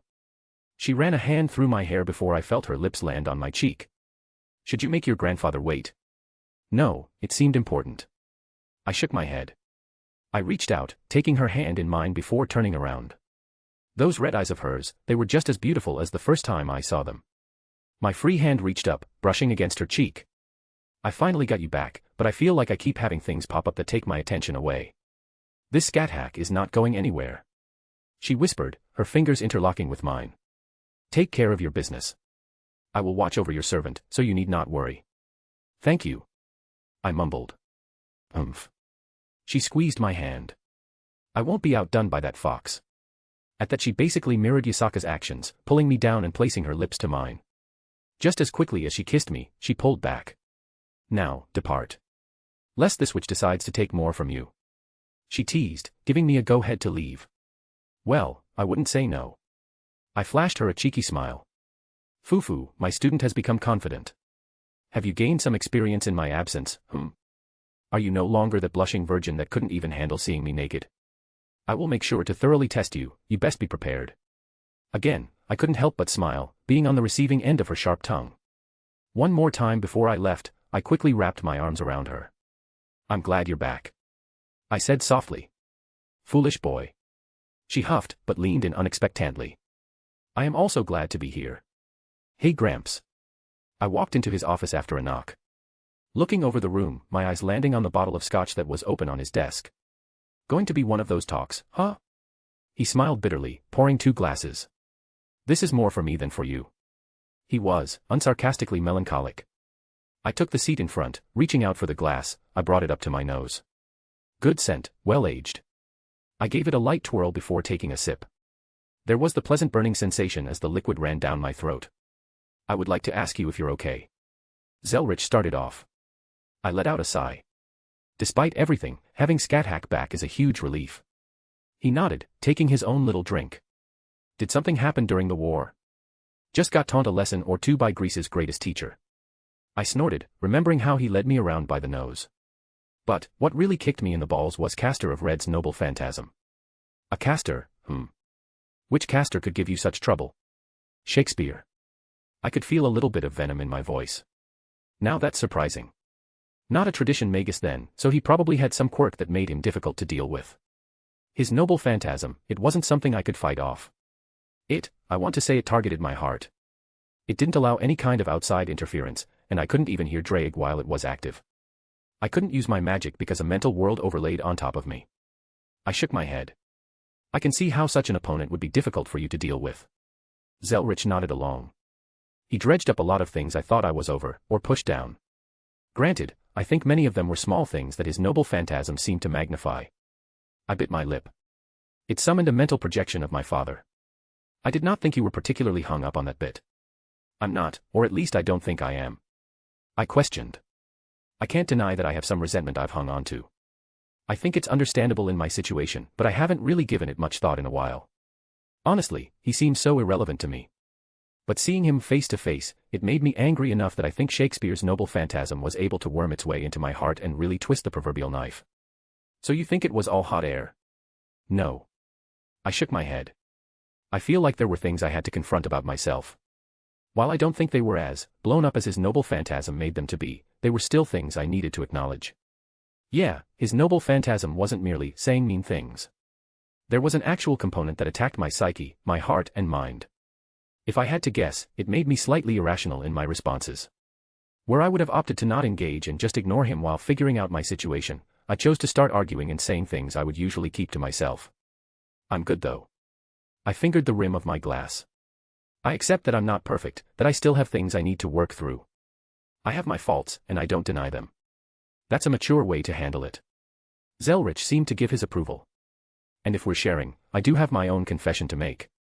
He held up his glass, watching it briefly before down it all in one gulp. It's unlikely that you remember, but I had many paramours myself in my younger years. I blinked at his sudden words. Yeah, I remember nothing of that. Now that I think about it, I don't recall you, me, ever having even a simple girlfriend, much less a lover. Well, that's to be expected.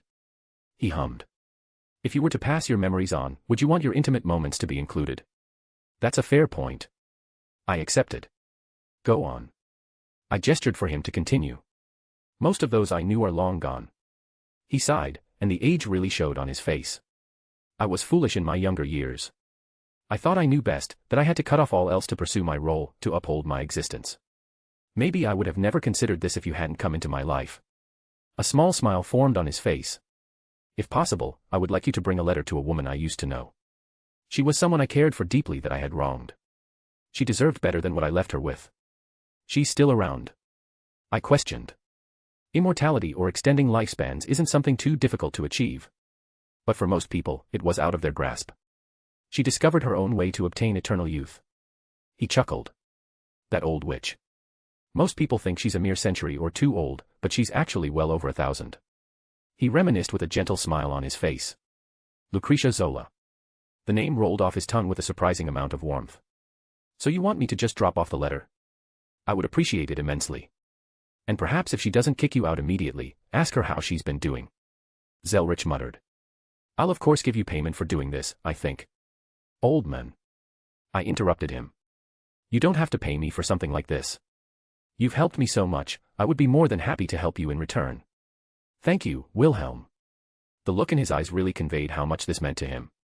Now, let me tell you about this world she lives in. I listened aptly as he regaled me with the strange world she resided in.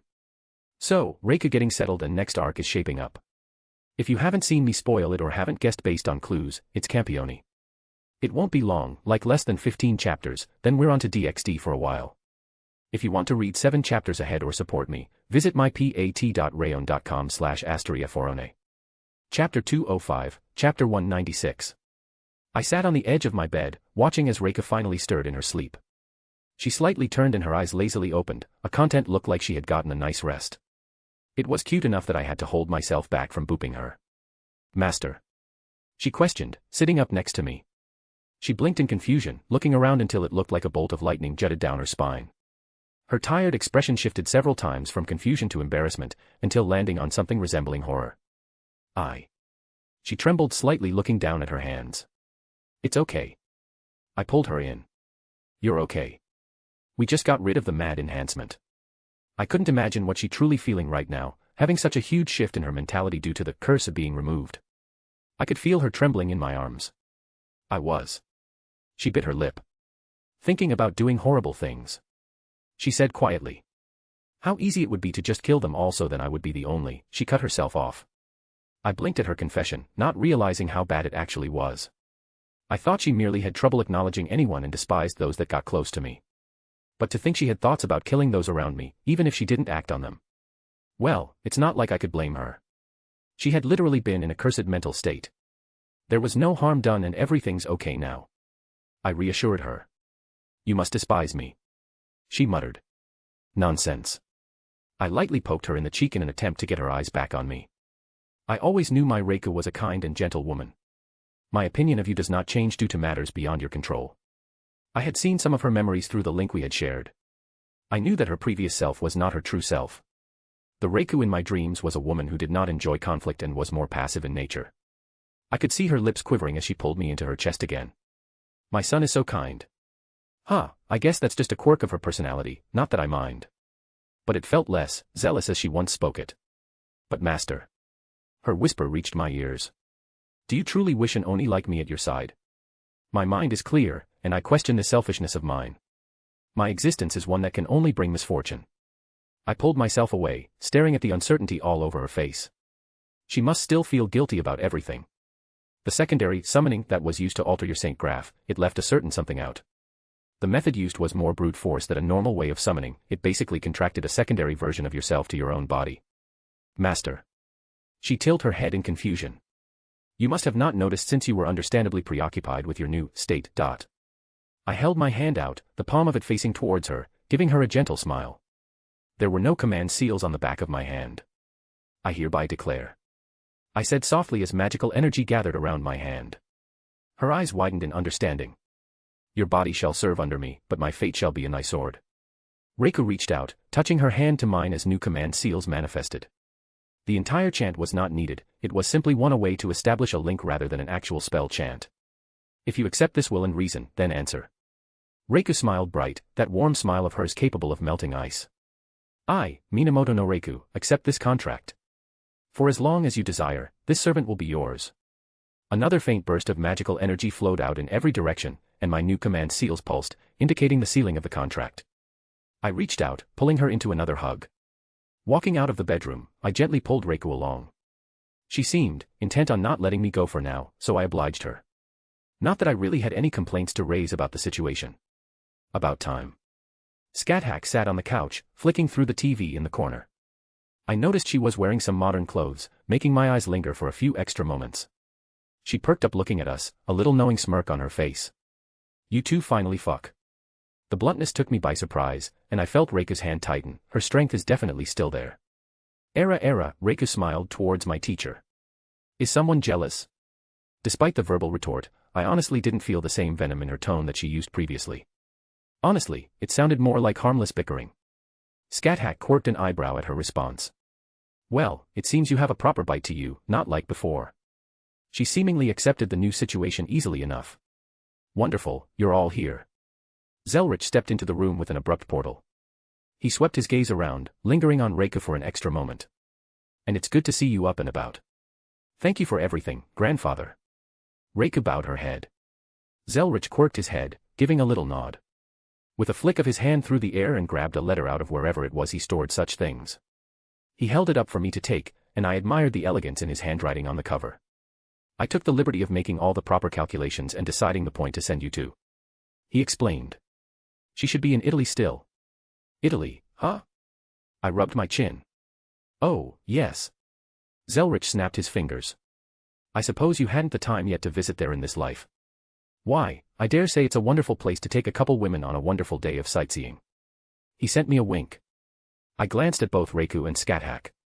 I do love that ancient Roman architecture, I admitted. And I don't actually have any memories of visiting the big landmarks like the Colosseum and Pantheon, among others. Interesting. Scathach spoke up. I have knowledge about it, but I too wish to see this Colosseum that the Romans built in their era. The idea of such a large structure dedicated to battle sports with an emphasis on spectating is intriguing. Not too surprising that she wanted to see that.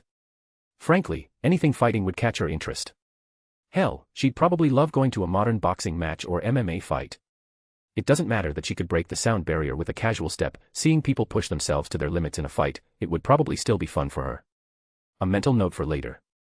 What about you, Reiku? I would love to walk around with you, master. She gave a warm smile. Excellent. Zelretch clapped his hands. I checked up on Rin and Artoria when you were busy. They were a little preoccupied at the moment, so there was no issue on that end. I let out a sigh. Yeah, the Mordred situation is going to be tense, I want to be there for her when it happens. The King of Knights. Scathach mused out loud. I also look forward to meeting her, among your other women.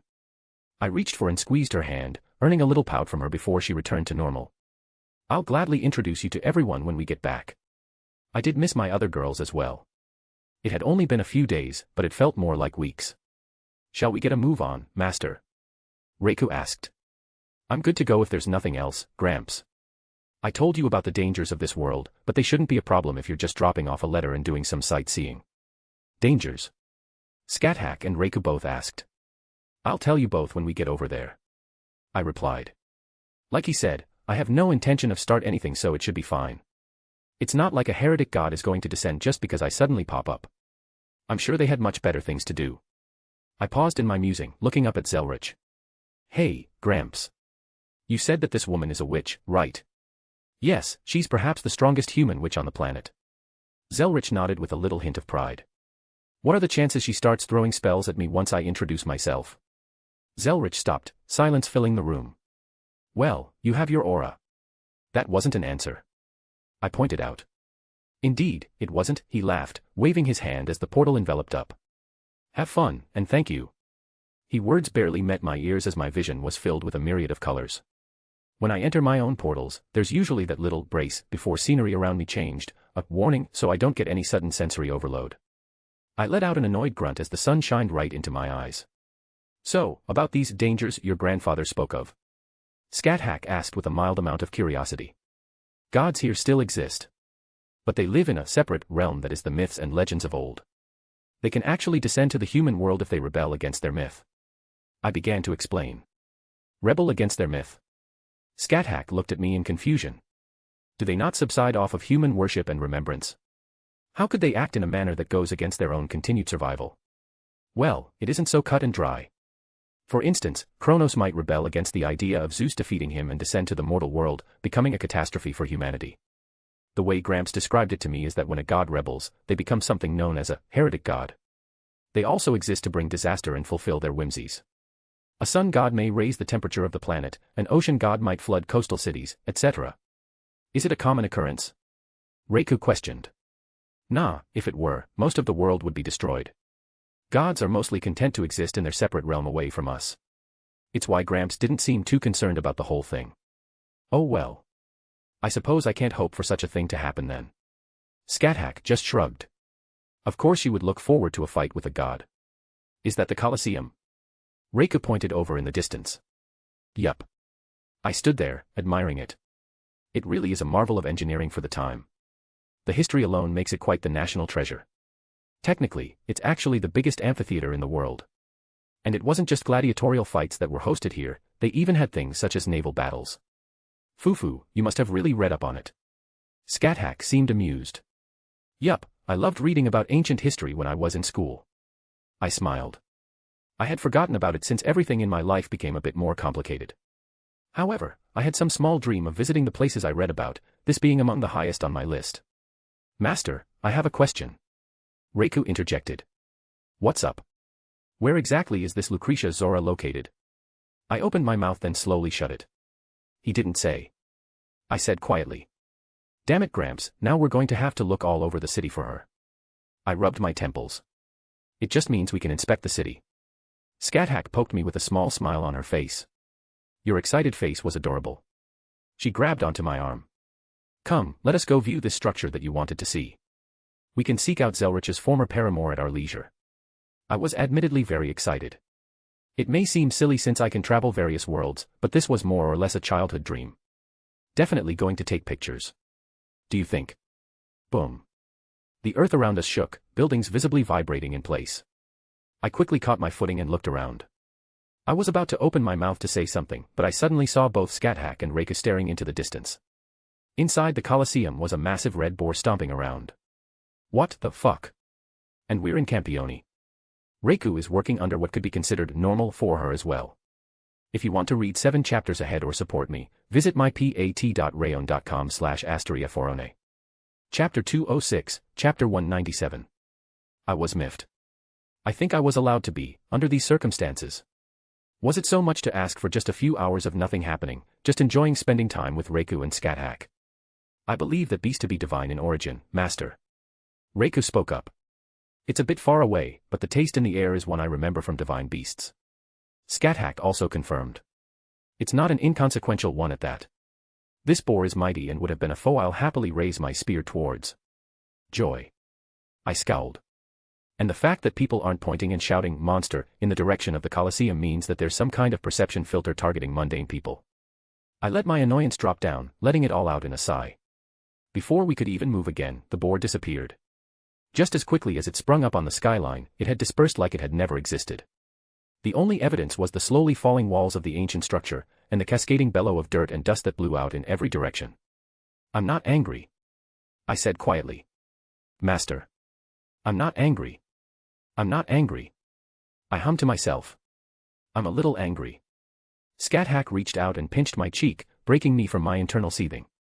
Do you want to go search for the culprit? Kinda. I admitted. Very well. Scat-Hack accepted it easily enough. Perhaps we may find a clue to this Lucretia woman as well if there are some individuals who are aware of the hidden side of the world. Good point. Is it petty that I'm willing to go after the person responsible for this? Technically, we have an infinite number of alternatives available to peruse and I could simply ignore this. But at the same time, I wanted to slap whatever dumbass was responsible for doing this. It's the principle of the matter. Approaching the half-destroyed historical monument wasn't particularly difficult. People were still freaking out over the sudden earthquake that we were able to sneak in without having to resort to any other means. Though when we got close, we immediately noticed something out of place. Yeah, there were dozens upon dozens of people running around the area, and they were by no means mundane. The signs of magical energy permeated the air, and spells already enveloped the area. Game plan? I asked. Grab one of the people on the outskirts. Reiku spoke up. Such a position would mean they are low enough that their disappearance for several minutes will not raise suspicion. Works for me. I shrugged, noticing a man in a suit walking towards a tree line. Thankfully, it didn't look like he was going to pee, but rather he took out a pack of cigarettes from his pocket and was stealthily lighting one up. He seemed utterly relaxed and completely off guard, so may as well do it now. I muffled my steps and did my best to erase my presence, and the casting of muffle spell erased the noise. Though, I don't think he's particularly perceptive enough to notice me anyways. Those things will kill you. I whispered right into his ear. Seeing his body jerk and his cigarette fall from his mouth made me almost chuckle. Who? He slid to the side, catching himself. He was about to speak again until both a sword and a spear were placed on his respective shoulders. Hello there. I greeted him face to face. He shakily held his arms up in surrender.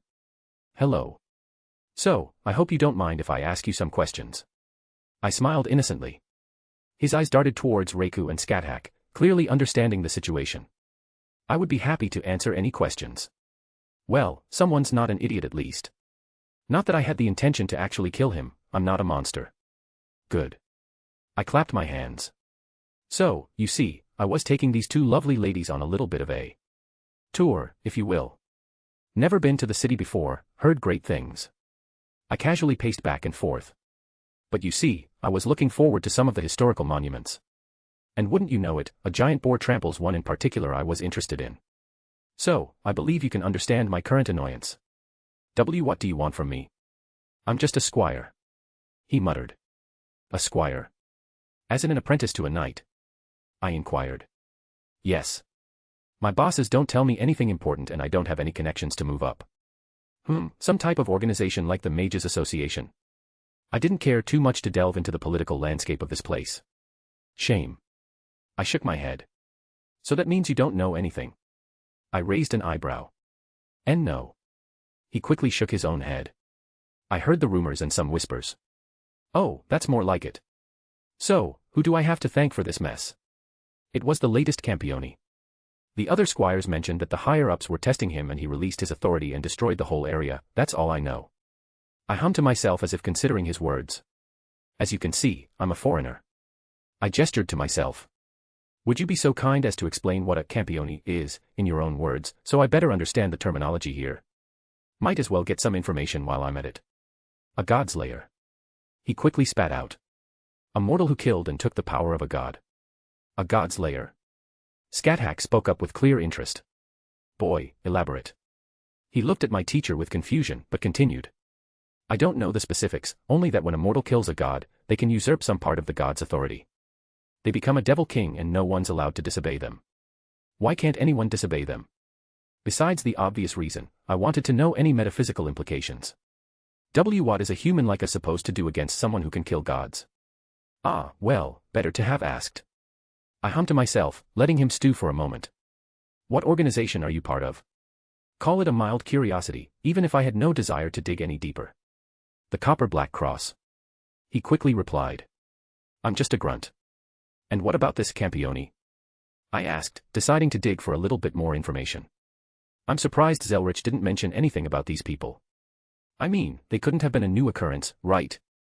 Did he think I would go pick fights with them or something? I don't know anything except he's Asian, I think Japanese. He shuddered slightly between the two weapons. Japanese, huh? I rubbed my chin. Convenient, I suppose. Do you? I paused in my words. I shared a look with Reiku and Scathack, they apparently both noticed just as I did. Well, you have been very helpful, but I believe our time together has come to an end. Wait, please don't kill me, I know other things. He trembled. Relax, I'm not going to kill you.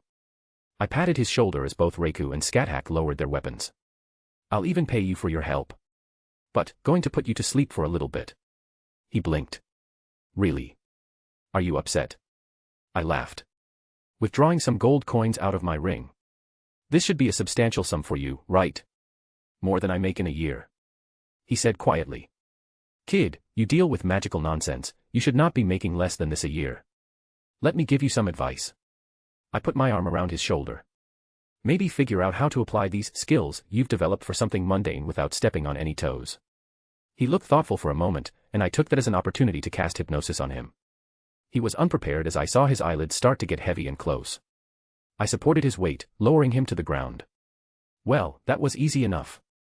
I cracked my fingers. While I now have more questions, I believe we should address our little voyeur. I snapped my head over to the side. There was no movement for a moment until a red light blurred out from behind me, bloodlust erupting from its chosen path. It collided with a tree, utterly destroying it. And right as it connected, a shadow literally moved across the ground, coming to a stop in front of us. Slowly, a figure emerged. A woman, rather a girl. She wore something resembling a school uniform with a strange hat on her head and silver hair underneath. Though her stature, her overall look failed to portray what she actually was. Careful. Drake warned from in my soul, something he didn't do often. That is a goddess. I knew that, but the confirmation was always welcomed. I stood next to enough divine beings at this point to be able to recognize the feeling of divinity. There was a beat of silence before the wind around us whipped up, another red beam shot right by the strange girl's head. She didn't budge, nor even react as Scathack's spear returned to her hand from whence she had thrown it previously. No, her eyes were still transfixed on me as if she was trying to pull out some kind of secret from within. Who art thou? The woman, goddess, spoke. Where I come from, it's polite to introduce yourself first. I countered. Where this one comes from, mortals prostrate and accept mine questions with reverence. She sounded annoyed. Where I come from, gods tread carefully in my presence. Scat slammed her spear on the ground, making her displeasure known. Was she getting angry on my behalf? That was oddly heartwarming. The goddess slowly turned her heads towards Scat, eyes taking in every moment of it. Thy nature, mine skin feels as if it shall be pierced by thy mere existence. It is as if mine divinity means nothing before thou spear, yet I sense not the dreaded repulsion of mine hated foes. Her eyes glowed, her gaze trying to peer into Scat nature before turning towards Reku. Another strange sight these eyes of mine see. She continued. Divinity like mine kin, yet a mortal soul. More than the mortals who descend from the weakened remnants of mine fellows. Thou's nature differs from thy woman who perpetuates a constant bloodlust, thou feels of lightning. Finally she turned back to me. Thy own nature is one that confuses me. I sense the touch of other gods and with the taste of draconic power. But mine knowledge is unable to penetrate further. Mortals, thou may hear this one's sacred name. She declared. I am Athena, goddess of wisdom. Through the memories of the void, there lies no falsehood nor secrets hidden from mine gaze. Her divine power pulsed at the utterance. Her eyes narrowed down at me. Who art thou? Why can this one not see through thyself and thine companions? Just a heads up, I'm taking Tuesday off instead of Wednesday this week. Gotta drop my mom off at the airport so I'm switching it up. Anyways, if you want to read 7 chapters ahead or support me, visit mypat.rayon.com/astriaforone. Chapter 207, Chapter 198. Have you tried getting glasses? I offered helpfully. There was a beat of silence as the goddess stared at me incredulously. Doth thou not have an ounce of fear within thy body? She seemed more confused than angry. Thou speaks to a goddess. Mortals tremble at the very mention of mine name. Yet, thou jest at mine expense. No, no. I rolled my eyes. I'm so overcome with fear and awe that I can't help but act this way. This one's patience is being tested, mortal. She narrowed her eyes. This one allows your disrespect out of curiosity. But questions can be answered even if thou lacks a tongue to speak. I crossed my arms, not even batting an eye at her threat. You know, I've heard that the goddess Athena was quite the beauty. I visibly swept my gaze upon her. Yet, all I see is a little girl. Then again, knowing you Greeks, I wouldn't be surprised if you lot consider this the height of beauty. She raised an eyebrow. This Athena was known as the most beautiful. She scoffed. What thou sees before thee is an atrocity that shall be rectified. Once this one regains mine proper authority, mine true form will grace the world once more. So, you approach me and my companions, making demands, but then claim to be reduced. Goddess of wisdom. Are you sure that title still belongs to you? Do not speak as if you can comprehend mine's strength. Reduced as this one may be, mine power is beyond thy mortal comprehension. She slowly raised her hand. This one has grown tired of thy blathering. I didn't even move as a familiar bloodlust erupted next to me. Really, I should call it an expectance. I could guess that Scat was ready to throw down as soon as the goddess appeared, and I was not in the mood to dance around the goddess's supposed superiority to assuage her ego. My teacher, she moved as soon as she sensed the accumulated power began to gather. The goddess looked surprised at the speed behind her movements. The deadly spear snaked out faster than I could blink, a collision of opposing powers erupting at the focal point. With but a straight thrust, the goddess was sent hurling into the forest, trees felling in her wake. Truthfully, it was nothing more than a greeting. It didn't seem like either side had committed to this fight in any meaningful way. The goddess had been rather lackadaisical and Scat hadn't even followed up the blow. Thou managed to harm me. A pair of eyes glowed under the shadowed canopy of the forest. The crunching of leaves echoing out as a small figure walked back towards us. Mortal, nay. Thou art no mortal.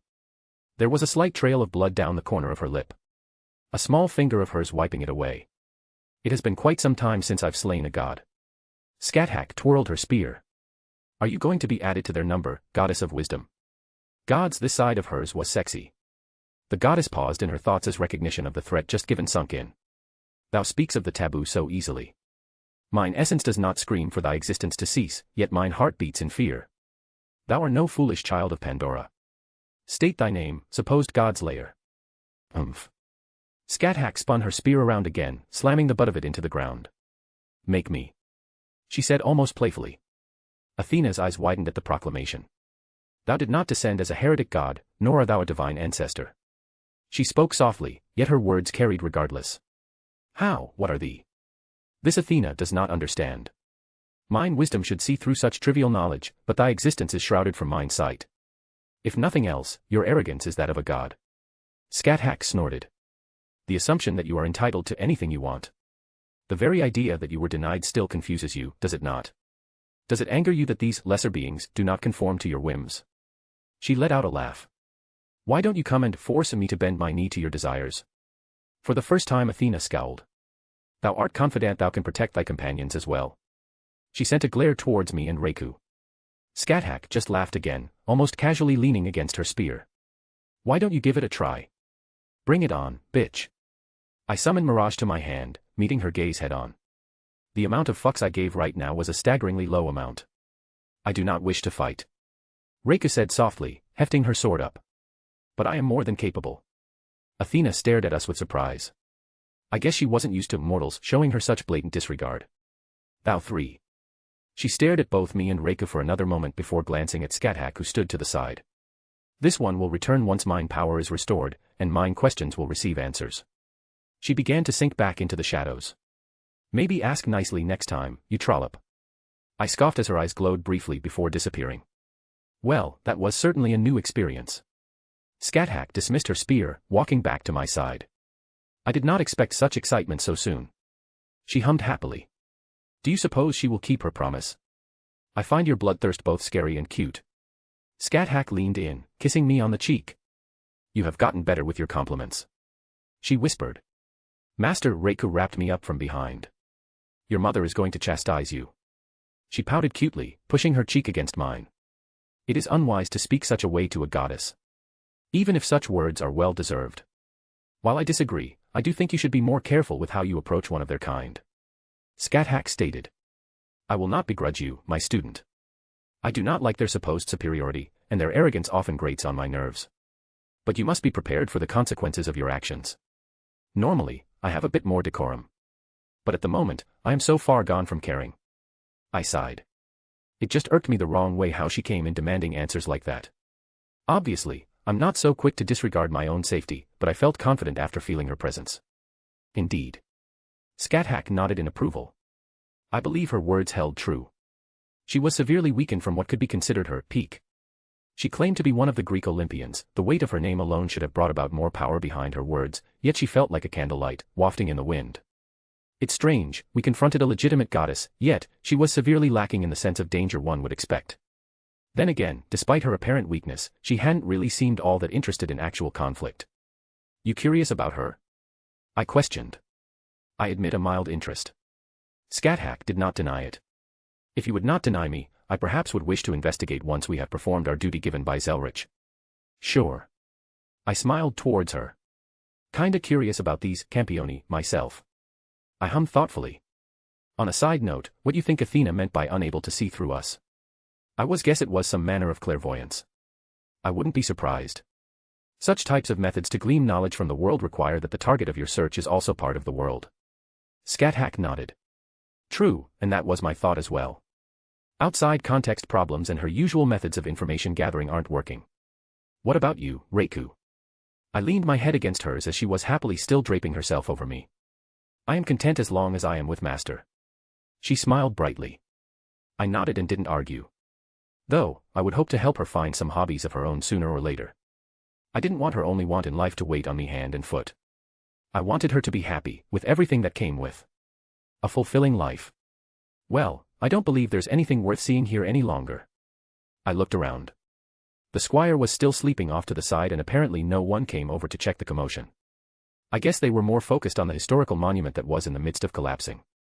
All right, let's go find Gramps X. I had a thought on how to find her. I admit, this isn't what I expected. I commented as we stood outside of a strange little shop. This looks so fake. I sighed, staring at the sign. Madame Zola's psychic readings. She has a sense of humor. Reiku eyed the sign as well. It is not a bad cover to have. I just shook my head. Luckily we found a library in our random walk around the city. Getting on one of the computers and actually searching her name turned up this result, and well, here we are. May as well get this over with. I put a hand on the door and I could feel all the magics woven into this building.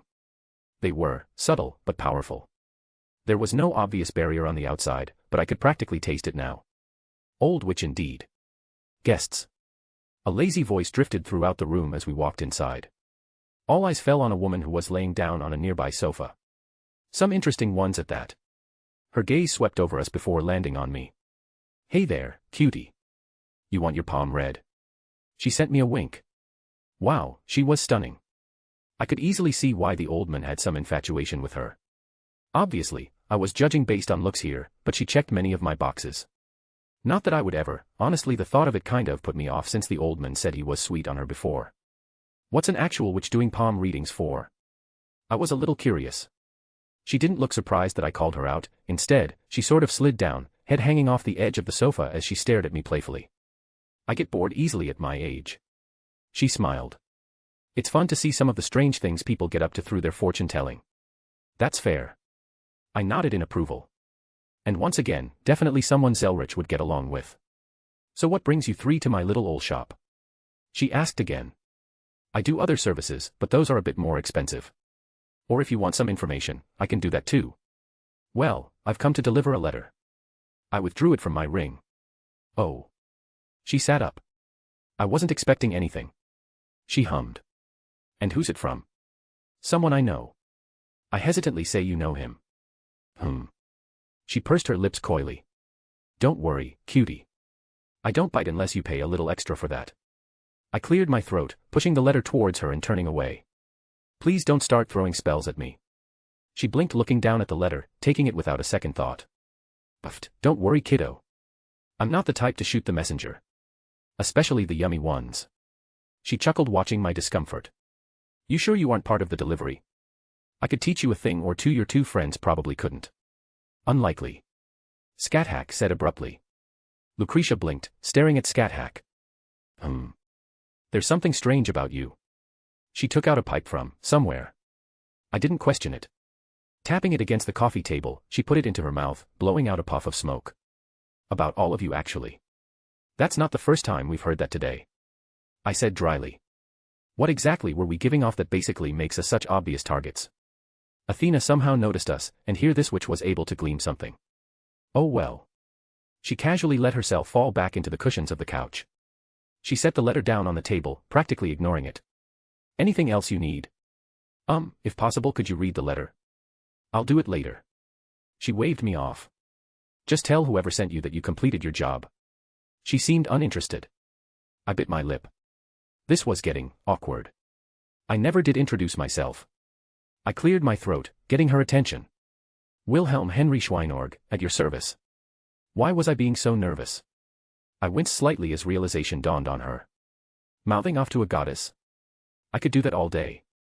Being on the receiving end of anger from Zelretch's old flame, for some reason that gave me anxiety. There was a sudden stillness as her playful expression completely evaporated. Slowly, she sat herself up properly. A strained smile made its way onto her face. Did you say Schweinorg? As I said before, Wednesday's chapter instead of Tuesday. Just a heads up, next chapter is a lewd. Anyways, if you want to read 7 chapters ahead or support me, visit mypat.rayon.com/astriaforone. We have a Patreon, JBWKDNDT7F. Chapter 208, Chapter 199 lewd included. Lucretia Zola stared at me for what felt like forever. Her eyes barred down intently on my every feature, as if scanning me for any kind of deceit. The only time her gaze left me was to flicker down at the letter she had previously haphazardly tossed to the side. Child, come here. She finally spoke, holding her hands out towards me. I hesitantly walked forward, letting her palms rest on my cheeks as she inspected me closer. You look nothing like Zelli. She commented, lightly guiding my head to the side so she could get a better look. Did that bastard finally settle down or is it something else? Zelli. Never going to let the old man live that one down. We're not related by blood. I replied as she withdrew her touch. Of course, why did I expect any different? She sighed, leaning back. You believe me about being related to him then? I questioned. She let out a small laugh. I'm the only one in this world who probably knew his last name. Not to mention how few people even knew of his existence. Interesting phrasing. I pointed out, probing her slightly. Lucretia snorted with an eye roll. No need for that. He told me where he came from before. Well, that makes things easier then. She was able to guess my thoughts easily enough. She tapped the end of her pipe on the coffee table, looking deep in thought. She hummed to herself. No wonder you gave off such a strange feeling. It was the same the first time I met him. Is it that obvious? I was seriously annoyed how easily people were noticing discrepancies on me. It would take a powerful high Miko to see the oddities around you all. Or a witch on my level, which there are very few in this world. What about a goddess? She blinked. A god is more intertwined with the world. Even without a corresponding authority, they would know there is something strange about you. She paused for a moment. Did you run into a god already? Yeah. She let out a sigh. You really are one of Zelretch's. She shook her head with a small smile. He could never stay out of trouble. Maybe that's why Gramps didn't tell me about these campioni before asking me to come here. Lucretia let out a groan as she processed my words. Of course he wouldn't. That, man. She pinched the bridge of her nose. You ran into a god, did you happen to get their name? There are many that like to go around revealing their identities. Athena. There was no point in hiding it. The goddess of wisdom. Yes, I can see why she would single you lot out even if you didn't go causing trouble. She's most likely able to read the flow of the world from the void, seeking out information she desires. So a form of clairvoyance then? I hummed. If you want to be simplistic about it, sure. She nodded. The goddess left you alone then. I find it hard to believe a heretic god with wisdom as their moniker would not obsess about knowledge out of their reach. Kinda. I shrugged. Kinda. She questioned. More like, I paused. I forgot to introduce everyone. I clapped my hands. This is Skathack, and Minamoto no Reiku. I gestured to both of them. A pleasure. Skathack said evenly. Greetings. Reiku gave a small wave. Lucretia stared at them then. Back to me. I think I remember Zelretch telling me something about spirits. Heroic spirits.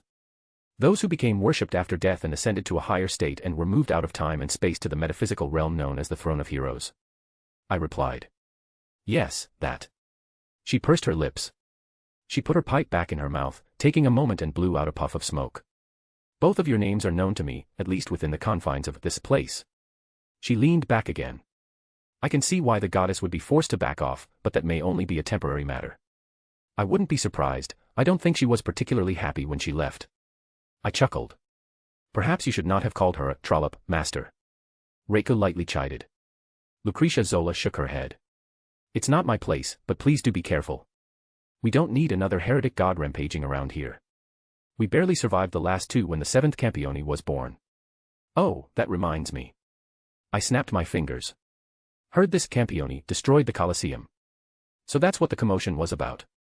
She pursed her lips. Oh well, nothing we can do about it. That's it. No anger or annoyance. What am I supposed to do? I can boast about being one of the most powerful witches in the world, but I am still nothing in front of a Campione. She let out a sigh, setting her pipe down. Don't read too much into it. I met the boy before he became the latest child of Pandora.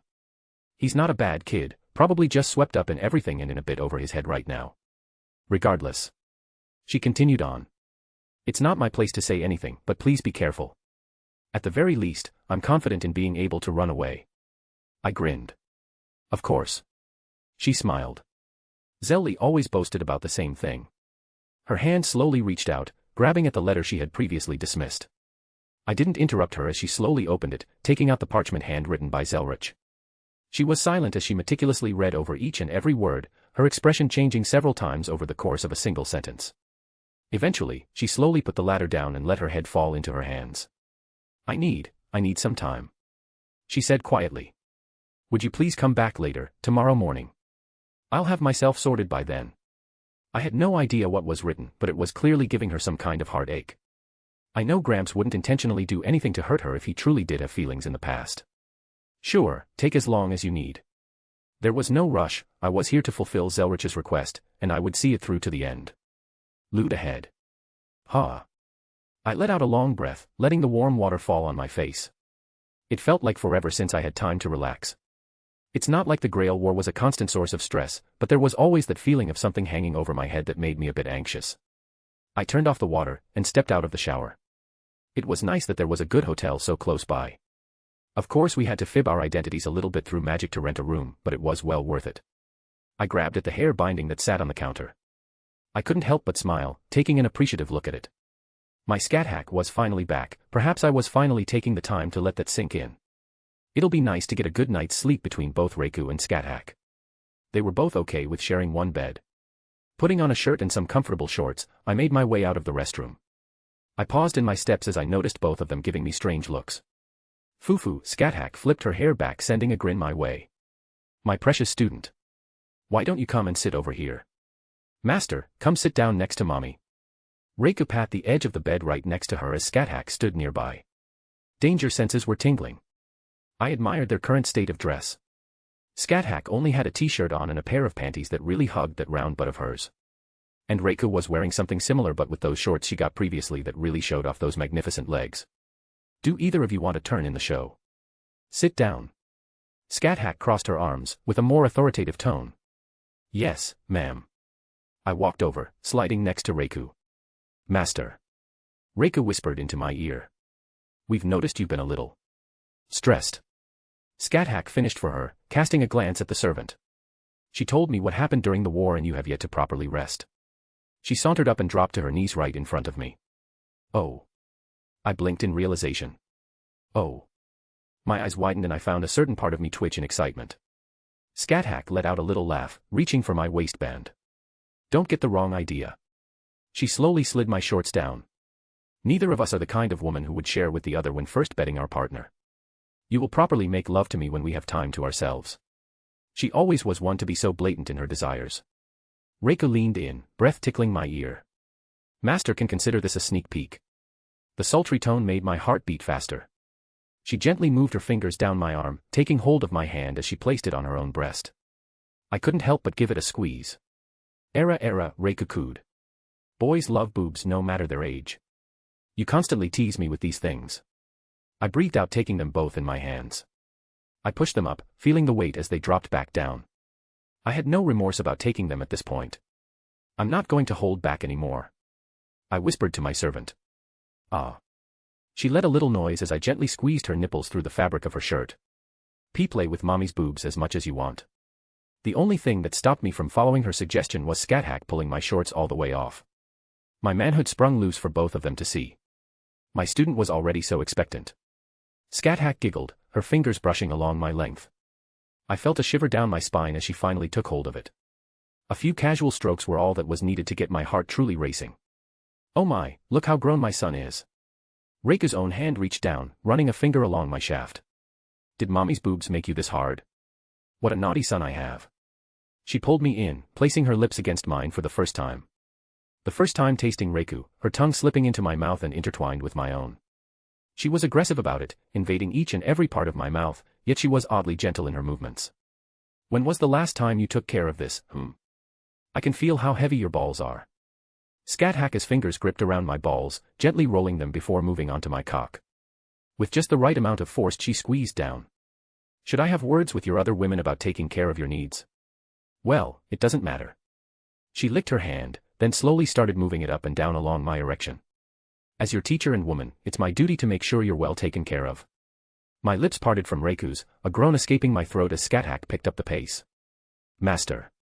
Reiko's hand sneaked between my legs again, gripping the base as Scat moved and started rubbing the head of my cock in all the right places. Do you want to put this big thing of yours inside your mother? She leaned in, placing kisses on my neck. The curve on this cock will hit all of mommy's sensitive places. Fufu, look at him twitching in our hands. Scat fingers squeezed around my tip as she continuously pumped at my length. Are you close already, my student? It seems you will need much more training in the future. I let out several quick breaths, my fingers digging into the bedding and my toes curling. I'm going to show. Scat soothed, her pace picking up. Just enjoy the feeling of letting it out.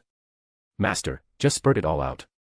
Reiko let go of my cock, arms wrapping around me instead.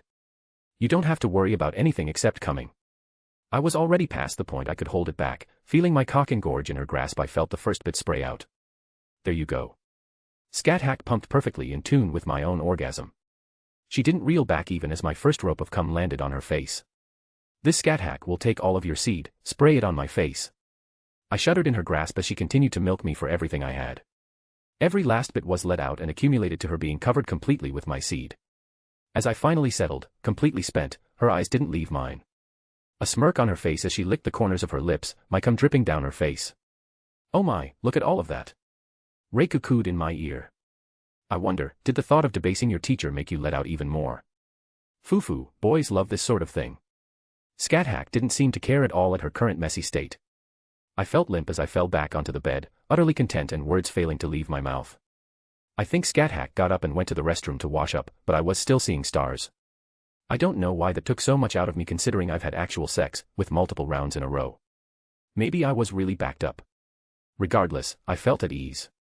I turned my head towards Reiku who was laying down, head propped up next to mine. "Ah, master," Reiku let out a surprised giggle as I started playing with her boobs again. I couldn't help it, these huge tits of hers were just way too good, and they were all mine. But more than that. Reiku. Another kiss. I mumbled out. Her little giggle would always be pleasant to hear. She leaned in and gently placed her lips to mine. It wasn't as deep as our previous one, but I enjoyed it just as much. It lasted but a brief moment before we part and she snuggled up next to me, my arm wrapped around her warmly. "I do hope you haven't forgotten about me." Scat walked on over, freshly clean. She quickly crawled onto the bed, opposite of Reiku as I held my arm out for her to get in as well. "Don't expect this to be a common occurrence." She gently flicked my nose, reiterating what she said before. I do not particularly enjoy having multiple people together when I do things like this. Of course. I wouldn't push her on anything she didn't feel comfortable with. Good. She nodded happily. Now. I think her cheeks turned a little red and her voice dropped to a very quiet tone. "You shared many kisses with Reiku, I believe I am due for some myself." Was she being bashful after everything that happened? Cute. I didn't respond with anything but my lips meeting hers. She was almost needy in the way she grabbed hold of me. Letting her lead, I enjoyed the taste I had longed for since we last parted. The warm smile she gave me once we finally settled, and she snuggled in close just like Reiku had. A beautiful woman in each of my arms. I let out a content sigh as my eyes closing, drifting off into what would be one of the best nights of sleep I'd ever had. Wilhelm gets a little helping hand from both Reiku and Scat. If you want to read 7 chapters ahead or support me, visit mypat.rayon.com/asatariaforone. We have a Discord, JBWKDNDT7F. Chapter 209, Chapter 200. The feeling of waking up with your arms around someone you cared for, it was something I would never tire of and it seemed to remove any kind of fatigue I had built up over the past several days. There was also something to be said about having 2 girls in my arms rather than 1. Am I the last one to wake up? I muttered, as my eyes groggily blinked open. Master looked so peaceful. I heard Reiku's soft voice on my left. "We didn't want to disturb you. You worked hard, it is a rest well deserved." Scat gave a little smile as I welcomed the morning light. One of the best sleeps I've ever had. I fully opened my eyes with a sigh, knowing this moment had to end. I suspect that Lucretia is waiting for us so we can't be lazy for too long. If I had to guess, I would say she hadn't any peaceful sleep herself. The way she reacted, there were definitely some unresolved feelings between Gramps and her. Speaking of another woman when you have 2 beauties laying next to you. Scat gave me a little poke in the cheek. "Whatever will we do with you, I can think of a couple things." I was not subtle in my insinuation and my hands started to roam over their voluptuous bodies. "My son has turned into a deviant." Reiku gave a faux cry as I gave her but a squeeze. "Turned into a deviant." Scat laughed even as my other hand was down her shirt. "This is merely his true appearance. I make no arguments to the contrary." I happily replied, enjoying the last few moments of peace. Both of them didn't seem to fuss as I molested their bodies, content to still be cuddled up. Who wants to shower first? Warm water spraying down on my body. It was annoying to procure such things in the land of shadows. Scat hummed softly. It is such a wonderful invention of this era. I can't help but look forward to it whenever I get the chance. Reiku happily chatted, which still made me raise an eyebrow. Before she would barely even scowl towards Scat, now she was willing to even exchange pleasantries without being forced. Though, I fear these lecherous paws won't let me go in peace. She wiggled her backside emphasizing my hand that was enjoying the bounce of her rear. "I'm open to bribes." Era, Reiku leaned in. "What can your mother give you, It was strange how smoothly we both stepped over that imaginary line. I had been pretty conscious about not pushing anything while she was cursed, even when she was openly flirting. Hell, I felt bad about enjoying my face getting pushed between those huge boobs. But now, neither of us seemed to care that we had escalated. I felt no remorse taking liberties, and we even had our first kiss. Speaking of. I leaned in and she realized what I wanted as our lips met. "Payment received." I whispered, staring into her beautiful purple eyes as we parted. Hearing her giggle would never cease to bring a smile to my face. "Then I shall claim my prize." She half rolled out of my embrace, climbing to her feet off the side of the bed. Again, it was odd seeing how easy she would abandon me in a situation like this. Before, there was no way she would leave me alone with another woman, even for a moment. And I certainly enjoyed watching her walk away. Did you not enjoy the breadth of her body enough, my horny student? Scat gave me a light pinch on the cheek again. Well, she has become more pleasant after fixing her illness. Funnily enough, she didn't comment that I still had a hand down her shirt. Should I put all my attention on you then, my jealous teacher? I couldn't help but give her a cheeky smile. Jealous. She pursed her lips. How bold you have become. Do you think this scat is jealous of any woman? She reached out and yanked me closer to the point that I was practically on top of her. I still recall the little boy who couldn't even look at my nude body without blushing. Could you blame me? An amazing woman like you teasing the unexperienced brat I was back then. I lowered my head down, our noses practically touching. How could I not get flustered? I see you've improved that tongue of yours. She teased, a beautiful smile on her face. This warm feeling that beats in my chest. How is it that you can bring this sensation to me by just being near? Her hands reached up, wrapping around my head as she smoothly locked lips with me. I have lived as a woman when I was younger. She briefly broke the kiss only to reinitiate it again. I have been a queen, a warrior, and even a lover. She pulled away once more. But never has this heart of mine been given to someone else. The heart of Scat belongs to me then. I smiled. I saw her turn away a little and her cheeks turning a surprising shade of red. I knew she was weak to things like this, but not this much. Don't get ahead of yourself, boyo. There is still much you have to do if you dare proclaim that you have fully conquered this Scat. I couldn't help but laugh as she tried to hide her embarrassment. Don't worry, I'll properly make sure to court you so that there's no doubt. I'm going to give you all the love and affection that you deserve. Humph. She scowled, but it didn't seem to really do much since her cheeks still sported a healthy red. I didn't ask for such a thing, but if you must then I will accept. How cute the way her pride came about in situations like these. She won't openly come out and say she wants to be romanced. As long as you are able to make time for me, I will be content. I will always have time for you. I moved a few stray strands of hair from her face. Fighting in the Grail War was not even close to the extremes I would have gone to get you back. Your honeyed words. She puffed up. I am a brutish woman who relishes in bloodshed. I do not have experience in these matters of love, and I do not believe myself capable of that gentleness your other servant can so easily give. But there is a warmth that swells up inside of me when you say such things. Too cute. You are certainly a brute. I grinned much to her annoyance. You have a sharp tongue and take pleasure in the pain you inflict. You are ruthless and pretty much always open for a death fight. But you're definitely wrong about yourself. You have a gentle side that I also fell for, just like your bloodthirsty one. Every part of you is something I adore and cherish. The warrior queen who has no qualms about stabbing someone through the heart. And the elegant and charming woman who would try to sneak in some cuddles because she's too shy to speak her heart. I don't think she knew how to react to what I said, opting to switch through several quick emotions before settling down. Calling a woman a brute. She puffed up again, giving my cheek another pinch, blatantly ignoring she was the one who said it first. I will need to give you remedial lessons on etiquette.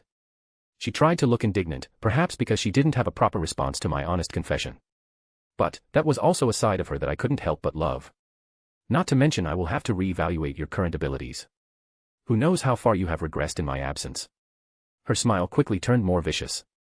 Always thinking with your little spear, no doubt.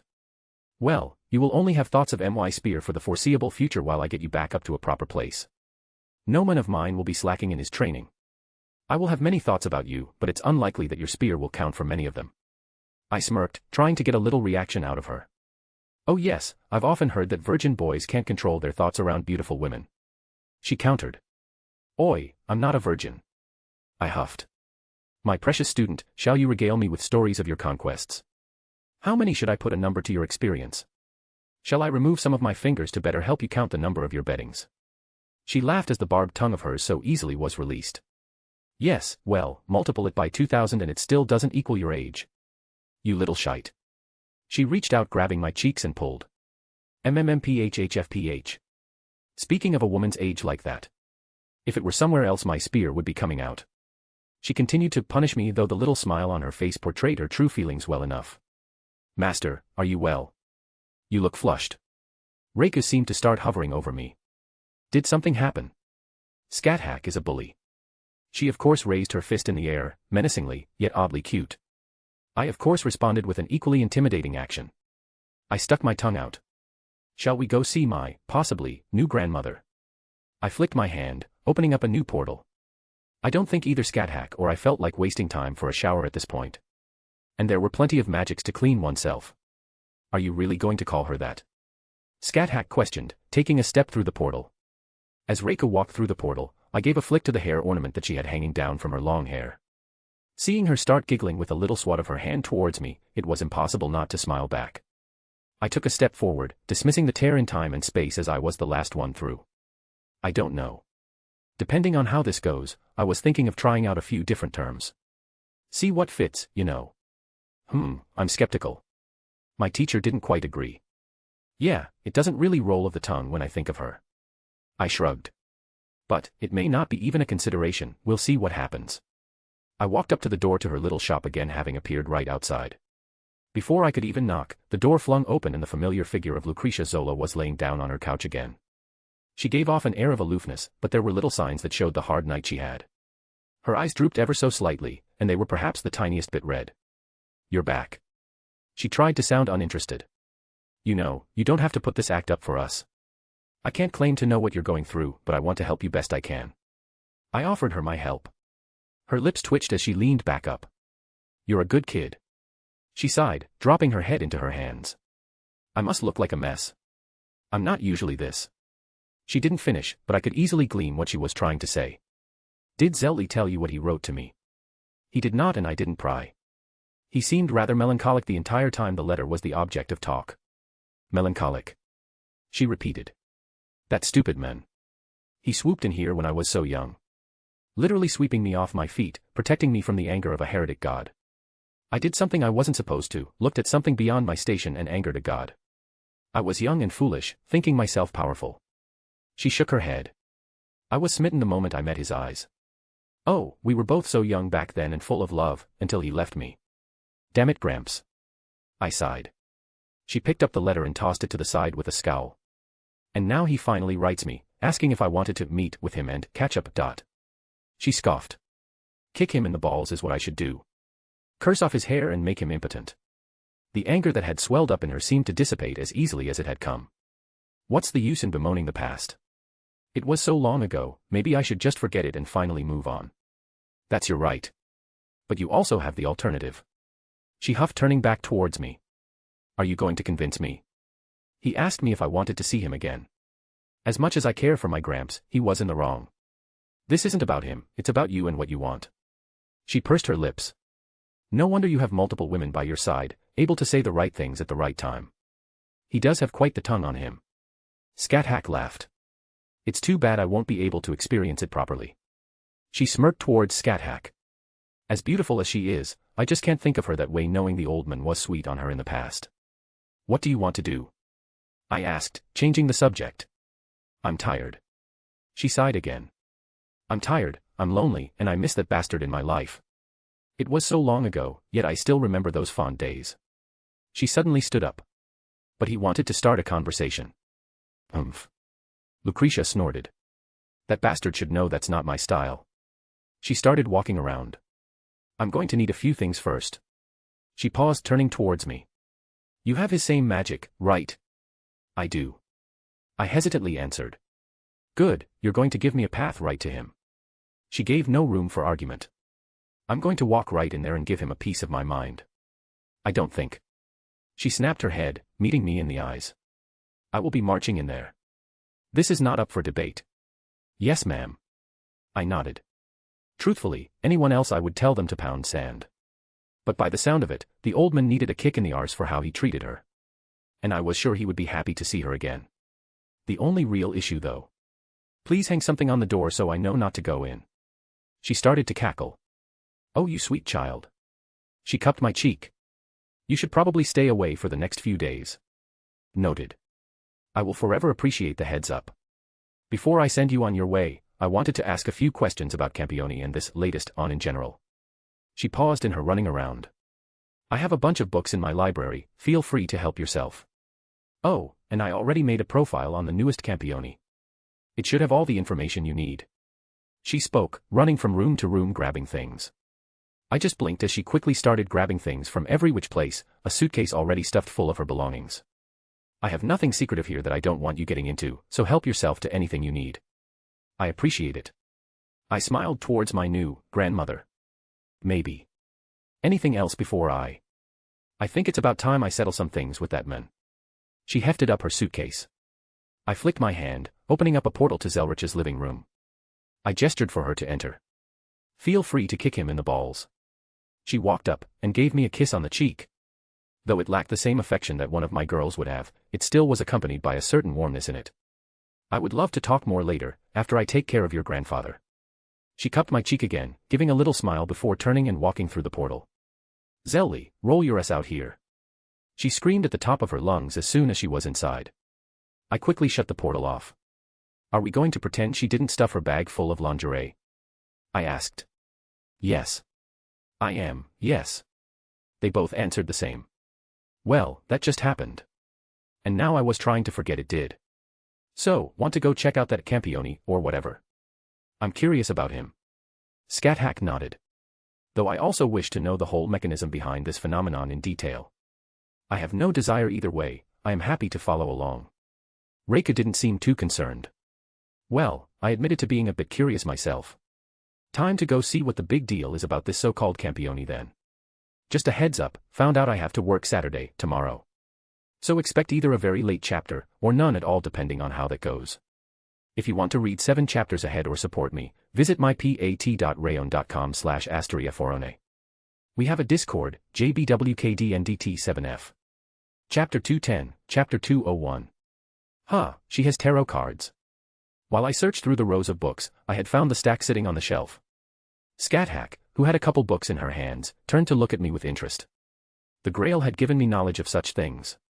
A method of scrying the future, if rather obscure. Perhaps they work. I shrugged, flipping through a few. They were made of a strange parchment and the ink felt heavy. Well, probably not best for me to meddle considering our origins. No. Feel free to meddle. Scat gave a little chuckle.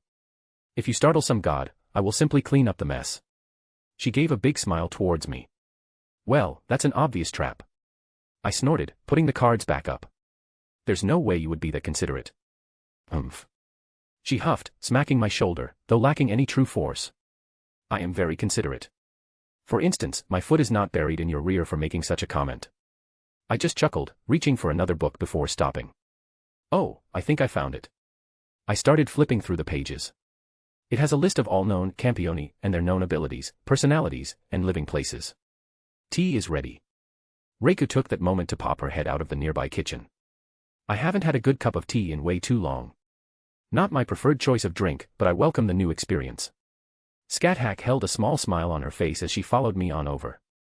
I cannot claim to have mastered the art of tea making, but I have some previous experience in making it. Reika said happily. I hope you enjoy it, master. I'm sure I will enjoy anything you make for me. I made sure to give her a quick kiss on the cheek, making her brighten up. Yes, I will enjoy it as well. Thank you for asking. Scat said dryly. Oh, you're still here. Reika replied in an equally dry tone. I hadn't noticed. Well, it only matters that my precious student can't seem to take his eyes off me. She countered with a smirk. There was a beat of silence as they exchanged a look. The little standoff was different than before. I couldn't feel any actual hostility between them. Honestly, I think it's just a way for them to bond at this point.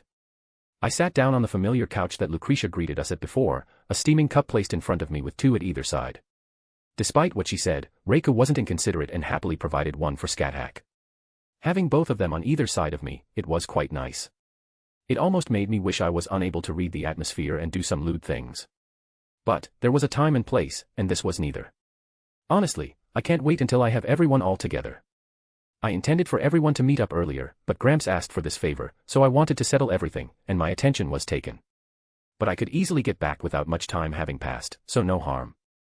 Artoria, Jin, and Meridia, I did miss them even if it hadn't been that long.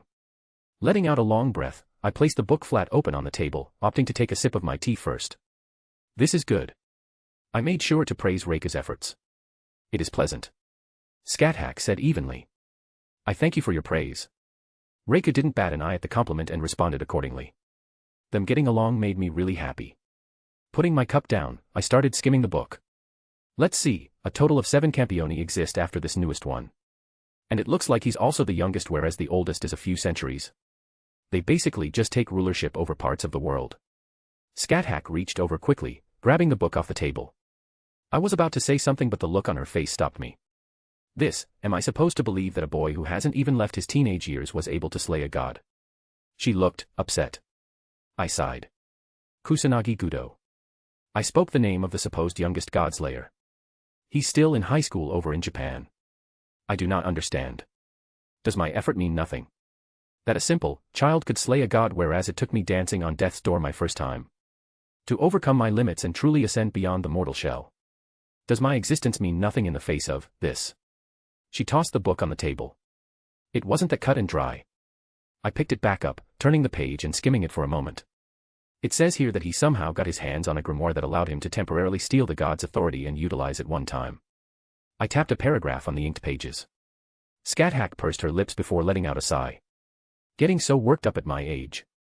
I should not be jumping to conclusions. It's a weird enough situation, it's completely understandable. It reached over, squeezing her hand. I began reading it some more as both Reiku and Scat-Hack silently looked over my shoulder. There was some rather in-depth information. Kusanagi Gudo, 17 years old, living in Japan. Apparently, the god he killed was identified as Varathragna, the Zoroastrian god of victory. Curious. A god of victory that doesn't really reveal many hints towards the god's authority, and I wasn't super familiar with this particular pantheon. If I recalled correctly, there was something about different incarnations, as he was heavily corresponded with Indra, who was also known to take on many incarnations. Reiku being a perfect example of this. Ah, here we go, a list of his known abilities. I mused out loud as there was a rather detailed account of his authorities. I was right, something about incarnations, as his power was divided between many different aspects that this Gudo could apparently bring forth based on conditions. The giant boar was one of these, as its power is to trample anything in its path. This is much more different than I thought. Reiku spoke up. I am forced to agree. I had thought someone who shared my title would be more impressive. Enhanced physical abilities, magic resistance, extended lifespan, among other things. Are these not just the natural abilities of the children of gods back home? It wouldn't be wrong to call him a demigod now. Yeah, the only real difference is his ability to use the authority of the god he killed. I nodded. Even such a thing is not unheard of. There had been demigods in the past who could call upon their parents' authority over the world. Reiku held out her hand, purple lightning crackled. My lightning is something my father passed down. And Karna's divine flames were a little more potent in their origin. Overall, it's strange. I rubbed my chin. I kind of want to meet one even more now. Like, what would possess a kid who had no knowledge of anything supernatural to attack a god? Scat-Hack hummed. I can't bring myself to call him a peer, but his audacity to do something so foolish deserves praise. Oh well. I leaned back. I just want to read a couple more of these books. But afterwards, how about we head over to Japan and go meet him? I would not be against it. Scat-Hack seemed to agree. At the very least, I am curious, and a book can only relay so much about a person. I am also curious how my home has changed here due to the oddities present here. Reiku agreed. Alright, well, I saw a book about Campiones in a general sense I wanted to read. May as well read up on everything real quick before heading out. Is he really here? Reiku looked at the building down the street in skepticism as we exited a new portal. Once again, I am forced to agree. Scat-Hack replied with a look of contempt. Did he truly come back to this place? I don't look down on the modern facility, but this just continues to feel so mundane. Yeah. I scratched my head. I haven't been back to this kind of place in a while. Not since I started walking this path. I was feeling a bit nostalgic. It was a school. An ordinary, if but cliché, school building. Kills a god and immediately goes back to school. I shook my head.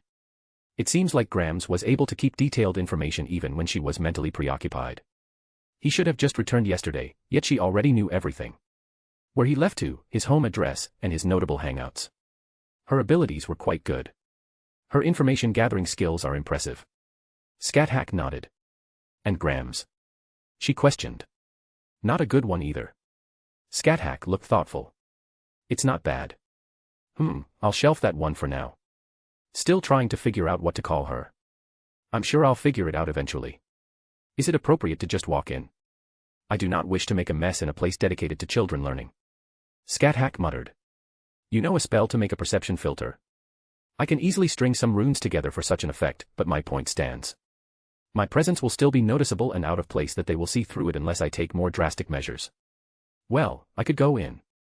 I don't look much different than I did in my school days, I could easily fit in without an issue. Perhaps that is for the best. Scat nodded in approval. Reiku, how about you? I asked her. I am sure I will not fit in as well, master. She let out a small laugh. I have not the magical knowledge to shield myself nor the experience to play any roles that might be appropriate. I was thinking more along the lines of making her invisible or something, but oh well. On a side note, school uniform. I could picture her buttons straining to keep those large breasts from bursting out. And a short skirt that would ride up over her butt with every step she took. Surprisingly, I don't think it would work as well with Scat, though dressing her up like a teacher. Reluctantly, I pushed those thoughts to the side for now. I felt a little poke in my side as Scat looked at me strangely. Do I wish to know what you were thinking with that foolish smile on your face? Hee hee. You'll find out later. I straightened my tie, realizing how out of place I would look. With a snap of my fingers, I overlaid a simple illusion to match the school uniform I saw some students walking around with. Well, how do I look? If I couldn't tell you had cast an illusion, I would say you could fit in. But I believe your foreign looks may draw some attention. Yeah, they did back home too. I let out a sigh. My heritage made me seem like a foreigner in most people's eyes, even if my Japanese heritage was obvious in some features. I do remember getting a little bullied when I was younger. Oh well, I can bullshit my way through most situations. I wasn't in the theater club for nothing. Truthfully, I could hide my looks even more, but I didn't want to feel ashamed of who I was. It was a little petty of me in this circumstance, but it was something I was trying to work on in general. I knew I was a bit touchy about my devil heritage, so baby steps in that direction. We shall wait nearby, master. Reiku assured me. If needed, please do not hesitate to use a command seal. Don't sound so dour. I don't plan on starting a fight, and I doubt the kid is bloodthirsty. I reassured her. Just going for a chat. You have a way of bringing out the fighting spirit in people. Scat said dryly. Is that a compliment? No. I will take it as a compliment. It isn't. I shared a look with Scat as we both smiled at the banter. With one last nod, I began walking towards the school. It might seem strange that I chose this moment to try and meet him during school, but it felt like the best moment. I didn't want to intrude on his home life, and I felt like he would be the most reasonable in this circumstance. Not that I was planning on interrupting class or anything, just finding him while he wasn't busy. Maybe even catch him while he's leaving would work. The gate was open for some reason, but I couldn't claim to know the policy of every school in existence. And no one even stopped me as I walked inside. I pursed my lips as I saw where the shoes were kept. I didn't want to walk around in slippers, so I adjusted my illusion a tad. Well, I chose an awkward time because there were plenty of students walking around with what looked like their lunches. Some of them gave me glances and I could hear the whispers directed at me, but so far no one made any fuss. Now, if I was a godslayer, where would I be? The roof. I blinked. Hey there Drake, I haven't heard from you in a while. I've been watching. This place is interesting, and that goddess got my blood pumping. I was hoping you would start fighting. Well, I don't particularly want to fight a god if I can help it. With such beings, the decision isn't always up to you. But this Campione you are looking for, I believe he should be on the roof. I feel something strange from up there. Really? Why was I not picking up on anything? Interesting question. Maybe my existence as a soul lets me feel these things easier. Or it could just be my experience with such entities that I can recognize certain things. Both are valid thoughts. Something to consider later. Finding the stairs wasn't hard, the layout of the school wasn't so different from Kuo. And it wasn't until I started ascending that the feelings Drake described started to become more pronounced. It felt like a higher existence was above me. Like a predator was curled up, sleeping. Fear? No. I did not feel fear from this presence. No. It was a more primordial feeling.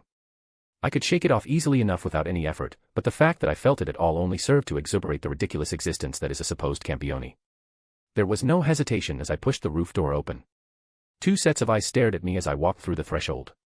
Well, this is rather interesting. I commented, sweeping my gaze around both of them. This Campione that I saw a picture of, he matched it perfectly. Honestly, he could be called painfully normal in appearance, perhaps objectively handsome if you were into men. In a normal circumstance I wouldn't pick him out of a crowd for any reason. Yet, there was a well of power bubbling beneath the surface. The lazy look on his face made me think he was unaware of how he was perceived to those with even an inkling of greater senses. Next to him was a foreign woman with blonde hair who was giving me a death stare. Who are you? She narrowed her eyes, seemingly able to notice some irregularities with me. Wilhelm Henry Schweinorg. I introduced myself, eyes landing on the young man. And you must be Kusanagi Gadu. It was polite to use his name in the correct manner even if I wasn't doing so for myself. It's a pleasure to meet the person who thought summoning a divine boar and trampling a historical monument was a good idea. I was curious, so I probed him a little bit. To my surprise, he sort of cowered under my words. It was an accident, he said sheepishly. The sheer amount of power that was contained inside him, and this is how he responds. Huh. Was all I could muster at his very meek look. Didn't expect that. So, what's up? What, who are you? Why are you questioning my Gadu? The blonde-haired woman stood up, almost protective of the kid. I just introduced myself, I replied with a dry tone. Something you did not do afterwards, being very rude. Erica, please don't fight. The supposed Godslayer tried to soothe his companion before turning back to me. Can I ask why you're here? I don't really want to fight. Just curiosity. I eyed him. And you really are new to this, aren't you? I spoke, even if I wasn't looking for a reply. You somehow managed to kill a god and now you've been swept up into this whole mess of magic and monsters. This kid was like an open book. I just want to live a normal life. His shoulders slumped. And I blinked again at his honest words. They were ridiculous, but I couldn't doubt the genuineness behind them. Great, now I can't even get angry anymore. I let out a sigh. Kid, you seem way in over your head here. Gadu let out a sigh. I didn't ask for any of this. Gadu, don't listen to him. You're the seventh king. Don't let him speak to you this way. If you wish, I can take care of him in your stead. The young woman, Erica, proclaimed next to him. Well, she had a sharp aura about her, so perhaps she wasn't all bluster. I don't want any fighting. He slumped his shoulders even more. This was odd. Not at all how I pictured this going. Honestly, I thought someone his age would be drunk off his own power. Or at least a bit cocky or arrogant. But, he's so timid and afraid. All right, I've decided. I clapped my hands. I'm going to take you under my wing. I nodded to myself. What? He sputtered out. Honestly, his attitude just made me depressed. And I kind of feel a little bit of kinship with him due to his circumstances. My life was suddenly flipped upside down, albeit to my own betterment. Yet, he looked like he didn't want any of this and was having a hard time adapting. May as well do a good deed and gather some data while I'm at it. Don't you worry. I walked up, wrapping my arm around him, much to his companion's chagrin. Big Brother Wilhelm is going to teach you how to live in the supernatural world. Early chapter for Sunday, woo. So, I got back super late last night and just kinda collapsed, sorry. So MC finally meets Gadu and just gets depressed at what he sees and decides to take action to rectify that. If you want to read 7 chapters ahead or support me, visit mypat.rayon.com/asteriaforone. We have a Dis-C Ord, JBWKDNDT7F. Chapter 211, Chapter 202. How dare you touch my lord, ... The blonde shouted. Who are you? Where did you come from? Which organization do you belong to? I know your mouth moved, but all I heard was screeching. I replied. How dare you? I'll teach you some manners. She held her hand up and I could feel the magical energy gather in large quantities. A large, red, magic circle appeared in the air. It was obvious to tell she was about to do something, so I simply took out a talisman and threw it at her. She looked surprised as the piece of paper smacked her in the face and she fell to the ground, her magic dissipating and her body unmoving. Rude. I said pointedly, wagging my finger. Why did she just stand there and let me do that? Did she think I'd wait for her to do whatever it was she was doing? Well, I guess I do in fact do that sometimes. What just happened? Gadu raised his voice. Just a paralysis talisman. It'll wear out in about 20 minutes based on how her magical energy is fighting against the effect. I hummed, eyeing her over. Though if she were more skilled in her control, it would only last a few minutes at most. To be honest, a true expert would have been able to brush it off without any effort. But this girl seemed rather inexperienced with the admittedly impressive amount of magical energy she could call upon. I guess I could just chalk it up to lack of certain experience. She's probably used to blow through obstacles with strength. Magic. Gadu said lightly. Well, I would like to point out, she tried something first and I just defended myself. Gadu sighed again. So I just have to take off this piece of paper? He questioned, pointing towards it. Yup. I shrugged. Gadu paused, turning back towards me. Despite being dropped into the deep end here, he seemed rather unafraid about the whole ordeal. What do you want from me?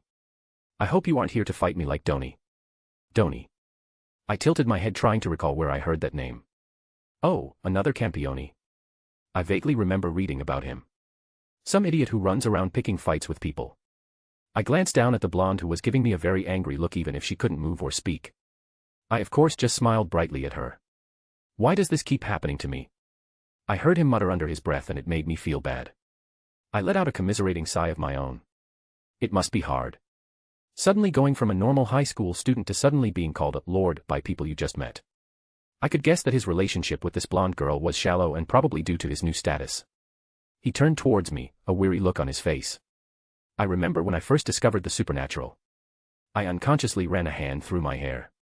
I was just a normal high schooler like you. I walked up on an exorcist killing a stray monster. He was a bit unhinged and decided to run me through with his sword. He just tried to kill you. Gada looked aghast as I now grabbed his full attention. Yup, he didn't even blink an eye as he tried to kill me. I was lucky, a few latent magical abilities of mine were brought to the surface and I managed to survive. Actually, when was the last time I even talked about this? I wasn't in a good place at the time, so I was pretty eager to throw away everything I was before the incident and embrace this new path. I shook my head, remember how I was so quick to discard my previous life. Never did finish high school either. I let out a small laugh. I'm perhaps one of the most brilliant mages in the world, and I'm also a high school dropout. I was just delivering a package for my grandfather to Lucretia Zola. Gada said quietly. I didn't know it was magical and next thing I know, I'm being threatened by Erica because I was carrying it. Then a god attacked and I got caught up in everything. Small world. I chuckled. Lucretia Zola is something like a grandmother to me. Well, that's a guess, but I'm pretty sure it'll be made into a reality soon. His eyes widened a little. You're related to her. Not by blood, but there is a relationship there. It's rather complicated, new, and tenuous and I didn't want to get into it. Honestly, I came here because I was annoyed that you destroyed the Colosseum. Ha. He let out a long breath. I didn't mean to. Erica and some old guys wanted to test me but they wouldn't listen and I just got caught up in it. Is that so? I said evenly as I stared down at the blonde. Well, the target of my ire has certainly changed. I locked eyes with the blonde. And I expect that such a tragedy will be rectified regardless of the cost to the perpetrators. I didn't think my subtle threat needed to be more spelt out than that. I turned back towards Gadu. Hey, wanna skip for the rest of the day? What? School. Want to skip it and come hang out with me for a bit? You seem like you need some time to cope with everything and maybe an ear to listen. I just want a normal life. He repeated, almost like a mantra. What's more normal than a kid skipping school? I did it more than a handful of times when I still attended. I let out a laugh. He looked at me then back at Erica on the ground. It was a bit telling that he still hadn't helped her out yet. I don't think he was particularly enthused by her behavior. I could tell by the look in his eyes that he was considering it. She'll be fine. He questioned again, obviously referring to Erica. Yup. I promise that she'll be up and about in no time. I nodded. Fine. He sighed again. I guess I could use a day off. This the place? I asked Gadu as we walked down the street. Yeah, I usually come here when I had some spare money. We walked up to a little ramen stall on the corner of a street. Well, it's been a while since I've had proper ramen. I would admit to being a glutton, and I always looked forward to food. I had already sent Reiku a message through our mental link telling her of what I was up to. As much as I wanted to introduce the girls to him, he clearly needed someone to talk to. Ducking under the hanging curtains we slid into the stools seated at the counter. Hey Kenta. Gada greeted rather familiarly. It was funny how I still perceived language in English undertones due to my heritage. I could see his lips move to include proper honorifics, but it just came out as Kenta. Gadu. The men behind the counter exclaimed. You skipping school, brat. You know that's not good. You don't want to end up like me. It's just one day. Gada gave a small smile. All right. I know you're a good kid. The cook smiled right back. What I want, the usual. 2, please. He replied. Oh, can I get mine a little spicy? I'm in the mood for some kick. I spoke up. No problem. Kenta gave a thumbs up, setting down glasses of water in front of us before turning back towards his cooking. I dipped my finger into my water. I shared a look with Kudo as I began to draw a few runes on the counter. Just a little cantrip I picked up. Gada looked at me. What did you do? To put it simply, it's a perception filter. Basically, the spell filters out anything we say and do so it sounds like we're just having a mundane conversation. Huh. God didn't seem too displeased with that. That's sorta neat. Magic is pretty neat. I grinned. Wanna see a little trick? Sure. I turned my hand over, taking out my hat. I had his full attention, so I reached inside and pulled out Sir Wiggles for a brief moment. He stared before letting out a laugh and I couldn't help but smile at his reaction. Magic isn't so bad, yeah. No, that's great. I didn't expect that. Is that real magic or a trick? I let Sir Wiggles go back inside. He didn't seem to want to come out and play for the moment. I think God's presence was a bit intimidating to him. It's actual magic. I admitted. I'm not very good at stage magic yet, I'm sorta trying to learn how to do it. I saw a few shows with my mom when I was a kid. I wanted to learn how to do it and I had the free time so I thought why not. I put my hat on my head. Ever think about picking up some magic yourself? Learning magic? He repeated as if the idea was completely foreign to him. I don't really want to mess with any of that stuff. I sympathize, I really do. But you're just burying your head in the sand and hoping everyone leave you alone. I honestly felt bad about his circumstances, but he was going to get hurt or get others hurt if he keeps this up. Why can't everyone just leave me alone? He threw his hands up. I didn't want any of this, why are people so focused on me? Kid, you killed a god and usurped its power. That isn't something that can be ignored. I pointed out. Let me put it this way. Would the government ignore someone who walked around with a nuke? That's not the same. He said quietly. Isn't it? I questioned. You are pretty much inviolable to mundane means. A gun won't do anything to you, a regular person most likely can't subdue you unless you let them. Even most magic is completely worthless against your resistances. And to top that off, you can command divine power to lay waste to cities. He was about to speak up, but I wanted to push home my point. Now, I'm not accusing you of anything. I've known you for all of a half hour at this point, and I know you aren't that kind of person. But you have to understand, it's the implication of what you can do. I saw him bite his lip and look down. Is there a way to get rid of it? He asked hopefully. Not that I know of. You're changed on a conceptual level, that isn't something that can simply be undone without something of equal power behind it.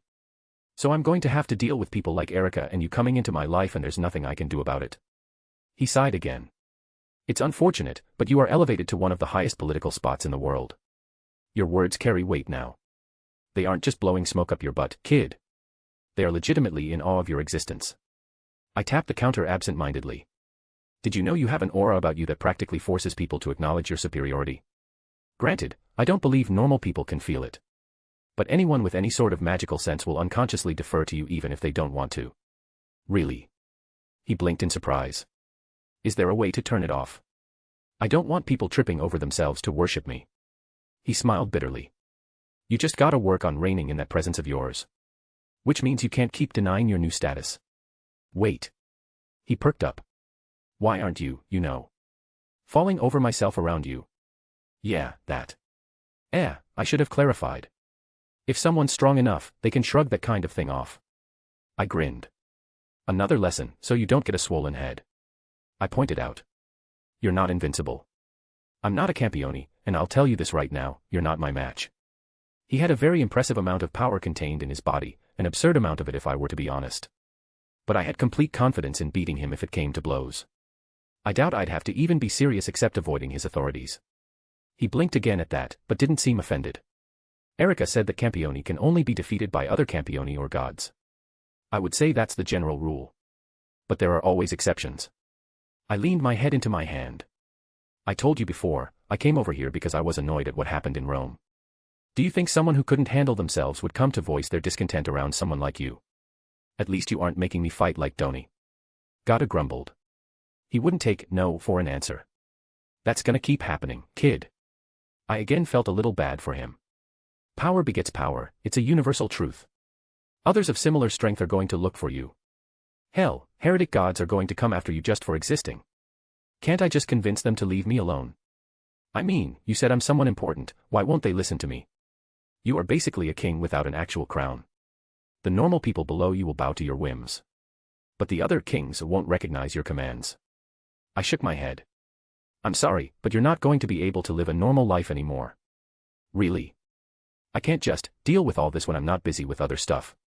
He looked like he was grasping at straws here. And what? Get a 9-to-5 job somewhere and play God's lair at night. Reality isn't going to conform to your wants.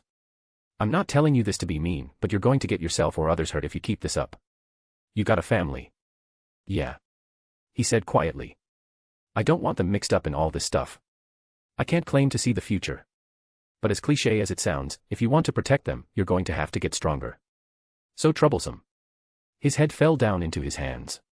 Why did this happen to me? I'm not anyone special. Who knows? I shrugged. But it isn't all bad, you know. How isn't this bad? You said people are going to come after me. He looked at me with a sour expression. Reach out to the local supernatural organizations. It's a bit normal for the local ones to serve their resident campioni.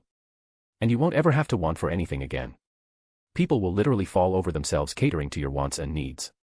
Who do you think they'll turn to when an angry god descends on Japan? You won't have to worry about an office job anymore. I didn't quite catch him yet, so I continued.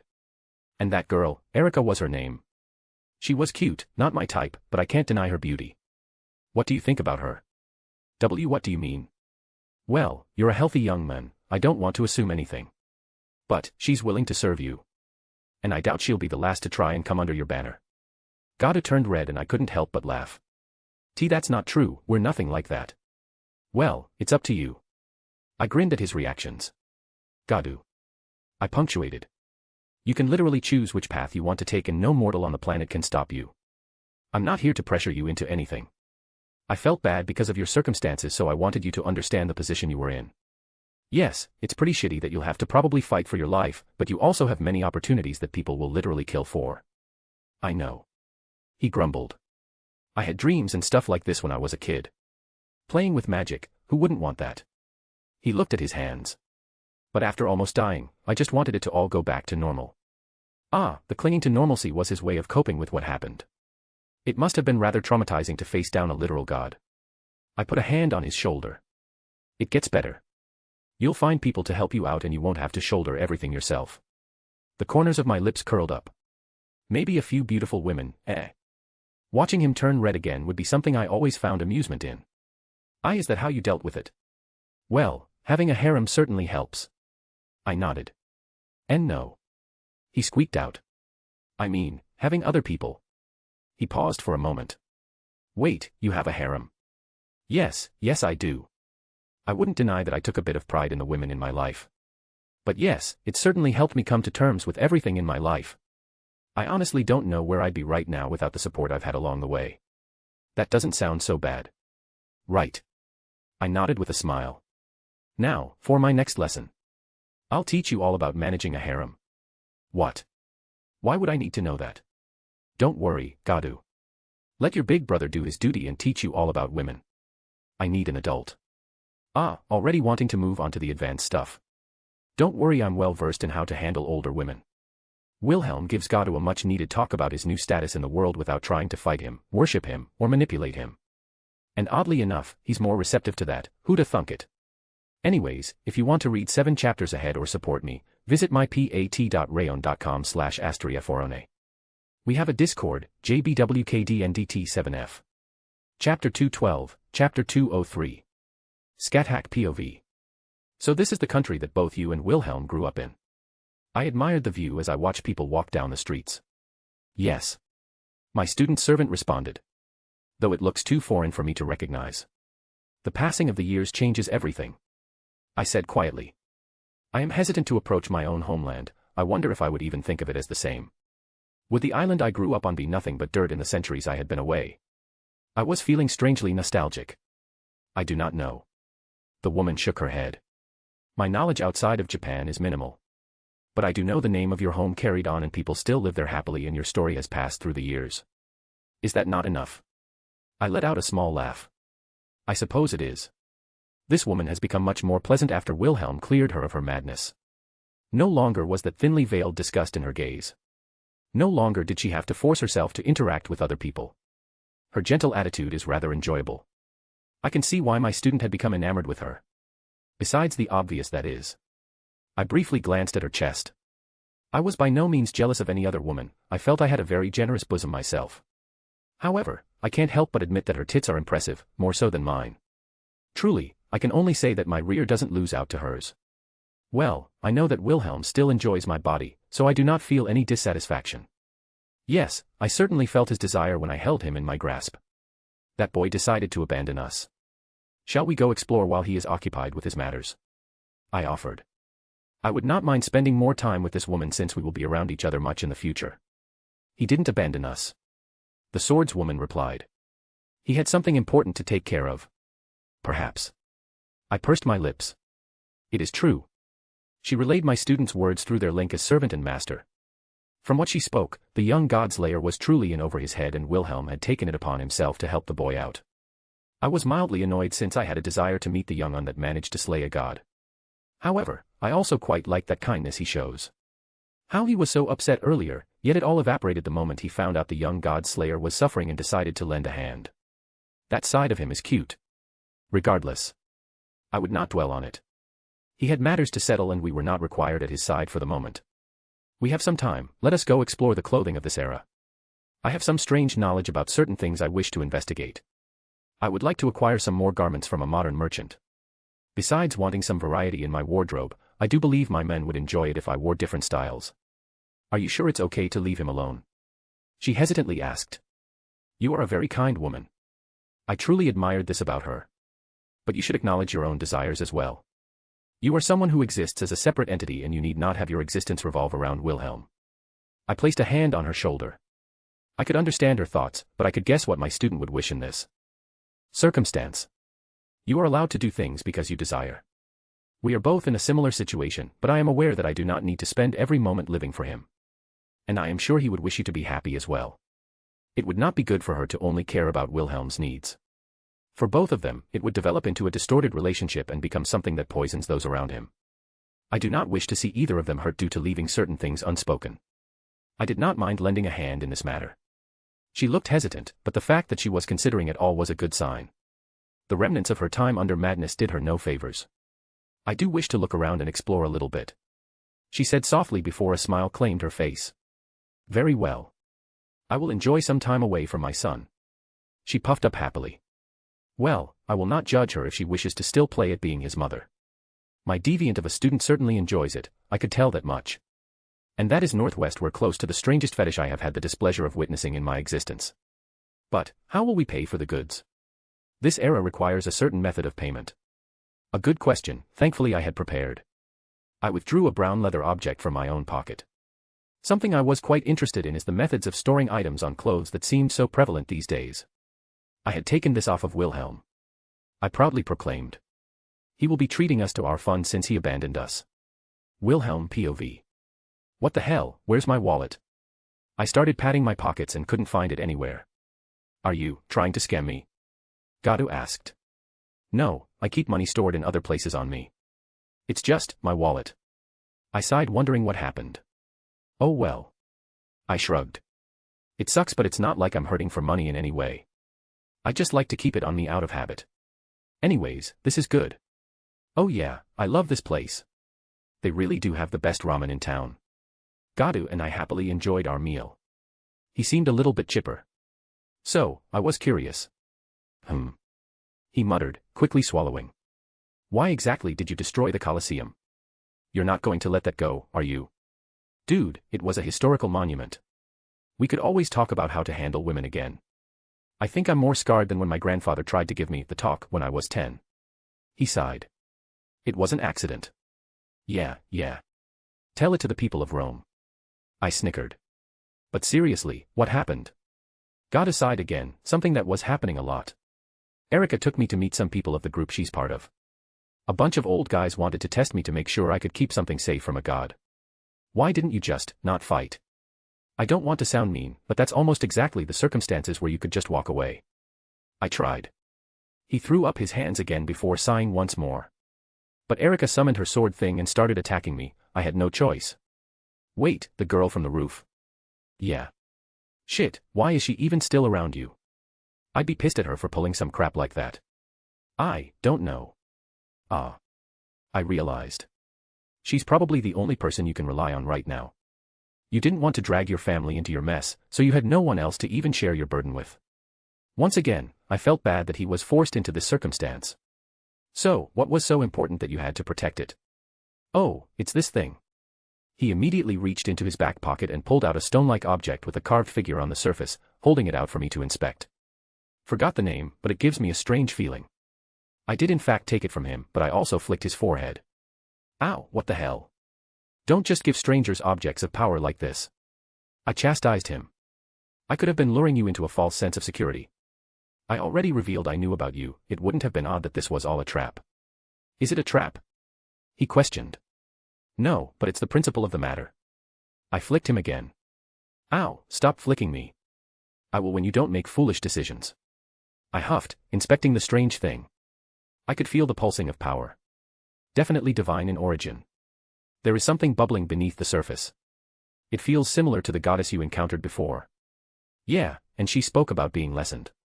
Want to bet that this is the source of her power and she's going to come for it? Fool's wager. So, the god coming about this wouldn't happen to be Athena, would it? He blinked. How'd you know? Ran into her in Rome. Wait, really?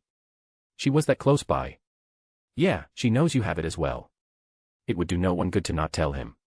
She's weakened though, if that helps. Goddess groaned. It helps a little but I still don't want to fight another god. You could always seduce her. I offered an alternative. Will that really work? He snorted, almost humored by the idea. Probably not, but stranger things have happened. She's a virgin goddess in myth as well. Like what? Well, some random kid in Japan managed to somehow kill a god. Really damn weird. Oh, screw you. Hee hee. At least he was smiling. Here. I handed it back to him. No way, you keep it. He reeled back. Wait, what? You said a goddess is going to come after it. He stated. Besides, you said you were strong, right? If you're stronger than me, then shouldn't you have it? You sure? Weren't you specifically given this to protect it? As I said before, you don't know me. I can think of several rituals that I could use to abuse this thing and hurt people. He gave a little smile. I think you're a good person. And it was kind of forced on me so. Geez, why do people always say that? I muttered, staring at the strange object. It looked almost like an amulet that depicted Medusa from legends. Other than some horrific ways to utilize this thing, I could also think of some interesting ways for it to benefit me. Well, I can't just take this for nothing. It's fine, I really don't want it. He waved me off. How about, I paused, perking up. Oh, Gadu. I would like to introduce you. I spun around in my stool as two familiar women walked up. He turned around looking at them as well. Well, more so staring, but I couldn't fault him. They were both extremely beautiful and I often found myself staring as well. These are two of the women in my life. I gestured towards them. And I noticed that they were carrying several new bags with them. I do believe I now know what happened to my wallet. Are you the rumored Campione then? Scathack eyed him inquisitively. So young, so very young. She said lightly, and I don't think it was in reference to just his age. You are so full yet so empty at the same time. Child who had this burden forced upon you. She seemed to almost pity him as she walked up next to me. You stand at the precipice of choice. You can go in any direction, but you should choose wisely. Thanks. Gadu replied in confusion. She means that you have many avenues available to you to get stronger, but you shouldn't bite off more than you can chew. Oh. He nodded. Thank you. Fufu, you are a gentle child. What a strange turn of fate that you are the one out of the masses that lucked into this position. I've always had bad luck. He sighed. Bad luck, good luck. What matters is how we deal with the consequences of destiny. Scathack looked rather wistful. You are new to this world, child. Know my name as your senior. I am Scathack, the queen of the land of shadows. Ah, it's nice to meet you. He clearly didn't recognize her name and title, but still was respectful. What a silly boy. Scathack just laughed. In another time and place, I would have enjoyed training you.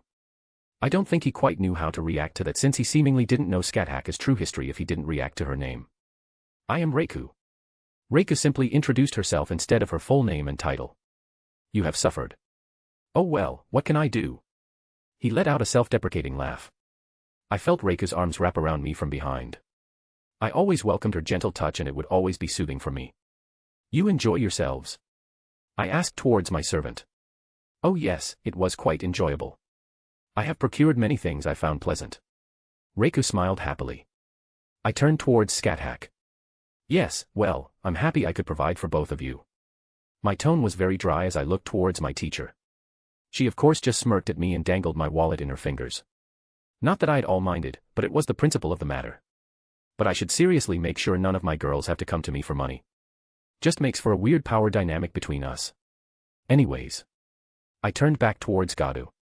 What plans do you have moving forward? Gadu was able to shake off the initial surprise of meeting my two girls easily enough. I'll probably do what you said, look for whatever people are taking care of the place. You said that they would welcome me, right? Yeah, there's a really good chance they would jump at the opportunity to pull you to their side. I nodded. It's not a bad idea either, you'll get some much needed support. I do suggest learning about the wider world and know where you stand with everything. Joy, more studying. He groaned, but it was filled with a humorous undertone. Speaking of studying. I searched my ring for some things. Any particular weapon you're partial to? Ah, a weapon. He questioned. Well, I do have an ability involving a sword. Oh. My eyes sparkled. Interesting. How are your sword skills? Stab with the pointy end. So, a master. I nodded. He let out an awkward laugh at my joke. I've never held a weapon before now. Understandable. I found a good sword and took it out, placing it in front of him. Fairly well balanced, enchanted to be extremely durable. I'm guessing you can't just take out whatever authority to practice with on a whim. No, I need to. I flicked him again. Information is valuable, don't give it out so easily unless you can deal with the consequences. Oh, right. He nodded at my little lesson, ignoring that I flicked him again. Thanks. He didn't even express his dismay at the whole idea anymore. Instead, he grabbed onto it and held it in front of him. Interesting. Scat-Hack muttered. Indeed, he adjusted his grip almost subconsciously to hold it and distribute the weight to fit his needs. Reiko looked intrigued as well. It just felt right. Well, I did hear that Campioni have some insane instincts. Perhaps that transfers to things that involve their authorities. He said he had an authority involving a sword, so perhaps he instinctively knows how to wield one even if in a basic manner. An interesting thing to note. Here, a few more things. I added some books to the counter. Some basic spell books to get you started. Really, books on magic. He sounded genuinely interested, a complete 180 from how he was earlier. And I can learn this. Child, you have an obscene amount of magical energy contained within your body. I can feel it even as it bubbles under the surface. If you cannot learn these, then no one in the world is allowed to call themselves a wielder of magic. Scat-Hack chuckled. One last thing. I might as well go the extra mile. I took out a few bottles and placed them on the counter as well. From what I understand, a Campioni's magic resistance is skin deep, literally. You are so cram-packed of magical energy that normal spells can't penetrate, and that includes beneficial ones. So here are some health potions in case of emergency. Health potions, like in games. His eyes widened. Yup. I grinned. Awesome. He looked at them in awe. Why? He paused. Why are you being so nice to me? It seemed like everyone else wanted something from me, but you're just giving me stuff and helping me out without asking for anything. I suppose it was a fair question. I'm under the belief that mundane people should not be forced into the supernatural side of the world. It's something that angers me to the point where I would willingly fight a god if needed. It should be a choice to enter our world, and in my eyes it's a crime to take that choice away from people. I gave a wry smile. I don't think myself some kind of hero or anything, but when something happens in front of my eyes, I can't help but lend a hand. You were wronged, and I felt bad. It's as simple as that. I'm sorry you had to go through something like this. Almost dying is not something one gets over easily. I would be lying if I said I still don't vividly remember being run through by that exorcist. The me from back then was so terrified and I truly thought I was going to die. Thank you. He said quietly. You're the first person to say something like that to me. I put a hand on his shoulder. Stay strong, kid. Train yourself, live a long and happy life. It was the best advice I could offer since I wasn't planning on sticking around too long in this little trip. He would need to stand on his own 2 feet if he wished to survive. I could only give him some advice. I decided to probably come back and check up from time to time, but I couldn't babysit him. Regardless, this new trinket of mine was rather interesting. I wonder what secrets it held. Early chapter today, woo-woo. On a side note, my beta didn't look over this chapter, so I'm sorry for an increase in errors and will probably be fixed at some point later. Have an omate coming up with their women talk. If you want to read 7 chapters ahead or support me, visit mypat.rayon.com/asteria forone. We have a Discord, JBWKDNDT7F. Chapter 213, Chapter 204. Are you disappointed? I asked Scathack as we walked down the street. No real destination in mind, but just idly spending some time together. Disappointed? She repeated. I do not know what I expected when I heard about him. Perhaps the other Campiones are different, but looking at that boy, he was no warrior. At least not yet. From what I understand, he already fought another Campione. Not to mention the god he defeated. And you don't think he's a warrior? I was just curious about her thoughts even if I agreed. She shook her head. The ability to throw around divine power does not make him a warrior. There were plenty of gods that wielded such might but were felled by those weaker than them due to martial prowess. It was kind of you to help him like you did, Master. Reiku spoke up. I let out a sigh. I think I was projecting my own circumstances too much on him. Self-reflection is important. Oh well. I shrugged. It's not like I handed him anything of extraordinary value. And I got this thing as well. I waved the stone medallion around. I would not say they were without value. You handed over several spell books that are the basis for most magi. It will set a firm foundation if he wishes to pursue that particular path. Scathack replied. And what is that object? I can sense the touch of divinity about it. It feels almost like a seal of some kind as it's preventing the majority of the power contained from leaking out. Remember what Athena was talking about, how she wasn't at her best. I flashed the object again. Scathack just hummed, eyeing it for a moment then ceased to care. How interesting.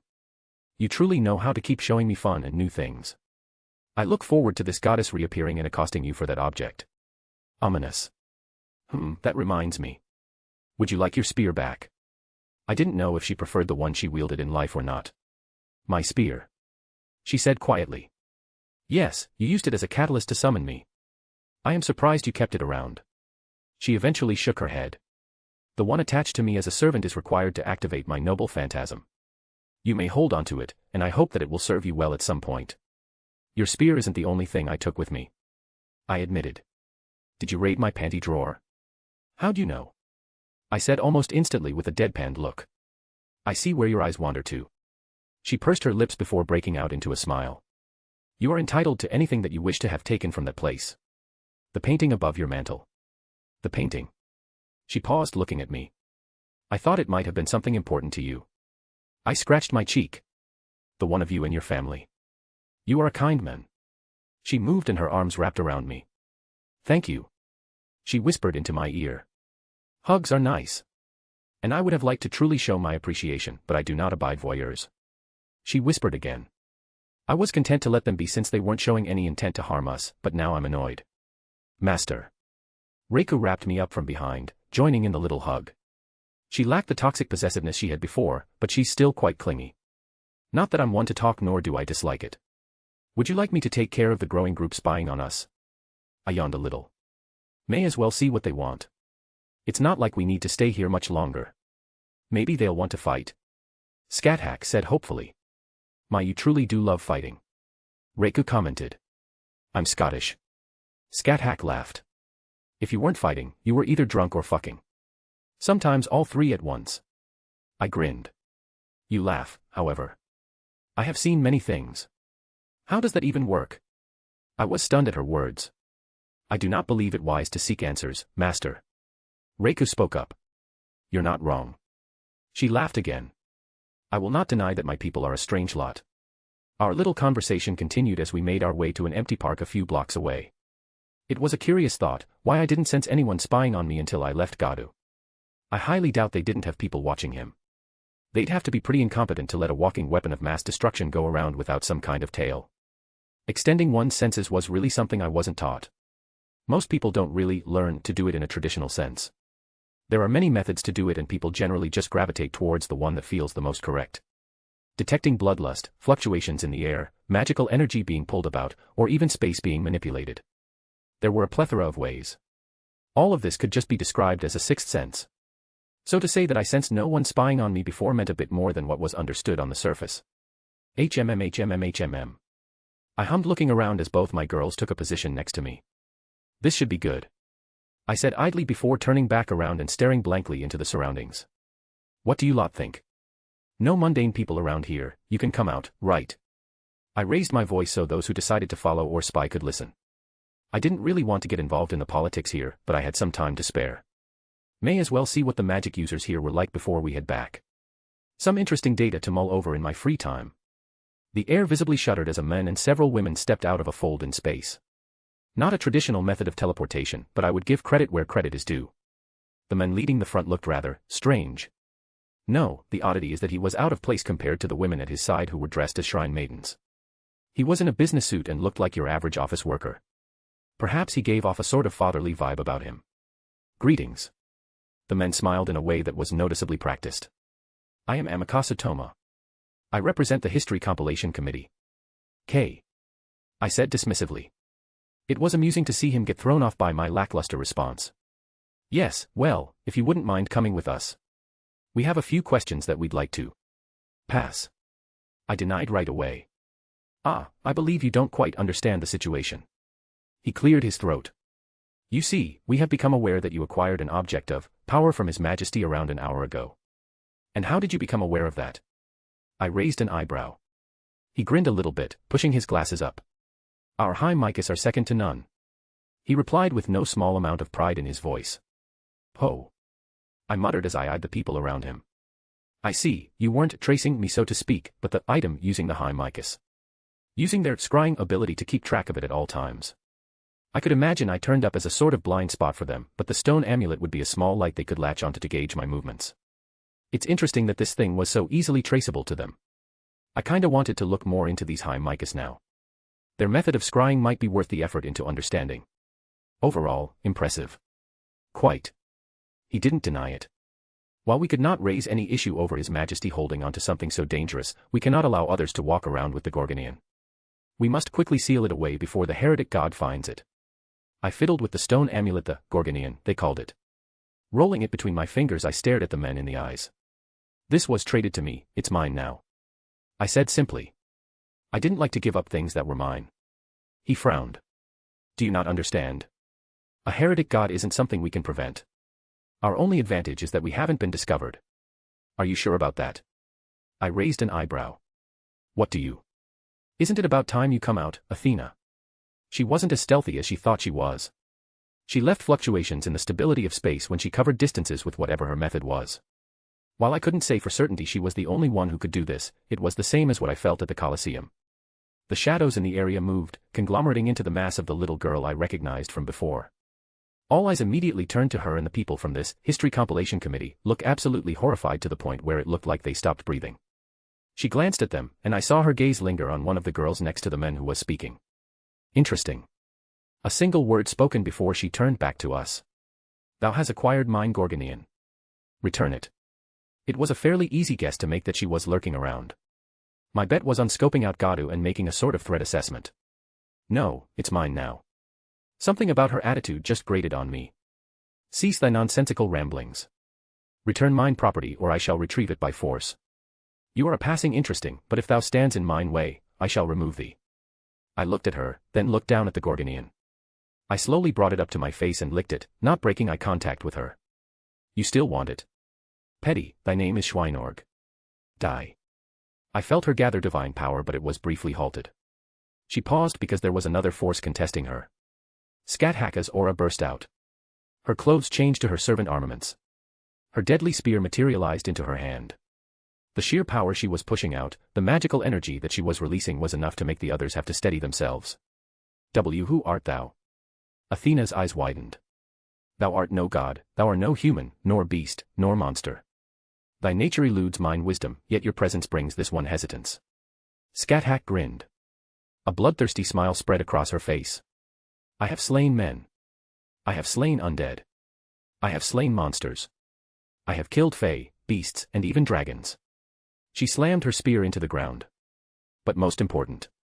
I have slain gods. A predatory feeling emanated out as she took a few slow steps. You wish to know my name? I will make you know through my spear. I am Skathak, queen of the land of shadows. And I thought I saw the goddess visibly pale. Omake, teaching, trolling, Gadu on how to talk to women. Gadu, this is important. How? How is this supposed to be important when I have gods coming to kill me? Gadu. I put a hand on his shoulder. Trust me. Have I led you astray so far? I've only known you for like, an hour. And thus I have a perfect record. I said smugly.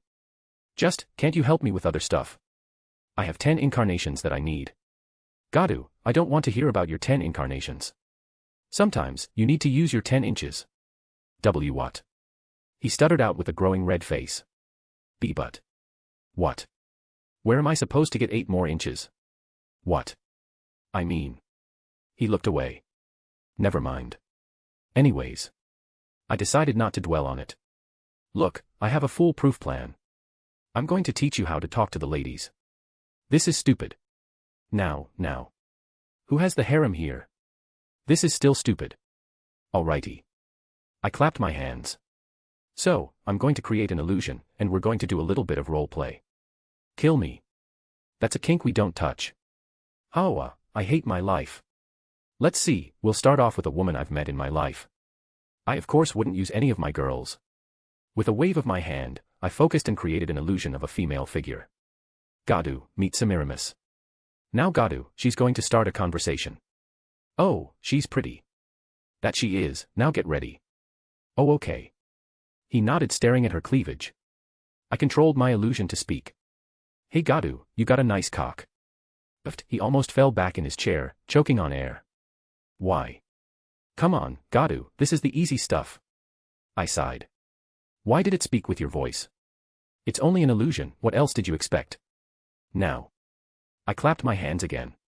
Answer her, Gadu. Don't wimp out, Semiramis is flirting with you. You, too. He stuttered out. Damn it, Gadu. I'm sorry. I panicked, I'm not very good at this stuff. He whimpered. And it's kind of weird. You need to learn to talk to the ladies and it shows. You need to gain some confidence. Maybe this was too high a place to start. Sighed again, waving my hand.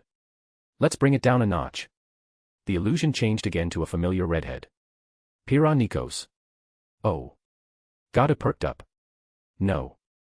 I shook my head before snapping my fingers. Oh, I got it. I started weaving my illusions into the perfect starting point. The new figure morphed, sporting red hair as well. But this was no Pira Nikos. She wore a very elegant dress shirt, a matching pair of pants and a very tasty hat. Oh, now that's a hot piece of ass. What? He blurted out. Ho, your big brother, or should I say your big sister consents, Gadu. You got a nice cock. The illusion depicting a female version of me winked at him. I hate my life. He whimpered again. Early chapter since I have to wake up super early tomorrow. If you want to read 7 chapters ahead or support me, visit mypat.rayon.com/asteriaforone. Chapter 214, Chapter 205. There were no more declarations of intent behind either of their words. No more boasting or verbal jabs as the area went deathly silent. Only the soft steps of Scathach walking through the grass.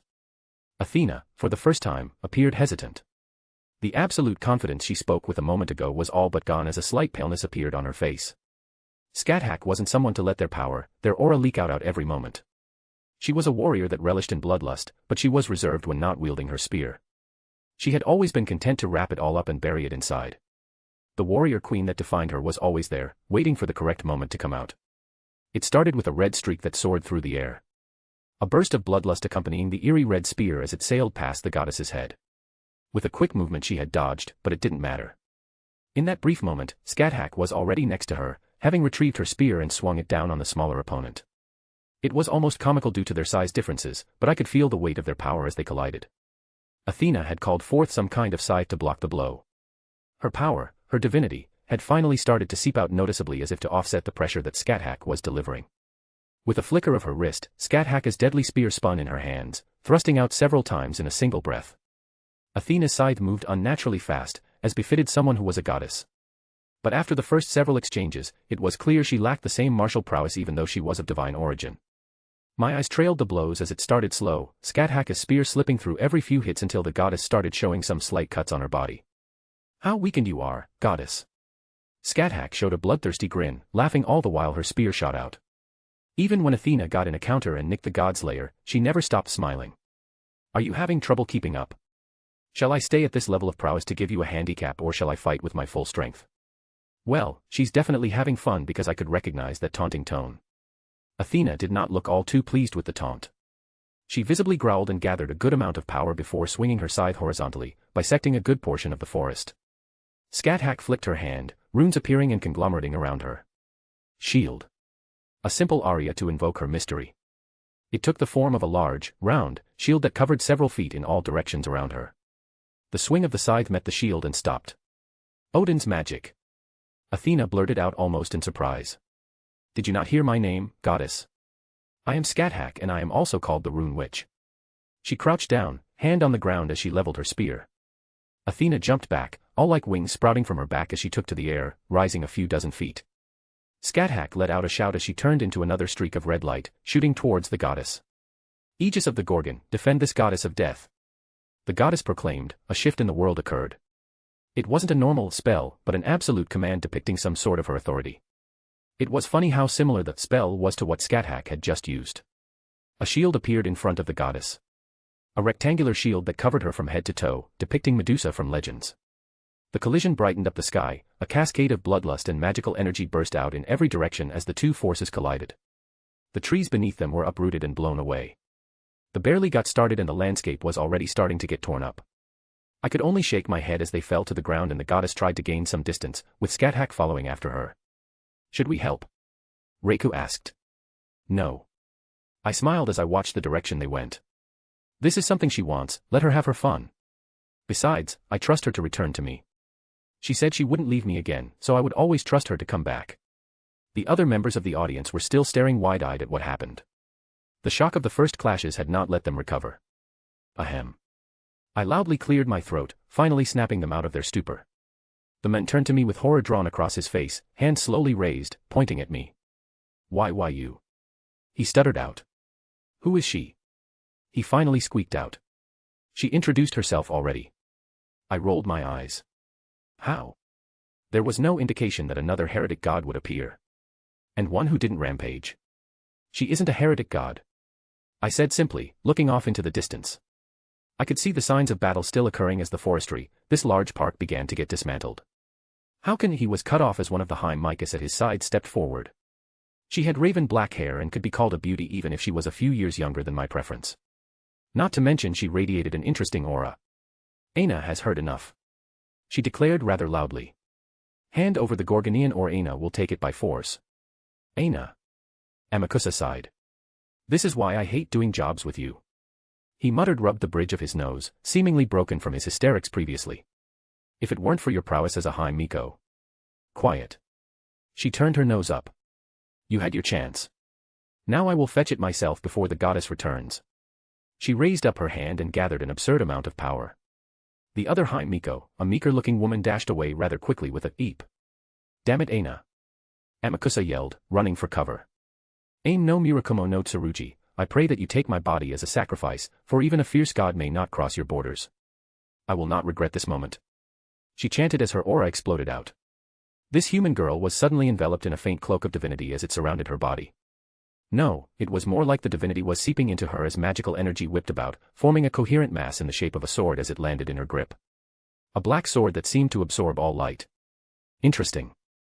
I couldn't help but grin as I looked at her. Are you going to fight me, child? Master. Reiku called out through our link. Do you wish me to intervene? It's all right, let me handle it. I sent back, but hang on to this for me. I tossed her the Gorgonian. I will defend it with my life, master. I paused briefly, giving her a look. I care more about your life than some trinket, Reiku. Please remember that for now on. Was she trying to overcompensate for how she acted before? It just showed how much she changed with her clear mindset. Before, she would have probably run the girl through for daring to threaten me. The thought of letting me fight would have never crossed her mind unless I ordered her. Umph. She snorted. You are not match for me. She declared, charging at me. Her speed was rather impressive, I would freely admit. Slightly below a standard full body reinforcement, and it looked like she was just filling her body with magical energy and utilizing it that way. Though it was nothing I couldn't handle even with my eyes closed.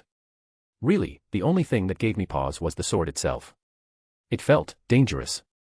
And I was intrigued. I summoned Mirage to my hand. The comforting grip I'd come to know as my fingers wrapped around the hilt. She basically telegraphed a horizontal sweep at me as I brought up Mirage to block. Our sword collided and I couldn't help but raise an eyebrow as I felt the force behind the blow. I had to actually brace myself, and that was in no way because of the girl's power. This sword, and her chant to summon it, painted a pretty decent picture on what I was dealing with. So, how does a young girl like you get their hands on a divine sword? She scoffed, raising her blade up and slashing down. It was a pretty well-honed slash. I could guess she had practiced it many times.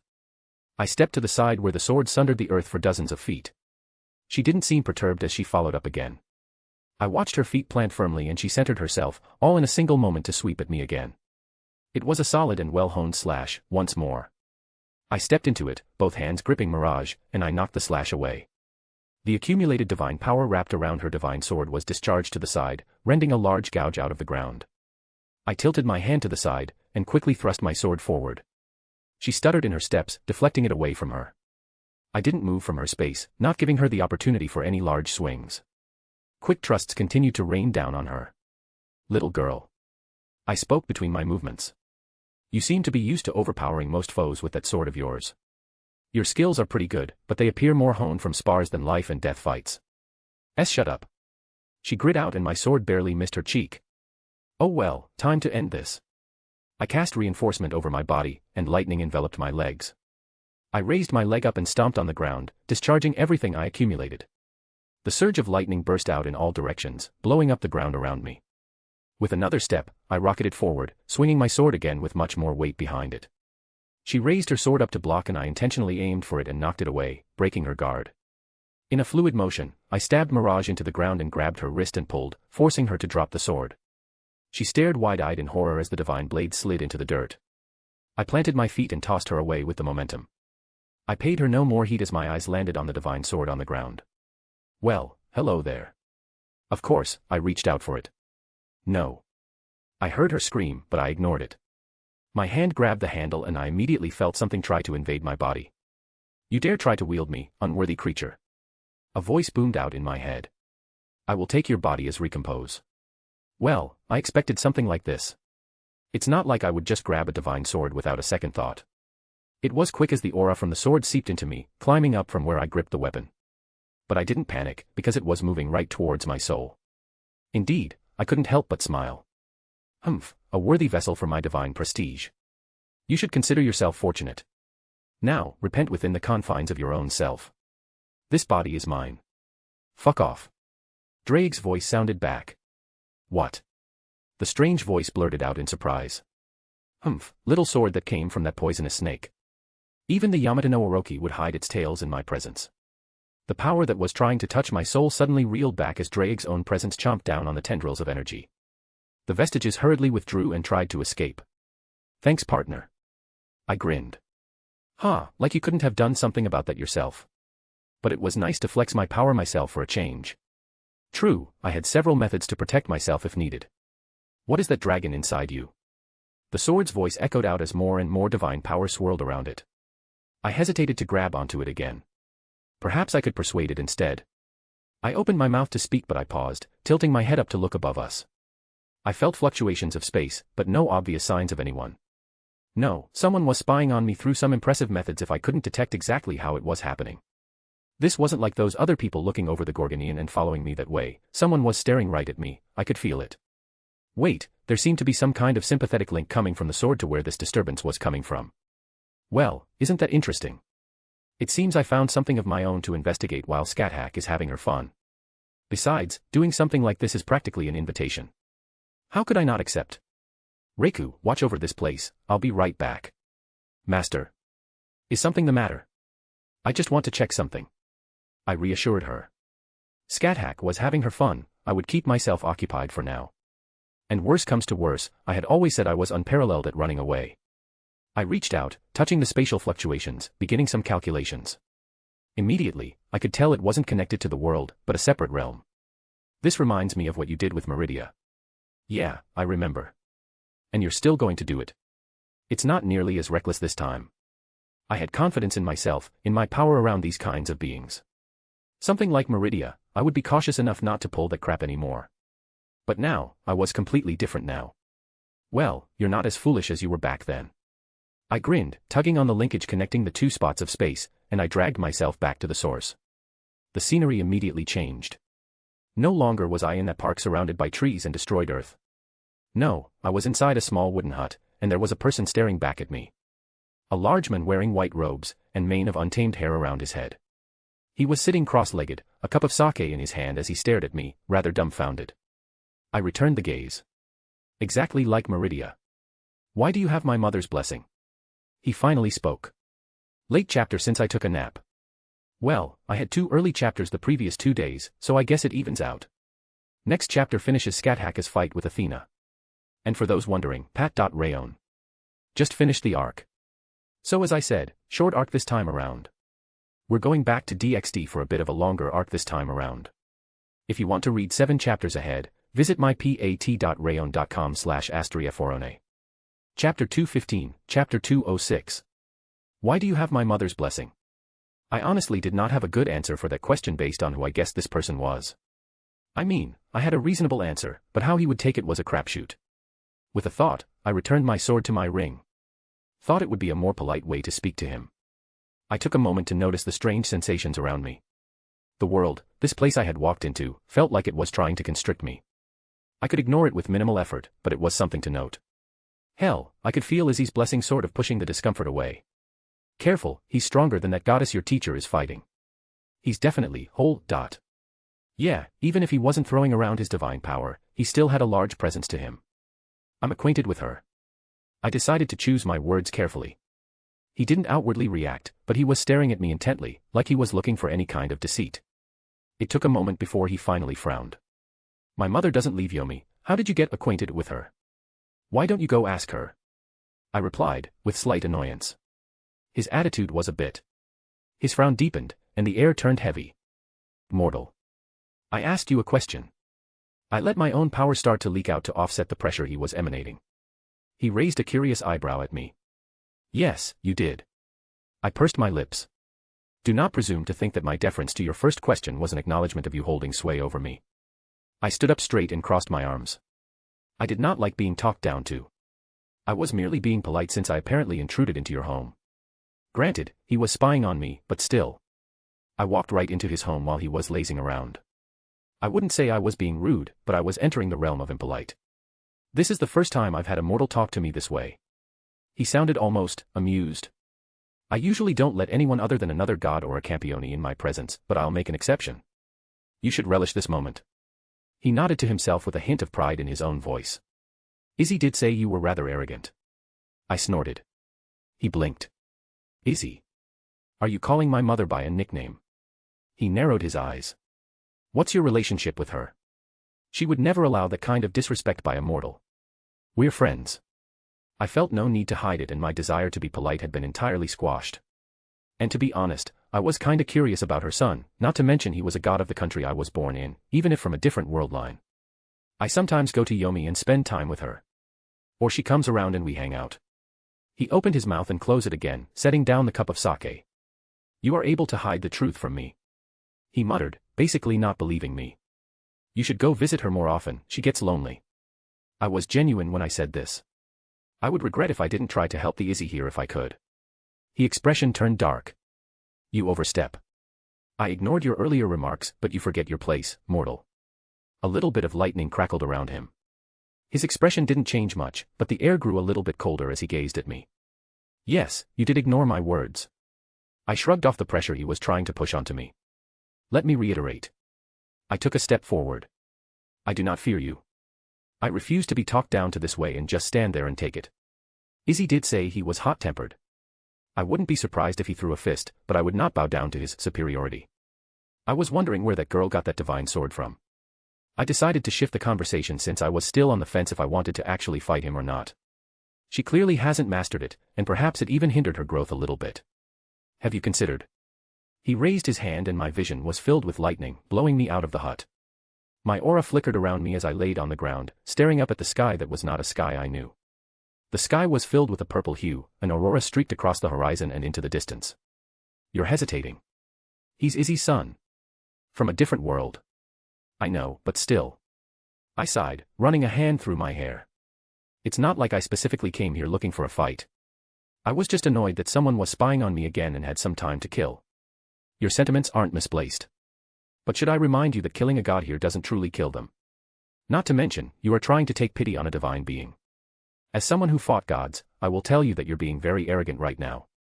Drake continued to speak. Keep in mind that he has lived an uncountable number of years. You are not fighting a child here, but a hardened warrior who fought the Yamato no Orochi and came out the victor. I boast about my superiority over that snake, but it is not a foe to take lightly. I took a deep breath, climbing to my feet. Yeah, I'm being too wishy-washy. I brushed off my clothes. My expression hardened. I was not the one to make the first move. I will relinquish any sense of responsibility. I looked as Susanoo, god of storms, walked out of the new hole in his shabby-looking home. He tilted his head as he looked at me. Your soul? He questioned as he eyed my aura fluctuating around me. You're using your soul as a defense, interesting. He rubbed his beard and acted like he hadn't just tried to burn me to a crisp. To withstand even a tiny fraction of my power. You deserve praise. Well, even you can't outdo the arrogance of a god. Drake snorted at Susanoo's words. It's too bad. He rolled his neck. If you had held your tongue, I may have took more of an interest. But I despise those who speak of my mother. A grin formed on my face. Izzy did say you were a mama's boy. He narrowed his eyes again, and I was surprised he didn't lash out. Courage to speak like this in front of a god. You are no campione, but I will say that you are just as foolish as one. As a token of respect, I will allow you to speak your final words before I deliver my judgment. More words. I pursed my lips. I supposed I do have a few. I took a deep breath. Fusrodah, I bellowed, and the world tore apart. Scat-hack POV. You have led me far enough, do you not think? I laughed as I continued to follow the goddess away from both Wilhelm and Reiku. It was obvious what she wished to accomplish, but I allowed it all the same. This one will remove thy tongue. She hissed in annoyance, stopping in her flight as she raised her hand. The earth shuddered as large serpents rose up made of the earth. Magic is it? I slammed my spear down into the earth, calling up my runes. They sank into the ground, actualizing their mystery as the earth trembled around me. A large golem rose up, bigger than any of her serpents. It is not something I claim proficiency in, but I believe this will be a worthwhile opponent for your little snakes. Golemancy as it was called in this era. I believe I had interacted with it on a few occasions during my life, but I had never cared to delve into the studies of these magics. Though to call this little manipulation anything but crude would be an insult to those who delved into the art. I watched with rapt amusement as our sides clashed. The goddess scowled when my golem grabbed hold of one of the snakes and ripped it in half, only for another to pierce through its stomach. Lacking any kind of internal organs, it still slammed its fists down. The earthen constructs seemed to mutually destroy one another as the runes I infused the golem with had been destroyed in the clash. Without another word, I leapt up onto the head of my destroyed golem before it returned to the earth. With another burst of power, I shot up into the sky, spear seeking the heart of the goddess. She swung the scythe down once more, meeting my blow head-on. I kicked below me, summoning a rune to solidify the air and give me a platform to pivot off. The action seemed to take her by surprise as I recovered from my fall, and my spear swept out through the air, slicing across her chest before she could move away. Divine blood, how long has it been? I smirked as I wiped away the few drops that landed on my face. Die. The goddess shouted, side-swiping through the air as she regained her momentum. I leaned back, letting it pass by before sliding onto my knee and swung my spear at her abdomen. She coughed blood as the pole collided with her flesh, the sound of cracking could be heard as her ribs fractured under the blow. With a twirl of my cursed spear, it shot out again, tipped first at her heart. The goddess grabbed hold of it, her hand rupturing at the edge, blood spilling out. Cursed thing. She spat out as her scythe swiped at me again. I believe she had finally noticed the effects of my spear. Such an unwieldy weapon, and you lack any significant martial prowess. I leaned to the side as the danger of the weapon laid in its sweeping motions. She tried to stab me with the tip, how comical. Though her legends state her as a goddess of war that specialized in strategies, not combat. Yes, and her power and abilities were greatly diminished as she was now. Shadows burst out from behind her as they coalesced into the form of owls. I didn't ignore them as their razor-sharp talons aiming towards me. They were created from the divine power of a goddess, they were by no means normal creatures. I assumed they could damage me, so I disengaged briefly. I cancelled the magics keeping me suspended, avoiding the swarm of birds, and landed safely on the ground. As they continued their pursuit, I merely regained a proper foothold and thrust my spear out, discharging a portion of my magical energy and drilling through all the facsimiles of life she had summoned. The goddess clenched her teeth as her body suddenly became enveloped in a malevolent aura, her divinity pulsing out. Her scythe was raised high as it expanded, in size. As large as a building, it hovered above and pulsed with that continuous malevolent aura she summoned. This one acknowledges thou. To force this one to use this much stored power. So you do possess a modicum of power. I couldn't help but smile. My back foot slid into position, my grip changed on my spear as it slightly pointed down. I took the most familiar stance I had honed over my existence. Show me your power, goddess of wisdom. She swiped her hand down and her weapon followed with it. The air around it distorted, accelerating at speeds that should have been impossible for something that size. But it did not matter, the more divine power she used, the more my blood boiled in anticipation. The crystallization of my God Slayer status, actualized as a skill, began to swell up in response as well. Whatever her state was, my ability had before merely released the minimum in response, but it was surely awoken at this moment.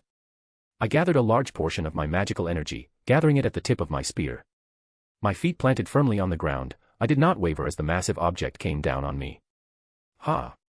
I let out a shout as the tip of my spear collided with the scythe. An explosion of energy burst out in all directions, utterly destroying the area we had designated as our battlefield. My eyes saw through the debris that was kicked up.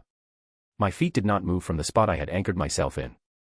Pieces of divinity began to rain down from the sky. Shattered remains of a construct forged from divine power. Thou, this blasphemy. She seethed in anger, clenching her teeth tight. This cannot stand. Even if I must make this sacrifice, thou will perish. She proclaimed as her aura suddenly multiplied several-fold. That same malevolent aura enveloped the area like a tornado, blocking my vision as the wind whipped around. It took several seconds for it to settle, as the goddess's form was revealed once more. Oh. I quirked an eyebrow. Interesting, did you have to pay some price to temporarily regain your true strength? I eyed her, analyzing everything I saw. Gone was the childlike form. She now stood tall and proud, wearing the iconic white toga of the Greeks with silver hair that flowed past her shoulders. Your power fluctuates. I noticed immediately, this was but a momentary increase in strength. Whatever she did, it was unlikely something she could do often without consequences. Thou hast forced this goddess to regain mine true power for but a few breaths. To burn through mine lifespan that allows this one to stay in the mortal realm. She held out her hand again. For thy crime, thy punishment is death. Once more, her divine power coalesced, taking shape. Hear me, O souls of the deceased. Those whose eyes slowly closed at the end of their lives. Their bones weakened, their skin shriveled, their bodies slowly withered. Thy name is certainty, and thy form is inevitable, for it is the unbreakable law. Become mine weapon of absolution, for nothing escapes thy clutches. She declared as the world shuddered at her words. Her authority as a goddess. It took the form of a bow and an arrow. It was a silver bow, with an arrow that appeared to be made of obsidian. And the feathers were clearly those similar to the owls she had summoned earlier. There was a presence to it, one that I recognized immediately. I could only faintly smile as I understand what she attempted to do. And I shook my head in pity as she appeared confident in her actions. She knocked the arrow, and the world around us trembled. The sky darkened as the string drew back. Be reduced to dust. She declared as the arrow was let loose. Death came towards me. An authority that encompassed an aspect of death. However, I held my spear to the side in one hand as my other reached out and grasped the air. A similar red spear appeared, held tightly between my fingers. Stab and penetrate. I thrust the second spear towards the arrows. The thorns of my noble phantasm lashed out, colliding with the coming arrow of death. Thrust and drill. The remains of life around us withered at the collision, the deathly aura spreading out in all directions. Foolish.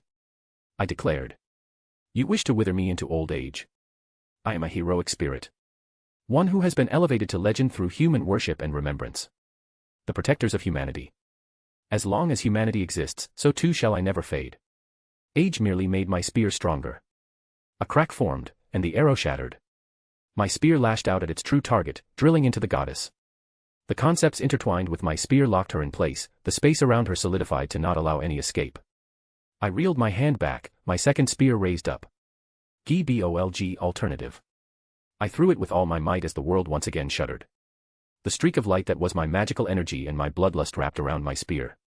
It sailed through the air like a shooting star, the blackened sky giving way and my noble phantasm lighting up the false night. The goddess screamed as my spear tore through her. Her form flickered, the divine power that had enveloped her visibly began to fall apart as her true face was revealed once more. The beautiful woman was not who fell to the ground, but the child from before. She held a hand over her stomach where a hole could be seen, blood flowed relentlessly. I couldn't help but frown and click my tongue as my spear returned to my hand. You have lost, goddess. I stated, putting my spear head on her shoulder. Do not think I did not let her finish as I swiped and beheaded her. I did not react as her body turned to a familiar clump of feathers. No, I had noticed it a moment prior.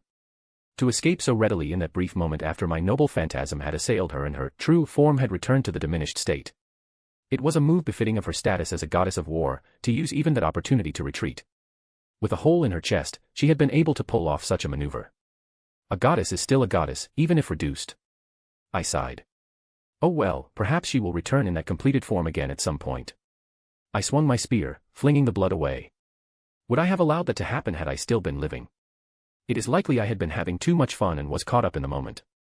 I could only shake my head with a small laugh. An old woman like me had gotten lost in her own enjoyment. Something I used to get after Satanta about all the time. I suppose there is no need to dwell on it. Perhaps she will return with her full power and give me a real fight. Today has been a wonderful day. I smiled lightly, even finding it in myself to hum a tune I had remembered some years ago. Now, where did the others get off to? Little late on the release today. Got caught up in some stories I had been putting off reading until now. Scathack had fun bullying divine ancestor Athena. If you want to read 7 chapters ahead or support me, visit mypat.rayon.com/storyforone. We have a Discord, JBWKDNDT7F. Chapter 216, Chapter 207. Susanoo's surprised expression as the invisible force ripped apart the space between us and flung him back into his house brought a smile to my face. The shabby walls that supported it were utterly demolished and everything collapsed onto itself. Though I couldn't admire my handiwork much longer. Reinforcement. Ebony flesh. Lightning armor. I called out my main enhancement abilities. Reinforcement filled my body, filling in the gaps and conceptually enhancing the existence of my body parts. Ebony flesh was cast over me physically, like an invisible armor. Lightning armor, what I had named the application of my lightning skills that Sir Wiggles had managed to deduce before me. My limbs had a thin layer of lightning crackling over them. I flexed my fingers, feeling the ring of caveat that Meridia had given me. Avalon had the tiniest bit of magical energy remaining within it as it slept within my body, yet the feeling of it was still warm.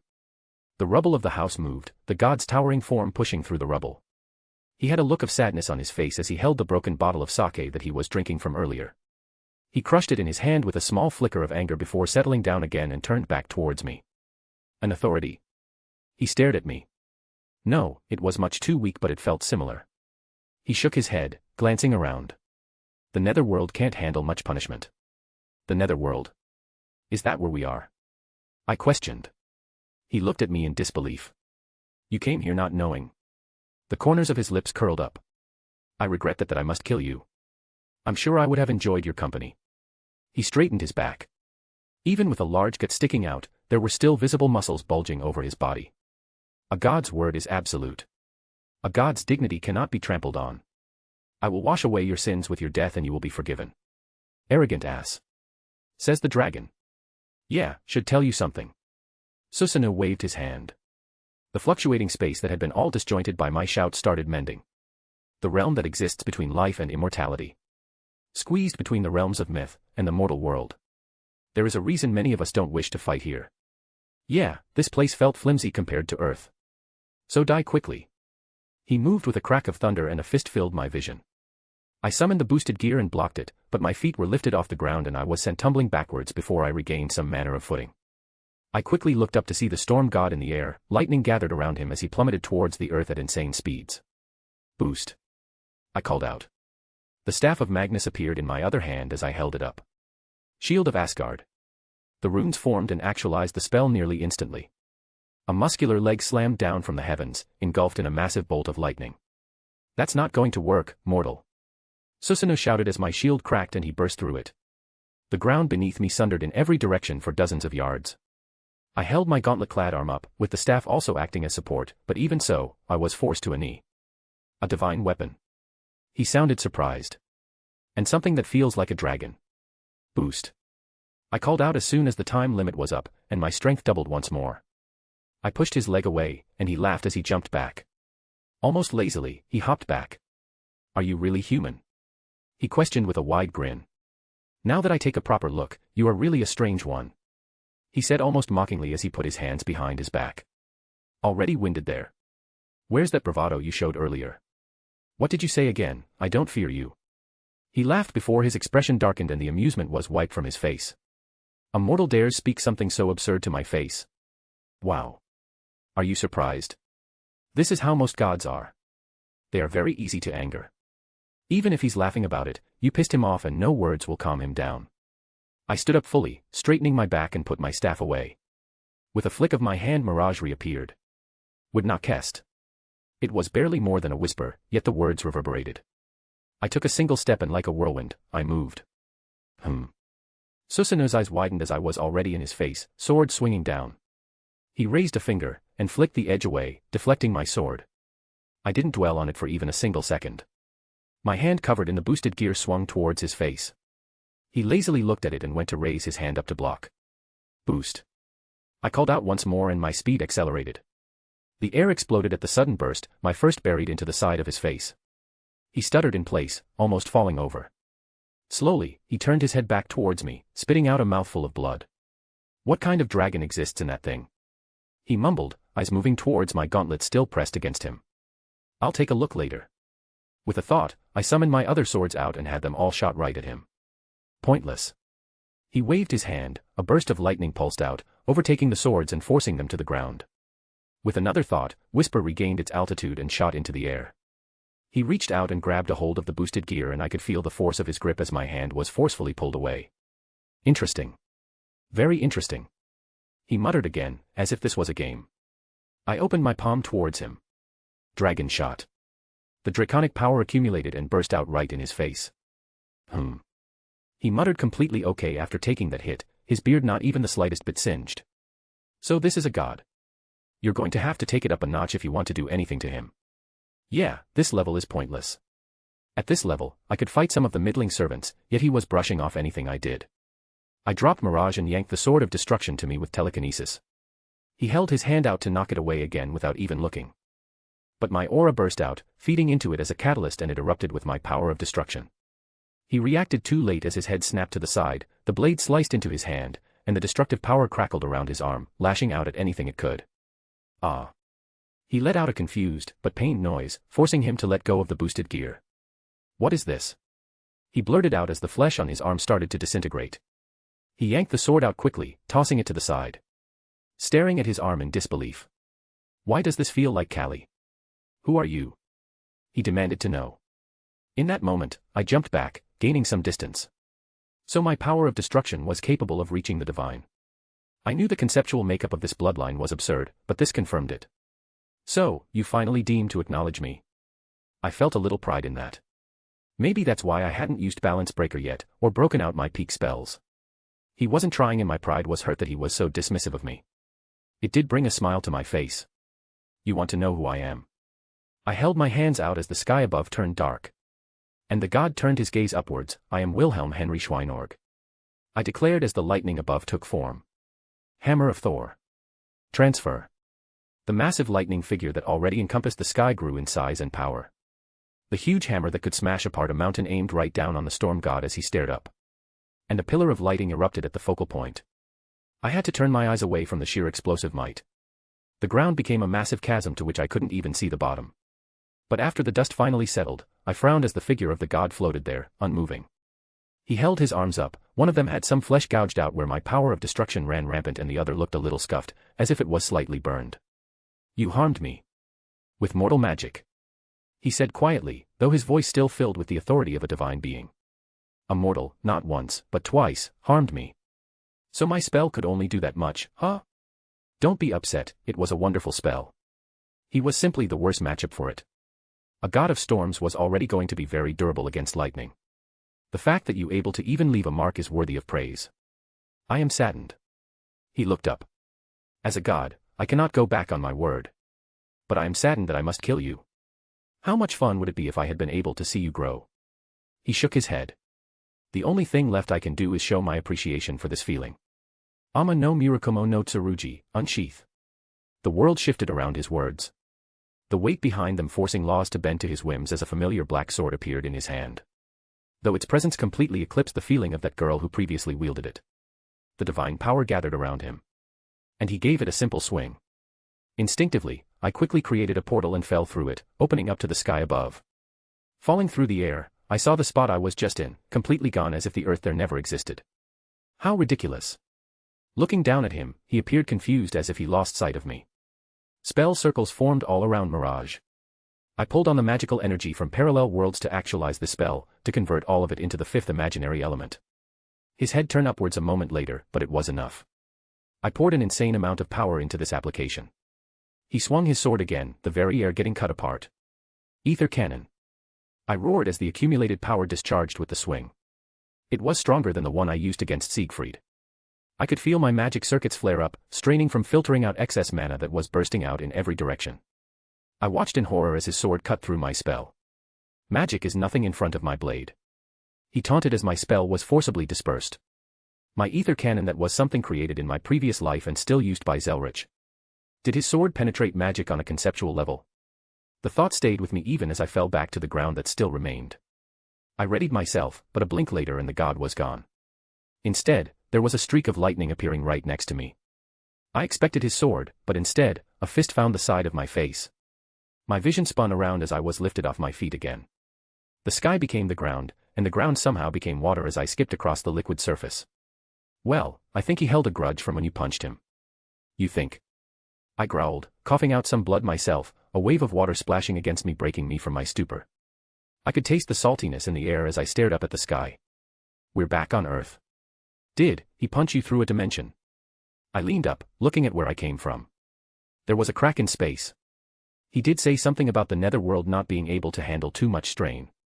I just didn't think it was that bad, to the point where we literally tore apart the points that connected the netherworld and the Earth.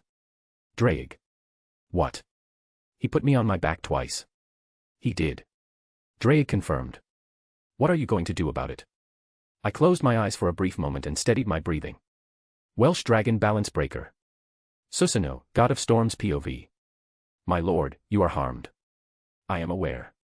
I glanced down at my old friend, the blade that had accompanied me for much of my immortal existence. My sword which gained its own godhood after being filled with my power for so long. Did that mortal? Ama no Murakumo no Tsurugi spoke. He did. I glanced at the tear in the fabric of the world, connecting back to the mortal realm. He has some strange abilities that I had never seen before. Authorities that are not authorities. Destruction that does not belong to a god. Mortal spells that could even leave a mark on me, divine weaponry I don't know the origin of. I shook my head with a wistful smile. A human that is not human. What a strange thing he was. Fun. I hesitated to walk through and follow him. I had not forgotten why I was hiding in the netherworld. And if I left, I would be throwing away many things I had hid there for. Yet, I could not leave matters as they were. When was the last time I had fun like this? What was the point in being a god if I couldn't do the things that I wanted? That last spell would have been dangerous had you not cut it, my old friend. To praise a mortal in such a way. Deserved praise is deserved praise. Even if I must cut him down, I will acknowledge his abilities. I am a warrior, and thus as a warrior I will meet him as such. It was time to stop playing around and fight truly. Without a second thought, I descended upon the mortal world and the familiar laws encircled me. I paid them no heed as the object of my desire was in the distance. Looking around, I could see that we were off the coast of Japan. A wonderful place for our final exchange. Whereas I paused as a large amount of magic gathered to the side. And to my confusion, a massive tree began to appear. Growing on top of the waves. A hint of uncertainty appeared in my heart as I recognized the origin, but refused to believe it. My confusion turned into shock as I felt the power pulsing off the newly grown foliage.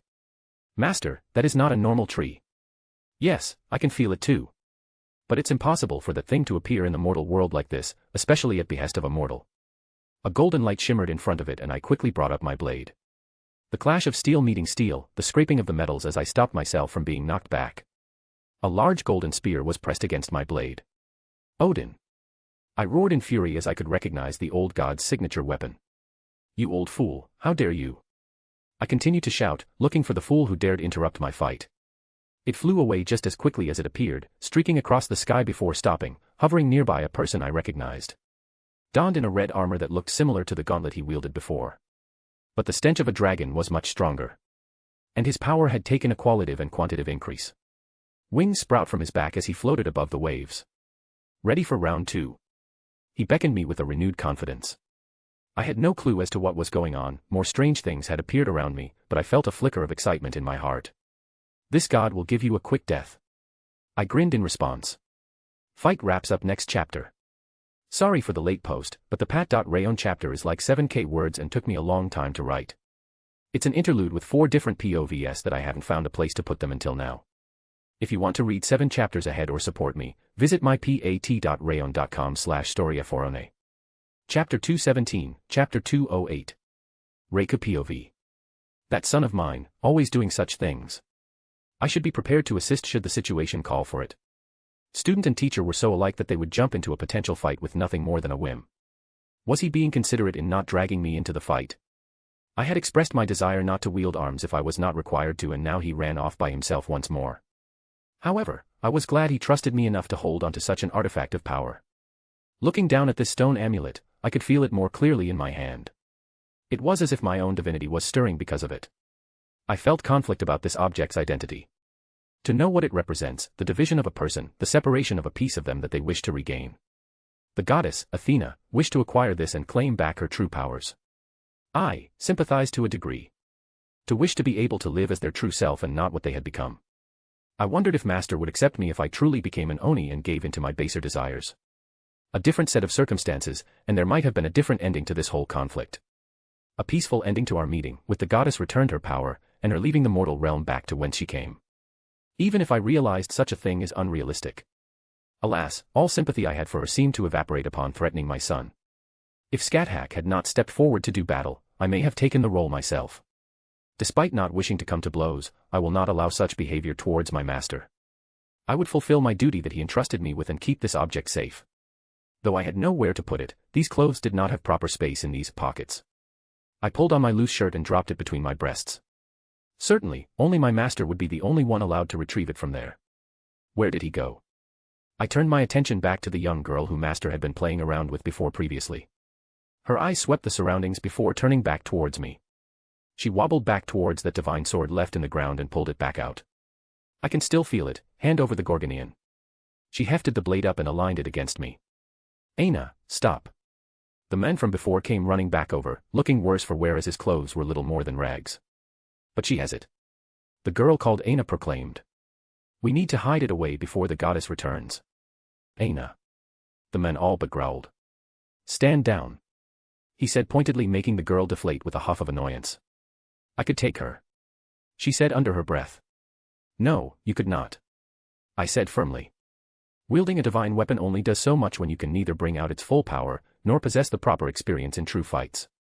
My master was correct in his words that you lack real combat experience. The girl grit her teeth and shook in annoyance. How about, the sword in her hand suddenly had a torrent of power surge around it. I prepared myself to summon my sword, but it suddenly disappeared from her hand. She looked at her now empty hand. We apologize for the misunderstanding. He apologized, putting a hand on the young girl's hand and forced her head down as well. You apologize for accosting us and attacking someone I hold dear. I was not quite as loose with my temper since Master had corrected that part of me. However, such words made my expression darken. His head visibly lowered. Please understand. We were told that a god was coming to our land in search of that object you hold. A calamity that would have taken an uncountable number of lives. We tried to act quickly to limit the damages. We didn't know who you were accompanied by. Please, allow us to officially apologize to Her Majesty, Scathach. I was annoyed, but their explanation was a worthy one. Looking at it from their perspective, we were standing in the way of them and protecting our country. They recognized Master's teacher. Yes, her name should hold weight with these campioni running around. I was slightly surprised they took it at face value, but I suppose the number of those able to assail gods are lacking, so the evidence was in her favor. Raise your heads, I sighed. I am still upset, but your intentions were noble, so we will not hold a grudge. I do not believe my son would be upset with me for speaking on his behalf. This is my country as well, I do not wish to see it suffer. It would be more trouble than it is worth to continue this conflict. Thank you for your understanding. He replied with a strange hint of sincerity. I was expecting him to push him anger down and only pay lip service, but I detected no deceit in his reactions.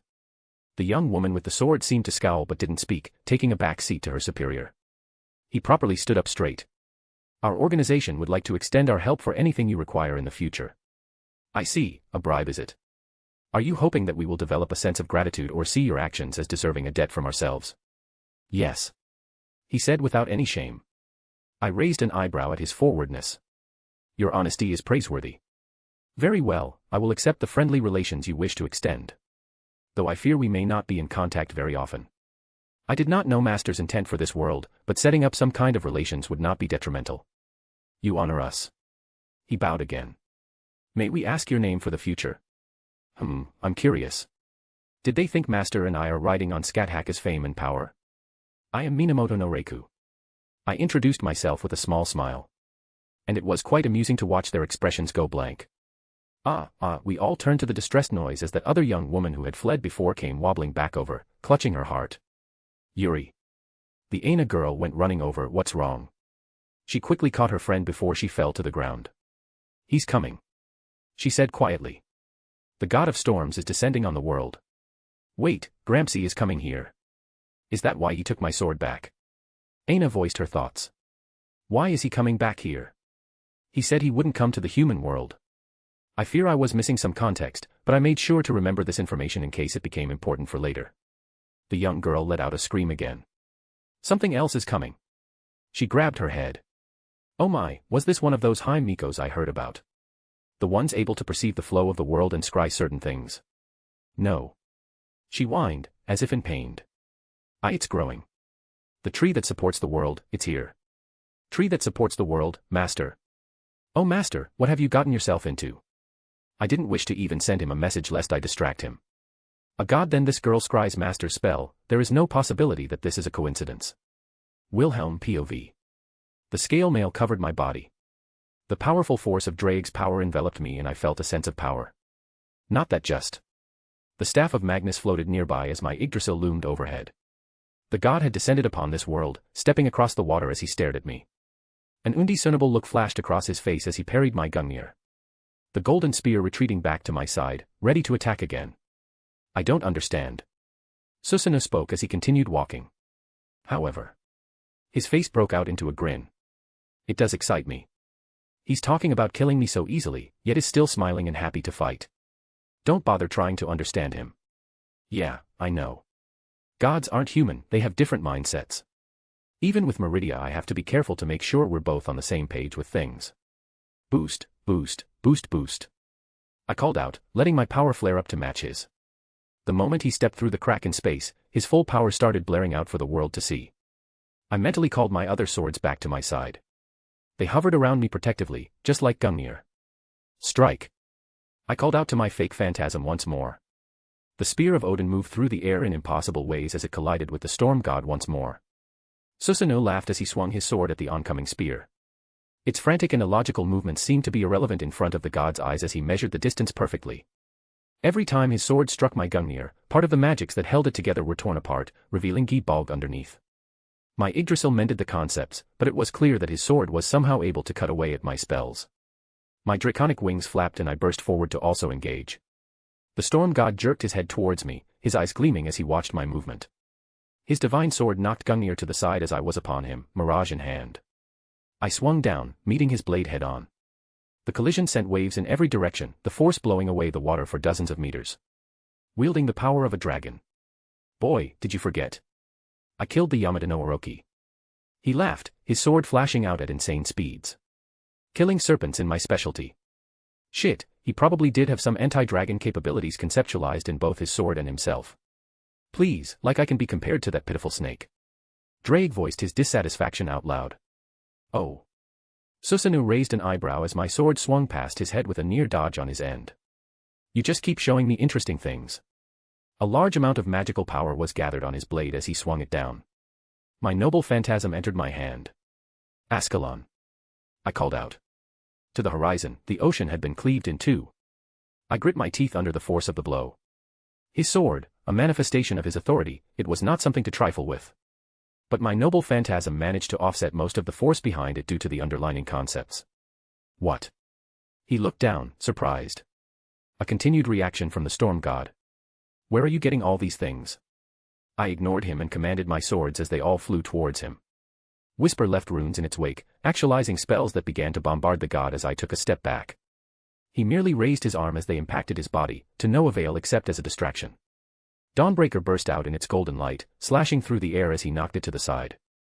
His attention was more on my sword of destruction as it was cloaked in my bloodline, crackling the aura of destruction.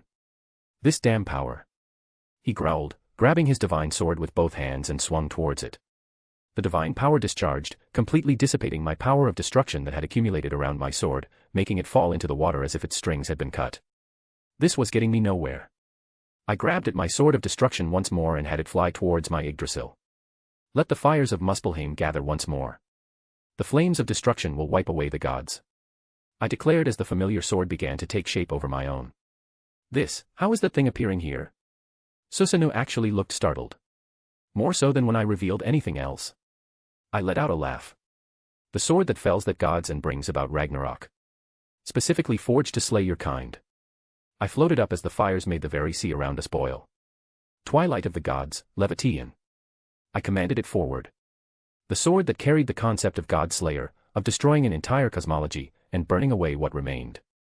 As reduced as my version was, it still held those concepts inside it. The fiery sword swung through the air as Susanoo let out a shout and brought his divine sword up to block. Do you think it'd be that easy? He roared as the waters around him gather. Let the storm call come, and my words be heard. His words vibrated through the air, a command. His authority as a god was being activated. The storms shall heed my call, the oceans shall bend to my whims, and mortals will prostrate at my might. Let lightning fall, and thunder roar, I'm the bringer of calamity on the rising tide, I am Susanoo. He shouted. The sky immediately became dark as rolling clouds covered the sun. Massive pillars of water connected heaven and earth, their torrents warping the world around them.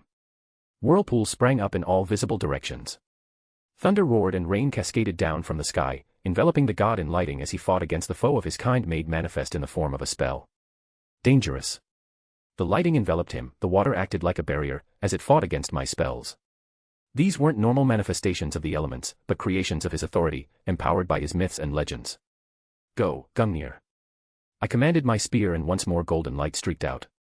It collided with the storm god who shouted out in fury, the collision of powers erupted in a violent torrent of colors. Fire spewed in all directions, my golden spear. I felt it dispersed, and Gibolg returned to its original form. Lightning discharging out everywhere at the point of impact. All that remained was a god panting as blood dripped down from several wounds on his body, burns stretching across his chest and arms. Your spell reached a god. You should be proud. I was, but I had no time to dwell on it. The god was a warrior god, he didn't dwell on his new injuries either but instead raised his sword again. The pillars of water turned into cyclones as they attacked my tree. My eyes widened at his decision. It was the best course of action, but I did not think he would lower himself to destroy the source of my mortal magic. I call upon a third realm. I declared as my three shook. The 9 symbols that represented the 9 realms. Muspelheim was still glowing, but its power was fading after it had been attacked with so much strength. Gungnir had been dispersed so Asgard was practically unresponsive. Come in. I've grown tired of that annoyance. Susanoo was upon me, spears of water accompanied his sword as he thrust towards my chest. I pulled on the last bits of power contained within Levitian, having it swing between us. Another burst of power met, and I was blown back at the sudden eruption. His water-like spears were turned to steam, but I still caught his sword sweeping through the mist towards me. The tenacity he had was praiseworthy. Boost, boost. I called out twice more, and gripped Mirage. Swallow returns. His sword pierced through my fake self at the front as Mirage thrust towards his back. It barely pierced his skin, a large hand gripped my blade and it refused to budge from his grasp. He had seen my trajectory and managed to avoid a fatal blow. Neat trick. He swiped his sword at me in that moment of intentness. I raised my arm up to block. My aura was cleanly sliced through, and my ebony flesh spell was shattered, his sword dug into my arm through Drake's scales. Third realm. I pushed back against the edge of his sword, my muscles were strained, not allowing him another inch through my skin. The freezing winds of the giant's realm. Jotunheim began to glow. I had no catalyst to help support this, so it was draining away my magical energy to sustain certain concepts better. My staff of Magnus was still floating near the tree and acted as a proper anchor, but it was still not as good as a true catalyst would be. Spell circles acted as a substitute, gathering and shaped my desired result. Bring about an endless cold, winter's casket. The power of Jotunheim, the realm of the frost giants, gathered, and fired off a concentrated beam of frost right at us. I removed my hand from my sword, and opened my palm at him once more. Dragon shot. I fired out, this time supported by many more boosts. The god let out a pained cry and I jumped away, my wings carrying me 100 meters to the side. The condensed beam of cold tore through the spot I was just in, assailing the god of storms and freezing the ocean itself. There was no thought in my mind that it was over, and the falling lightning bolts were just a reminder of that as I ducked and weaved out of the way as they fell from the sky. I saw the god emerge, a cold air of breath leaving his body as the ice around him cracked and shattered as he let out a shout. The power around him swirled visibly and he clutched his hand towards my tree once more. The pillars of water that had been connected the ocean and sky began to bend and all moved towards my tree. I commanded my winter's casket to fire off at them. The condensed cold collided with the oncoming tides, parts of them were frozen in shatters, but they immediately reformed and resumed their attack. The powerful frozen air swept in every direction, but the ice couldn't hold back the tide. Maybe if I had a catalyst the results would have been different. I could only look on as the pillars reshaped into spear-like tips and pierced through my tree. The magics around it started to shimmer and break apart, unwinding at the seams and ultimately fell apart. I turned back towards the god who hefted his sword over his shoulder and looked rather pleased with himself. Despite the wounds I had put on his body, he had a big grin on his face. My spell had been destroyed, the world tree dispersed from the world. But his authority still remained, the very ocean around me was his weapon. You have a plan. I have something resembling a plan. I confirmed, letting out a few heavy breaths. I took out a health potion and quickly downed it, but I didn't think my arm would stop hurting any time soon. It was a deep cut where I could see down to the bone, and my aura was pretty low at this point. Avalon was doing what it could, but mere vapors of Artoria's magical energy was left. Remember that book I picked out of Gramps' library before going to the Land of Shadows? Splitting the Sky or something? Yeah, I read it randomly and while I didn't really reproduce the effects or train it in any way. But it did give me an idea I've been wanting to try out. Ignoring the pain in my arm, I called back my most trusted sword. The familiar blade flew through the air, and I gripped Mirage with both hands. 1,000 birds. The sword phantasms fired off towards Susanoo. The pillars of water reshaped once more, coming to his defense. Like discs of razor-sharp blades, the chappioned water fired off, intercepting every one of my sword phantoms. The sky above me rumbled and a massive bolt of lightning slammed down from above. I gathered the lightning armor that was still around my limbs and discharged it all right above, meeting the blow head up. I didn't get a moment of respite as Susanoo moved on me, his divine sword swiping through the air. I brought up Mirage to block, and the force of it made me shudder, but I held firm. Boost, I grit out again, feeling my stamina getting depleted. Ha! I shouted, knocking his sword back. Raising my gauntlet hand up I aimed at him again. Penetrate, I let go of all the boosts I had to power this attack. The power tore through his stomach, blood was coughed up, but he only took a single step back before his divine sword stabbed into me. My scale mail gave way as the blade pierced right through, and my aura couldn't hold up. I expected pain, as my flesh is cut, but I felt nothing except a little tingling sensation. I looked at him, and his eyes stared down at my wound. His sword was impaled through me yet, the skin that should have been cut apart and the blood that should be seeping out was instead crackling and had turned to lightning. And I felt a noticeable drain on my little remaining aura. Well, how about that? I muttered in surprise as I realized I had discovered my semblance. I kneed him in the wound I had just inflicted upon him, making him stagger for a moment as all my other swords swung towards him.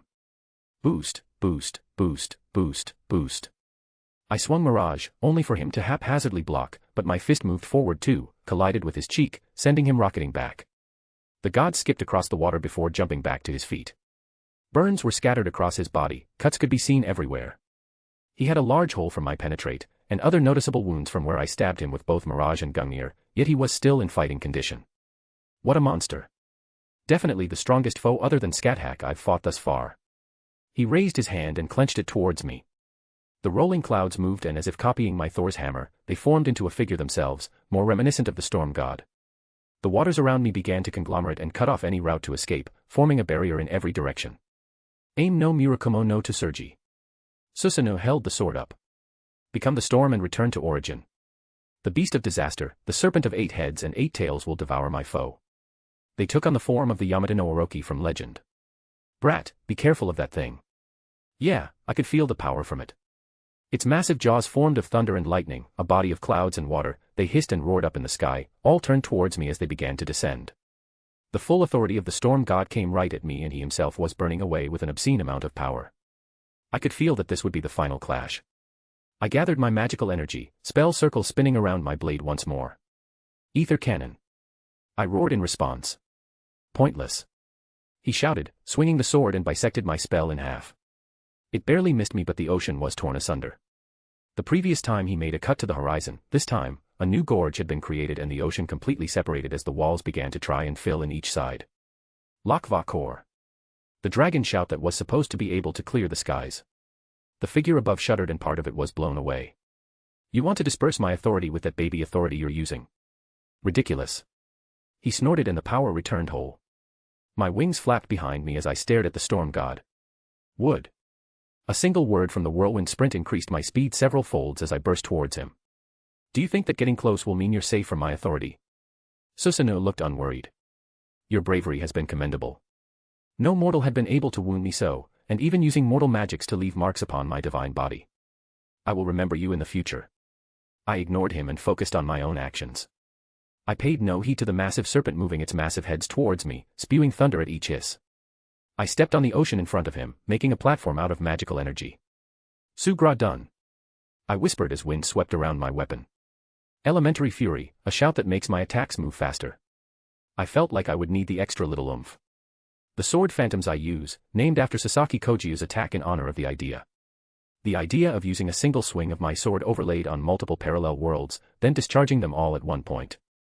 Thus, one swing becomes multiple attacks from the point of my enemies. What if I kept all of them on a single swing? All the possibilities contained within a single slash of my sword. It was a thought I've had for a while, but never used thus far. I pulled on the kaleidoscope. Overlaid upon an uncountable number of parallel worlds, and swung my sword. With the speed added on, it kept on swinging, all at the same spot, all at the same time. Instead of firing off as sword phantoms, all Susanoo could see was my single horizontal swing coming for him. He raised his divine sword up to block as if it were a normal attack. His eyes only widened in worry when it was too late to react. My sword did not touch his. As if passing through, his sword didn't move, and they didn't connect. My sword swept through his body, cutting it in half, yet no mark was left on him. The massive serpent heads stopped their roaring, the rolling thunder ceased. The large pillars of water that had been circling us had fallen back to the ocean and a torrent of rain was all that followed. I let out haggard breaths as my sword returned to my side. He looked at his own sword then back at me before letting out a sigh. To think I'd lose to a mortal. My arm trembled and I couldn't feel it properly, but still, I didn't flinch under his gaze. Does that attack have a name? I haven't thought of one yet. Ha. Let out a laugh, blood flowing from his mouth in droves. I couldn't even see it properly. So many different swords contained in that single swing. Even using my divine power, my insides are all cut to pieces, and I can barely hold on. He bellowed out a laugh even as haggard as he was. Hey, mortal. He gazed somewhat softened. Were you speaking the truth about my mother? I was. I nodded. Please be kind to her, she is a pitiful woman. Of course, she's my friend. He laughed once more. A mortal claiming a god as a friend. You are a strange one. He smiled, his body falling backwards and began dissipating. My arms fell to the side, both hurting. My last mental command was to grab everything important and stuff them back in my ring. As if mimicking his actions, I fell back, letting my body float in the water as I gave the skies one last look. I couldn't help but smile though, even with how exhausted I was and my eyes closing. I killed a god. Sorry for no chapter yesterday. The interlude you guys will get in a few days ended up being over 7k words long, so I was up till like 5 in the morning writing it and just couldn't stay awake when I got home from work the following day. So, Susanoo is dead.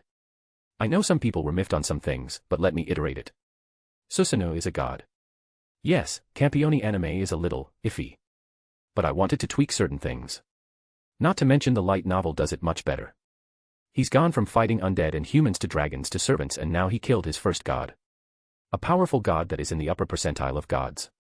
And this wasn't even Susanoo at his best. His sword can take control of other authorities, which MC does not possess. I will provide a more thorough power level this coming DxD arc as I know many people were asking for that. Even if I think the DxD power ratings are kinda dumb. Anyways, if you want to read 7 chapters ahead or support me, visit mypat.rayon.com/astriaforone. We're finally back in DxD at this point. Chapter 218, Chapter 209. I felt strange, my eyes were heavy and I was having a hard time opening them. However, I could still vaguely feel things around me, and heard what was happening. Why are you even here? Get out, get out. A woman's voice sounded right by me. Don't be like that Pandora-chan, it took me a moment to recognize the second voice. Forcibly, my eyes shot open once I realized who it belonged to. I shot up and jumped back, sweeping my hand for my sword, only to find myself without my ring, or any of my armaments. See, look what you did. The strange woman, a girl really, shouted towards the god I supposedly had killed not that long ago. My eyes briefly flickered to the unfamiliar figure. She was short, yet she held an air of regality and authority to her. Despite not being someone I would have a preference in, I couldn't help but feel she was absolutely beautiful. With purple hair and twin tails that exuded an almost childlike look, yet it didn't diminish from her overall presence. Hey, it's not my fault. Susanoo was being strangely familiar with this woman. Just, go sit in the corner. She stomped her foot and pointed to the side. Susanoo, surprisingly slumped his head and trudged over and fell to his butt, literally burying his head in the corner. And like that, all the tension I had, and all battle readiness evaporated in an instant. I have questions. I finally spoke. Well. She gave me a look up and down. I have questions too. I raised an eyebrow at her blatant looks. I'm flattered, but I don't like Lolis. A shoe flew over and smacked me in the head, knocking me off my feet. I stared up at the ceiling of this strange place, only blinking in confusion as I neither felt pain, nor did I actually see that coming. Ha ha ha ha. Susanoo started laughing in his corner. Shush, you. The younger woman, girl, god, started scolding him. Her divinity was obvious. And I doubt Susanoo would put up with anyone he didn't view as his peer. Now. She huffed, turning her attention back to me as I climbed to my feet. You got some explaining to do, mister. I glanced down and noticed the lack of shoe on her left foot. I picked up the discarded footwear and inspected it. There was nothing special about it, which made me even more confused. I'm as utterly lost as you are. It feels like we're in a godly realm, but I don't recognize this one at all. Hey, gimme that back. The goddess puffed up, holding out her hand. No, it's mine now. Don't steal my shoe. Well, you shouldn't throw them at people. Why do you even want it? I'm going to sell it on the internet. Could you imagine how much money I'd make for selling a lowly goddess's shoe? I smirked as another shoe came sailing through the air and I dodged it. Ha, nice try. Why don't I was cut off as my face was smacked forward into the ground. The same shoe apparently flew back and hit me in the back of the head. Ow. That one kinda hurt. I rubbed the back of my head as I stood back up. How the hell? I stared at her incredulously. I could feel her divinity, but at the same time she felt so minuscule. Well, no, that isn't the right word. It felt like she was approachable, warm even. Not even close to the pressure that a goddess should put out. Don't bother trying to question it, brat. Susanoo spoke up. This is her domain. Even at full strength, I couldn't do anything to her inside here. Where's all my stuff? I decided to stop playing around. Back with slash on your body. The goddess replied. I tilted my head, looking down. Some type of astral projection. I muttered. You can think of it as so. She nodded happily. Now, I believe there are some questions that need to be asked. Yeah, like who are you? I eyed her. She smiled brightly. I am Pandora, the all-giving woman. She declared. Pandora. I repeated, remembering Susanoo's name he called her a few moments ago while I was still delirious. I read some vague things about you. That makes things easier. She nodded again. You killed this idiot over here. She jerked her thumb towards the god in the corner. Pandora-chan, why are you so mean to me? Susanoo whined. I once again blinked at his behavior. Do I get an authority? I questioned, ignoring the supposedly dead god. She pursed her lips. I'm still deciding. How does it even work? Do you just snip off a piece of a god's soul when they die? Do they even let you do it? How are you not hunted down by other gods? Like any of them could do anything to me. She puffed up proudly.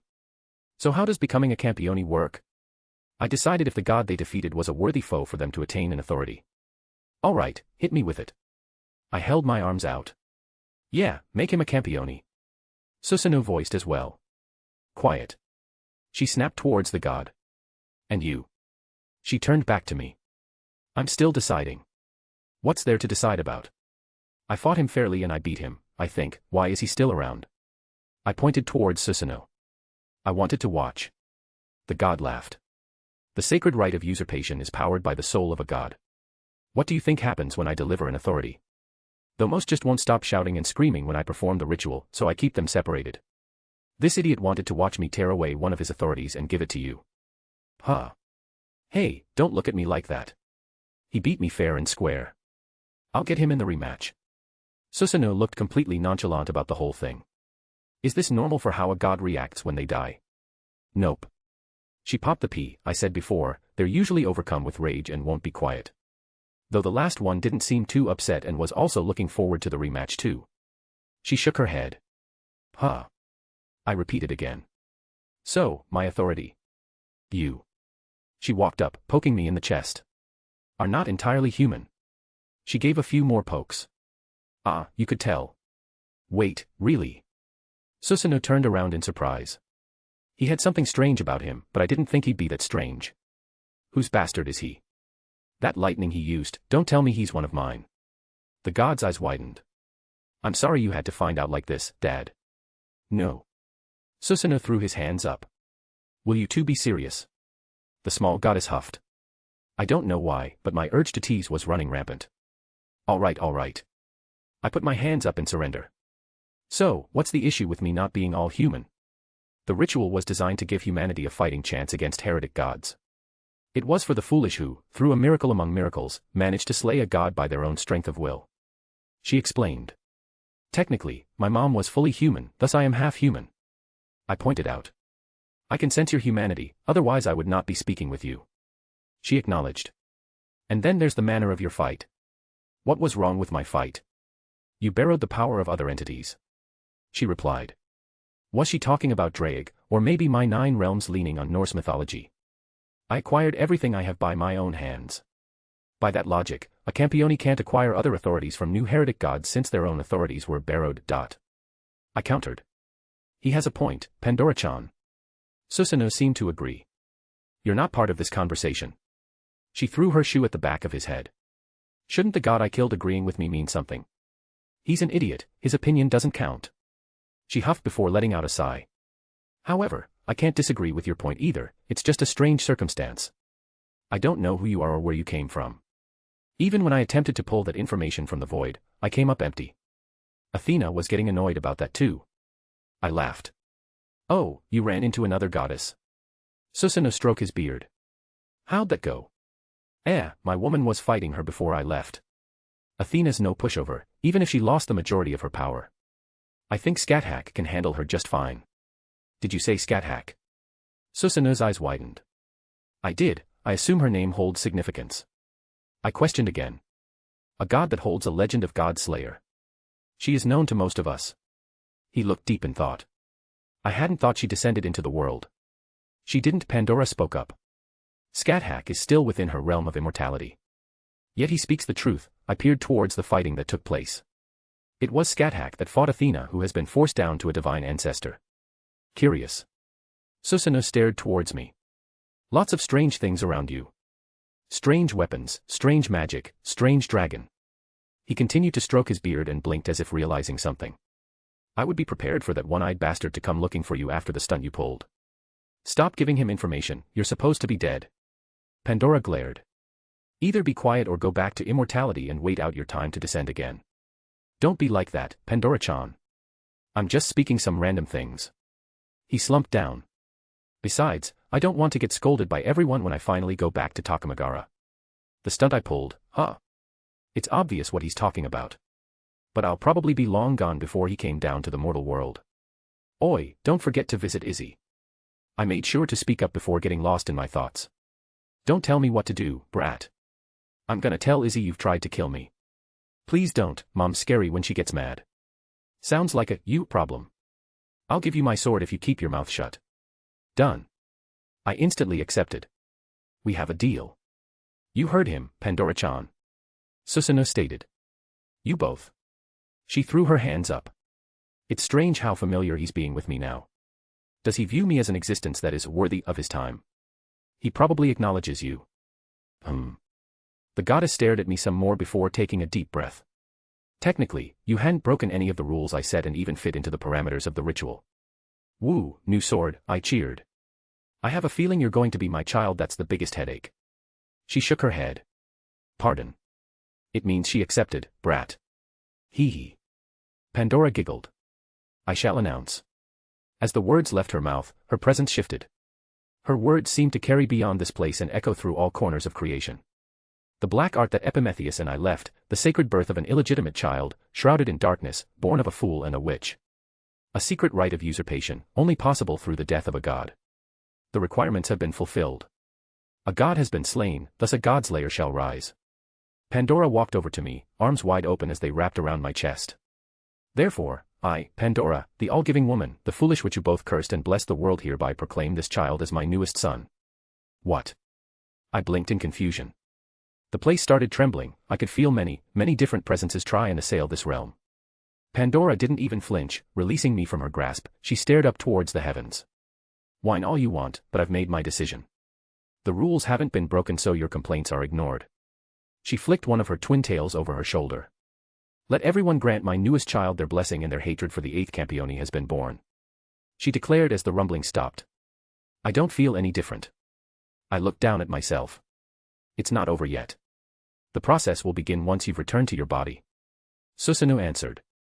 Usually, this is the part one send them back at, but this is anything but an ordinary situation. Pandora mused. What a troublesome son I have. Son? Yup, you're my 8th. She beamed.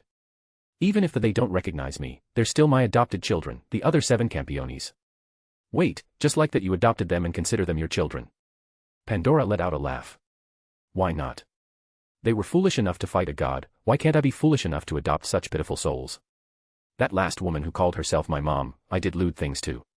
Pandora blinked. Don't do lewd things to your mother. Your mother is happily married. Ha ha ha. Susanoo broke out in laughter. Meh, you're not my type. I prefer grown. Mom kick. The small goddess went flying and kicked me in the face.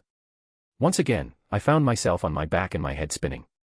I sat up staring at the red-faced goddess. Your mother is a mature and beautiful woman. She declared, pulling me up by my shirt and shook me. I looked down at the petite goddess and bit my lip. The genuineness that she proclaimed it with, I couldn't deny that it was touching. Reaching out, I attempted to hug her. Kaya. She squeaked out but soon settled down. It's the first time one of my children hugged me. She sounded almost giddy. It was warm. It felt like how I remembered Mom. My mom died when I was young. I said quietly. You poor thing. She whispered. Even if it's for a short time, I'll let you feel a mother's touch again. Lewd jokes could be made, but I couldn't bring myself to do it. I didn't realize how much I missed this feeling even if it wasn't someone I acknowledged yet. Ahem. Susanoo cleared his throat. I don't want to interrupt, but I can't stay here forever. Read the mood, you idiot. Pandora huffed. It's okay. I said awkwardly as we broke apart. Let's get on with this. Yeah, let's forget that happened. Don't know why I was so easy to sway there. So this is the part where I decide which authority I give out, but the idiot seems to have decided already. Yeah, give him my sword. Susanoo nodded. Your sword is a subordinate god, it's not that easy. I'll have to. She looked at Susanoo and paused. I'll have to remove the ego to make it work. That's fine. Susanoo lazily laid down, propping his head up. I'll keep aim no Murakumo no Tsurugi's ego with me, he can just get the authority that goes along with it. The god waved off her concerns. Fine. Pandora sighed. Are you ready? She turned to look at me. Sure. I couldn't help but smile. Her bright grin was hard to not feel some kind of warmth from. It was short, but I'm glad you were here. Even if you forget about me, I'll watch over you until the end. Pandora said softly. Pardon, what do you mean, forget? Campioni tend not to remember her when they return. It's why the records of her existence are as vague as they are. Susanoo replied. It's pitiful, she is the woman who helped them ascend, and they give her no thought, no acknowledgement. Yet, she never admonishes them and never stops thinking of them as her children. How pitiful.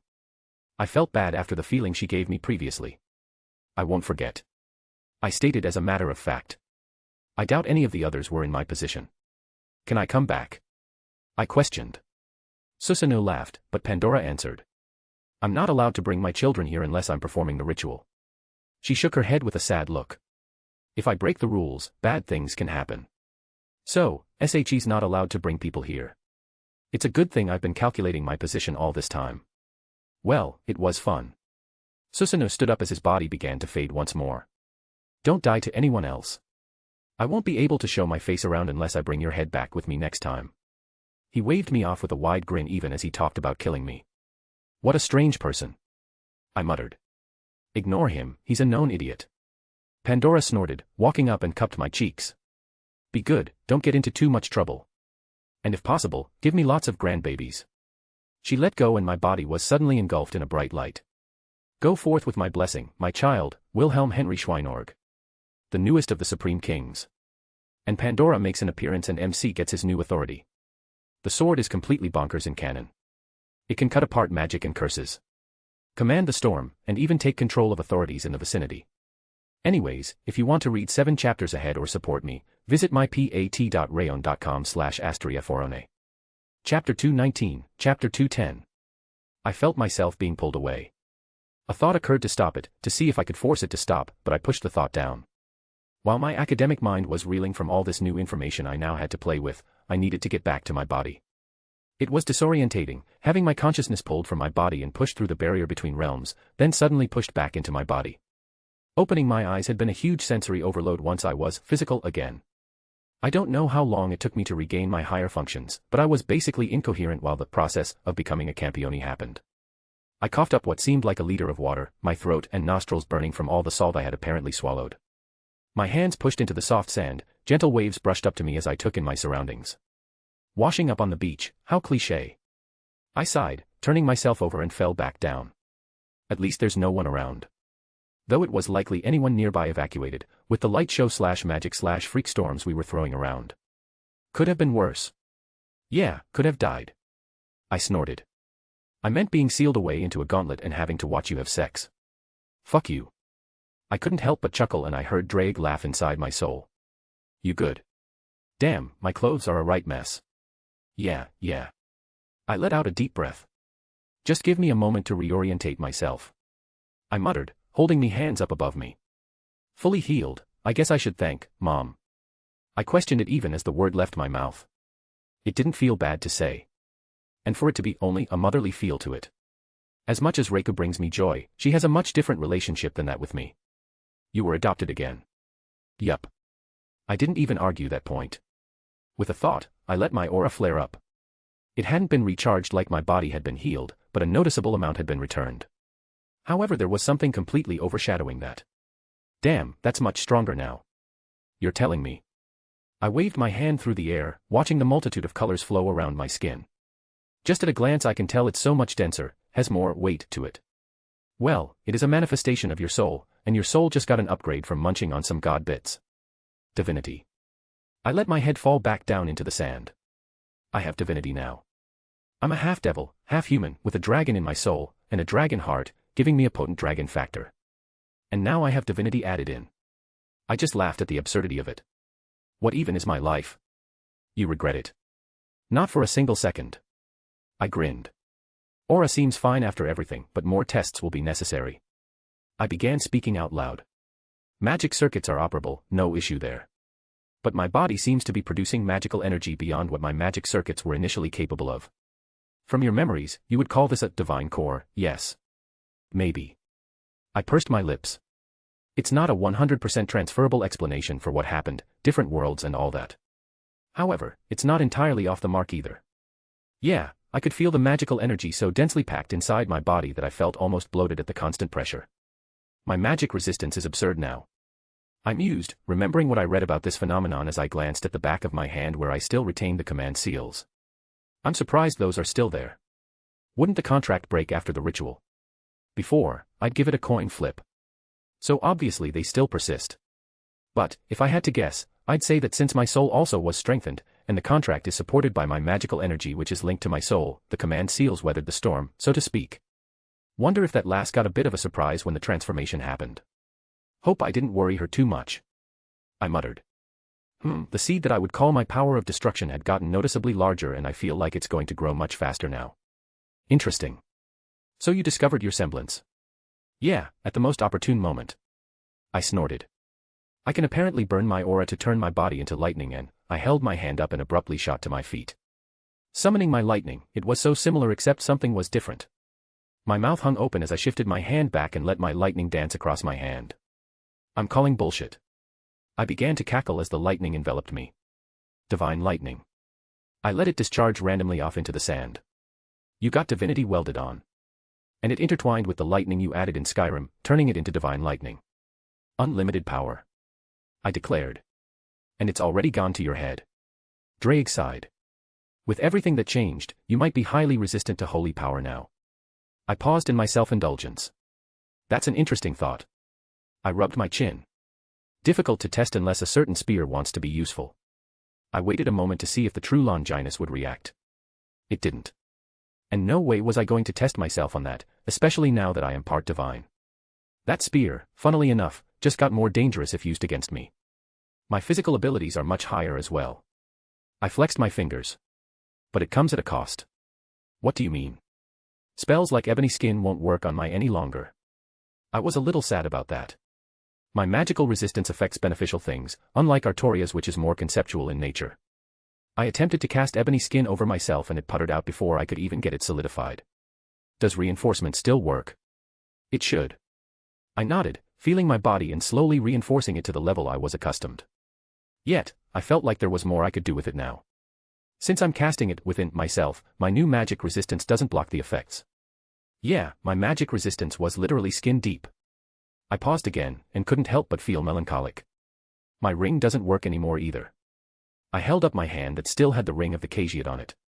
It's not able to penetrate my magic resistance to give me the effects. Not that I'm at a net negative here. With my new boosts, I was still far above than if I had both my ebony skin and the ring active. It's lesser than the sword she gave you, so it's not that surprising. I'll have to re-evaluate some of my spells and discard what's no longer usable. Still, the benefits far outweighed the detriments of this little change. So, what was that with your final blow against Susanoo? The corners of my lips curled up. Instead of letting a single swing become 1,000 phantoms, I kept them all contained on the same slash. I gave my swing an uncountable number of possibilities. I began to explain. It went right through his sword, and didn't even leave a mark on him. Who knows how many he actually blocked, how many failed to leave a mark on his body, or how many I just failed to utilize. But there was an equally unknowable number that slipped past his guard, that cleaved right through him, that severed his heart. I was so focused on finishing it in that moment, that once my attack was completed, I made sure all the lethal possibilities became true. Meaning, you basically sliced him all up inside. Drake replied with an understanding in his tone. It was a good application.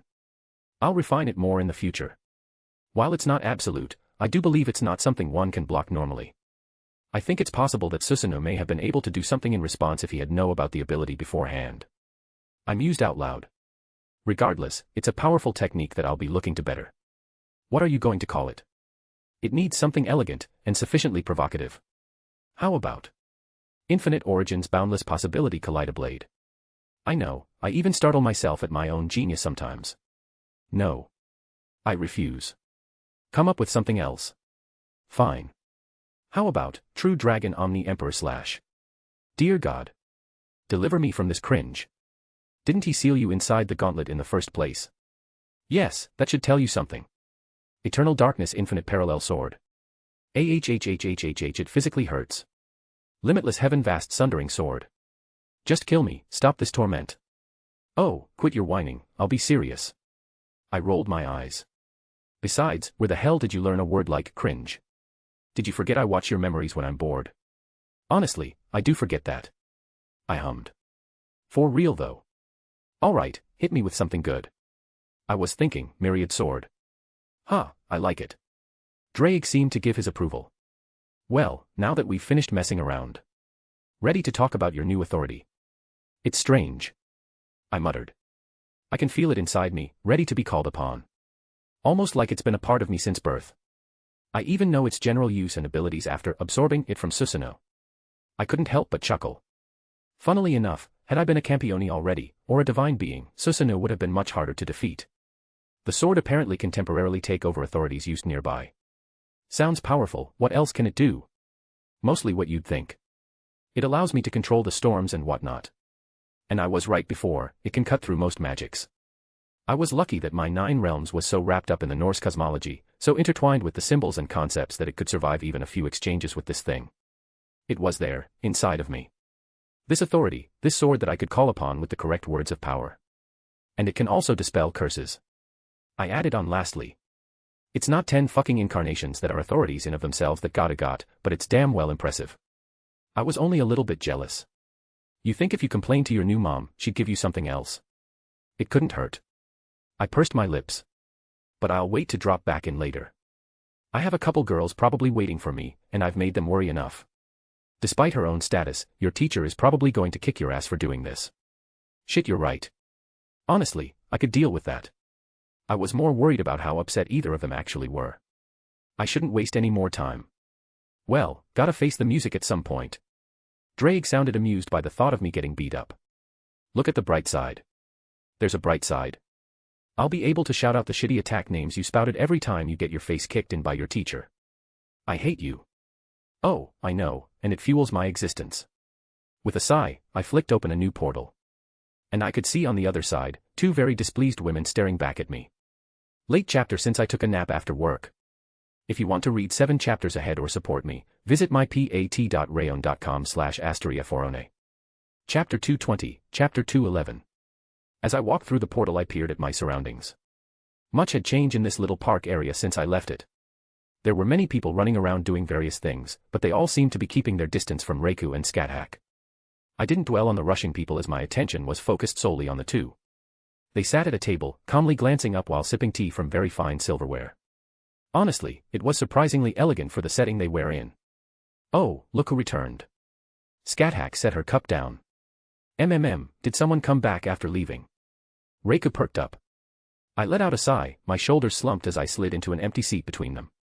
Yeah, just give it to me. I could have handled everything better. Scathack pursed her lips, it would be hypocritical to get upset for what you did. So you know what happened. Neither Reiku or I are fools, Wilhelm. It was not hard to put together given the clues. Not to mention I could feel some very particular changes through the link we share. Reiku added. You appear unharmed, so I understand that my worry is somewhat misplaced. I reached over and took Reiku's hand into mine. Even when she was upset, she could still smile brightly at the affection. I'm sorry I made you worry. I said honestly. Even if I don't regret my actions, I can apologize for the feeling of discomfort I gave her because of them. I'll do a better job of relaying my intentions next time. I do need to communicate more with them. It's something I recognize that I didn't do enough of. Communication is a pillar of any healthy relationship. When my eyes opened to this era, my previous memory were the final moments of my time in the land of shadows. Scathack spoke up. I will admit that I am still used to feeling in control of every variable in my presence. My long years of ruling the desolate wasteland has instilled a certain complacency in me that I did not realize I needed to break myself from. I could see her frown slightly. I do not fault you for fighting a god. I know you would not have engaged if you were uncertain, and that you are not a child to chastise for going into dangerous situations. However, I reached over and took her hand in my free one. She looked a little startled and a small smile crept up on her face. However, she continued. I am not used to caring about something like this. To know they willingly risk their lives to better themselves or to test their own prowess. It is inevitable that a budding warrior such as yourself will fight even more in the future. She paused in her words, but I felt like I could understand what she's trying to say. Just as you said you would never leave me again. I gave her hand a little squeeze. I'll also always come back to you. There was a small reaction, a happiness that flashed across her face before she steeled herself into a scowl. Of course, otherwise I'd have to drag you back myself. She puffed up. This Scathack is not someone you can abandon when you please. You have made a vow, and I will make sure you keep it. She crossed her arms. Now, we have spoken our indignations. Recount the events of your departure. My Scathack is too cute. I followed the link that was tunneling through time and space using the sword that young woman had as an anchor. I began my explanation. It opened up in the netherworld, and I popped in right in front of Susanoo. Scathack looked deep in thought. He would be a strong god based on myths. Yes, he is one of Japan's most famous gods. And his feats in battle are more popular than his siblings. Reiku nodded. It must have been a tough battle. The people with the History Compilation Committee had been keeping us abreast of what happened off the coast. How long was I gone? I questioned. Less than 6 hours. Scathack replied. The aftereffects of the battle had been mitigated by the country's mages once the divine power had dissipated. Am I safe to assume that you slayed Susanoo? I did. I didn't deny it. Well done. Scathack gave some rare praise. It seems we are both god slayers now. She had a small smile on her face, and a hint of pride in her voice. I looked at my hand still intertwined with Reiku's. I held it up, getting her attention. With a little effort, my lightning began to crackle harmlessly around both our hands. Reiku's eyes widened as she summoned her own lightning. Our lighting snapped around each other, neither able to disperse the other.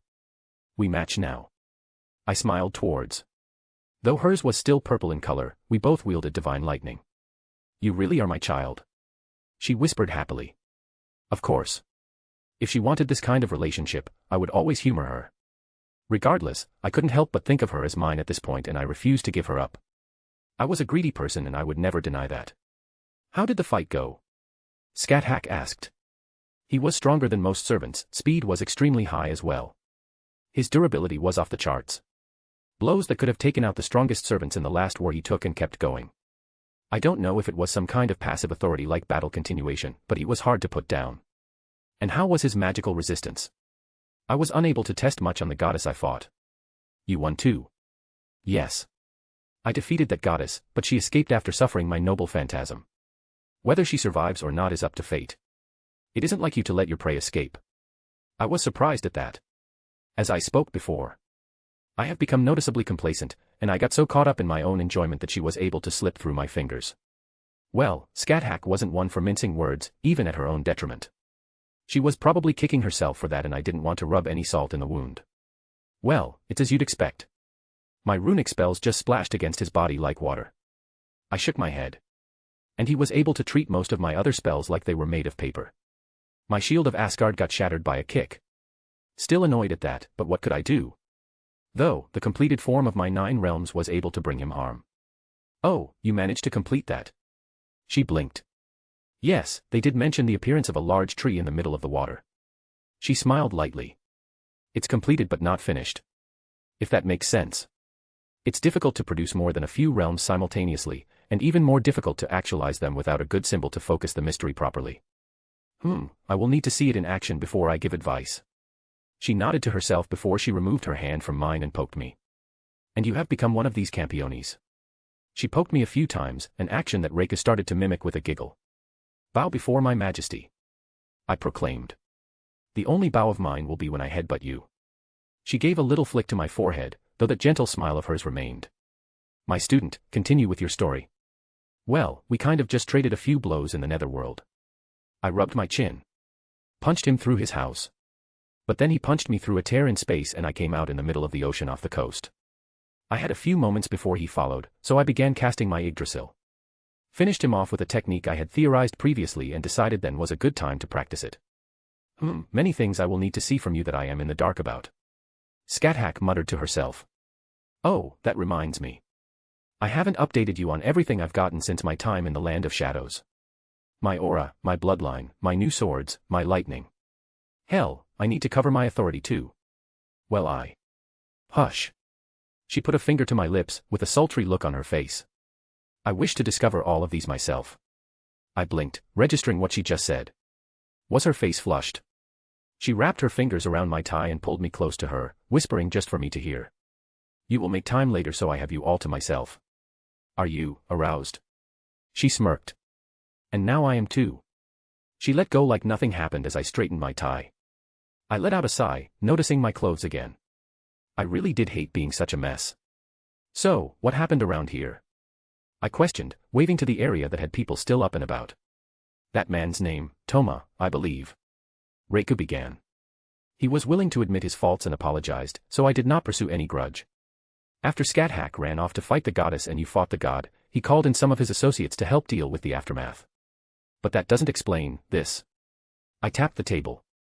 Oh, neither Scat Hack or I wish to go somewhere else while you were gone, lest you have trouble finding us. Reiku smiled. Even though you have that servant contract with the lass and could find her with minimal effort, Scat Hack huffed. She insisted on waiting for you here. You're sweet. I leaned over, kissing Reiku on the cheek. Reiku's little giggle made my heart flutter. And Toma brought out things to make our wait more pleasant. This is very good. Scat Hack nodded, taking another sip of tea. I said before that it is not my usual preference, but I could enjoy this more often. Well, he certainly gained some brownie points from me for his effort. Anyone who treated my girls good would be in my good graces. And it's not like I was upset over their previous actions, they came from a noble mindset. It's one of the best parts of life. Enjoying new things. I replied. Yes, it's a wonderful experience. She closed her eyes, taking another sip and enjoying the taste. I could imagine how she feels. The same thing day in and day out for centuries upon centuries. Perhaps even a simple thing like Japanese tea would bring her an untold amount of joy from the sheer novelty. Oh my, speaking of Toma. Reiku interjected. I turned my head to see Toma running over. It was comical to see him hustle in a suit like that. As soon as he got close he practically slid to his knees. Your Majesty. He spoke loudly. I apologize for my earlier slight. I welcome you, the 8th Supreme King. News sure travels fast. I pursed my lips. But I remembered how Pandora practically broadcast my existence, and it probably reached the ears of every High Miko in the world. And get up, I don't like that kind of prostrating. As you command. He shot to his feet, following my command without a second thought. May I be so bold to ask, Your Majesty? Which god did you slay? Susanoo. I said simply. While I didn't hold a grudge, I wasn't going to just regale him with my life story this soon. I see. He said quietly. I raised an eyebrow at his reaction. Something wrong? There's nothing wrong, Your Majesty. He quickly bowed his head. It's just, Lord Susanoo was one of the backers of our organization as he watched over Japan. It's one of the reasons we have fewer heretic gods descend here. Oh. Oh. Fuck. I really couldn't just wipe my hands clean of this world, could I? I mean, I could, but my pride wouldn't let me. Fuck. Don't beat around the bush, you're wanting me to support you all, yes. I wouldn't dare presume. He bowed once more. But we would be forever grateful. I ran a hand down my face. I looked to Scat for help, but she gave me a look that practically screamed, this is your mess. And I know Reiku would listen to any request of mine, so I didn't want to drag her into this nonsense. I won't be around, and it'll be impossible to reach out to me when I'm traveling. I stated, and I saw, for the briefest moments, a look of despair flash across his face. Japan is known for having a ridiculous amount of gods across the land. I wouldn't be surprised if a few of them wanted to descend to cause a ruckus just because they could now. However, I said pointedly, you still have Gadu. He didn't outwardly react, but I could tell he was reluctant to rely on Gadu. I wouldn't be surprised if the kid's whole personality had already been dissected by every organization in the world. To them, I'm probably much more reliable to depend on. No doubt he's already caught on that both Reiku and Scat are deferring to me. He's still a kid. Despite killing a god by pure luck, he's not really sure of what he's doing right now. Approach him politely and explain yourself properly. Don't bow down to him, don't put him up on a pedestal and treat him like the king of the world. I've already spoken to him about some things, but he needs some people to trust and rely on. If you become that, he'd probably be willing to lend a hand. He's the honest and good-natured sort. They both need help right now, it might be the best to nudge them into each other's orbits. Thank you, Your Majesty. He continued his bowing. I will work on this immediately. He took steps back, head still down. Tell him I sent you. That should make him less wary. I gave him permission to leave. I could see why Gada was annoyed by how people treated him. I was used to people treating me as someone in a higher position due to certain statuses, but this just felt way over the top.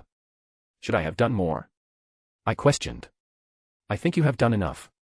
Gada will either soar or he will continue to bury his head in the sand, and anything else you do is pointless. Scat replied. Master, you've done plenty. Reiku pat my shoulder. This organization will gain an ally in Gadu if they are intelligent enough to heed your words. Ha. I let out a breath. I feel tired. Well, you just fought a god. Scat said with amusement. Do you wish to retire for the night? Or perhaps you wish to go home now? I don't particularly have anything important remaining that draws my interest in here. I'm of the same mindset. Reiku agreed. I wish to see Kunu now that I'm not. She didn't finish, but I could understand. Kunu's going to love spending time with you. I reassured her.